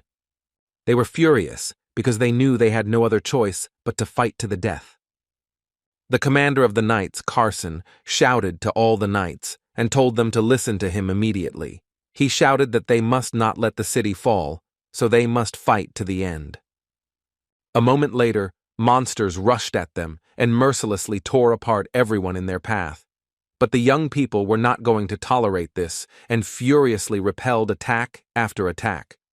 At the same time, someone directed their power at the monsters and mercilessly knocked them down. Knight Commander Carson looked at the monsters that were simply lying on the ground with bewilderment. He looked into the distance in surprise as the monsters evaporated and asked the young lady who she was. She looked away and said that she didn't think there was time for unnecessary chatter now. She logged out of the game because she thought her companion had dealt with all the bosses, so she didn't expect there to be any problems, but now she saw that there were too many monsters. Yena looked around carefully, knowing she had to hold out as long as possible. A moment later, she unleashed heavenly punishment on her opponents. With the speed of lightning, she rushed towards her enemies, and after a few seconds, she used her power and the monsters recoiled from her and scattered in different directions. Yena saw the monsters attacking her with cold fury, but she dealt with each one with ease. The young men ran to her rescue in a hurry because they knew that they would win with her help. With lightning speed they dealt, crushing blows to their enemy. Yena, in turn, was continuously fighting with monsters. A moment later, one dealt her devastating damage, and unfortunately, she could not move. She was in shock because she didn't expect things to be so bad.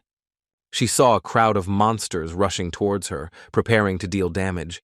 Yena froze for a moment as she realized that this was the end for her. Yena sighed heavily as she knew this would be her first death in the game, but she knew she could take a break once. But a moment later she opened her eyes and froze in shock as she saw that the monsters had been defeated and she was alive. She was in shock because it was her comrade in front of her. She screamed and called him, but a moment later she saw that he was wearing a white mask. She was surprised and looked at his friend with bewilderment, since he did not react to her in any way. She looked at him in bewilderment and called again, but there was no answer. A moment later, the young man used sweet sleep on his enemies. With the speed of lightning, he struck them and they recoiled. He was notified that Sweet Dream was putting the player into a deep sleep, and sleepwalking was activated for the duration of the fight. After a few seconds, the Sweet Dream was completed, and he could check the character's movement. Henson easily dealt with his opponents. He was surprised because he noticed that he was able to observe everything that was happening during his sweet sleep, but what surprised him more was that his sleepwalking skill was improved and his movement speed was increased. He easily delivered blows and dodged his opponent's blows. With lightning speed, he fought his opponents and at the same time helped other hunters. Henson now realized that he could move faster and when his level was hanging, he consciously saved the young lady. He realized that he had learned to create suitable situations for his knight's hypostasis. But at the same time, the monsters ran towards him with cold fury as they wanted to sort things out quickly. But after a few seconds, he used his chain on the monsters and pierced them all. Meanwhile, the monsters gradually disappeared. At the same time, he received notifications that his level had been increased. The young men were delighted to be able to witness such a fight, as they knew that the famous Ashura was now before them. But at the same time, the monsters did not get lost and ran and growled with lightning speed. They were furious because they wanted to immediately settle accounts with their enemy. Henson turned gracefully and turned his full power on his enemies. Henson was delighted because he knew that in this state the skills felt completely different, although their strength was almost the same. He thought for a moment how interested he was in fighting the knight Ashura, although he knew that it was unlikely that the game would have such a banal and strange quest where he would meet himself. At the same time, the young lady looked at the young man with bewilderment, as she was amazed by his power. She looked at the young man with confusion, as she understood that he had saved her, and she was grateful to him for that, while she began to film his battle on video, and her recording was to be saved separately. Jaina looked into the distance. She knew she had to stop just standing there. She knew it was time to act. She shouted to her comrade that the moon would stop the wolf and the serpentine. A moment later, the young lady rushed to the attack, but the young man also kept up with her. He knew that everything was going quite well. But a moment later, he was taken aback, as he realized that at this rate, he would level up. But he really wanted to compete with the professional players. But he knew that he had been told earlier that the professionals had not yet reached level 100. He hoped that his level would not increase. But a moment later he was taken aback and looked closely at his opponents, as they were tougher than the rest. He looked at them closely and wondered if they were elite monsters, because in fact he had never encountered elite monsters before, because his target was always only bosses. He knew that now was a very exciting moment. A moment later the monster rushed into battle and dealt the young man a crushing blow. But Henson, with the speed of lightning, recoiled and flew towards his enemy. The monster growled in rage and pain as the young man directed several of his skills at him at once. Henson but looked at his opponent, who was slowly disappearing, and a moment later prepared for another attack. Henson was shocked to see his personality in action. He was puzzled because the Death and Sleep God's soul game was activated on the corpse of a giant orc, and he was notified that the giant orc could have been summoned by a skill. Henson looked at the monster with confusion, knowing that this was the end. The other monsters looked at their comrade in bewilderment as he stopped. They were puzzled and did not understand what was going on at all.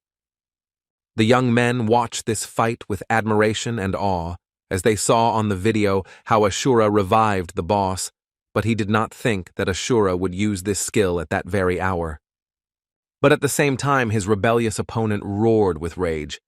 The other monsters were taken aback and froze for a moment. But at that very moment, he easily scattered them in different directions, and the monsters began to run away from the battlefield in a hurry. The young men joyfully shouted that they too must fight. With lightning speed, they headed straight into the center of the carnage. Henson, for his part, was not about to retreat so easily and rushed towards his opponent with lightning speed. Henson was shocked as his other personality, namely the crazy lunatic, summoned a soul and went into battle. He was puzzled as he knew that he should collect the items and think about more than just fighting. But it was all in vain, and the young man dealt with each of his opponents with lightning speed. Henson froze in shock as he saw that his level had been increased. With each new enemy and each new death, his level increased in the same second. Henson was furious because he knew that if he leveled up to level 100, he wouldn't be able to compete with the professional players. He was furious because he knew that due to the time limit in the second quest, he might not be able to participate in the tournament. But a moment later he saw that the sweet dream was deactivated. He was glad because it happened at the perfect time. Henson looked around very quickly and with the speed of lightning gathered all his things. He woke up from a long sleep and became active. A moment later, he saw a notification from the young lady as she thanked him for saving her. He looked up with a smile and greeted her. But after a few seconds, he simply disappeared. Everyone stared after him, as they were surprised that he came when he was called. They were very sorry that he left so quickly, as they wanted to talk to him more, but luckily, they were able to take a screenshot. The young lady looked at the young men intently, as she did not understand what was wrong with them, since there was no notification of the completion of the quest yet. Sometime later, the young man completely changed his outfit, and he thought that no one would recognize him now. Henson sighed heavily, as he saw that since the quest was not yet complete, it meant that there were still a few monsters left, and they would soon come to the city. He was puzzled, because he knew that if he had to continue participating in the siege, he would definitely not get into the tournament. Henson knew perfectly well that this quest meant little to him to give up the tournament for its sake, but he had to help the city, because it all started because of him. If he just took and left, it would be irresponsible. He was in shock, did not understand what to do because he needed to leave the game in the near future, but a moment later he was taken aback because he saw his companion, who greeted him with a joyful smile. Henson sighed heavily and asked the young man if he had really been trying to surprise him with his appearance every time, despite his constant failures in this. Libaeus looked at his master in surprise, and a moment later said that he had only wanted it a little. Libaeus looked at his master with tears in his eyes and said that he just wanted to greet him and make him happy. Henson looked at his companion in surprise and asked why he was there. He knew that he was unable to come in with him when they were at the eastern enemy. Now he wondered what had changed. The young man smiled and told the master that he was his humble servant and would always follow him. Henson looked at the young man with a grin and knew that this was very good. Sometime later, the young man told his friend his plan. Libaeus looked at the gentleman with a joyful smile and said that he could only admire his genius. Henson asked the young man if he understood his words. Libaeus bowed and said that his humble servant would take care to carry out his master's order perfectly. Henson said he would be out of the game for a while if that happened. But a moment later, he was taken aback and froze in place in surprise, as the sleepwalking skill was activated and he was immersed in sleep. He was informed that even if the user exited the capsule, the character would remain in the game until the automatic logout was performed. A moment later, the young man fell to the ground with a thud. He was puzzled because he hadn't used this skill for a long time, but he still thought that his abilities had improved during this time. Libaeus looked at his master with tears in his eyes and a joyful smile, as he was able to see with his own eyes all the greatness, then Thananos. He was delighted, as he saw the truth and the face of a god. With the speed of lightning, he fell to his knees and, hitting his head on the ground, screamed that he had been able to see it with his own eyes. At the same time, the young people looked at them in bewilderment, as they were shocked by such a sight. After waking up, the young man sent his friend a video of Night Ashwa. He sighed heavily as he knew it was time for him to get ready and go to rehab with his sister. A moment later, he looked at her in bewilderment and still didn't understand what she was looking at so intently. He came closer to his sister and looked intently at the screen. At the same time, she was a little puzzled because she did not understand why the young man's face was covered. He was taken aback and remembered that he had received many requests for filming, but he had rejected them all. Henson looked at his sister with a smile and said that this video would still be uploaded to the channel. She smiled and said that his style was different from what it was before. Henson sighed heavily and said that it was time for them to go to the hospital, because they had previously agreed that they would go together. The young lady smiled and said that she would quickly change and would be ready in a few minutes. A moment later, she asked her brother if he had asked her question to Ashura. He sighed heavily and said that he had asked him. She smiled and asked what he had said. Henson looked at his sister and said with a smile that it was not his friend who received the items from Yena, who was the younger sister of their guild leader. Henson said that the young man had not yet thought about joining the guild, but if he decided to, he would definitely want to get acquainted with their guild. The young lady was glad to hear something like that. Henson looked at his sister with a gentle smile, as he expected her to be shocked when she found out that he was the renowned Ashura.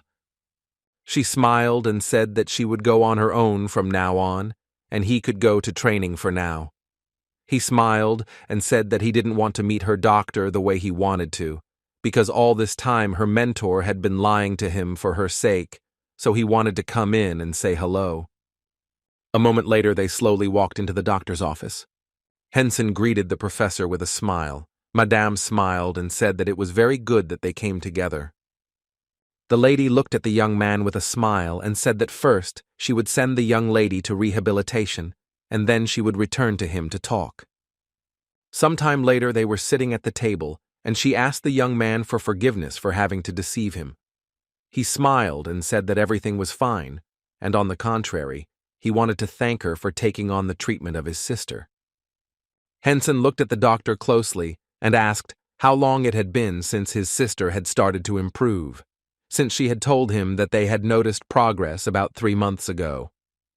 Limina smiled and said that this was partly true, because it often happened that disabled people had difficulty rehabilitating because their families put psychological pressure on them.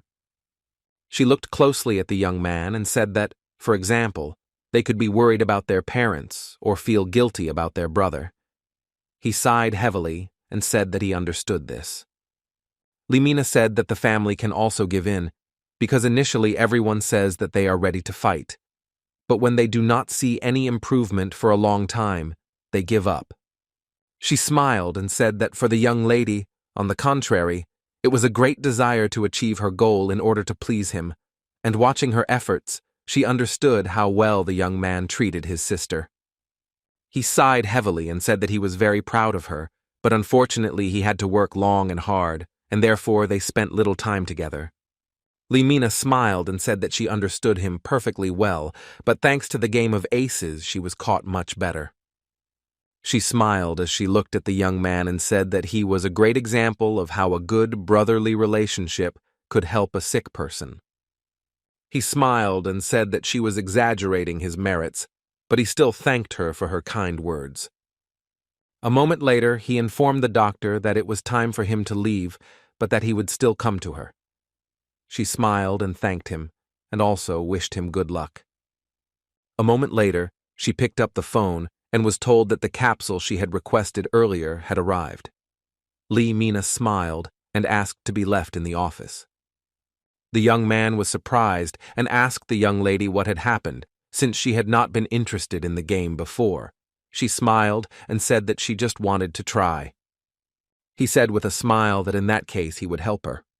Limina in turn was surprised as she saw how many patients were getting better thanks to the game. She understood that she also needed to try the game.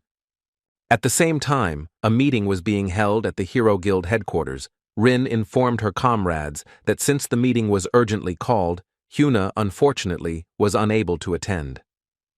Sunny looked at the guildmaster and asked if they had really gathered because of the incident in Vena. She smiled and said that it was so. They were puzzled because they knew that their levels were higher and they could not participate in such a quest. Rin smiled and said that their goal was not to come there and destroy everything, since her sister shared something interesting with him. She said that each of them could go to the game's website and look at the latest news, since the main thing now is Ashura's participation in the quest. The girls said with joyful smiles that they knew who we were talking about. Old Man Tank smiled and said that the young man was truly amazing. Sunny smiled brightly and said that the young man was really good at fighting, and even if they had the same abilities, they would lose to him. Kaiser looked at all his comrades and said in all seriousness that he would not want the young man to be in the same guild with them, because all the unofficial rankers thought too highly of themselves, and the young man could be one of them. Stewie smiled and asked his colleague if he recognized the young man's abilities. He looked puzzled and said that of course he recognized his talent, and that they would have to be an idiot to deny it. They were surprised because he had a sweet side too. Rin smiled and said that when she logged into the game to help her sister, it turned out that they went hunting with a young man. Everyone was surprised, because they did not expect to hear anything like that. They were shocked. They didn't understand why their heads were silent about something like this, but now they realized that they had gathered not because they had problems. Rin looked closely at her comrades and said that, unfortunately, the young man had not yet given his consent to join their guild. Kaiser sighed heavily and suggested that everyone not have any illusions for now, since he knew that if the young man was so talented, there was simply no need for him to join their guild. He looked at his comrades and said that they should remember the young lady who had refused them, or rather, she had refused all of them. The young lady then looked closely at the young men and said that if any of them could defeat her, she would consider whether to join their guild. Sunny was furious and shouted that the young lady had a higher rank than them, since she was a legendary rank. He looked at everyone present and sighed heavily and said that he just didn't want their hopes to be dashed, and so they should think rationally. The old man looked closely at the young people and said that the young man was right, because high expectations lead to great disappointment. Rin smiled and said what she thought. Now it became clear to everyone that there really wasn't much to expect, and she also thanked everyone for deciding to share their thoughts. A moment later, they also started talking about Huna's brother, since they knew that he had a roughly unique rank.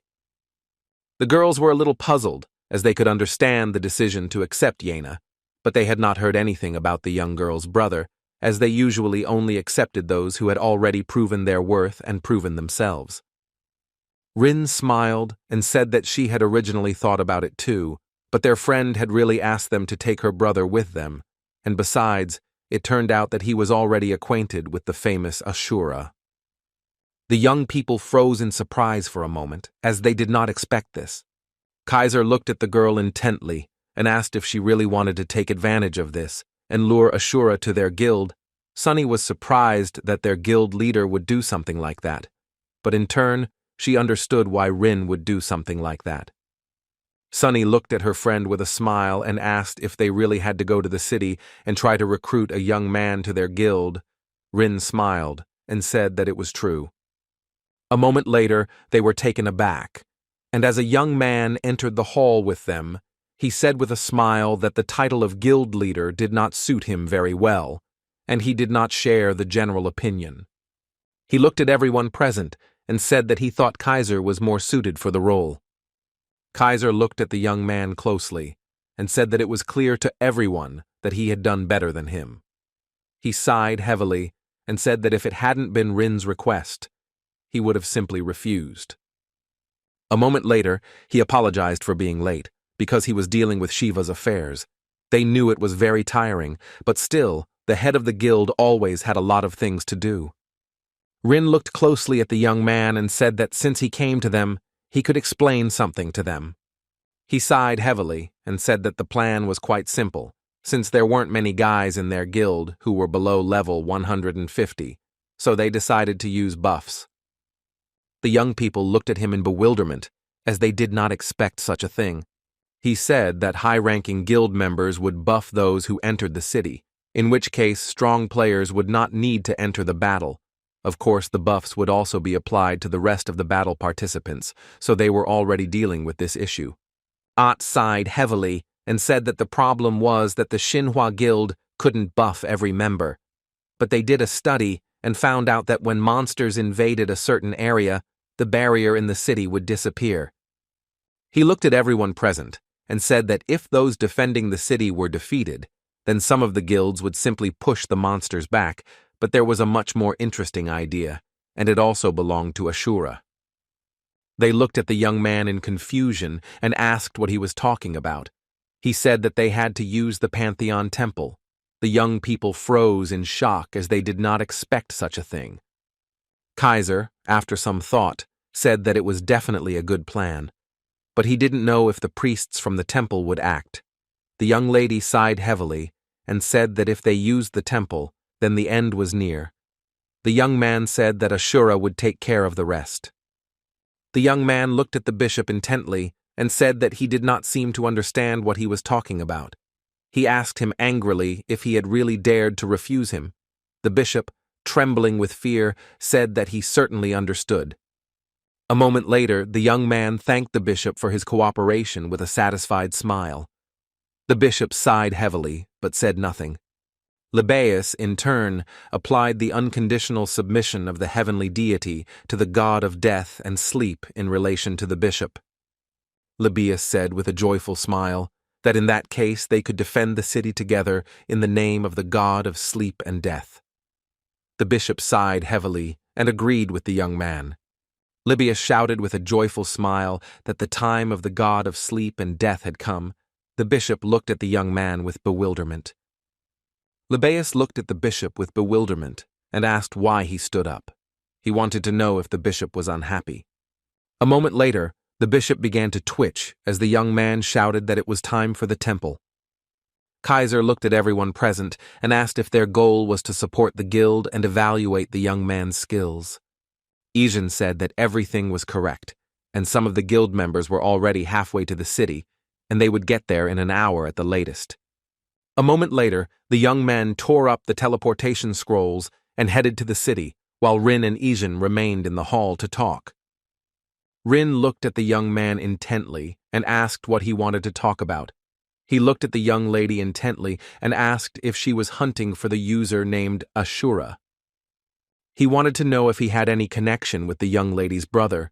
Rin sighed heavily and said that she didn't think he was a bad person, since she heard that he was on a mission in the city and he helped her sister and other users. He smiled and said that in that case they should hurry. He looked at the young lady intently and informed her that the Black Guild had already begun preparations. She was taken aback in a way she had not expected. The second largest alliance in the Korean server is the Black Guild, and it consists of 5 guilds, and clashes with Xinhua will only lead to a fight. And in addition, each of the guild leaders was an heir in real life, Izhen. The richest of them, but the alliance outnumbered both of their guilds. Izhen looked at the young lady closely and said that they had started threatening the other big guilds because they were interested in Ashura, and the black ones were acting as if he had already agreed to join or even joined their ranks. She sighed heavily, as she knew that this was another problem. He said that they had money and that it might interest the young man. He was puzzled because he understood that if such a man entered into the union, it would be very problematic. He wanted to know if they could buy him. She sighed heavily and said that they would hardly be able to do it, but if he refused, then the Black Guild would decide to eliminate him. Izhen said that if they seriously took on this matter, then their strength would not be enough. Rin looked at her comrade and asked if he thought they would do something at the tournament. He sighed heavily and said that maybe that's how it would be, but he still wondered if they should try to bribe him. She sighed heavily and, looking at the young man, said that he already knew that she did not work like that. He smiled and asked why she did not participate in the tournament herself. Rin was surprised as she didn't expect to hear something like that. He smiled and asked, "How about Togo getting the rest of the guild members involved as well?" Rin asked if he meant that the Heroes Guild should make a name for itself. He smiled and said that it was about time they did so, since the game had already been around for a year. Rin said that she was going to do it after completing the main story. He smiled and said that she should try to get that girl to participate. She was surprised because she didn't understand how he knew about her. He smiled and said that a friend recently told him about the tournament.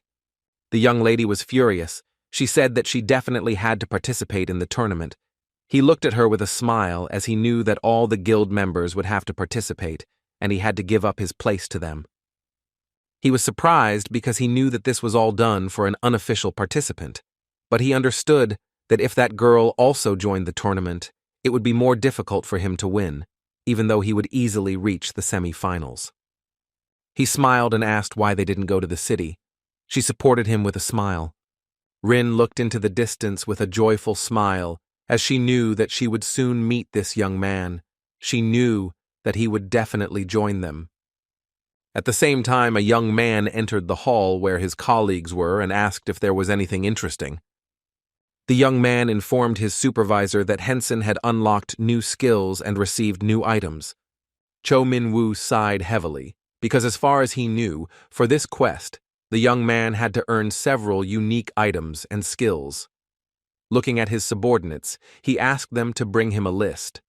He saw what level the young man had, but he understood that he was on par with most of the professional players in the tournament. But because of the skill of the soul game of the god of death and sleep, many users complained about the unfairness, and there was a possibility that professional players might quit the game due to this imbalance. He was furious because he knew he had to do something immediately. A moment later, he saw that Minura was calling him. The young lady immediately said that their conversation should remain secret. She said that she heard that the manager's daughter would be participating in the tournament. Cho Minwoo was a little puzzled, as he didn't understand what he would gain from this. She screamed angrily and asked if he was completely out of his mind, since the manager's daughter was supposed to participate in the tournament.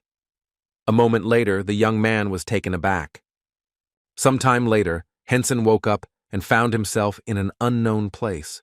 He was sure that he had fallen asleep in the middle of the street. But now he was in shock and did not understand why they put him on the altar as if they wanted to sacrifice him. Libeus rushed to meet his master with lightning speed. The young man was puzzled because he did not expect such a thing. A moment later, he was notified that he had completed the shirt quest in the city and his reward had been added to his inventory.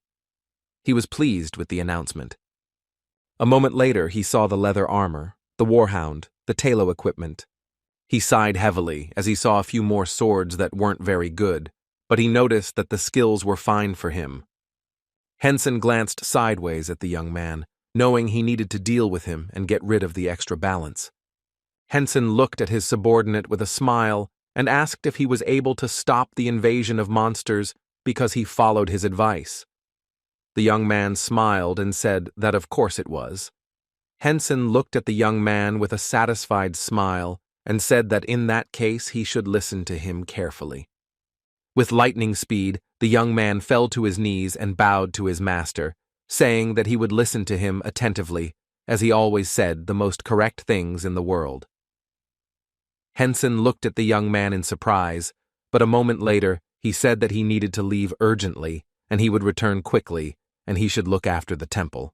Henson walked around the city with a happy smile, because he knew that he was much calmer alone. He knew that he had no urgent business, so he could freely walk around the city. He knew that he did not have to increase his level, and if he did run into a monster, he would run away. A moment later, he saw a notification that Libeus was being automatically transported by the magic of the Apostle Thanos.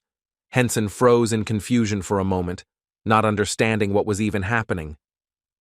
But a moment later, his faithful subject appeared before him, and with a joyful smile, Libeus said that the apostle had decided to send him to his master, and therefore he was very happy. Henson sighed heavily and looked at the young man with confusion, because the apostle had moved him using magic. Henson looked at his faithful servant in bewilderment, as he did not understand why he was naked. The young man was taken aback and said that he was just about to take a bath, but he was suddenly moved, but he was still very happy. Henson sighed heavily and asked the young man to find some clothes. He, in turn, shouted with a joyful smile. Henson was angry and just wanted to strangle the apostle with his own hands. At the same time, in the east of the Karen Empire, in the kingdom of Beldrin, young people gathered for a meeting. The leader of the Black Knights Guild, Chungu, looked at all of us present and asked if there were really 6 days left until the Imperial tournament. The leader of the Black Thorn Guild, Varin, said with a grin that it was not so, because of course they said it was so, but she thought that everything would drag on for a whole week, because the developers were still finalizing some details, and during the day, the information should be posted on the game's website.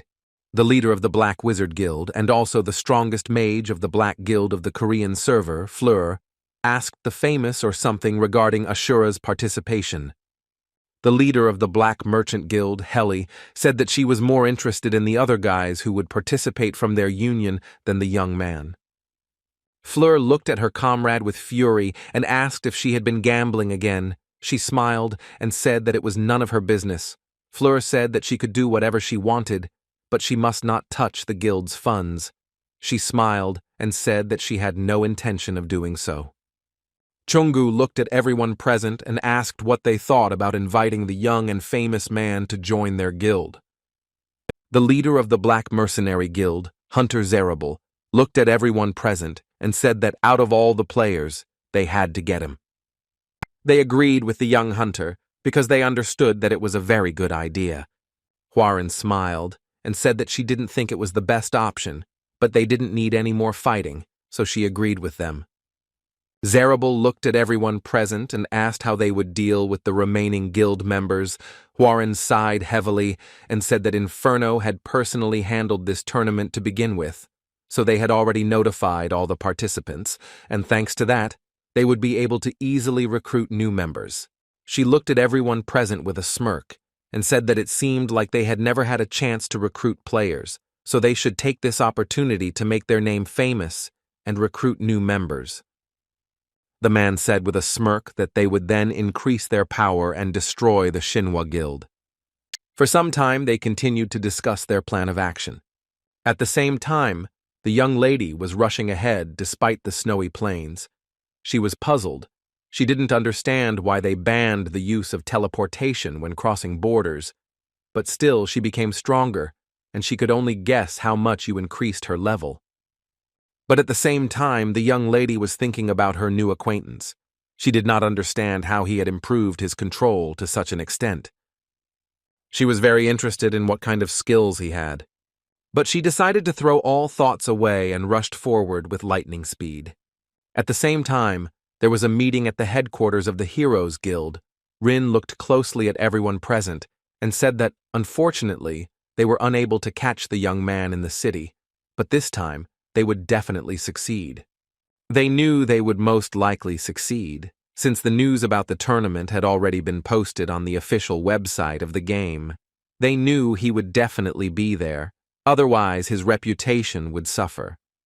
The young girls were happy about this, because they knew that they would see him there and their dreams would come true. But they still wondered if his fights would be boring, since only level 1 and 200 users would participate. They knew that he was much stronger than everyone. Rin smiled and said that they couldn't guarantee his victory in the tournament, since they knew that the other major guilds intended to send their most outstanding participants. She looked at everyone present and said that the reason she had gathered them here was because they had to decide who among them would participate in the tournament. She said that this tournament would give them the opportunity to become famous, but they had to take a worthy place in the tournament table. She looked at everyone present and said that the girl had agreed to participate. Everyone froze in shock.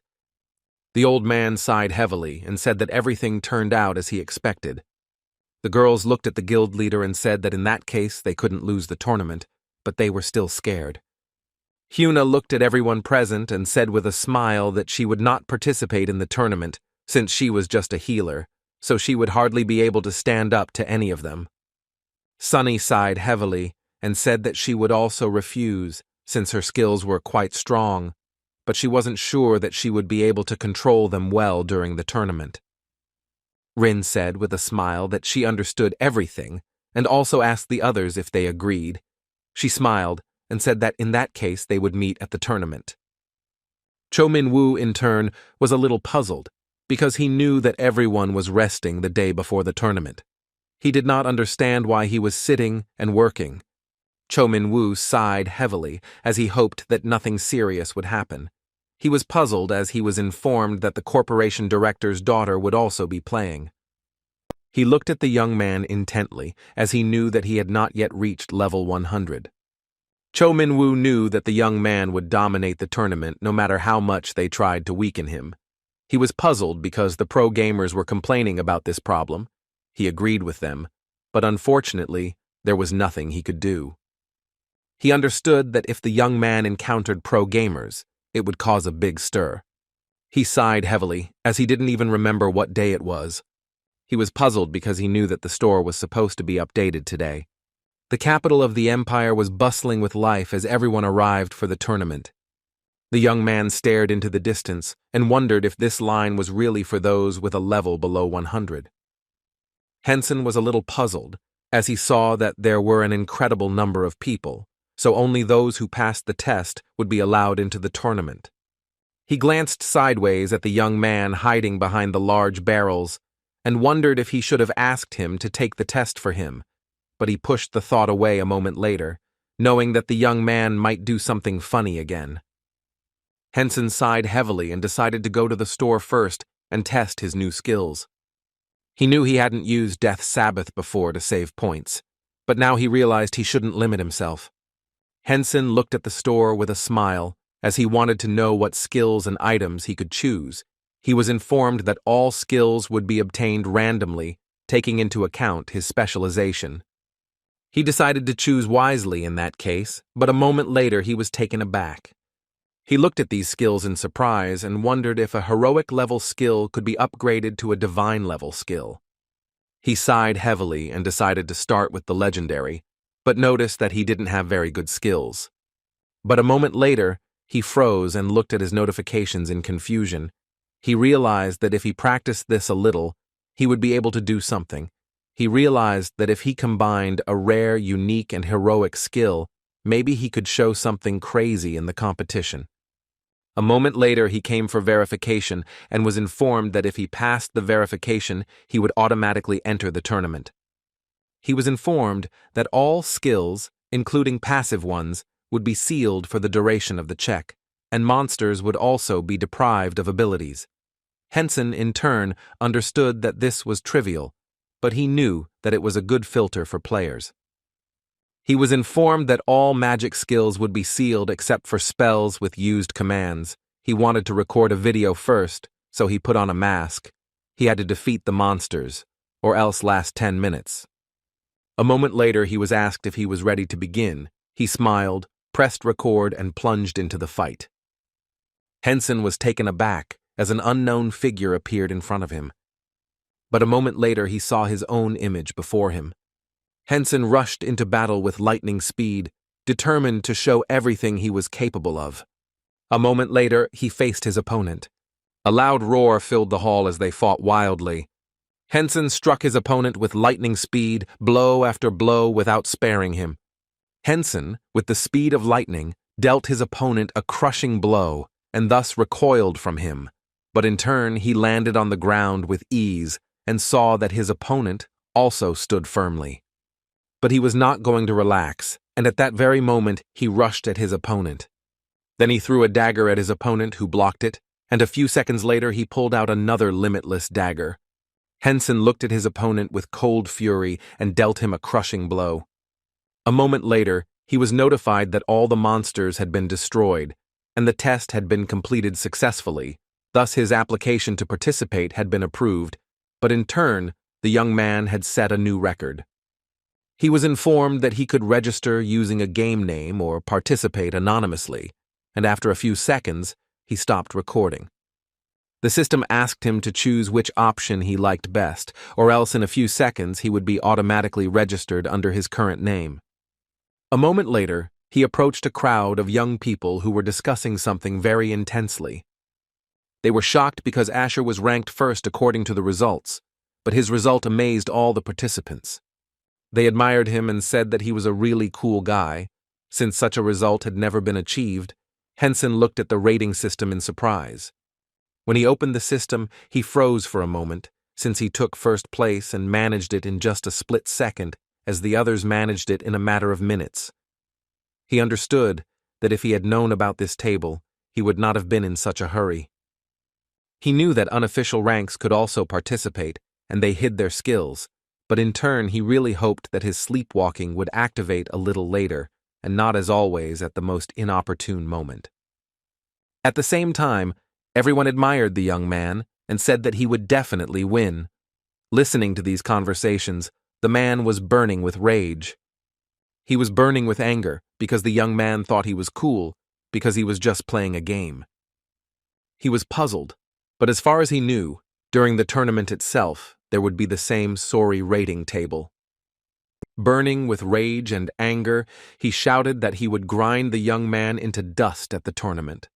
Sometime later, the tournament itself began. Pei Sung-chai greeted all the spectators with a smile, and also introduced his colleague, Hong Jin. In turn, he was very glad that he was next to such a professional, Pei Sung-chai smiled and said that everyone who looked at them on TV probably did not know who they were. The men talked among themselves because they knew that the players in the tournament would be of outstanding ability, but they thought that the tournament would be very different from the previous ones. Hongjin smiled and said that, however, he believed that the professional players did not exhaust themselves with training before the tournament.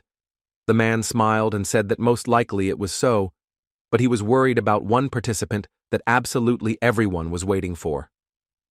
A moment later, the video of the young man was put on the screen for everyone to see. They all wanted to see him, but unfortunately, in such a situation, they could only guess as to why he didn't come. They knew that the tournament would be broadcast even on YouTube, and the absence of the young man was disappointing to everyone since he took first place in the test, but many expected such an outcome. The men chatted happily among themselves as they eagerly awaited the tournament itself.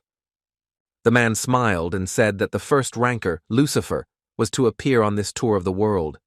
He would be lying if he said that he wasn't expecting him to appear. Pi Sung-chae smiled and said that this match would be promising. While they were talking among themselves, the young lady was interviewing the young men who were to participate in the tournament. Hae-won looked at the member with a smile and said that he was one of the players whose appearance was expected by an incredible number of people, so they all wanted to hear what he thought about it. The professional arc player looked away. She smiled and asked him to tell her what he felt when he first got into the game. He sheepishly said that he was very impressed because this game was much more realistic than many others. She smiled and asked what he expected from today's tournament. He sighed heavily and said that he did not have high expectations because there would be many talented players participating. She smiled and asked who he would like to see most at the tournament. The young man said that he would like to meet Ashura. She looked at him in surprise and asked why he wanted to meet him, but a moment later, the whole hall shouted that he was a great player. The young people were furious and did not understand why the young man was increasingly heating up interest in his person, but at the same time, he did not even show up, but they still knew that he would participate, because in his video message he said that he would be at the tournament. The young lady thanked the young man for the wonderful interview. A moment later, she said that the next participant was one of the most anticipated players, and at that very moment, the young man disappeared. She greeted Lucifer with a smile. He, in turn, casually greeted her. Everyone present was furious because they knew that the young man had no manners. They did not understand why he was so popular. Hae-won held back her anger and asked him how he felt when he first entered the game. He casually said that he thought it was a very good game. Then she asked him what he expected from today's tournament. He also casually said that he only expected to win, and he intended to take first place. She smiled and said that Lucifer seemed full of confidence.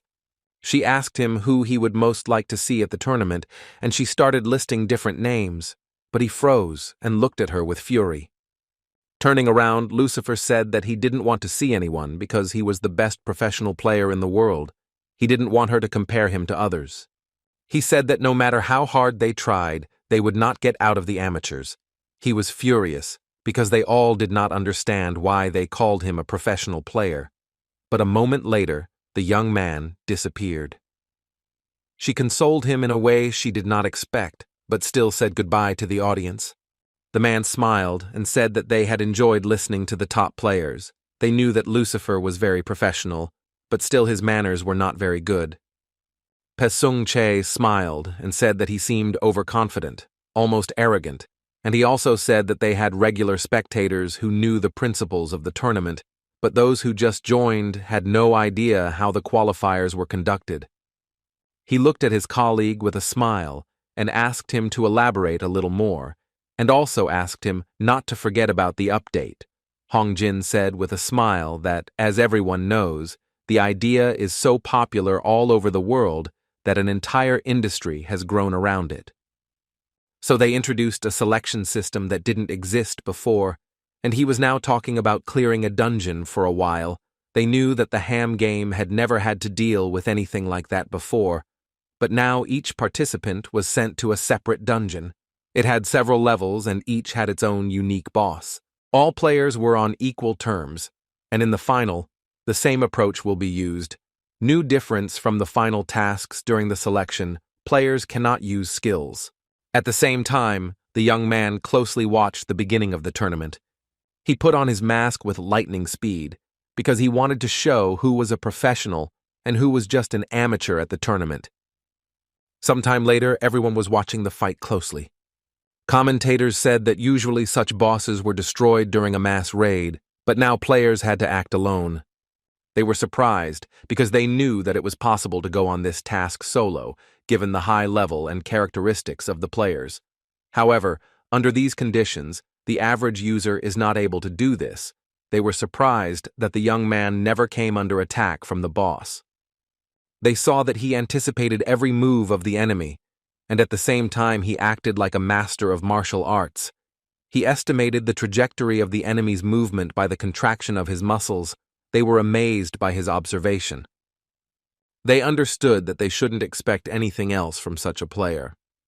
They saw that he interrupted the boss's attack before he could raise his paw to strike, and they assumed that the boss was furious. But despite the good result, it was a difficult fighting style, and not every user was capable of such a thing. But at the same time, the young people rejoiced and wished the young man good luck, because they hoped that he would win. Sometime later, Lucifer entered the arena. They knew that the young man's skills were incredible, because he had already managed to knock off half of the boss's health. They discussed the young people, but they knew that Ark was a little behind Lucifer, because Lucifer's result was superior to many players. Lucifer thought to himself, with a grin, that it could not be otherwise. He knew that dumb gorilla was nothing to him. The commentators admitted with a heavy heart, but they saw that the young man was truly a professional and could in no way be called a simple user, since they themselves saw how he fought his opponent. He looked at his enemy with a smirk, since interrupting the boss's attack flow is the basis of a winning strategy. But to become a professional, one must distribute his power correctly.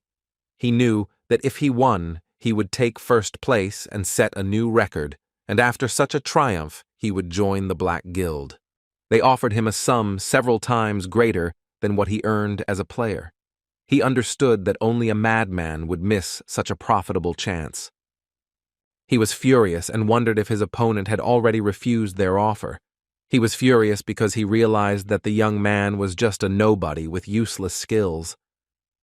But during his fight with the boss, he was more concerned with the question of why Ashura had not come, although he did not expect anything else from an amateur. That's why he thought that those who became popular on YouTube were just talentless. His enemy attacked him with fury, but he managed to jump back. The commentators were surprised and quite excited, as the footage looked like it was from a professional film. His attacks looked impressive, but he did little damage. They knew perfectly well that it only looked beautiful at first glance, but in reality it was not so. Lucifer was furious, because he knew that it was time for him to finish. A moment later they saw the young man launch an attack, but a few seconds later, the commentators were taken aback and said that they had received urgent news, and they had to take a look at it themselves. The audience was frozen in shock as someone completed their task and cleared the dungeon, but in record time. A moment later, the commentators apologized for the delay, but they reported that Ashura had joined them. Everyone was shocked because they now understood what level he was. Everyone was cheering and shouting because they were happy to see the young man at the tournament. At the same time, the snake hissed furiously and threw poison at its opponent. But the young man easily dodged and ran away from her. A moment later, she hissed at him with fury, and he didn't freeze for a moment. But after a few seconds, he dealt her a crushing blow and recoiled. At the same moment, with lightning speed, he struck her again. Everyone was watching his fight closely, because they knew that there was nothing surprising about it. Because he was the first one who easily passed to the second stage, everyone was sure that this time he would cope much faster. They knew that even when a fighter is sure of what attack to use against an enemy, failure can overtake him and make him panic. They saw that he tried to pierce the enemy with his sword, but it did not work. He sighed heavily as he failed to pierce the snake's armor. He saw that she was absorbing all the damage from the attacks, but in turn, he dealt her every damage with fury. Everyone was amazed when they looked at his technique. Hongjin looked at the wallpaper and said that balls like this were the least effective against an opponent of this level, but he still managed to surpass the monster with his insane control and overwhelming power. They were surprised, as he easily dodged the attacks. They knew that if it had been another player, he would have probably been criticized for being a show-off, but if you look at the young man's fight, you can't say that. They saw him dodge and attack, and even though he dealt little damage to the attacks, he took a lot of damage, and so they knew it was a very smart move on his part. They were surprised because he dealt with his opponent very quickly and efficiently, so the commentators counted the time he spent on several stages, and they realized that it was a record. They knew that he had become the absolute leader, having passed another stage in a few minutes, since the other players spent twice as much on him. Everyone was jubilant, since they understood that the young man was simply incredible and strong, because even in such conditions, he demonstrated amazing power. A moment later, the young man received a notification that he had moved on to the third stage. Looking at his fights, they understood that even a vampire was not able to resist the young man. They knew that the vampire was able to turn into a bat and hide in the fog, and even such a boss could use control or even turn into stone. They understood that this was a very difficult opponent, but the young man dealt with him with ease. Everyone was amazed as he completed the next stage very quickly. When they counted his total time, they were all taken aback as they knew he was clearly in the lead. The spectators rejoiced and were happy about his victories. They knew that he would definitely take first place in the tournament. The young lady, in turn, watched the fight closely.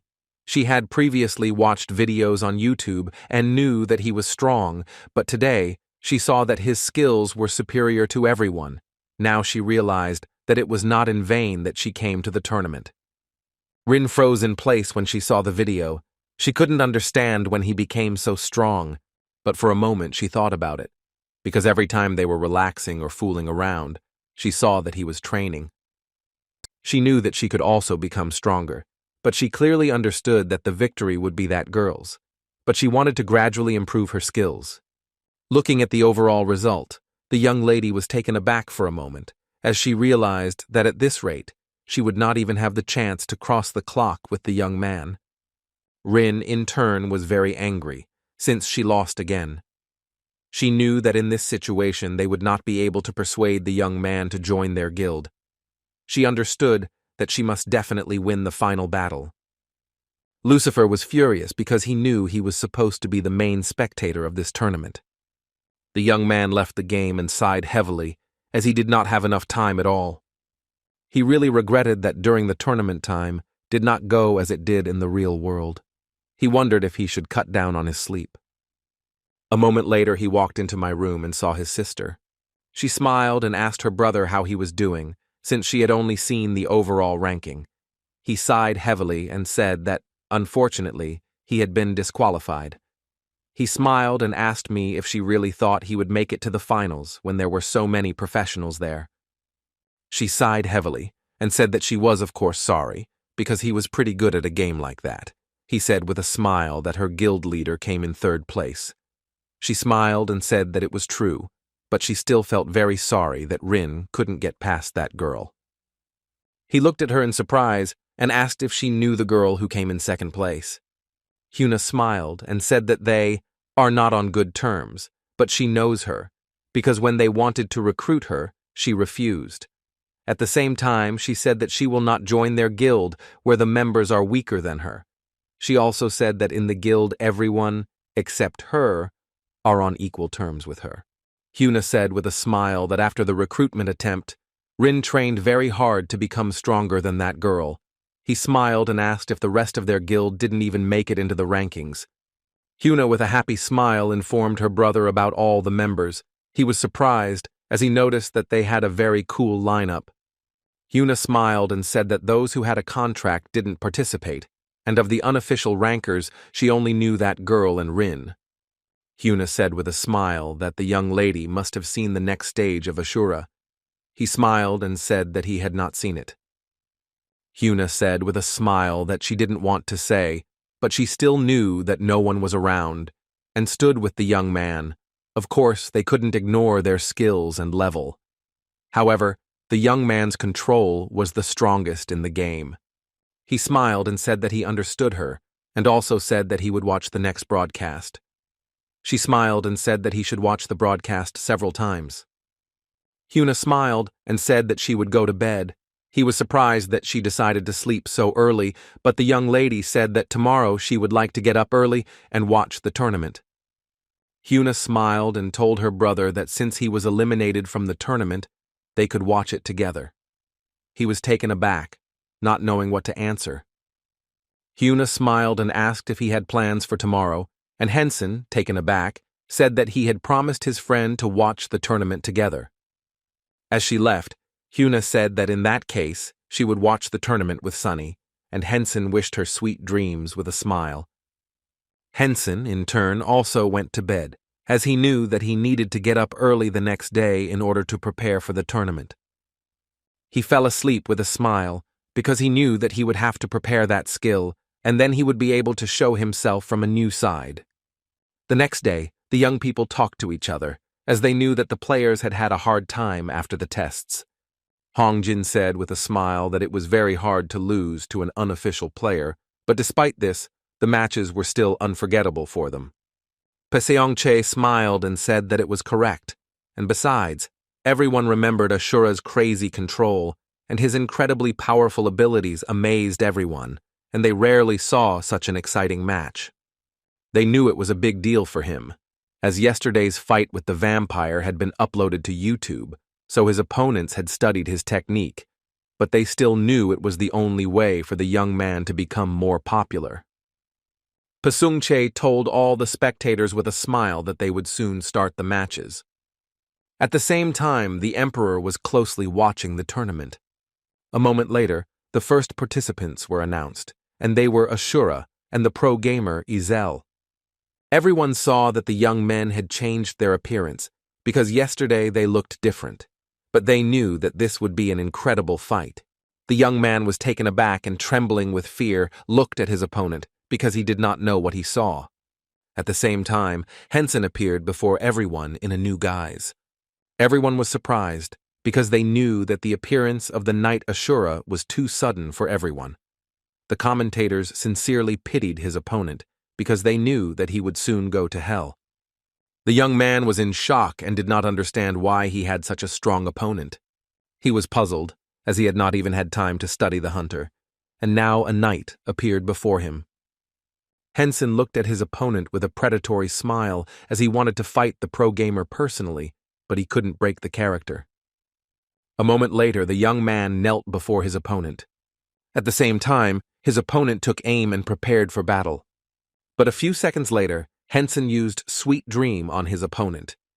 Izel aimed his weapon at his opponent with lightning speed, but he was taken aback when he saw his opponent dissipate into thin air.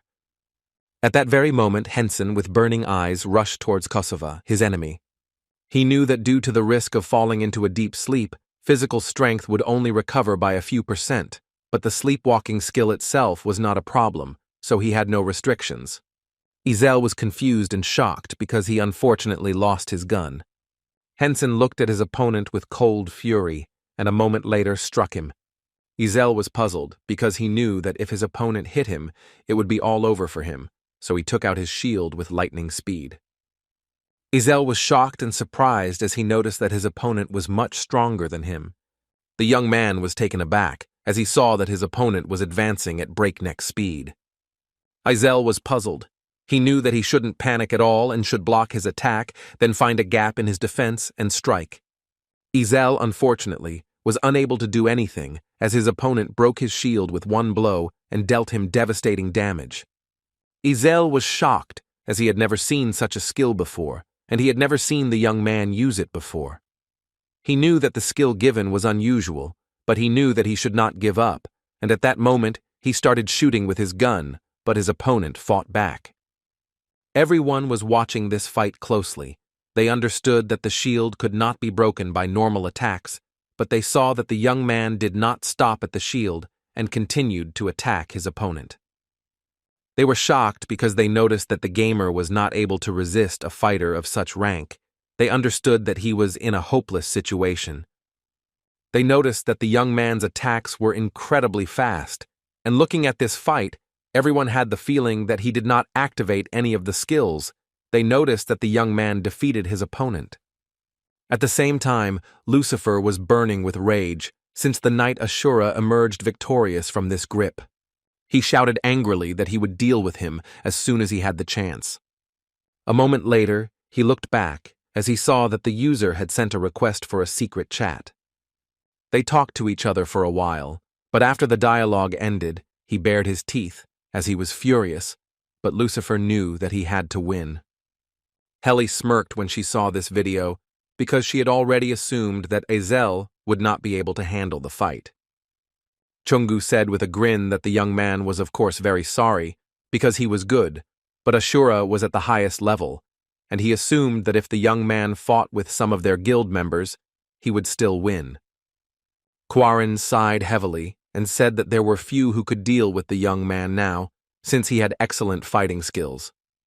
Quarren said with a smirk that considering he had placed first in the preliminaries, he must have been the best at control, but his level was below level 100, which everyone knew, so his actual combat power was not that great.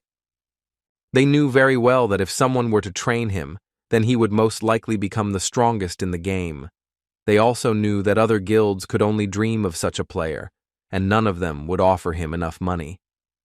Fleur sighed heavily and said that it was true, because other guilds would not surpass them financially. For some time they continued to discuss the young man, as they wanted to lure him over to their side.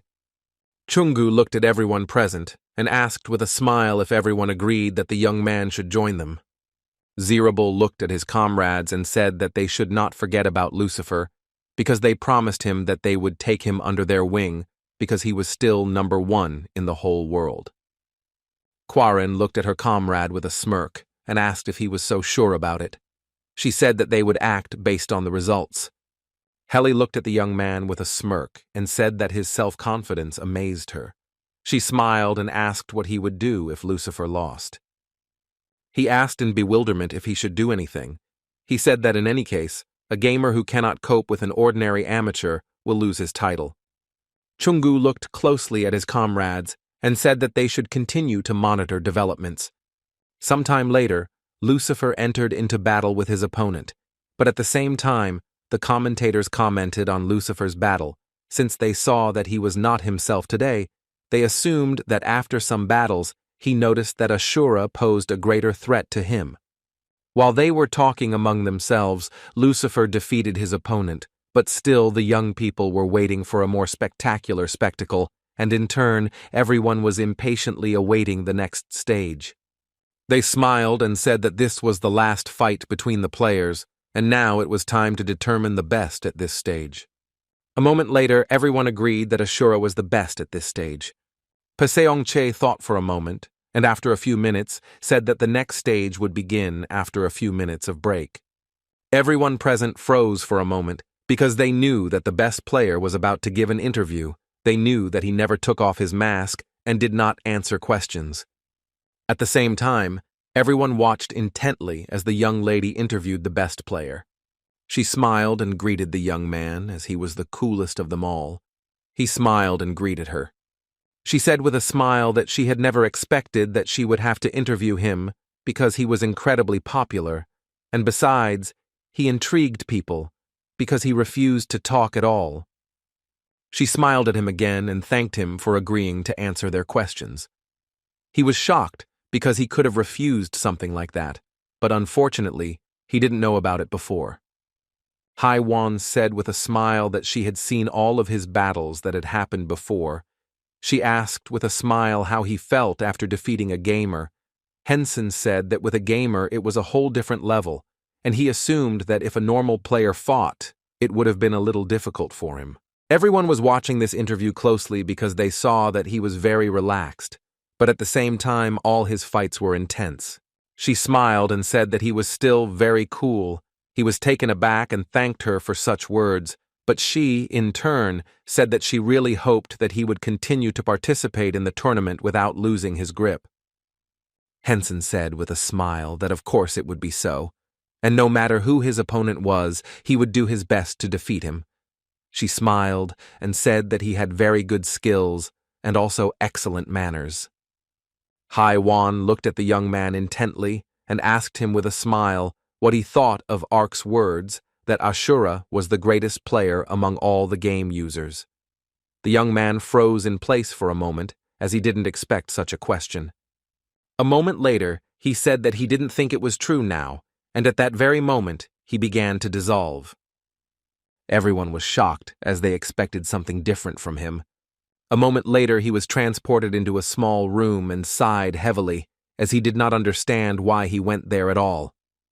Henson sighed heavily and decided to push all thoughts aside, as he knew he had to prepare for the next stage.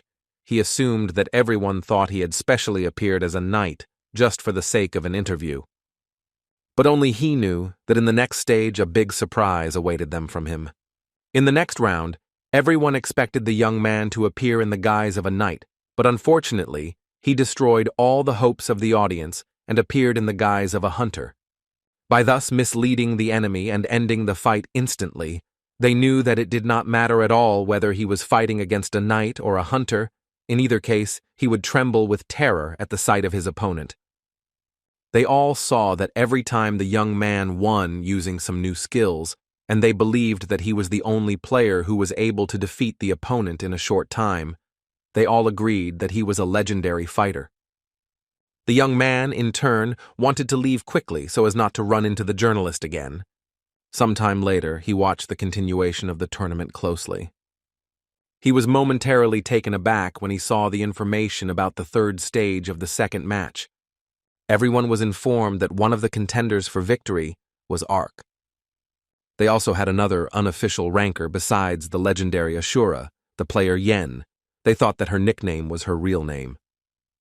The men assumed that the girl was pretty and had excellent abilities, which she demonstrated in the last fight, although her opponent was of high rank, but she still managed to defeat him. Some time later, the young lady encountered her opponent. She understood perfectly well that if she could win now, then in the next battle she would meet Henson. The young man, in turn, understood that he had to defeat the young lady and fight the famous Ashura. A few seconds later, they clashed in combat. Everyone watched this fight with great interest as they saw that the young men were worthy of each other. Everyone understood perfectly well that the victory of the famous hunter was, of course, impressive, but it was also pleasant to watch such an intense battle. A moment later, the young lady used her power and rushed at Boyko, her opponent. Ark was taken aback but managed to dodge it. A moment later, he pointed his weapon at her, but she easily parried his attack. A few seconds later, they collided. She was shocked and froze for a moment as she saw the brass knuckles on his hand. Jaina was puzzled, as she understood that the young man wanted to use an ice strike. She froze for a moment as the ice fist was heading straight for her. Jaina was furious because she knew the young man was too close and he could deal her devastating damage. She was furious because she had no way to dodge. So after a few seconds, she told the young man that she gave up. He was surprised, but still thanked her for the wonderful experience. She sighed heavily and thanked him in return. Jaina was furious because she knew she still had a lot to learn. She knew she had to become stronger as soon as possible. At the same time, the young man was closely watching this fight. He was surprised and at the same time puzzled, because he did not understand why he himself did not think of using brass knuckles in combat. He wondered if he should buy some brass knuckles. He had the ability to use all types of equipment and weapons. A moment later, he was watching the young winner's interview closely. At the same time, the young ladies were watching the tournament closely. They knew that Jaina, who had fought earlier, was their Rin's sister. Sunny said with a smile that she knew their mentor was very cool, but she didn't think that sister was as good as her. The young lady smiled and said that her older brother was better at using control than her, but his level was lower than hers, and his control skills were better than Kaiser's. Sunny looked at her friend in surprise. She didn't expect to hear something like that, But earlier she heard her friend say that he also took part. She smiled and said that it was true, but he failed in the preliminary selection. Sunny was surprised. She didn't understand how this was possible, because she knew that if his skills were better than their friends, then he couldn't fail.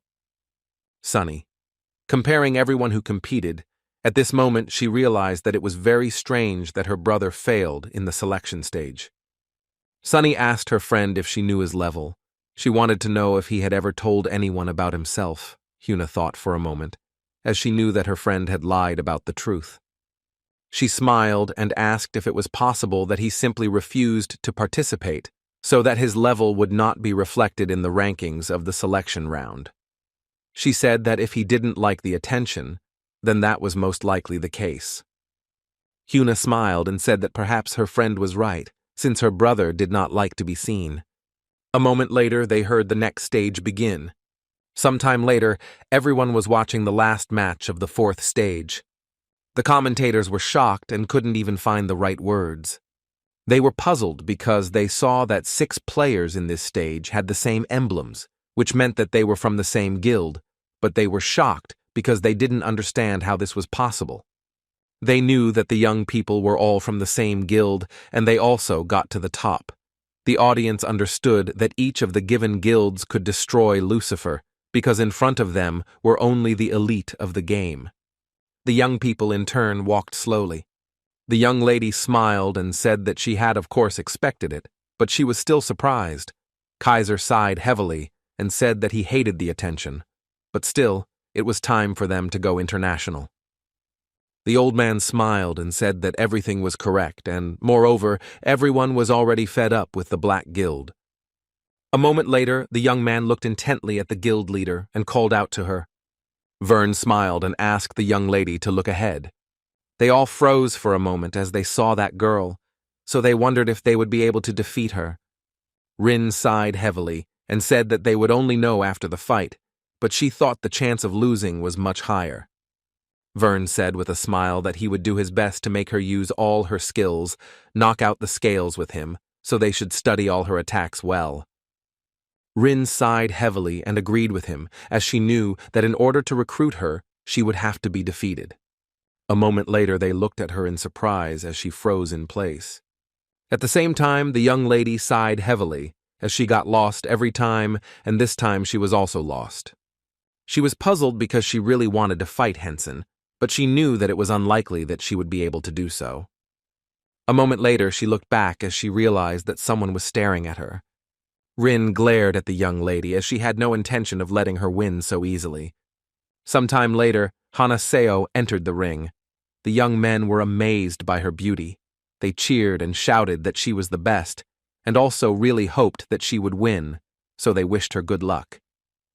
The young man looked at his young companion with a smile and said that he felt like a villain because the last time they saw each other was several months ago.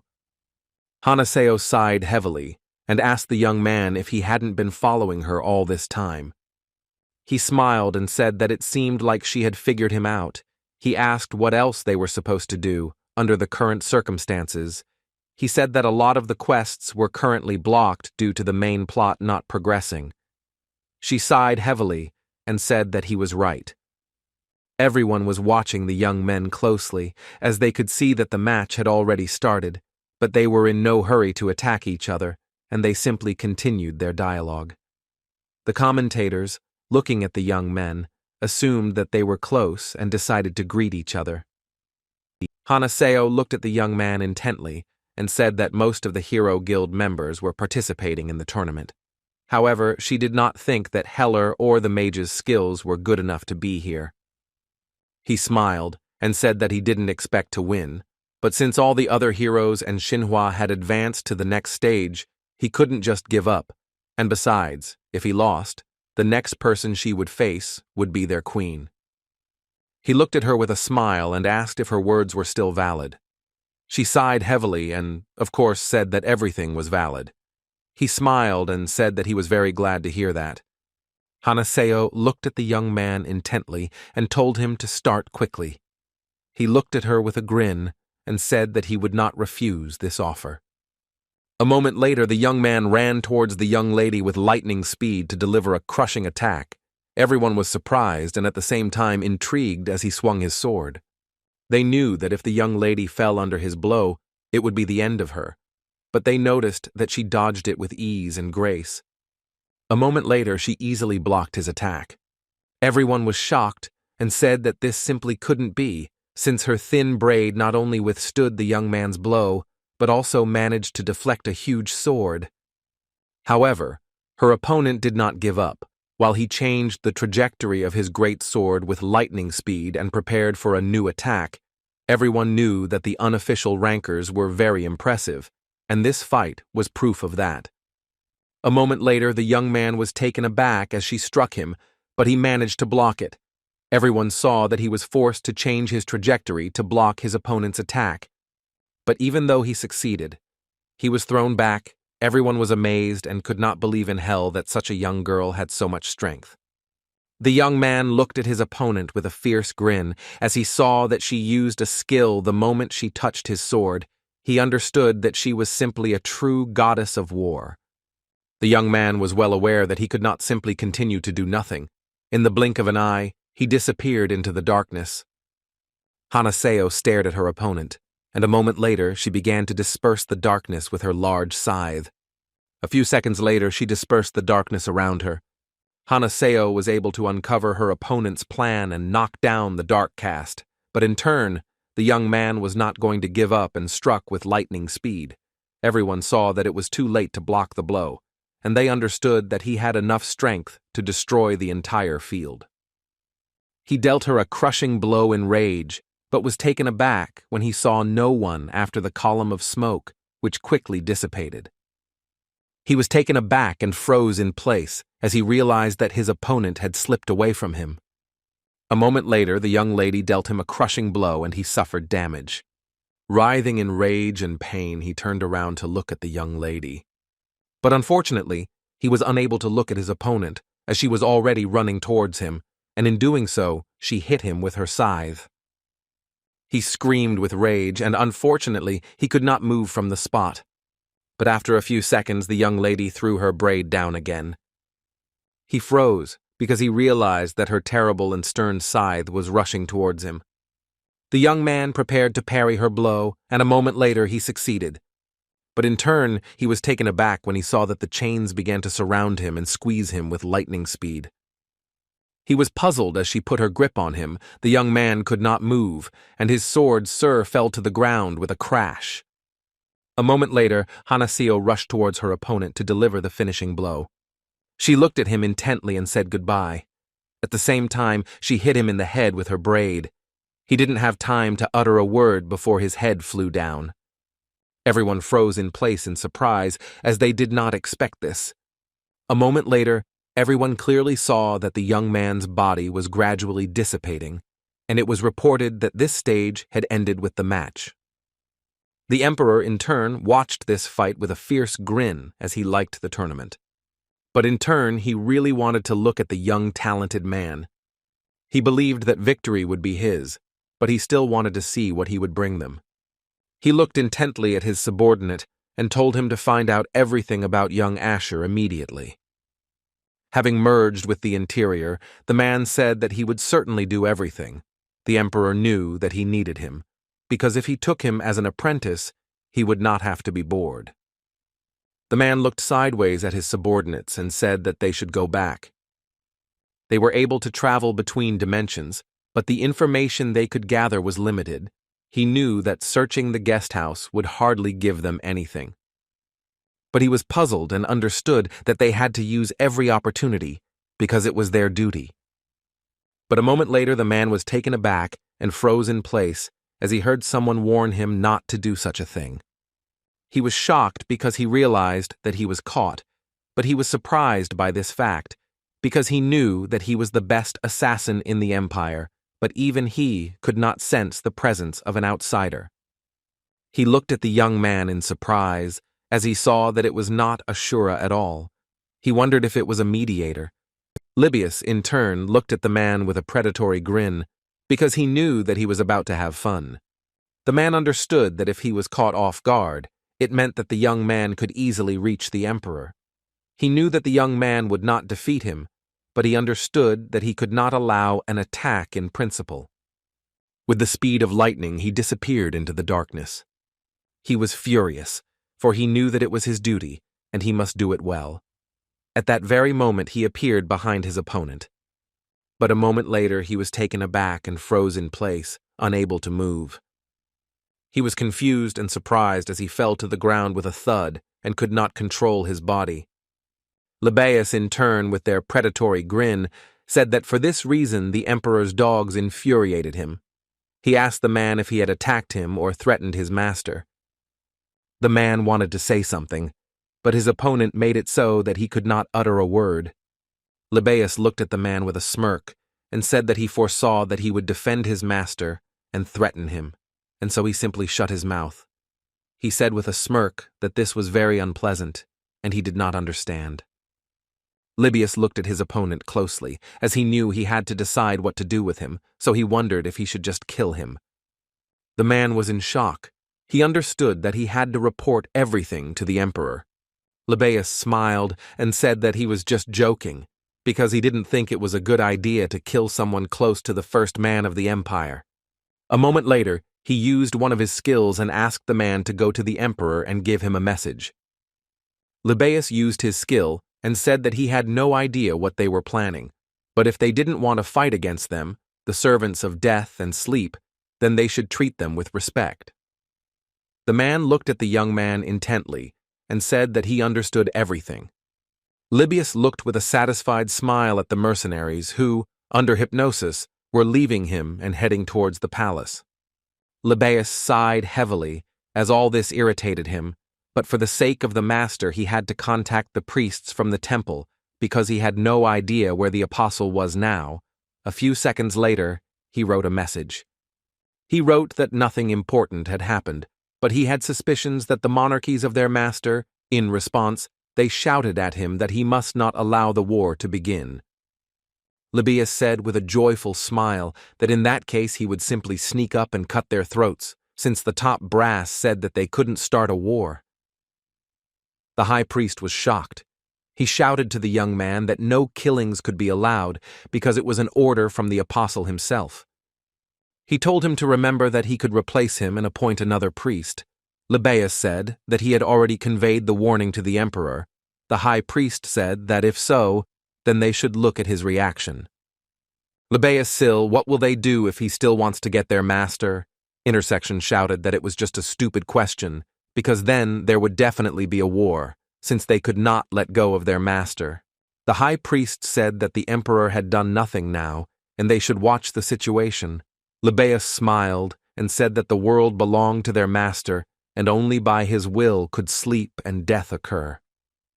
The high priest finally told his subordinate to continue to serve their master faithfully.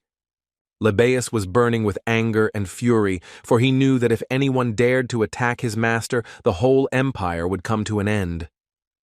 Sometime later, the mercenary returned to his master and looked at him intently with his own eyes. A few seconds later, he transmitted the message to the emperor.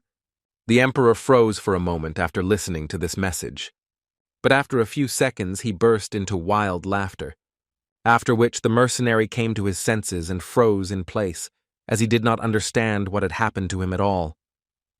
With the speed of lightning, he fell to the ground and, bowing at the feet of the emperor, said that he had failed the task and that he should immediately execute him.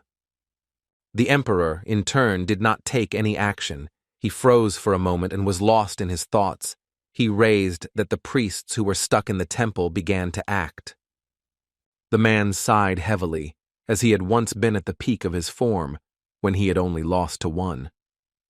He was puzzled because he knew that they had fought for many days in a row, but he, unfortunately, lost, and his opponent won. At the same time, a young man was visible behind his back, but he did not feel his presence. He was furious, for he knew that he had then lost to the apostle of death and sleep. The emperor looked into the distance with a grin, as he really wanted to take revenge. Now he realized that they were trying to protect the young man, but that made it more interesting to him. He understood that the young man was very difficult. A moment later, the emperor released his subordinate, but he was taken aback as he did not expect such a thing. The emperor looked at him intently and told him to leave immediately. The man bowed and left in a hurry. A moment later, the emperor picked up the ball and looked at it intently. He ordered the young man to connect it with the priest. The young man was surprised, as it was late at night, but he only said with a grin that he had a conversation, class to the priest. The next day, Libaeus was looking for his master in a hurry. The young man cursed, as his subordinate had scared him very much. He looked at him in bewilderment and asked why he was so close. Libaeus laughed predatorily in response. Libaeus said with a joyful smile that his humble servant had done something for him. The young man was taken aback and said that he was already scared, just from his words.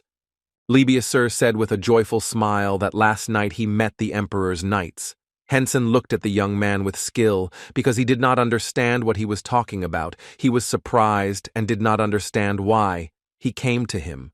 Henson smiled and said that it made sense that the emperor's knights were in the city, since they were at the emperor's tournament after all. Henson looked at his subordinate with a smile and said that tomorrow would be the final, and the emperor must have sent them to find out from the winner what he wanted. The young man froze in place, as he could not imagine that such a thing was possible. Taken aback, he told his master that he had told them that he did not know how to contact him. Henson looked at the young man with distrust, as his words were somehow suspicious, but still it was done, that he had not done anything terrible. He sighed heavily and said that they would still come back to talk. Henson, leaving, said that he would go and work on the skills that would be used in the final. The young man was puzzled, as he understood that he was in big trouble and he needed to urgently contact the Holy Father. The Holy Father furiously told the young man that he had made a mess of things, and that he could not speak on behalf of the temple of the god of sleep and death. He shouted at the young man to immediately sort out this issue.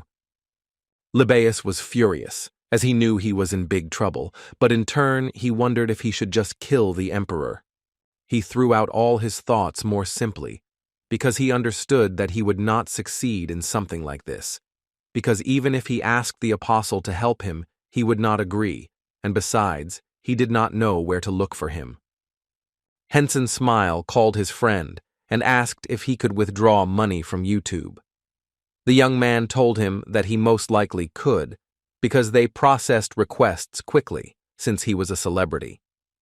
Henson told his friend that it was very good and he would look into it right away, and as soon as he checked everything, he would call him back. Henson froze in joy and shock on the spot as he saw how much money he received. He understood that the more videos he uploaded, the more profit he would get, and at this rate he could earn $1 billion. But a moment later, he was taken aback and looked at his phone in confusion. He was so shocked that the phone fell out of his hands because he saw that the amount was in dollars. He was dumbfounded because he did not expect this. At the same time, the emperor watched the tournament with pleasure. He was glad because he would finally be able to witness the fight with Ashura. She sighed heavily and asked the emperor if he had really called her for such a reason. Julia sighed heavily and said that the young man's skills weren't that good, even with the ability to block the skills of others. He looked at her with a grin and said that she should wait a little, because she would see an entertaining sight before she could. She glanced sideways at the emperor, for she knew that the young man was a traveler, over whom the bishop from the temple of the god of sleep and death was fussing. She was furious because she didn't understand who the young man really was, because everyone cared about him very much. She didn't understand why they needed him. But a moment later, everyone was informed that the match would soon begin. The spectators rejoiced because they wanted to see their favorite and his fight. Julia looked at the emperor in bewilderment and said that with the appearance of the young man, the atmosphere had changed greatly. She asked if Karen had really told her about him. She looked at the emperor in bewilderment, since he didn't answer her, and only looked at the battle with a satisfied smile. She looked at him intently, as she realized that he had prepared something. Julia sighed heavily and asked if the young man had already left, as she had seen the emperor staring at the training ground. He had said in a soapy voice that she would see everything for herself now. She sighed heavily and said that she did not expect him to answer anything at all. A moment later, she was taken aback as she saw the magician. Julia looked at the young man in surprise as he was beaming. She asked the emperor with a grin if he knew that she was especially strict with magicians. A moment later, she said with a fierce grin that they would now see how good he was. The emperor was shocked by the appearance of the young man in this form, but she only said with a grin that she really hoped his magical skills were up to par. The emperor looked at his companion with confusion and said that he did not know, because he had seen the young man in the role of a swordsman and in several different guises. The young lady was surprised by the emperor's statement. She looked at the court intently because she knew that if that was the case, then this fight should be really interesting. The emperor looked at the young man with a satisfied grin as he was already anticipating the start of the competition. Everyone was shocked because they saw that the young man had changed his mask again, and today he was wearing a blue mask. They were amazed by his changes, and they were curious whether he would show a new self. Besides, they could see in his hand not a sword, but a magic staff, which was unfamiliar to them. The men assumed that the young man had changed the color of his mask to confuse his opponent, but they still hoped to see the young man in the guise of a magician. They knew that they would soon see this fight and he would show what he was capable of, but still, everyone was interested in what his opponent was experiencing now. A moment later, their duel began. Henson looked at his opponent intently and used his exquisite staff on him. Everyone was shocked, as they did not understand what he was going to do, but the young man with the speed of lightning directed all his strength at the enemy. Everyone was surprised as he really showed them what he was capable of. On the other hand, his opponent was shocked and could not move as fire was directed at him. A moment later, there was a very loud explosion. All the spectators began to rejoice as they had seen many times how the young man skillfully used his sword, but they now saw that his magical abilities were not inferior to fencing. They were shocked because they knew that with such a level such a thing was impossible, but the young man, in turn, was very happy that he had acquired an excellent skill in the store. Previously, he acquired the skill of self-forgetfulness. It was very effective, because the speed was restored very quickly and health increased several times. His mana increased several times. And he also acquired the legendary class blessing skill. It was very effective, because all the grief of magic skills would be removed when using this skill. Henson understood perfectly well that in combination with the dragon's tongue, this skill would be just perfect for him. With this skill, all the cooldowns of the others were cancelled, and with a blessing, he could avoid the restriction on their use. Considering his double mana consumption, there was some risk, but he could fight without restrictions. However, he was surprised that his opponent was calm and not afraid to avoid his attacks, and even managed to press on him while closing the distance. He looked closely at his opponent as he understood that he was the best pro gamer, and it was immediately noticeable because he was calculating and strong. Henson, in turn, was not going to give up, and with lightning speed directed all his strength at the enemy. Ark was taken aback and recoiled as he saw a stream of fire rushing towards him. He was a little puzzled as he did not expect this. But a moment later he looked angrily at the young man, for he saw that he had directed his energy at him, and at the same time fire surrounded him on all sides. A few seconds later, a deafening explosion thundered. The young man was puzzled, because unfortunately he was unable to dodge. But before he could recover, he was defeated again, as his opponent again dealt him a crushing fire blow. And everyone was surprised, because they didn't understand what was going on, since the young man had initially been closing the distance. But now, on the contrary, he was moving away from his opponent. They knew that this technique was dangerous, but they knew that it was usually like that. But in this situation, it was difficult to judge. After all, judging by the speed with which Ashura I used his skills, nothing limited him, and he did not need time to reload. But they understood that if the young man closed the distance, it was certain death, since his opponent could drive him into the very hell. But a moment later, they saw that the young man had stopped attacking his opponent. Ark stared at his opponent, out of breath. He knew that all of his spells had at least a few stars or more since he was attacking continuously. He was confused because he knew how much health he had left. He didn't expect to win at all, but he didn't expect a fight like this either. He knew he had to hit his opponent at least once, but a moment later he pulled back and still managed to dodge his opponent's attack. A moment later they were staring at each other. Ark looked closely at his opponent as he saw that his magic circles had disappeared, meaning that his mana was running low. With lightning speed, he rushed towards his opponent, knowing that this was his only chance. But a moment later he froze in place, as he was engulfed in flames. He was in shock and realized that he had already lost. A few seconds later, the young man used the most powerful fire spell among magicians, Black Flame. The magic mines were very active, because the magician who could repel the attack was the winner. Ark was shocked, because in such a short period of time while he was focused on attacks, the young man was planting mines with precision. Everyone was shocked because they saw that Ashura did not leave his opponent a single chance. They understood that he proved that he was a very good magician. The men looked at the young man with joyful smiles as they saw that he was incredibly handsome both as a knight and as a magician. The emperor looked at the young man with a grin and asked his companion what she would say. Julia looked closely at the young man and listed all the skills and spells he had used before. She was surprised and at the same time puzzled, since at such a low level he used a 6-star spell, and considering that he was a swordsman in the first place, she was simply speechless. The emperor looked at the young man with a grin, as he knew he had to take him under his wing. A moment later, Julia said that she would like to take him as an apprentice. The emperor was taken aback, as he had not expected such a thing. He said with a grin that it turned out that they both had their eyes on the young man. She looked at him in surprise and asked if the emperor also wanted to take him as a student. She smiled and said that in that case he would be trained by the 2 strongest. The emperor looked intently at the young man and asked his companion if she really thought that such a thing was possible. Henson thought for a moment, as he knew it would be great if the video came out in great quality. He knew he wouldn't be able to film such footage if his opponent was very weak. He smiled and extended his hand to his opponent and told him he did a good job.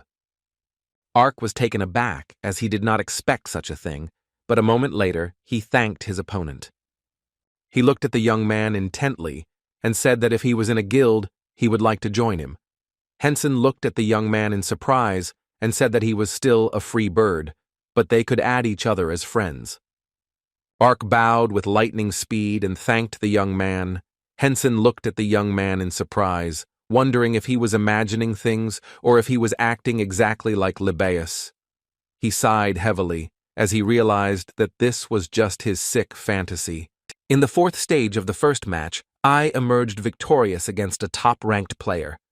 The second match, Kaiser versus Old Man Tank, also came out victorious. Everyone was aware that the players were from the same guild, so the match ended with the victory of the young man, since the Old Man Tank simply capitulated. In the next match, they saw Stewie with lightning speed deal with her opponent. Sometime later, the most grandiose duel was to take place, since in this duel, the participants who took 2nd and 3rd place were to face each other. Henson watched the fight with a smile, wondering who would win. A moment later, the young ladies clashed in a fierce duel. No one wanted to lose. Rin was taken aback and looked intently at her rival. But a moment later, Hanaseo dealt her opponent a very strong blow, and she recoiled. Rin looked closely at her opponent, as she saw that she was quite strong. Hanaseo used her chain on her opponent a few seconds later.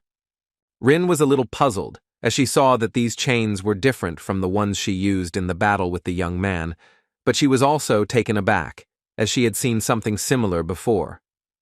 With lightning speed, she cut the chains, and at the same time she remembered where she could see them, but after a few seconds she realized that Ashura had the same chains.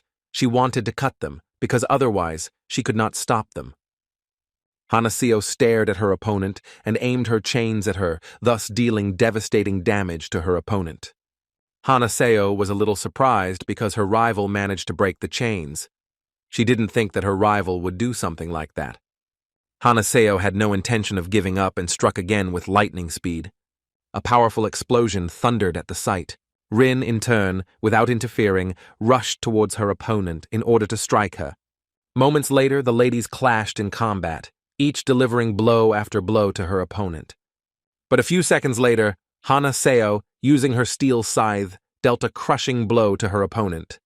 Rin was in shock and simply couldn't move from the spot. She was informed that she was injured by the ability of the Shadow Iris.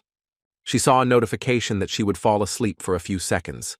She was furious, as she realized that this skill was much more dangerous than it seemed at first glance.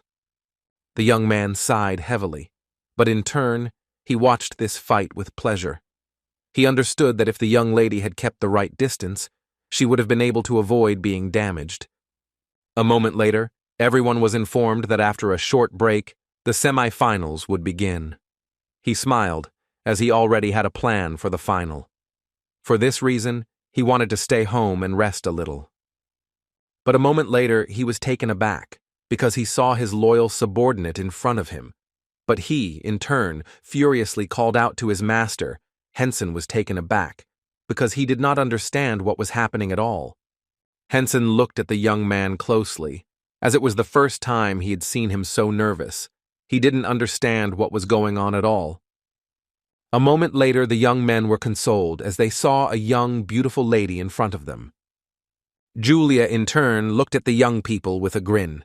A moment later, she turned her gaze to Henson, and with a smirk, offered him to be her apprentice. Henson stood there in bewilderment as he looked at the young lady, not understanding what she was even talking about, or what kind of student he was supposed to become. She was taken aback and apologized for visiting him suddenly. She said that it must have looked very strange, since she suddenly appeared in front of him and offered her mentorship. She smiled and asked for forgiveness for rushing things, and for her lack of manners, she also asked for forgiveness, because at her age, she no longer had time for them. A moment later, the young man was informed that he had survived his encounter with Julia, which was a phenomenal achievement, and his skills had been enhanced. Henson froze in shock, as his skills had only been enhanced after the encounter, and he had managed to survive. He knew she had come to him because she had seen him struggle as a mage, but he knew it was wrong because he hadn't really tried. She smiled and said she didn't know if they had heard of her, but she was usually called a disaster. She said with a satisfied smile that out of everyone on the continent, she was the only one who could use magic, which meant that she was the most powerful mage. Henson looked closely at the young lady, because considering that his comrade was of a very high level and he was nervous now, he understood that she was unlikely to lie to them. He understood that he needed to be more careful with her in conversation, otherwise she could easily deal with him. Julia smiled and said that the young man had the opportunity to become a disciple of the archipelago, and in this way she would pass on her special secret techniques to him. Henson looked at the young lady with a smile, as he understood that this was a great chance to learn legendary-level magic, but he was still a little puzzled by the situation. Julia, in turn, saw that he was a little afraid of her and hesitated. A moment later, she said that he might not answer right now, and that he should think about it. As she left, she said with a smile that they would see each other again, but that it was time for her to go to the grumpy old man. She smiled and said goodbye, but at the same time the young people froze for a moment, with bewilderment on their faces. A few seconds later they sat down on the sofa and sighed heavily. Henson, in turn, looked at his companion with bewilderment, as he saw that he was very excited. He turned around and asked the gentleman's forgiveness for appearing before him in such a state. Henson looked intently at the young man, but said nothing. He was surprised by the young man's reaction, but he understood that, apparently, it was not for nothing that they called it a disaster. Sometime later in the real world, Henson was busy searching about the young lady. He was shocked, because he realized that everyone had gone crazy, because he could not find a single normal comment. He now did not know whether he should become a student of a crazy woman. He knew he had to refuse, but he didn't know how to do it, because she could easily kill him if he refused her offer. A moment later, the young lady returned to the emperor, and with a smirk said that she saw that he was in a bad mood. The emperor said with fury that of course he was in a bad mood, since she had just disappeared without warning. He assumed that she had behaved rudely with the young man. Julia smiled and said that it was not so, and she behaved as politely as possible. The emperor looked at her with distrust, because he knew what she really was. He looked at her intently and said that he would take care of the young man himself so that she should not go to him. She was furious, as she wanted to get the young man as her student, and therefore began to object to the temperature. He asked with a grin if it seemed to him that she wanted to lose funding for her research for about 10 years. She was shocked and asked the emperor if he wasn't ashamed of his words. Sometime later, a new duel began.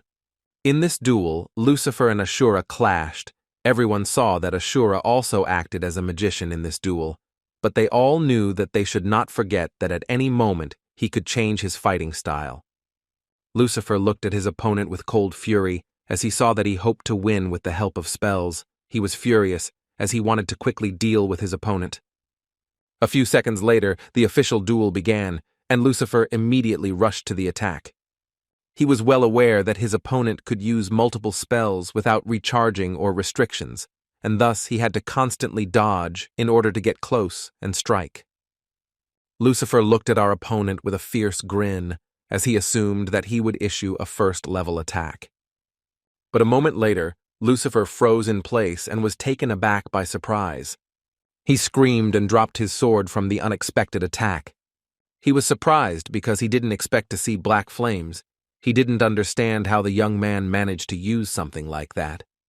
Henson looked at his opponent intently and performed the following skill. Lucifer, in turn, looked at his opponent with bewilderment, since he did not know what he intended to do next. But after a few seconds, Henson used the melody of the god of sleep and death on his opponent, while Lucifer, in turn, writhed in pain while standing still. At the same time, the Black Guild was closely watching this fight. They were surprised because they did not expect something like this. Everyone saw how Lucifer writhed in pain, and at the same time cried. A moment later, the young man fell to the ground with a crash. Henson looked at his opponent in surprise, but at the same time he was very pleased because he knew that the cheese was his last opponent. He had to tinker a little, but here everything was much easier. He stared at his opponent, who was slowly disappearing into thin air. Some time later, the award ceremony for the winners of the Imperial Tournament took place. The man looked intently at everyone present and said that in the name of the Emperor, the Julia Archipelago would reward the winners. Henson was momentarily taken aback as he saw the portal and froze in place. A moment later, everyone clearly saw the portal and trembled with fear. Henson looked closely at the Lady of the Lake as he remembered that she had told him that they would meet soon. He knew that if he just tried to leave, she would most likely just kill him. He was confused, as he just wanted to get the reward. The Emperor looked nervously at the young lady, as he hoped that she would not do anything extra. The Emperor understood that if she started creating bacchanalia again, he would have to stop her. Henson froze for a moment as he caught the young lady's gaze on him. Julia came closer to the young man and greeted him with a smile. Everyone was shocked, because they did not expect this, and he, in turn, tensed up. Henson hesitated, not knowing what to answer. But a moment later, he saw a notification that his sleepwalking had been activated, and he was falling asleep. He was also immediately informed that if he left the capsule, the character would still be in a state of sleep. Julia looked at the young man in bewilderment, as she did not understand what was wrong with him. A moment later, he fell to the ground with a thud, and everyone froze in shock. Everyone looked at the young man with puzzlement, as they did not know what had happened at all. Someone from the crowd shouted that the young lady had killed their favorite. She was shocked and screamed that she had done nothing wrong, but in turn she was puzzled because she did not know what had happened to him. Sometime later, the young man woke up and froze for a moment, as he saw that he was in an apartment unknown to him. He sat up and looked around, not understanding where he was at all and wondering if he had been transported to the Imperial Castle. A few seconds later, he saw his loyal subordinate, who was happily running around the room and saying that his master had woken up. Henson sighed heavily, as the young man was the last person he wanted to see after waking up. Henson looked at the young man intently and asked the emperor, or Julius, who was able to sense the aura of narcolepsy. Libius asked the gentleman in surprise, did he really think that there were people who did not know about such a wonderful ability? He said that even those who did not know felt this aura. He sighed heavily and said that he really hoped they would understand everything correctly. He looked at the young man in surprise and wondered if he really took him for some kind of deity. But a moment later, they both looked up and looked into the distance as they heard a knock on the door. The man timidly entered the room and told them that he had simply heard a sound and decided to check everything out. Libius pounced on the man with fury and asked if he didn't realize how rude he had been when he burst into the room. The man was taken aback and asked for forgiveness for his rude manners, and also said that he had received an order from the emperor, and he asked him to bring the master as soon as he woke up. They walked slowly to the audience with the emperor, and the man informed them that only the gentleman could proceed further, and he was grateful to the priest for humbly deciding to wait outside. Henson, in turn, wondered whether he should take off his mask. He understood that nothing should interfere with his negotiations with the emperor. Libius looked at his master intently and said that if the emperor was rude, it would be the beginning of a war. He told his master not to worry so much, as he would certainly protect him. The young man was puzzled by the words of his faithful comrade. He turned around and looked at the young man with fury because he dared to threaten the emperor. He sighed heavily as he realized that his loyal comrade was definitely crazy, as he was simply smiling casually, wishing good luck to his master. He told his master with a smile that he would certainly be waiting for him outside the door so he could be at ease, but if something happened, he should call him. Henson sighed heavily because he knew that the young man was definitely looking for his death, but he knew that the emperor was not suitable for the role of his killer. He walked slowly towards the emperor, and in turn wondered whether he should kneel before the emperor. The emperor looked at the young man in bewilderment and said that he should not greet him so formally. The emperor smiled and said that he was a traveler and not a citizen of the empire, so they could let go of the formalities. Henson looked at the emperor in surprise. The emperor smiled and said that he had heard rumors that Julia had treated him impolitely, and so he was apologizing on her behalf. He smiled and said that pride and youthful maximalism did not allow her to admit her mistakes, and so he was apologizing. Julia was furious, and she didn't understand what he was talking about, and she screamed that she was an adult, and besides, she was extremely polite to the young man. Henson was puzzled and did not know how to react to this. He understood that if he obeyed the emperor's order, he could be executed. The emperor looked at the young man with a smile and said that although it was a little late, he, of course, congratulated him on his victory. Henson was taken aback and timidly thanked the emperor for such words. The emperor looked at him with a smile and said that before giving him the reward, he would like to talk about something. Henson looked at the emperor with bewilderment, as he did not expect this. He smiled and said that Julia had already touched on this topic, and he would like to talk about discipleship. The emperor smiled as he looked at the young man and said that he would like him to become his disciple. He asked the young man with a smile what he would answer him. Henson froze in shock on the spot, not knowing what to answer. The emperor smiled and said that it was up to Will, a good offer for a young man. At the same time, the young lady confirmed his words with a joyful smile. He looked closely at the young man and asked him if he would like to be a disciple of such a great man who was revered on all continents. Henson froze in surprise and was speechless. He was shocked because the emperor himself offered him to become his student. He understood that this was a very pleasant offer, but he assumed it was like getting a ticket to jail, where he would have to endlessly hone his skills. He knew he had to keep up his work and record videos at the same time. He looked at them intently, as he had already made up his mind, because he knew that this whole idea was complete bullshit. Henson looked at them intently and timidly said that he would begin his speech with a sincere apology. They were taken aback and looked at him in surprise, and also asked if he had refused this offer.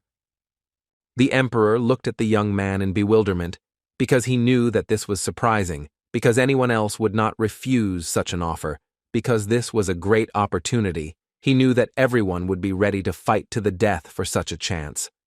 Henson bowed and said he was an ordinary traveler who loved freedom and adventure. He looked at the emperor intently and said that if he accepted one of their proposals, he would have to become attached to the imperial family, and then the meaning of his coming to the continent would lose its essence. He was very sorry, but still he was forced to refuse this proposal. Everyone froze and looked at him in surprise, as they did not expect this. Henson looked at them with a fierce grin as he gave an answer according to all the canons, series, movies, or comics, and he thought that Julia would appreciate such a beautiful refusal. But he knew that the emperor could understand how many references there were in his words. He knew that he said a lot of shameless things, but the feeling of shame would soon leave him. A moment later, he looked at the emperor in bewilderment as he heard wild laughter. Julia laughed and asked the emperor if he had just heard what the young man had said. Henson looked at them with skill, not understanding what was so funny about what he had said. Henson smiled and wondered if this was too stupid even for him. He was puzzled because he knew he was blushing in front of the NPC right now. The emperor looked at the young man closely and said with a smile that there was a book of skills, so there was no need to stay at the imperial palace. Julia in turn said with a smile that he was talking nonsense, and she laughed until she cried. The emperor said that those who were weak by nature benefited from such teachings, and if he wished, they could teach him. The emperor smiled and said that it would take too much time to learn the skills this way, and that with the help of the skill book, you could only learn a small part of the techniques. He smiled and said that it was not that he did not want to share all the secrets with him. It was just that for this, he needed to become a master and a student, and he in turn could only pass on to him the basic skills. He smiled and said that each student was responsible for their own progress. Julia smiled and said that was true, so he didn't have to give up his freedom and get attached to them. The emperor smiled and told the young man that he could fill the skills with his own meaning. And besides, he wanted the young man to agree that it was quite nice to have someone to ask for advice whenever he was stuck. He said with a smile that this was the kind of relationship that was built between a master and a student. The emperor said that those who become attached to their master are either unable to create a skill book later, or the master simply becomes an obedient slave to his disciples. He smiled and said that for him, a disciple is someone to whom he can pass on his knowledge. Looking at the young man, he said that, of course, because he would be their student, he would have to see them during his training, but this did not at all limit his freedom and time, so he could travel as much as he wanted.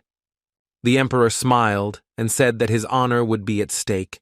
A moment later, the young man saw a notice that the monarch had made a promise sworn on his honor, and if he broke the promise, his honor and title would be revoked.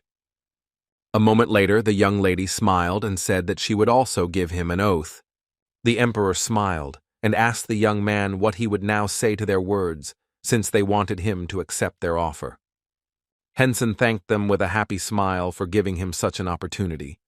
A moment later, the young man cried with happiness and joy as he became a disciple of outstanding figures and increased his reputation as well as all other characteristics. He also received the title of Disciple of the Two Heavens. After some time, the emperor handed the young man a book of skills. Henson was delighted with this gift, as he saw that it was a legendary item that he had only encountered after defeating the dragon clone. He was shocked as he saw that it was a legendary rank item. The emperor smiled and asked the young man if he was satisfied. He said with a happy smile that of course he was satisfied, and also thanked the emperor. In front of him was a sword master skill book, legendary class, and only he had access to it. A moment later, the young man opened the book, as he knew he should activate it as quickly as possible, and within a few seconds, he had acquired the skill of a sword master. Now he had the emperor's own ball-handling skill, which was considered the strongest on the continent. A moment later, the emperor handed the young man something else. The young man froze for a moment as he was given the opportunity to take an item below the unique level in the imperial warehouse. He was also given the opportunity to make a wish to the emperor. The emperor smiled and asked the young lady if she would accompany the young man to the imperial warehouse. She smiled and said that she would do everything, as she did not have much choice. Henson sighed heavily as he felt somehow uneasy. He walked after the young lady with lightning speed. After the emperor was left alone in the great hall, he told the priest to come in, as he wanted to talk to him. Libaeus looked at the emperor with a predatory grin and at the same time put a dagger to his throat, but he still noticed that he was not so easy to kill. The emperor looked at the priest with a grin and said that he had just been thinking about his master and now also about his disciple. Libaeus looked at the emperor with bewilderment. But a moment later, they were having a casual conversation with each other. At the same time, the young man followed the archipelago to the imperial warehouse. Henson looked around in surprise and surveyed the surroundings, as he had never seen anything like it before. A moment later, the young lady, with a satisfied smile, handed the young man several books. She handed him a book about gravity introduction, and the level was legendary. She smiled and said that thanks to this book, one can learn to activate magic just by thinking about it. The limitations in the form of magic, earth, wind, and telekinesis could be a little upsetting. A moment later, she also handed him the Gravity Meteorite skill book. Sometime later, the young man acquired the skill of Gravity Meteor. Henson was shocked because he realized that the meteor was one of the most powerful techniques. Henson knew very well that it couldn't be used constantly like other spells, but it was enough for him that he could use it several times in a row. He was very much delighted with this skill, as it excited him. A moment later, the young lady sketched out many interesting books for the young man. Henson was taken aback for a moment, as Anna gave him a whole mountain of books. He wondered if she had really written all of this herself. He knew that this must be much more important to her than the book. She smiled and said that this information would now be enough for the time being. She ran around the room with joy because she knew that she had a lot to give him and show him. Henson looked at the young lady with a joyful smile because he understood that she was very happy that she had a student. A moment later, she selected several items and threw them to him for him to take for himself. Henson froze for a moment in shock as she threw a lot of jewelry at him. Henson thought with a smile that he could not at all refuse what his teacher was giving him. She looked at the young man with a smile and said that there weren't many good catches among the unique items, so they would have to dig around some more. A moment later, they entered a large and spacious room, and the young man noticed that there were many heroic-level items there. She smiled and said that he should quickly choose what would suit him, and they should leave, otherwise she would be scolded. Henson was taken aback and looked at her in surprise. He hoped that he would not be scolded along with her. She smiled and asked if he wanted to choose himself. She said that all the items in this room were good, so he could take what he liked the most, but only one item. But in turn, she was terribly interested in what he would choose. A moment later, the young man looked around in search of the treasure. And after a few seconds, his sword was in his hands. He looked at his sword in bewilderment because he did not understand what was happening. Henson looked closely at his sword as it trembled in his hands. He knew that he had only mastered one failed creation. He understood that besides, it could work not as a failed creation, but as a fully completed object. Looking to the side, he saw that his sword was reaching for another object. He saw a failed creation of a heroic class. The young lady said that the other failed item was so amazing that it couldn't be compared to the first one. He knew that he could sum them up. She looked at him with a smile and said that he had made a good choice. The emperor said with a satisfied smile that it would turn out that his student liked everything, but he simply left the palace without even staying for a few days to test his skills. She smiled and said that he was very talented and chose what he liked. The emperor looked at the young lady with a cold smile and said that although he originally intended to provide him with everything he needed, but he still never mentioned the heroic level, he said that all the things the young man received were some of the most valuable exhibits, and the young lady should know about this. She smiled and said that she did not know about such things at all. As she left, she smiled and asked why he was so harsh with the young man, since perhaps in the future he would become the emperor of the entire country. The emperor looked at the young lady intently, but said nothing. He could not even guess that the young man would choose the unfortunate creation. Sometime later, the young man visited a small meadow. He looked around with a smile as he realized that this place was not bad, as he had seen many lovely monsters. In turn, he wanted to practice a little and see all his skills.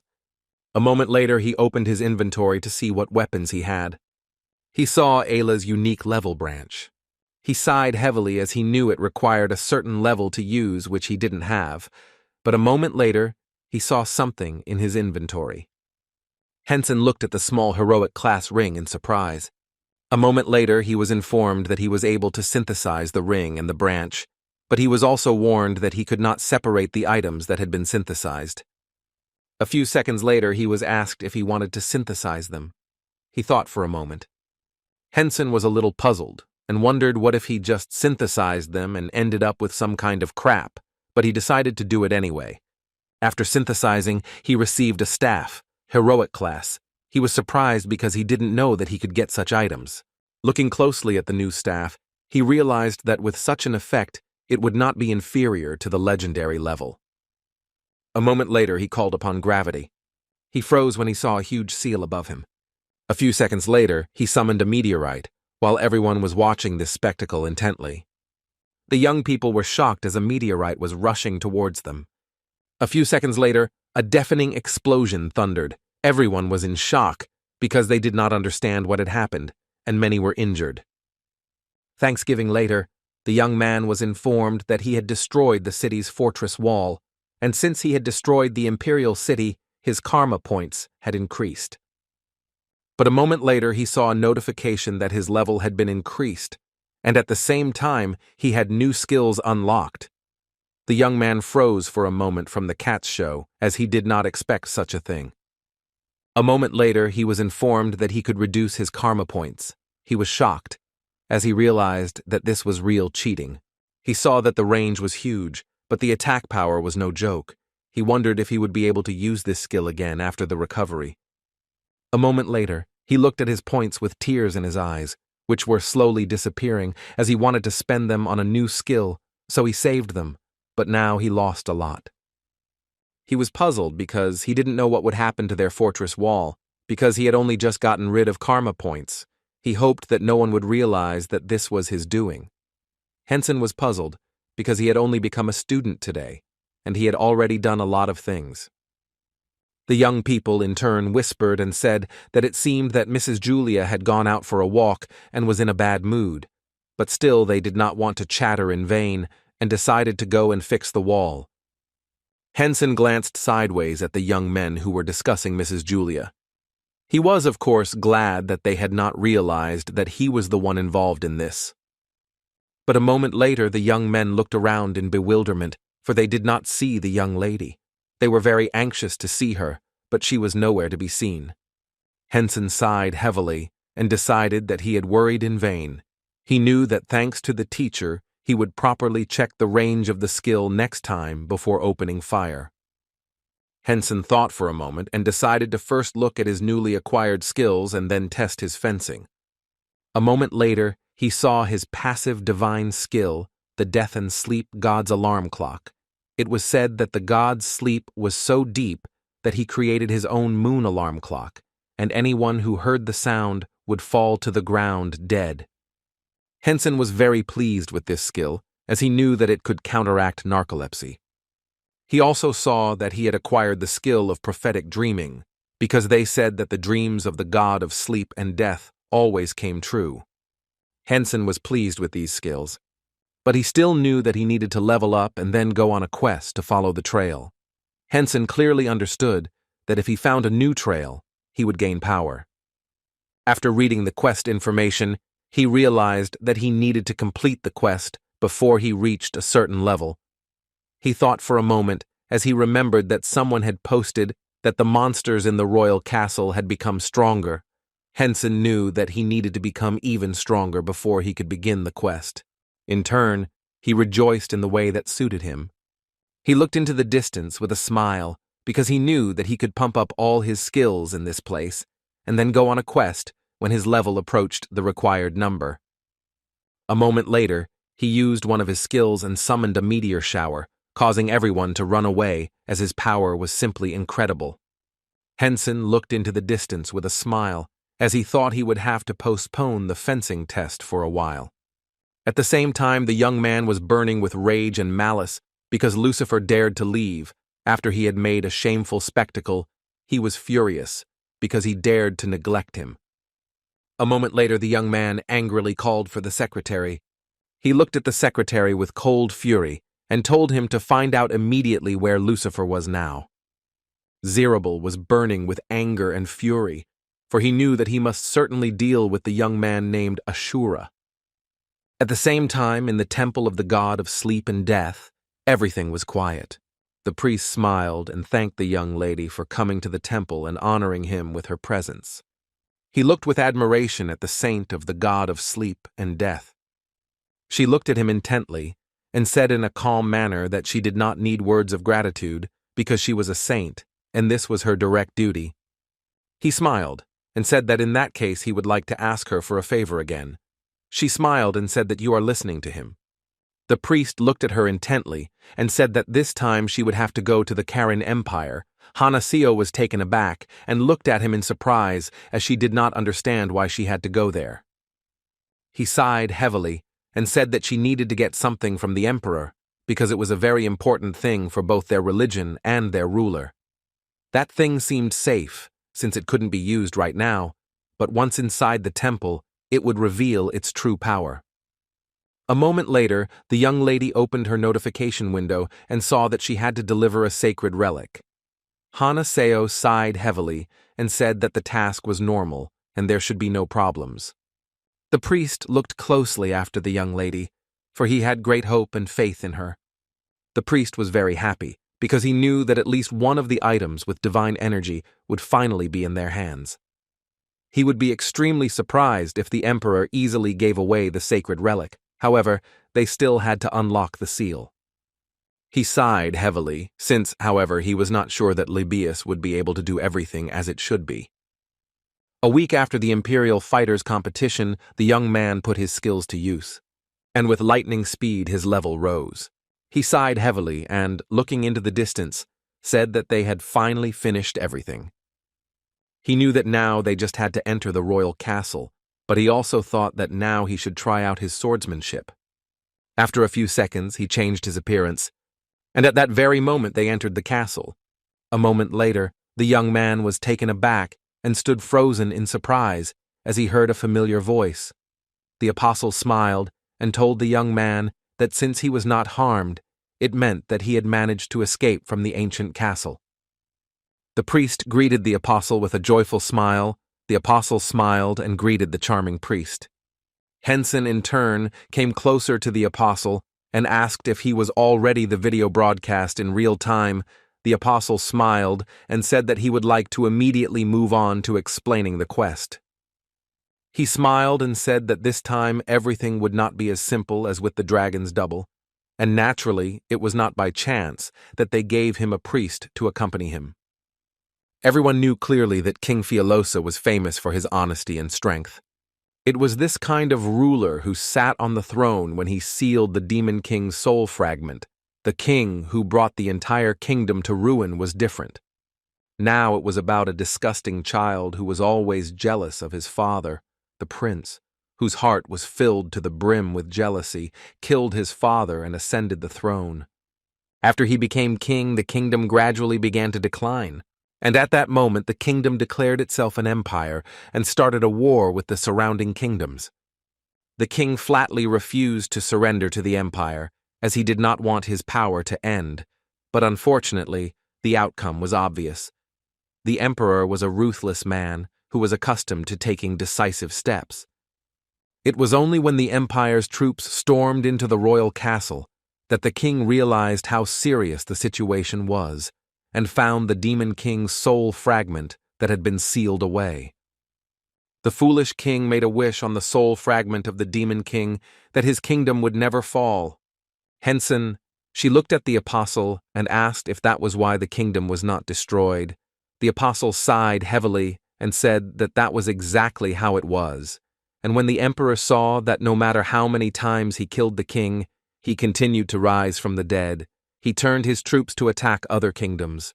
And to this day, no one has ever attempted to besiege the castle again. He sighed heavily and said that such a being was the king of that place. He had immortality, which he could not do anything about, even the emperor, and he even controlled the energy of the Demon King. The apostle smiled and told the young man that for this reason he had to take a priest with him, because if it was a priest who served the almighty god of death and was removed, he would be able to seal the power of immortality. The priest, with a satisfied smile, told the apostle that he was absolutely right. Henson looked intently at the apostle and asked if the king was really much stronger than the dragon's double. The apostle said that he was so strong that a double wouldn't stand a chance in a fight with him, and on top of that, the king, who had become stronger due to possessing the Demon King's energy, no longer had a human soul. He truly enjoyed the fight, but never let his guard down. The apostle said that even the bitch, then Togo, that he trained a lot to hone his abilities. This task is extremely dangerous, so he came to them to warn them. Disappearing, he wished good luck to the young people. Henson was extremely pleased with this situation, as he knew that this time he would also be able to make a good video. A moment later, he saw a notification about a side story, and wondered if it was directly related to their quest. He knew that when he was doing the quest, the hunting grounds of the royal castle disappeared. But a moment later, when they had entered the depths of the castle, a whole army of opponents rushed at them. With lightning speed, the young man repelled the attacker, and at that very moment he rushed at his enemy, striking him. A few seconds later, he pulled his dagger out of the arsenal and rushed into battle. He dealt a fatal blow to his opponent, and he was deapened for several seconds, but at the same time all the other knights were taken aback, as they did not expect such a thing.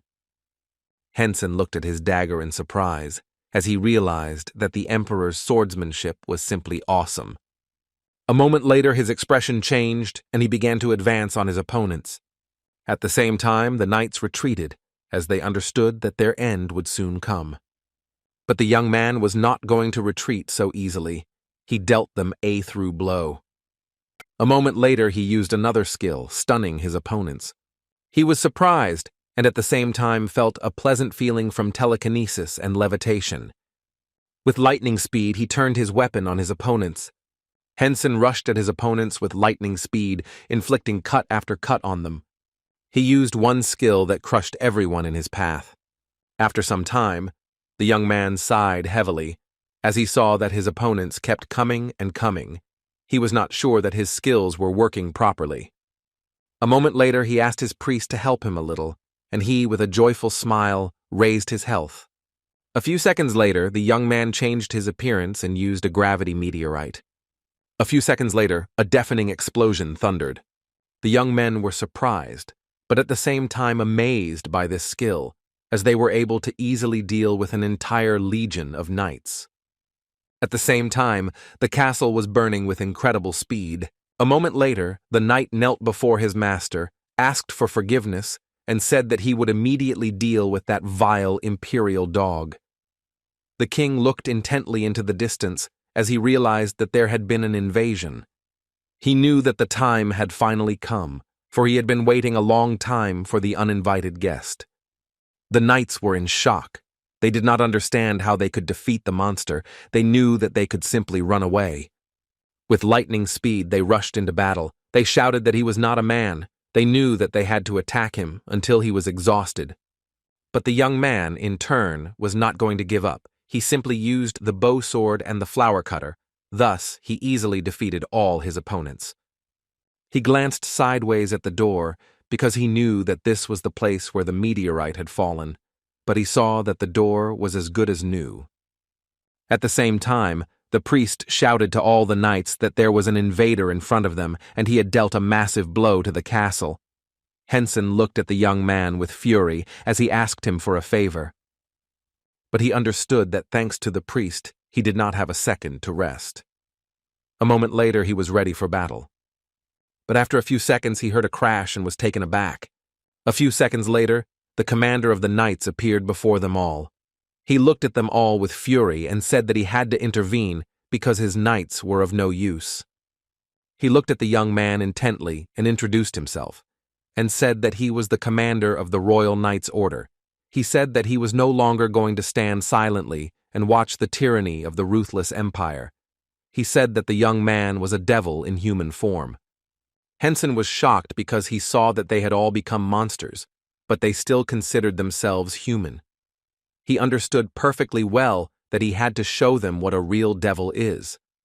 A moment later, he rushed into battle and dealt a crushing blow to his opponent. The man was shocked as he saw his sword crack, but at the same time, the young man dealt him a deadly blow. A few seconds later, he delivered a through blow. The knight was taken aback and screamed in pain, but he was also very angry. He looked at the young man intently, preparing himself for a crushing fight. A moment later, he summoned a giant sword explosion and headed towards the young man. Henson, in turn, did not lose his head and used instant movement. The knight screamed as the young man dealt him a crushing blow. Henson froze for a moment when he saw the sword near his body. Henson was shocked as he saw his opponent's muscles cracking from the strain, but a moment later, he was taken aback as he was injured. The knight looked at his opponent with cold fury and at the same time pointed his sword at him. Henson dodged with lightning speed, but in turn he understood that this situation was very dangerous for him. With lightning speed, he rushed towards his opponent, dealing him crushing blows. His opponent dodged and parried his attacks with ease. But a few seconds later, the young man dealt him a crushing blow and thus knocked the sword out of his hands. Henson, in turn, rushed to meet the enemy's sword. A moment later, he caught the great sword, and a few seconds later, he delivered a blow that surpassed all previous ones. A few seconds later, he used his skill on the enemy, and thus he defeated his opponent. But the knight, with his last breaths, begged the king to survive, and the rest of the knights also watched everything that was happening. They were in shock, but knew they had to leave quickly, as they would not be able to defeat the young man. Henson noted that he could use the weapon he took from the monster to attack, but once it died, the weapon would disappear, which upset him a little. A moment later, he used telekinesis, and all of his trophies began to float in the air. But after a few seconds, all his loot was moved into his inventory. He was a little surprised, as the loot turned out to be more than he expected. The priest ran up to his master with a joyful smile and said that he really admired him, and he really was worthy of the title of descendant of the god of death and sleep, since he had seen him in battle and his ruthless and fierce appearance. Some time later, they slowly walked deeper into the castle. Henson sighed heavily as he saw that the atmosphere in the castle was serious. A moment later, they still managed to come to meet the king. Henson stared at the boss who possessed the power of immortality and the might of a demon king. Henson looked closely at his loyal comrade and asked if he could block the power of immortality. He smiled and said that he could seal it. A moment later, they saw the king rise up. Henson was taken aback for a moment, for he saw that his opponent was very large. However, he was only slightly shorter than the dragon's double, so he supposed that he could defeat him more quickly. Henson sighed heavily as he knew he couldn't use the dream belt anymore, but attacking first was a bit cumbersome. He knew he had to scout things out first. At the same time, the priest danced and joyfully shouted that no one could challenge death, and therefore a song of praise would be sung. Henson sighed heavily and wondered if the young man had blocked the power of immortality. He looked at his opponent intently, as he knew that now all he had to deal with was the Demon King's power. With lightning speed, he rushed into battle. But a moment later, he stood frozen and taken aback, for he saw a striking sight. Henson was puzzled and could not understand what he saw before him, for he clearly saw the king, who bowed in reverence before him. He froze for a moment and stared at his opponent. But he only looked at him tearfully and asked him to kill him. Henson froze in shock, not understanding what was happening at all. But the king did not answer, and only cried loudly. Henson sighed heavily and looked at the king, and said that it turned out that he had lived for a long time, being intoxicated by the power of the Demon King, but now that he was covered by the wave of regret, he wanted to die. The king sighed heavily and said that everything was true, because at first he was in ecstasy from the fact that the emperor, despite numerous attempts, was never able to kill him, but at the moment he had to while away his days, experiencing hellish torment. So he looked at the young man intently and began to beg him to kill him. Henson sighed heavily and looked at him puzzled, as he was told that he was not his true strength. So he was looking forward to meeting him. But in fact it was a complete disappointment, although in appearance he was really strong. Libaeus shouted to the master with a joyful smile that he did not expect anything else from him because he saw that the enemy knew perfectly well about his greatness even before the battle began and was already begging him for death, trembling with fear. The young man sighed heavily and a moment later raised his sword in order to quickly fulfill the wishes of his opponent. But unfortunately, he stopped because he saw a notification window, as the system hoped that he would pull out the legendary egg that was hidden in his inventory. The young man was taken aback because he did not understand what was happening and what these notifications meant. A moment later, the egg he had once acquired appeared in front of him. The young people looked at each other in bewilderment, but at that very moment, the egg rushed towards the king. He was asked if he wanted to let the egg hatch, as it was absorbing a fragment of the Demon King's soul. Henson was taken aback and asked in surprise, looking at his face, if he really wanted to absorb the soul of the Demon King. He sighed heavily, since he did not see any connection with their quest at all. Turning around, he asked his companion if they needed to return the Demon King's power. The young man was taken aback and said that nothing was said about that. Henson. Could he really feed her an egg? The young man smiled and said that it was probably true, because even if the egg hatched, it was unlikely that the creature inside would dare to attack its owner. A moment later, the young man gave his permission to absorb the soul fragment. After a few seconds, the egg began to absorb the king. At the same time, the king screamed with tears in his eyes as he was finally able to die.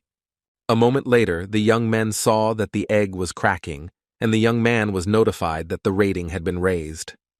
He looked in surprise at the egg, which was cracking before his eyes. A moment later, a very cute creature appeared in front of him.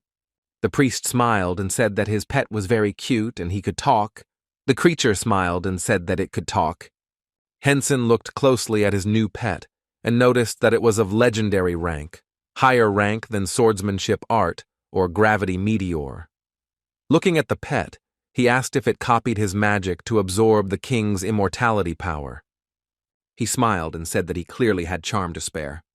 The young man had no specific information about this pet, but it inherited the powers of the god of death and sleep, and was much more powerful than the original pet. Henson was surprised because in front of him was a growing type of demigod. In addition, in front of him was this class of pet that only a god rank holder could obtain. Henson read that his pet could absorb the soul of the boss he caught in order to grow later. He also absorbed the enemy's ability. He was surprised. He knew that this was pure and scam, because if his pet grew to the demigod class, it would be able to duplicate even legendary rank skills. He looked at his pet closely and asked if copying something like the dragon tongue skill was as easy as pie for him. His pet smiled and said that it was exactly like that. Henson looked at his pet and froze in surprise as he had a very fast reload. His pet happily rushed to him and hugged him, saying that he had a very good and cool owner, and his happiness knew no bounds. A moment later, the young man was notified that he had completed the next stage of the quest, and that he had also reached a certain level, and now he could take the quest to find the next trace directly from the apostle. A moment later, the apostle appeared in front of them and asked irritably what this wonderful creature was next to the young man. He smiled and said that he was the master's pet. The apostle looked at the small creature with a smile and said that the energy he felt in it was the power of the demon king's soul shard. The priest smiled and said that it was all so. The apostle smiled and told the young man that he had indeed acquired a very faithful and sweet service, and he envied him.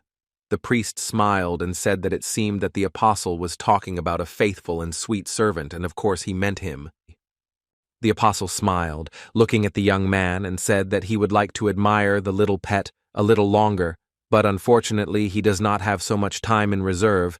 Henson looked at the apostle puzzledly and told him to quickly get the reward. A few seconds later, the apostle told the young man that he had to choose between the power and the relic. Henson was surprised, since previously he had only had the opportunity to receive one of the powers, and now the relic had appeared. Henson looked at the notification window with irritation and asked about its contents. He saw the death guide and the jade plate of the god.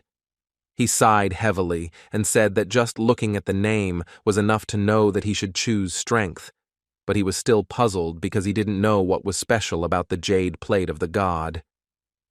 The apostle smiled and said that he would be in a difficult situation if he made the wrong choice.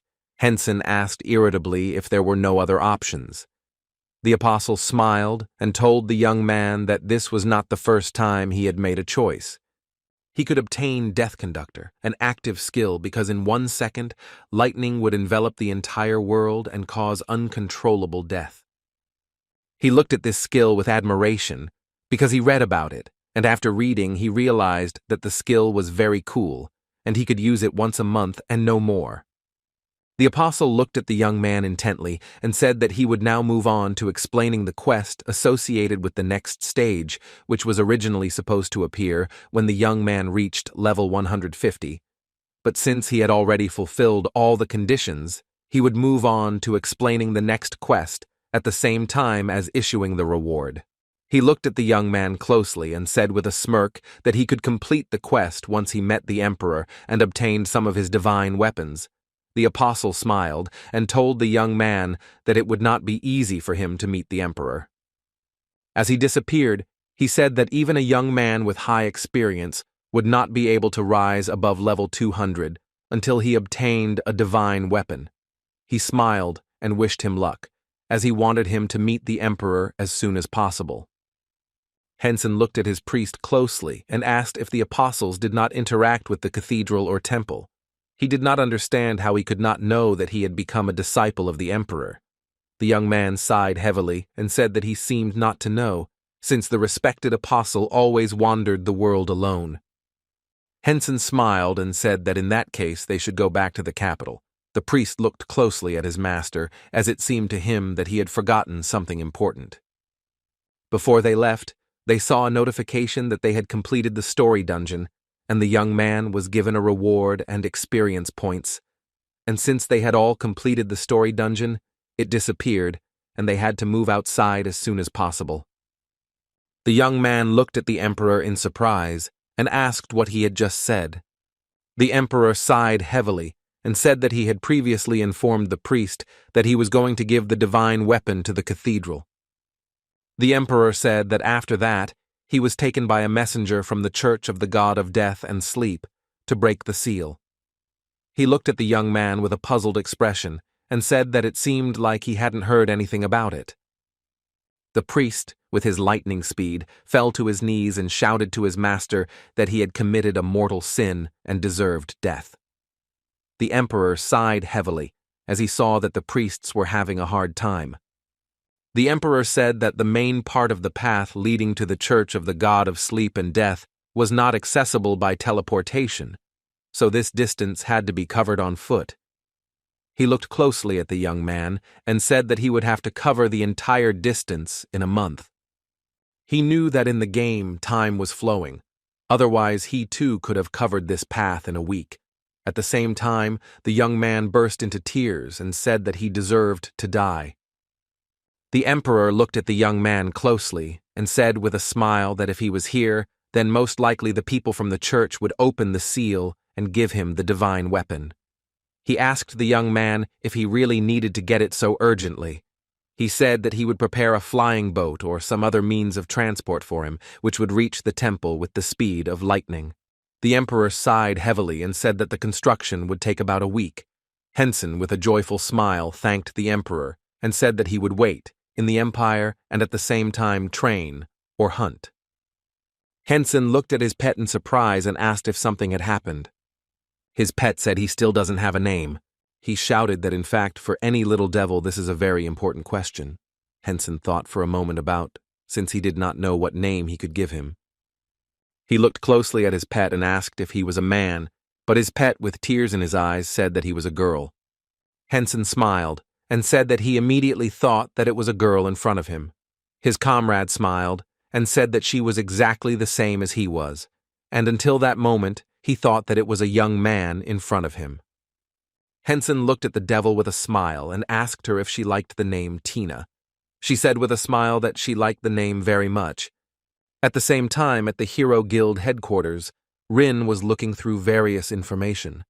She was puzzled, because she knew that after the competition, the number of people wishing to join their ranks had increased exponentially, but she could not be careless about accepting candidates, so the selection process had not moved forward even an iota. At the same time, she was very grateful to her sister, who had abandoned her care to help her, but a moment later she put all her thoughts aside more easily as she heard someone knocking at the door. The young lady greeted Rin with smiles. Huna Malas said that she came to tell her something important. Rin told her friend that she could spare some time for her so they could have a normal conversation. Huna said with a smile that she thought tomorrow she would finally be able to give her older brother a tour of the castle. Rin looked at the young lady in surprise and asked if he hadn't said that he would decide whether to join their ranks or not after the tour of the guild. Yena looked at the young lady in surprise and asked if he really said that. She smiled and said that it was true because she had previously suggested that her brother join the guild, but he had not been particularly eager to do so.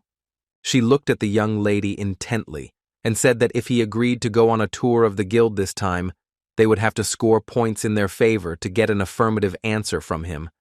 Yena looked at the girl intently, because earlier she had thoughts that the young man had acquaintances in the guild. She realized that in fact, he was her older brother.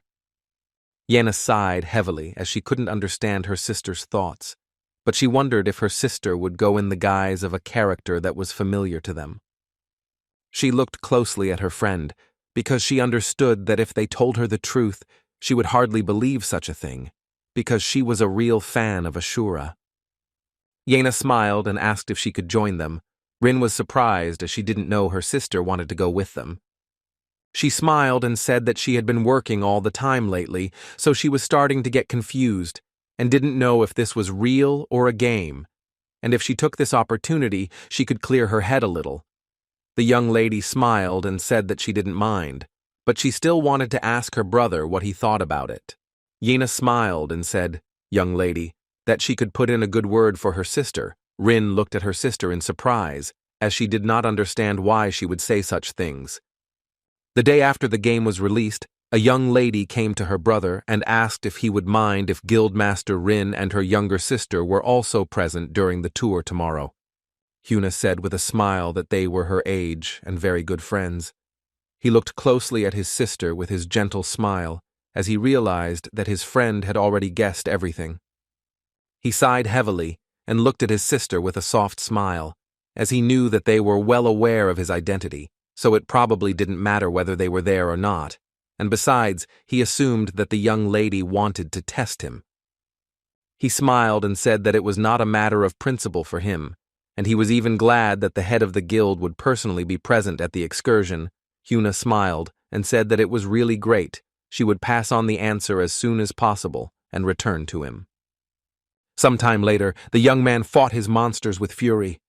He used different skills against his opponents. He was surprised that he did these manipulations with ease, and at the same time, his level increased. He looked closely at his comrade, as he understood that the difference in levels was still very noticeable, as he was screaming with joy from the explosion. Libius shouted with a joyful smile that it was very hot, but he would still gather monsters for his master. The young man sighed heavily and said that there was no need for this, since they needed to slowly move on. Libius sighed heavily as he was upset by this information. Henson looked closely at his comrade, as he didn't know if he should take him as he was very crazy. But he knew he should have remembered that it was thanks to the priest that he had risen so quickly, since he was bait for the monsters. Henson looked at his comrades and said that they should hide from prying eyes until he spoke to them first. They were surprised, but at the same time they knew that they had to carry out the order. Tina looked at her master with tears in her eyes and said that she would sit quietly, like a mouse. A moment later, the young man was taken aback, as his priest also caressed his shoulder. Some time later, the young lady ran towards her brother with a joyful smile. Hyuna looked at her brother closely and said with a smile that her friends would be a little late, as the young lady had urgent business to attend to.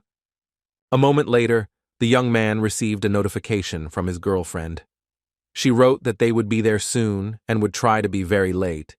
She also apologized for not warning him in advance about their participation in the excursion, and also wrote that he had something to talk about with his sister. He sighed heavily as he knew that the young lady was quickly catching on. He was even surprised that his sister didn't understand anything. But a moment later, his sister looked at his shoulder in surprise, and he wondered if he had been mistaken. She looked at the young man with a joyful smile. As she saw his beautiful pet, Henson breathed a sigh of relief and told his teen that she could speak. Tina smiled and introduced herself. The young lady was amazed, as she saw that in front of her was simply a cutie and not a pet.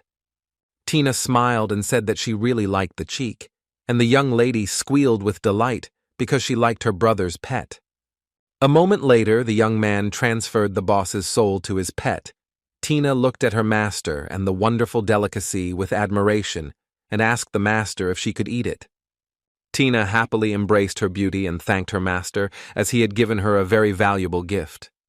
Moments later, as we ate the delicious treat with pleasure, the young lady smiled and said that it turned out that her heart stopped beating from emotion. A moment later, young ladies entered the cafe. Hyuna shouted and called her friends. Rin froze in shock for a moment. She was surprised, and at the same time puzzled. She did not expect to see anything like this. Hyuna looked at her friend in surprise and asked if she had already met her brother. She hesitated, not knowing what to answer. But a moment later, the young man took the initiative and began the conversation first. But after a few seconds, he was taken aback because he felt something. Everyone was shocked as the walls of the cafe shook, and a few seconds later, there was a loud explosion. Henson used his power with lightning speed and thus protected the young ladies.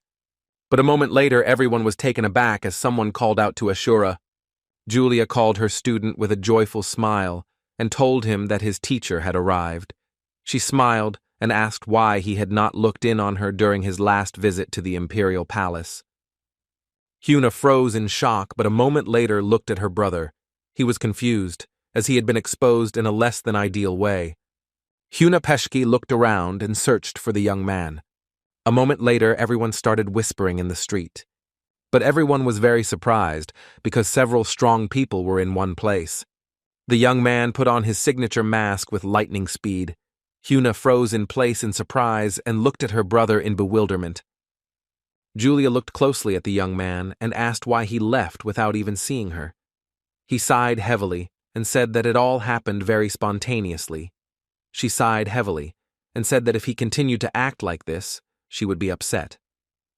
Rin froze in surprise and asked if it was really possible that the young lady's counterpart was Julia's student. Yena was even more surprised, since he was also the emperor's student. He looked at the young lady intently and said that there were too many people around and they could move to another place. She looked around in surprise, but still agreed with him. Julia looked closely at the young ladies and asked if they were her students' friends. He smiled and said that they were, and next to him was his younger sister, as well as the head of the guild that his sister and her younger sister were in. Julia looked at his surroundings and said that at such a time they should move. A few seconds later, she moved everyone with her magnificent magic. The man froze in shock on the spot, with tears in his eyes, when he saw his cafe. At the same time, a man approached him and said that they were from the Imperial Palace Disaster Department, and if the man asked for compensation for the damage caused, the Imperial Palace would immediately cover everything. But a moment later, they were frozen in shock when they saw the young priest fall to the ground, screaming with rage. Libius burst into tears. He screamed that Julia was just a vile woman. He did not understand why he was the only one left in the cafe and everyone had moved. He was furious, since he was unable to teleport and follow his master, and therefore he burst into tears, since he did not know where his master was at the moment. At the same time, the young people looked at him intently, as they were shocked by the young man's behavior. Tina sighed heavily and said that now the soul that she had eaten would come out. Sometime later, they moved to the imperial capital, namely to the young lady's laboratory. Julia looked closely at the young man and slowly handed him another book. He smiled and thanked her. Julia, with an admiring smile, said that there was no better teacher than her, because the emperor gave him the only book on fencing art, and she showered him with gifts every time. He smiled and said that she was absolutely right here. The young lady looked closely at the young man because they were shocked. He opened the book with a smile and realized that at this rate he wouldn't need a store at all. A moment later, he acquired the active skill riding. This skill was created by the disaster Julia to help the student comfortably travel long distances, although it took a little time to create, but the power contained in this skill cannot be ignored. He was shocked because he didn't expect this. She said with a smile that she did it in a hurry, but it was really a good skill. She smiled and said that the emperor was originally going to give him a tasteless flying boat, but she rejected that idea and gave him a better replacement. The lovely ladies whispered among themselves, as they did not understand what was being discussed, but he only looked at her with a smile and thanked her for such a sensitive and useful gift, as she was excellent in such matters. She smiled and thanked him. Henson smiled and told the young lady that he was about to leave, but the next time he visited the capital, he would definitely drop in to see her in the laboratory. She smiled and wished him a good journey, and also said that if he came to her, she would give him something else. A moment later, they all walked out of the lab and sighed heavily. The young lady looked at her brother closely and asked if he would like to explain something to her. He sighed heavily and said that he thought he should explain everything to her in detail. She looked at her brother intently, and her confusion froze in shock as she realized who he really was. She was shocked by this information as she saw that he was simply incredible. Henson looked at the girls with a smile and asked for forgiveness for such an unexpected visit from his teacher.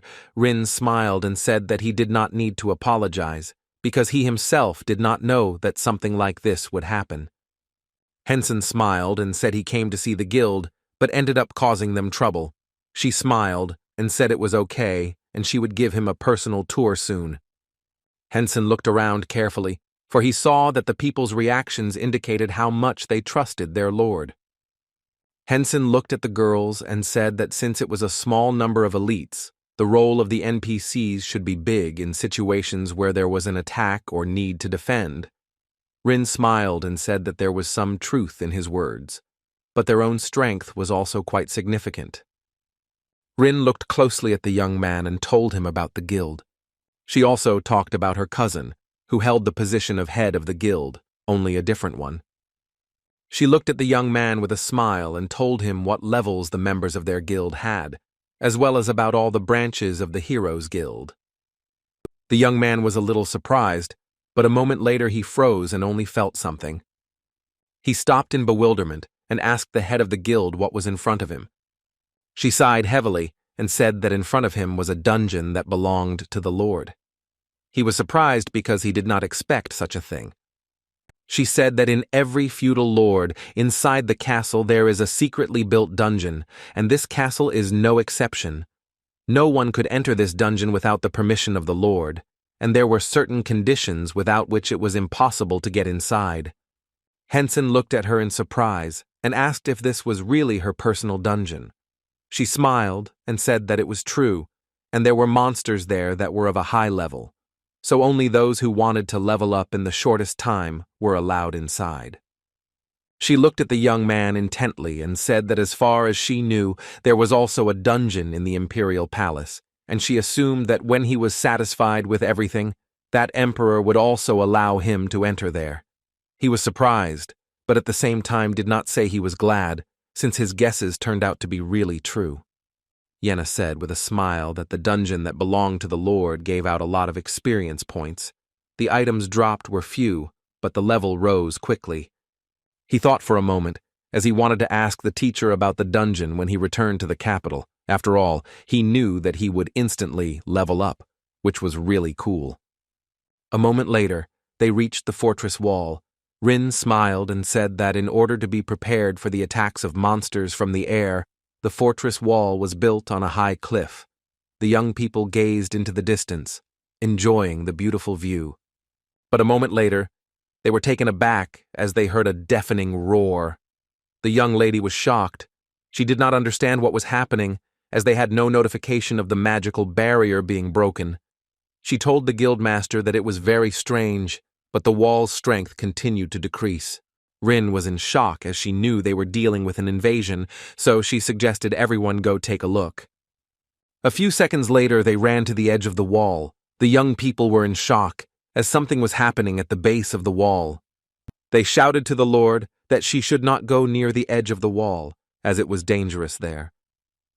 A moment later, the young men froze and looked down intently. Huna was taken aback for a moment because she saw that there was a man down there. At the same time, the priest was banging his head against the wall and calling for his master. He was in shock and very upset because he did not understand where his master had gone and left his humble service alone.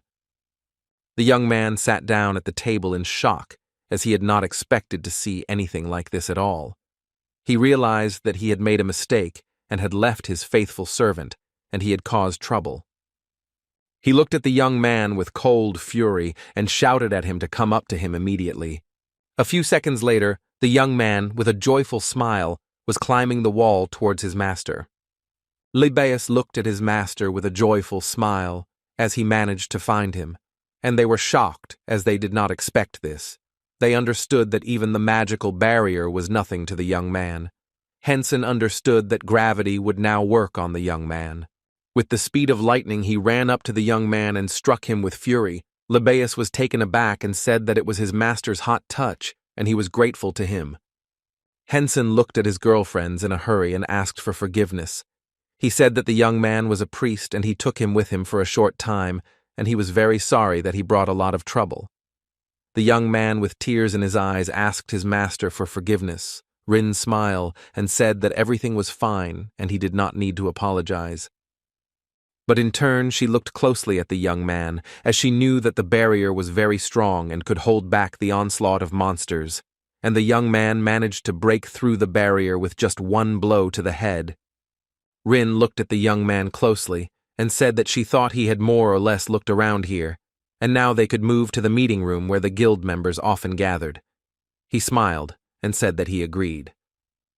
A moment later, she looked at the young man intently and said that she thought the Heroes Guild would not be able to accept the young man into their ranks. The girls looked at the guild leader in surprise, as they did not understand why she was saying such a thing. She in turn sighed heavily, but did not answer. Henson looked at her with a puzzled expression he hadn't expected. Sometime later, in the kingdom of Beldorn, there was a meeting of the Black Guild. Helly sighed heavily because the young man had nothing to say. She said that he knew that this would be the end, for a non-entity who, apart from a proud disposition, had absolutely no abilities. Helly asked with a smirk how this could happen. Fleur sighed heavily and said that he was not competent enough to take the position of the leader of the Black Mercenaries Guild. Huaren smiled and said that in that case, she should lead the guild. A moment later, the young people looked at her in surprise. Huaren looked at them intently and asked if they had any funds left to take care of the Black Mercenary Guild, because if you take control of everything, you need to be fully armed. Helly said with a smirk that she always wondered why she hired only one professional player. She asked her friend what she was aiming for. Helly looked at the girl closely and said that she foresaw that Ashura would win, so she saved money. She smiled and thanked the young lady for complimenting her, calling her wise. But to be honest, she also didn't expect him to show up at the matches. She looked closely at the young men, said that thanks to this turn of events, the young man easily left their ranks. Looking at everyone present, she asked if this was not for the best, but no one gave her an answer. Chungu looked at everyone closely and asked how they were going to deal with the mythical guild, since he heard that it was related to their hero guild. Huaren said that it was indeed like that, since the couple of people she sent to infiltrate the hero guild ended up in the mythical guild. Huaren said that it seemed like they too were some kind of alliance like them, and that there was also a very close relationship between the guilds. Huaren brought up the topic of the hero guild leader, who was also a member of some rich family in South Korea, but she had never seen her before and assumed that she was a rare guest at social events. The problem was that they didn't know what family she was from. Huaren said that they should postpone the attack on the mythical guild for a while. The young people agreed with her. Huaren said with a grin that they already had a professional player, so when the right moment came, they would definitely win. The man said that was true, but he still wanted to know what they would do if the young man did join the hero's uncle. Huaren sighed heavily and said that he had shown his abilities and also became the emperor and Julia's disciple. Even they were unable to hire him. Considering his income from YouTube, she knew that others would also not be able to hire him. Helly said with a smirk that there really was no point in spending that kind of money on others. Fleur sighed heavily and said that the young man had always been a lonely wanderer, so now he was unlikely to suddenly join some guild. Huaren said that the head of the heroic guild was most likely a member of some rich family like them, and she would not stoop to such a thing, and if they suddenly formed an alliance, then she, in turn, would donate everything to charity. The young lady looked at her sister in surprise and asked if she had gone crazy. The priest, in turn, was burning with rage and shouted that this place was unworthy of the young master to live here. Henson sighed heavily, looking at us at his colleague, since he was sure that he was refused because of him. Rin smiled and apologized. She sighed heavily and said that it seemed like she had spoken too hastily, so her answer probably came across as a bit rude. She said that it wasn't that the department wasn't good enough for their guild, but rather that they weren't up to his level. He looked at her in surprise, as he did not expect such a thing. She smiled and said that at the moment he was the emperor's disciple. Rin looked at the young man and said that he was also Yulia's student. He was taken aback and said that it was so. Rin said that besides that, he was a YouTuber who was recognized all over the world, so she didn't understand how she could allow herself to consider him as her subordinate. The young people understood that Julia would not like this. He sighed heavily and said that everything was correct, and the teacher could very well rebel.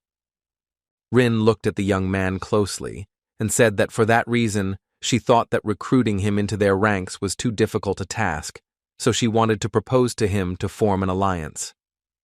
He looked at her in surprise because he didn't understand what she was talking about.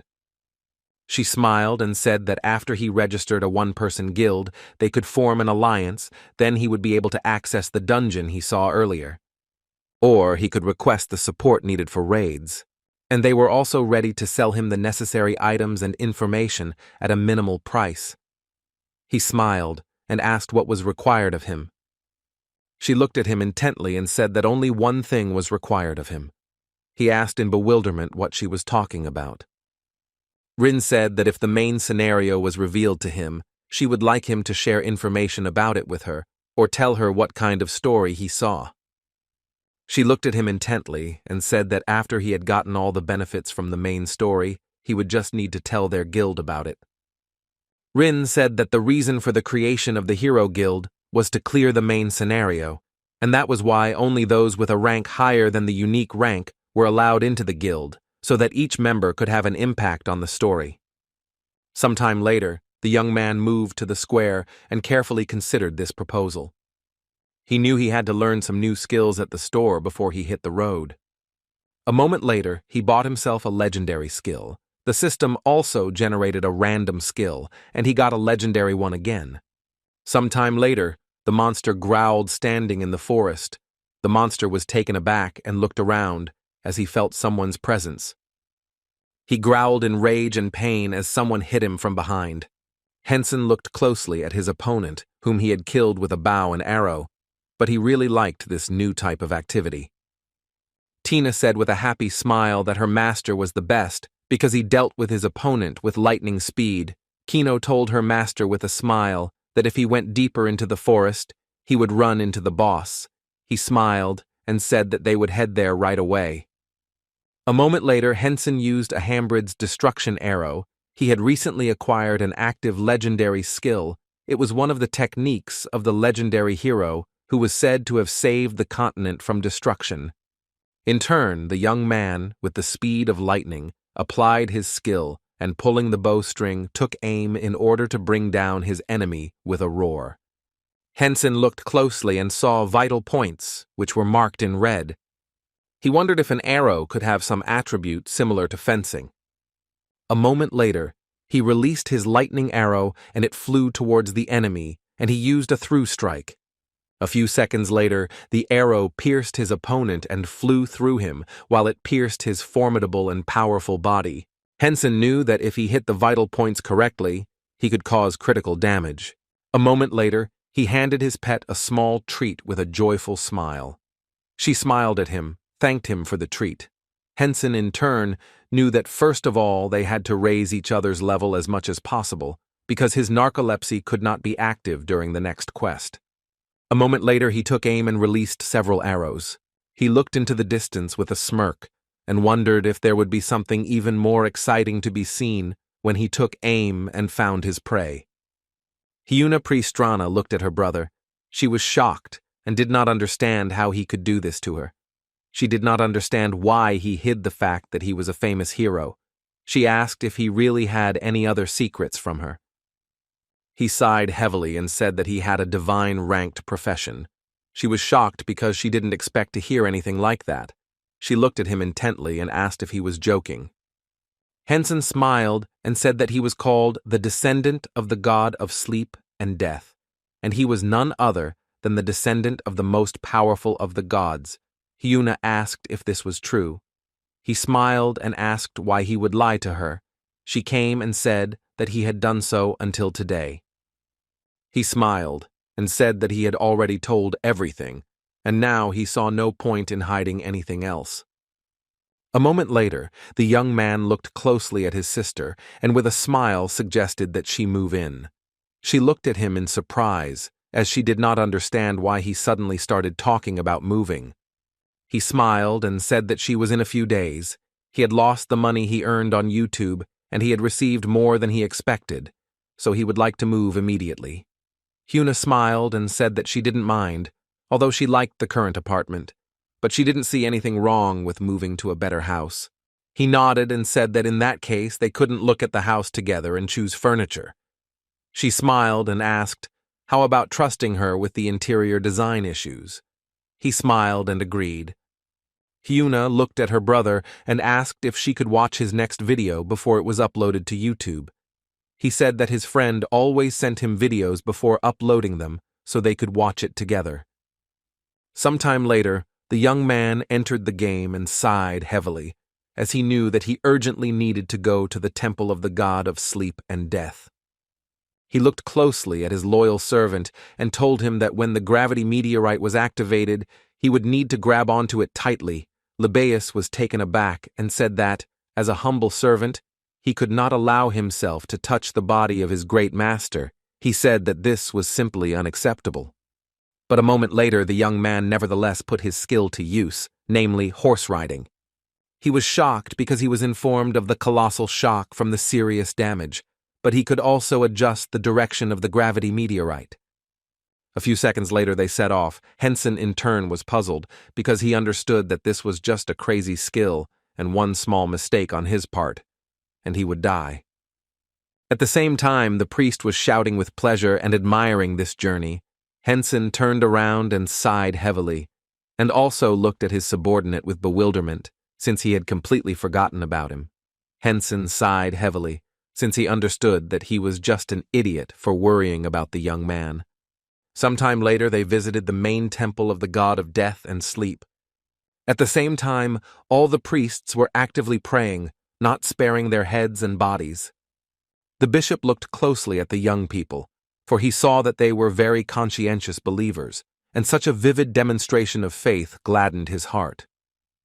But a moment later he looked to his side because he heard something. Everyone froze for a moment in shock and surprise as they saw the meteorite, but after a few seconds they gathered in a circle with joyful smiles and began to pull the meteorite towards themselves. Looking at the meteorite, they realized that it was emitting a painfully familiar energy, along with sacred energy. The bishop looked at the meteorite in surprise, and with a smile asked himself, what could this mean? But after a few seconds, a very strong explosion thundered as the meteorite landed on the ground and all the priests flew in different directions. Libius, with a joyful smile, shouted to his master that, as expected, the most joy came when the meteorite landed. The young man was in turn puzzled, since he understood that soon he would definitely meet his death. Libius looked into the distance with a joyful smile as he saw his brothers. Everyone froze in shock for a moment. A moment later, everyone rushed towards the cardinal, shouting that thanks to the instructor's teachings, they poured out diligently every single day. Looking at the young man, they shouted that he was the most sincere teacher of the church of the god of sleep and death. They said that they assumed that they would never see him again, because he was demoted to the priesthood and sent into exile. Libius said with a contented smile that he was very grateful to them all for their warm welcome. But he had come here to serve his master, so he asked them with a joyful smile to leave and very quietly. The young men were taken aback and looked in surprise at the other man, whom their priest considered his master. Henson looked at them intently and realized that the situation was taking a dangerous turn. But a moment later, the man shouted angrily at everyone to move aside. Henson looked around in surprise and wondered if a monster was rushing towards them. Henson looked closely at the man, as judging by his appearance, he looked much stronger than the emperor. He wondered if the man intended to kill him despite being the descendant of a god. The man, with his lightning speed, bowed to the young man and said that he was lacking in many things, but he was the one who led the church, so he wanted to accompany them to the temple. The man smiled and said that the young man was their master and god, so he could speak to him informally. The man smiled and asked the young man if he had come here for items with divine energy. Henson said that was exactly the case. The man sighed heavily and said that first of all he should apologize to the gentleman. He looked at the young man closely and said that he must have had a lot of hardships wandering the world with the priest. Henson looked at the man with a smile and said that he thought his life was much harder than his. The man smiled and said that it was an honor to know that the young man understood him better than anyone else, and he also mentioned that they had managed to unravel the seal placed on the divine energy items. He looked at the young master intently and said that in the current situation, he had no choice but to use his magical tools to destroy the seal. Henson sighed heavily and said that he understood everything, and also asked if these were the items that were used by the god of death and sleep himself.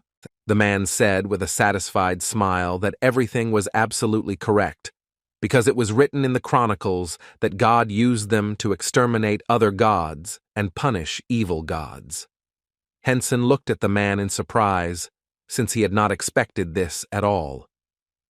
He hoped that he would get a scythe and chains, since his acquaintance also used a scythe.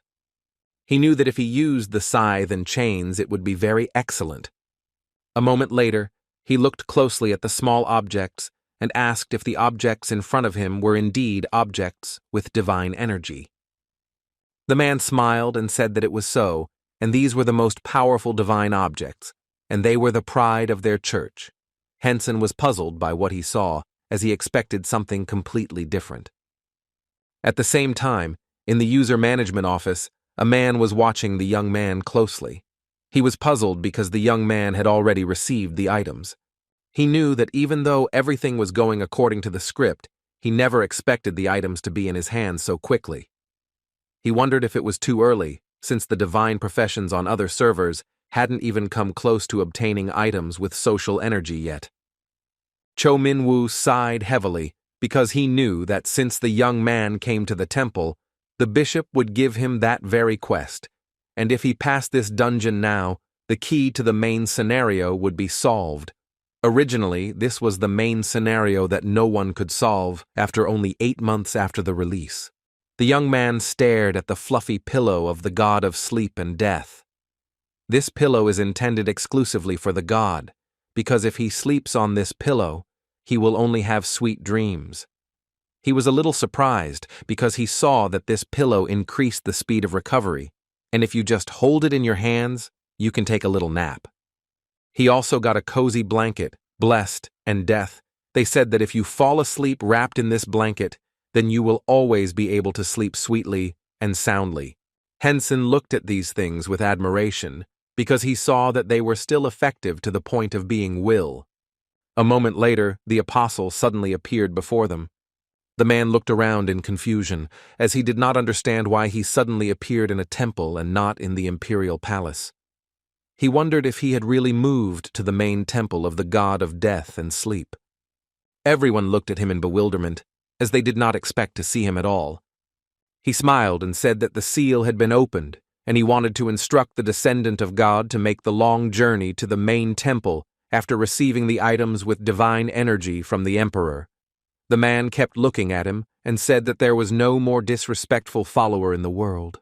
He looked at him with anger and said that although he was an apostle of their great God, it seemed that his jokes towards his descendant had gone too far. He looked closely at the Pope because he saw that he was very good. A moment later, the apostle said that in that case he would leave them, and also told the young man that they would see each other again when he approached the next trail. The priest looked at the young man closely and asked for forgiveness, as he had not appeared in the best light before him. Henson looked at him with a smile and said that everything was fine. But in turn, he wanted to know what exactly the apostle had done, as it seemed to him that the man was angry when he saw him.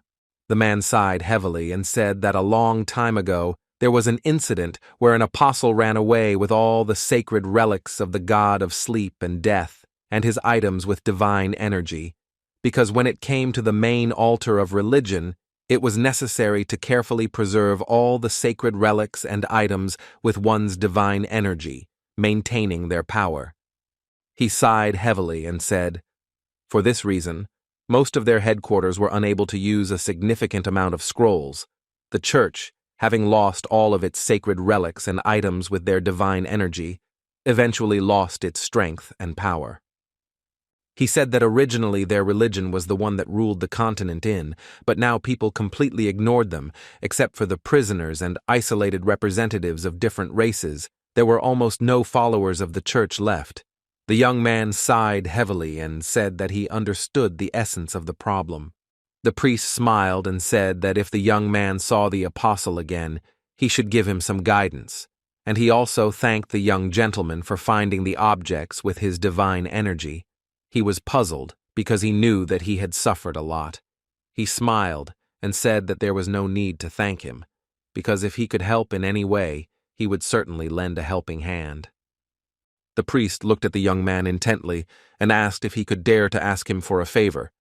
Henson looked at the man in surprise and said that he could say what exactly was required of him. The man looked at his master with a fierce grin because he knew that he would not let him down. The priest said that at the moment among the people, there are almost no people left who were believers of the church, good and death. Thanks to this, their temple, the future of the church, devoted their powers to managing those or other races. In the hometown of one of their cardinals of the church, there was a problem. The report said that while collecting minerals, the ground collapsed and they found a cave where they felt a death force that they had never felt before, while the parishioners of the church, and came across an invisible wall created by an unknown force, and they could not simply enter there. So they contacted their main temple. Henson asked about the power of death, which they had never felt before. He said that he was overcome by the blessed fear and dared to say that death was of a completely different nature than the power of death of a god. He looked at the young gentleman intently and said that it was the evil and dark quality of death, and if it were a question of death, no one knew better than their religion, so the priests and cardinals were sent there. He sighed heavily and said that of course he also went to that place with them since the matter was still open. But even though the death power that the undead possessed, such as the necromancers and leeches, was evil, it was completely different from the feeling that the darkness standing there instilled. He sighed heavily and said that one could say that it was more fundamental and a feeling of darkness, but unfortunately that was not the problem, because not only ordinary parishioners could not enter, but also bishops and priests, including him. The young man was surprised, as he had not expected such a thing.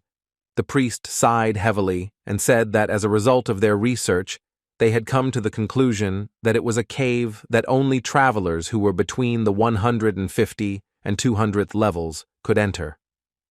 He looked at the young master intently and said that he had tried to find several other travelers, but the matter remained unresolved, and now he dared to raise the subject with the thought that the young master might meet the conditions for entering the cave. However, he asked the young man not to pay too much attention to his words. A moment later, the young man saw a notice about the quest from the Pope. He smiled and said that he agreed. The Pope smiled and said that the young man was truly their master. A moment later, the priest asked the young man's permission to introduce him to the cardinal, who would take him to the village, and a few seconds later, he asked the cardinal to leave. Henson looked at the young lady in surprise as he saw that she was wearing rabbit ears. Carrot smiled and looked at the young master intently. She greeted him with a smile and also introduced herself. A moment later, she said with a smile that she thought the young man had caused him much inconvenience, so she would offer her sincere apologies in his stead. Libeus smiled and said that they had got along well with their master. But at that very moment, the young lady used her power against the priest, and he flew into the wall with a crash. The Holy Father smiled and said that it all happened because the young lady did not particularly like their priest. Karat was taken aback, and with a smile, bowing, said that she behaved inappropriately in front of the respected descendant. She sighed heavily and said that she was really very sorry. A moment later, the young man regained his spirits and said with a joyful smile that he had expected nothing less from the cardinal, since she had given him a very warm welcome. Henson looked at the Holy Father with a smile and said that in that case they would go on their way, since he thought that the sooner the problem could be sorted out, the better. The Holy Father smiled and said that he did not even know how to express his gratitude to him, but still wished them a good journey. After a few seconds, the Holy Father stopped the young man and asked where he was going. Libeus looked at the Holy Father in surprise and said with bewilderment that he was going to help his master. The Holy Father smiled and told the young man that if he went with his master, he would only make life difficult for him, and besides, he had work for the young man. Libeus was taken aback and trembled with anger. A moment later, he said goodbye to his descendant and wished him a good journey. He was in shock and did not want his master to abandon him. A moment later, he fell to his knees and burst into tears, for he knew that his world had lost all meaning. The Holy Father sighed heavily and, looking at the young man, told him to stop his chatter and listen to him. With the speed of lightning, his face changed and, looking at the Holy Father, he asked what he wanted to entrust to him. The Holy Father looked at the young man intently and said that now they would talk about the roads, their church, because not long ago he had managed to find out their location through the dark night. Looking at the young man, he said that, in his opinion, he, as a more experienced member of the church in the battles, should go there. The Holy Father asked the young man to return before the master finished the work. The young man said with a smirk that if it was related to those high-ranking bastards, then he would of course have to follow the Holy Father's will. The Holy Father sighed heavily and told the young man to do everything extremely carefully, as there was a high probability that they would conveniently shed their tails and disappear again. He restrained, furious, and with a predatory smile, said that he would destroy the root and even the soul itself.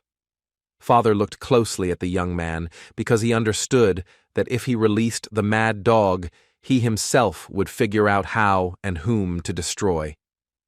Libaeus looked at the Holy Father with a joyful smile and asked if he could travel with his master after finishing this matter. The Holy Matter sighed heavily as he understood that the young man was no longer interested in anything.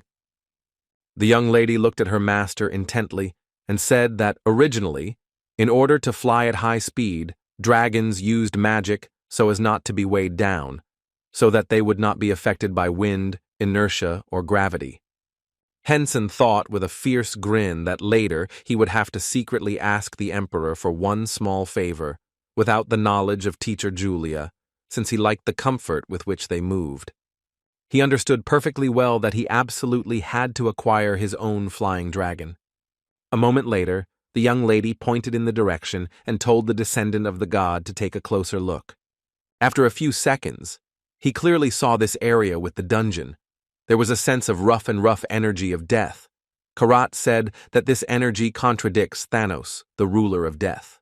A moment later, the young man was taken aback as he saw a notification that he had received the key to the main scenario.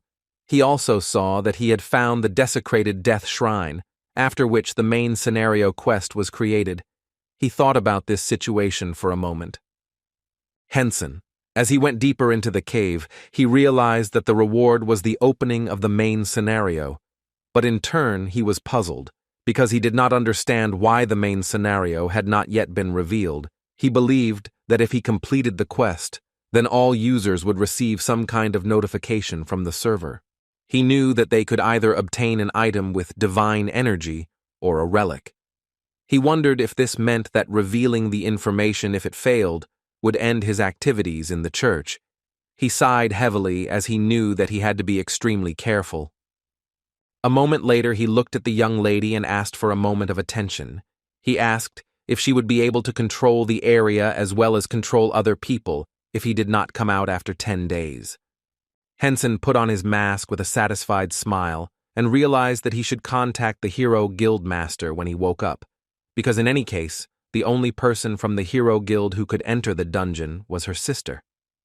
Carrot looked at the young man intently and said that she had one shameless request. She asked if she could voice it. He looked at her in surprise, but said that it was okay. He was listening to her. She looked at the young man with confusion and asked if he could address her, since he was talking to the young priest. He looked at her in surprise, but agreed. She smiled and thanked him, and also told him that he should be careful.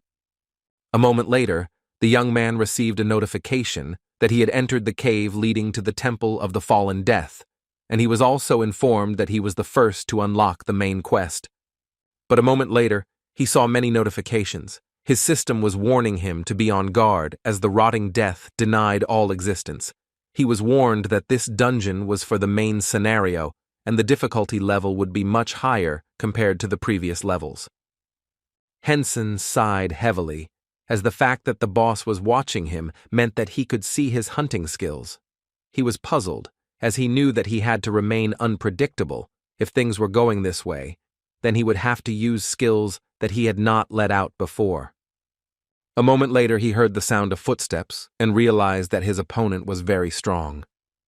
A moment later, he used heavy step and magnetic break and rushed towards his opponent with lightning speed. But a moment later, he dealt a crushing blow and a pillar of dust enveloped him. He was puzzled. He knew it didn't look like an attack. He was sure of it because there was no message about fatal damage or a critical hit. But after a few minutes, a monster appeared before him who said that she hated him, since he was a creature of pure death. The soldier of rotting death looked at the young man with disdain. Henson looked at the soldier with a smirk, as he thought that hiding his skills would be quite tedious. A moment later, he called his opponent to him. Henson shouted at the knight that he was nothing more than a rotten corpse, but he attacked him with fury. A few seconds later, the young man pulled out a wind sword and used a through strike. Also, after a few seconds, he used a hidden technique, namely a psychedelic mirage. The knight froze for a moment and was taken aback, because he saw that the young man was surrounding him with lightning speed, and he was not alone. Henson distracted his opponent and a moment later landed a powerful blow from behind. He pulled back and dealt his opponent a few more blows, but noticed that his skin was simply like oak. He was taken aback when he saw that the blood gushing out was gray, but judging by the fact that there were wounds left on his body, the attacks still worked.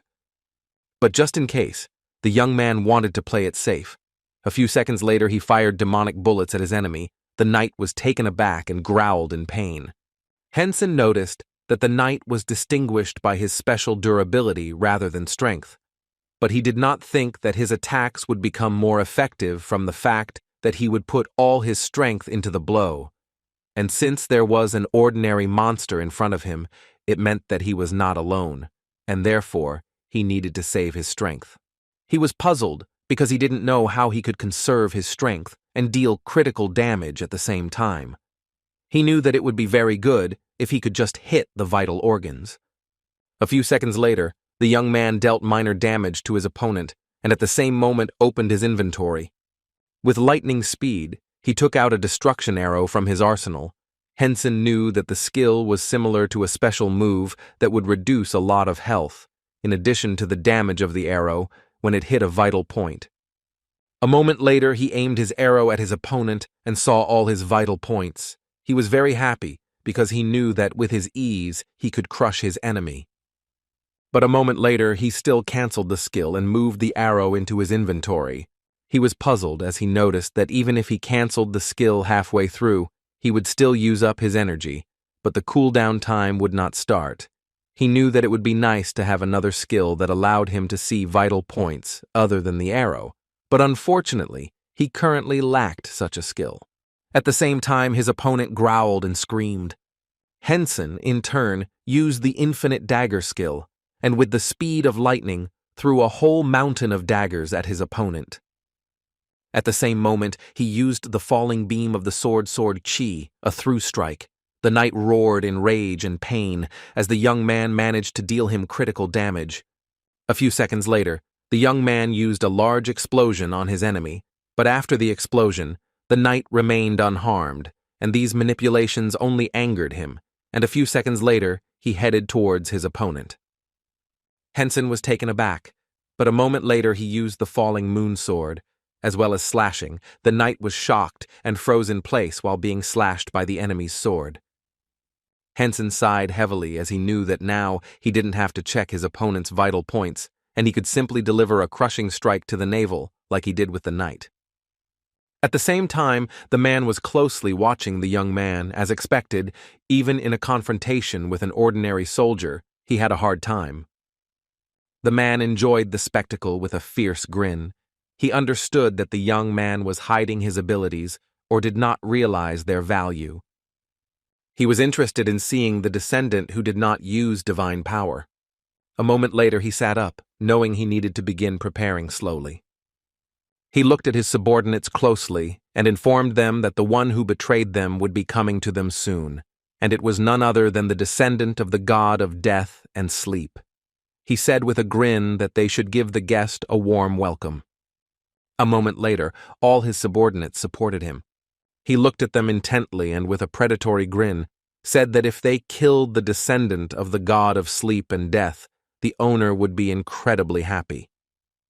At the same time, the young man was being watched from the server management office. They were surprised because they saw that the young man had dealt with his knight alone. They thought that he was definitely not a human. The manager looked closely at his subordinate and asked what level the young man was at now. He told him everything. He sighed heavily and asked if it was possible to complete the main scenario quest alone at a similar level. The young man looked at the manager intently and said that it was not for nothing that the divine rank was called that way. But he knew that the other divine rank professionals on the server were not that difficult. Cho Minwoo thought for a moment as he knew that it was truly amazing that the young man had thought of activating and then canceling the skill to find vital points and then strike them. But if you take this into account, you can see that he was trying to conserve his strength as much as possible. He wondered if the young man realized how cunning the boss was, but he knew that the Baron was indeed a difficult opponent, as he was able to change the location of monsters manually.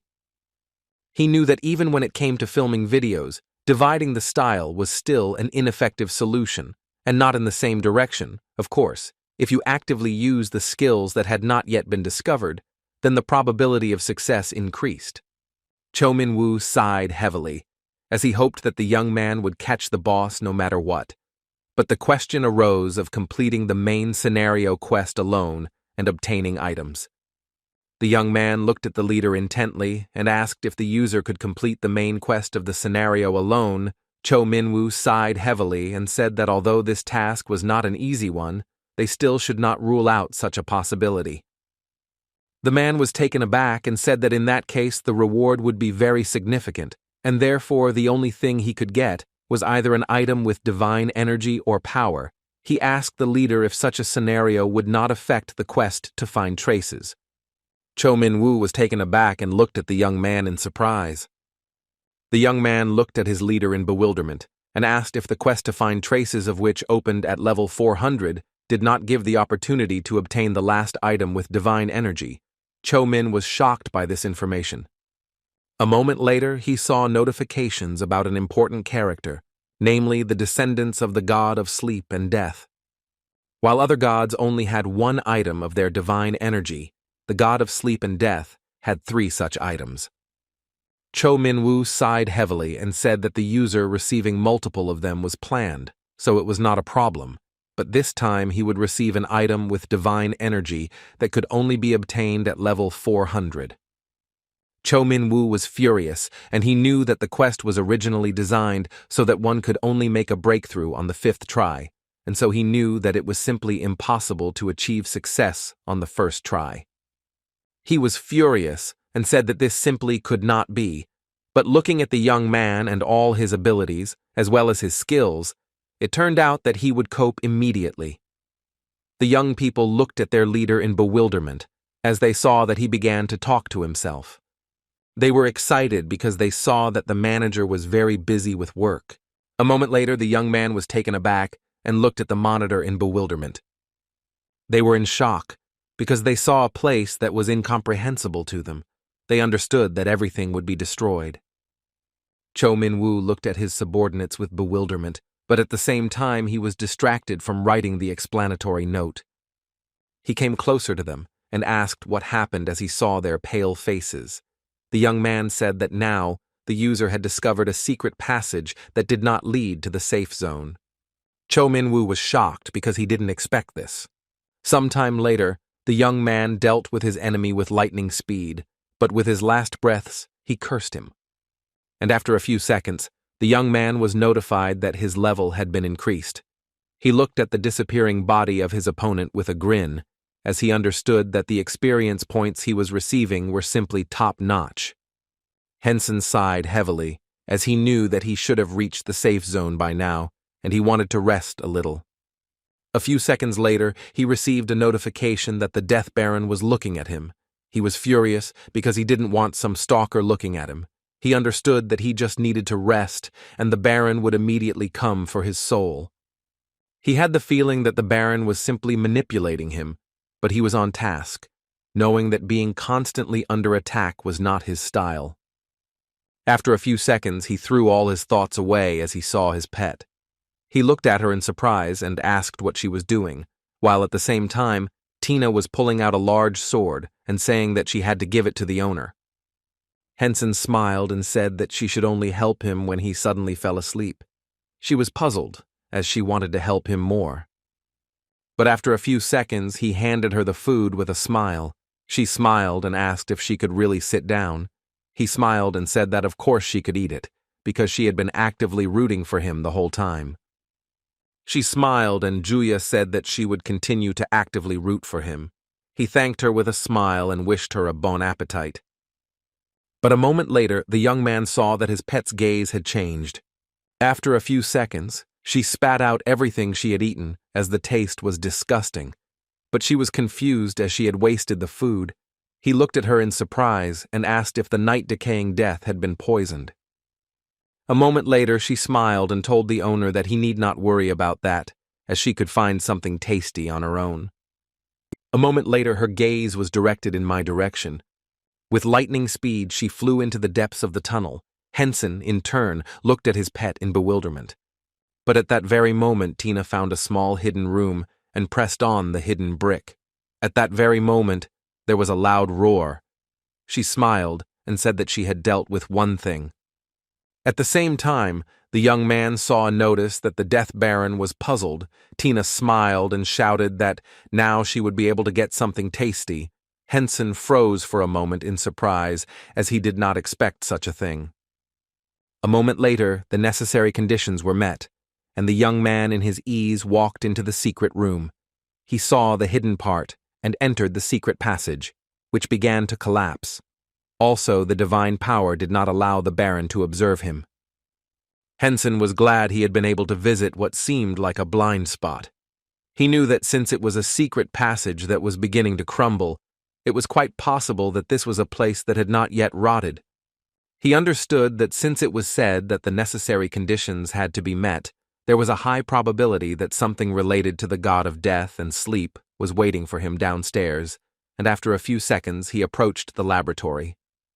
Henson, upon entering the room, noticed that the space there was smaller than he had expected. He imagined, looked around, and noticed that there were only research journals, church history, and books related to God. He was very sorry that there was not a single skill book in the lab, but nevertheless, he knew that he had better grab a book directly related to God just in case. A moment later, he turned around and saw the letters on the table. After reading the letter, he realized that it was written by individuals who were decaying with death, and at the same time were connected to the church of the god of death and sleep. He sighed heavily, as he knew that in the past, this place was sacred ground. Those who remained here were those who were connected with the church, and he turned against him, after which they were cursed. A few seconds later, he read the entire letter and was taken aback, as someone was leaving a gift. He looked at the table in surprise, as he realized that this was in the spirit of the followers of the religion, the god of sleep and death. The Baron watched the young man closely from afar, as he found a passage that even he, who had once been one of the priests on sacred ground, did not know about. The Baron was furious and had no idea whether the Count knew about the secret passage. He looked at his knight and told him to immediately find out everything he could about the secret passage. The knight said that at the moment there was no way to enter this room, and unfortunately they were still unable to break through the barrier, so he asked his master for forgiveness. The Baron sighed heavily and said angrily that they had no choice but to wait until he himself crawled out. He understood perfectly well that no matter how weak they had become, they would still be able to deal with one single descendant. A moment later he was delighted as he saw the young man emerge from the hole. The Baron watched the young man with bewilderment, as he did not understand why he was suddenly running away. He wondered if this was one of his strategies. After a few seconds, he was taken aback, and with his lightning speed ordered his subordinates to immediately go after the young man, but in turn, he was taken aback and froze in shock on the spot, as he heard a loud roar and realized that their palace was collapsing. At the same time, Henson watched intently as the church burned. At the moment, he was standing in the safe zone, and with a joyful smile, he looked at the burning temple, because he could not even imagine that they installed a self-destruct device on sacred land. He understood that he should not be surprised, because he knew that the priests were just a bunch of madmen beyond imagination. He smiled because he saw that it was burning really brightly, and besides, he watched and his experience points continued to be awarded. He was taken aback when he saw us, how much his level had risen. Henson sighed heavily as he saw the explosions starting to die down, wondering if he should turn up the heat a little. A moment later, he used Meteor, but he didn't stop at just one raz and repeated his skill several more times, but at the same time, Baron was wrapping himself in a shield. The Baron was furious, as he knew that the process of self-destruction had been launched by means of the explosion of energy accumulated in the depths of the sacred land. He looked with cold fury at the true face of the followers of God. He was burning with anger as he realized that the young man had pressed the self-destruct button, so he ran as fast as he could to the safe zone. He was puzzled, as he never expected that in the blink of an eye he would lose all his subordinates, whom he had worked so long and painstakingly on. But a moment later he was taken aback and looked back, but in turn he froze in shock when he saw a meteorite rushing towards him. He was furious and wanted to finish off his opponent immediately. A few seconds later, a deafening explosion thundered. Henson, in turn, watched intently as the consecrated ground burned. He sighed heavily as he understood that since there was no notification that the main scenario quest was completed, it meant that the boss was still alive. Henson looked at his boss with a smirk as he emerged from the blazing fire. The Baron was furious and shouted at the young man that he would not live. At the same time, he directed his cry at the young man, but he managed to jump back and retreat. A few seconds later, the young man used the dream belt. He saw a quick throw and a short delay. The Baron was burning with rage and anger as he wanted to immediately get even with his opponent. Henson looked at his opponent with a smirk because he saw that he was furious. So he shot at random. He was pleased because fighting, provoking the opponent, was quite fun, and judging by the strength and speed of his opponent's magic, he could be mortally wounded, but his opponent already knew about it very well. Henson was well aware of the fact that the more he missed, the angrier he became, and at this rate he was bound to make a huge mistake. Henson looked at his opponent with a fierce grin, as he had already made a mistake while he was wearing stealth gear. He saw that his opponent was so excited that he didn't even know that he had snuck up on him from behind. A moment later, he would fire a bolt of destruction from his arsenal and aim it at his opponent. A few seconds later, he used his power as the god of death and sleep, thus paralyzing his opponent. But he was not going to give up so easily, and at that very moment, he used a through blow. With ease and grace, he directed his arrow straight towards his opponent, and thus destroyed his body. A few seconds later, the Baron fell to the ground with a crash, as he had been pierced through and through by his opponent's arrow. How many seconds did the young man see that the seal placed on the Baron was weakened, and he entered the third phase, after which he would regain his physical strength and become temporarily invincible. Henson looked at the boss with a fierce grin, as he had already entered the second phase during the self-destruct and the meteor attack. A moment later, the Baron looked sideways at the young man and said with a menacing roar that he had better be prepared for the consequences. He was furious and knew that once he became invincible, he would immediately launch an attack upon completing the transformation. The first thing he wanted to do was teleport, but a moment later, he froze in place as he saw that Death Baron's invincibility had been cancelled.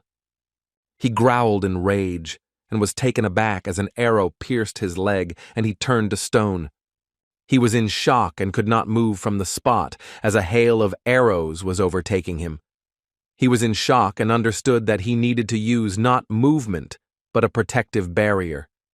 With fury, he applied his power and directed it towards his opponent. But after the fog cleared, he saw that his opponent was standing firmly on his feet. Henson, in turn, loaded his bow with lightning speed and aimed an arrow at his opponent. A few seconds later, his arrow reached its target and pierced his opponent's head. He was notified that vital organs were damaged, and he delivered the killing blow. The nightmare of the god of sleep and death was launched. His opponent was paralyzed with hallucinations and pain for a few seconds. The Baron was furious and shouted that this could not simply be, since he understood that he had to immediately defeat his opponent. He wanted to break out of this church. But despite all his screams, the young man used Death Sabbat. A moment later, his skill absorbed the Baron into the illusion of death. He spent a lot of energy. But he still managed to put the Baron to sleep for a few minutes, and at the same time he saw that the damage to the sleeping enemy had increased several times. Henson decided not to waste the moment, and with their lightning speed rushed to his enemy, dealing blow after blow. The Baron was shocked, because he did not understand what was happening at all. Henson looked at his enemy with a grin and said that this was not the end. A moment later, he used his signature skill, which was to send a large meteorite at his opponent. Baron was shocked, as he knew that this was the end for him. A moment later, the young man received a notification that he had defeated his opponent, and he was congratulated for completing the main quest alone, so all his rewards were increased. He smiled and finished filming. At the same time, there was a meeting in the Heroes Guild.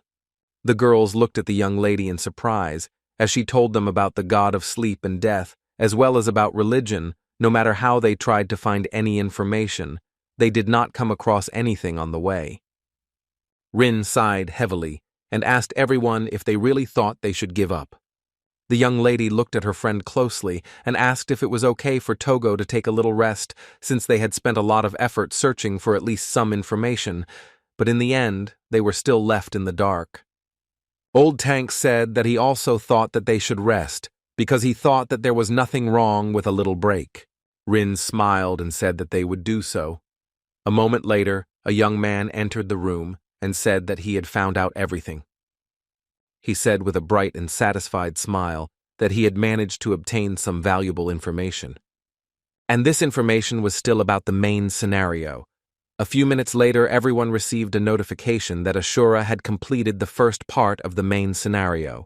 Rin froze in surprise for a moment when she saw that as the story of the main scenario spread, there were big and small changes happening on the continent. They could check the detailed information on the main page. They were shocked as they didn't expect that the young man was able to do something like this. Kaiser looked at his comrades intently and said that it seemed like the main quest was directly related to the Church of the God of Sleep and Death. The Kaiser looked away from his colleagues in bewilderment and said that the Holy Father clearly knew something.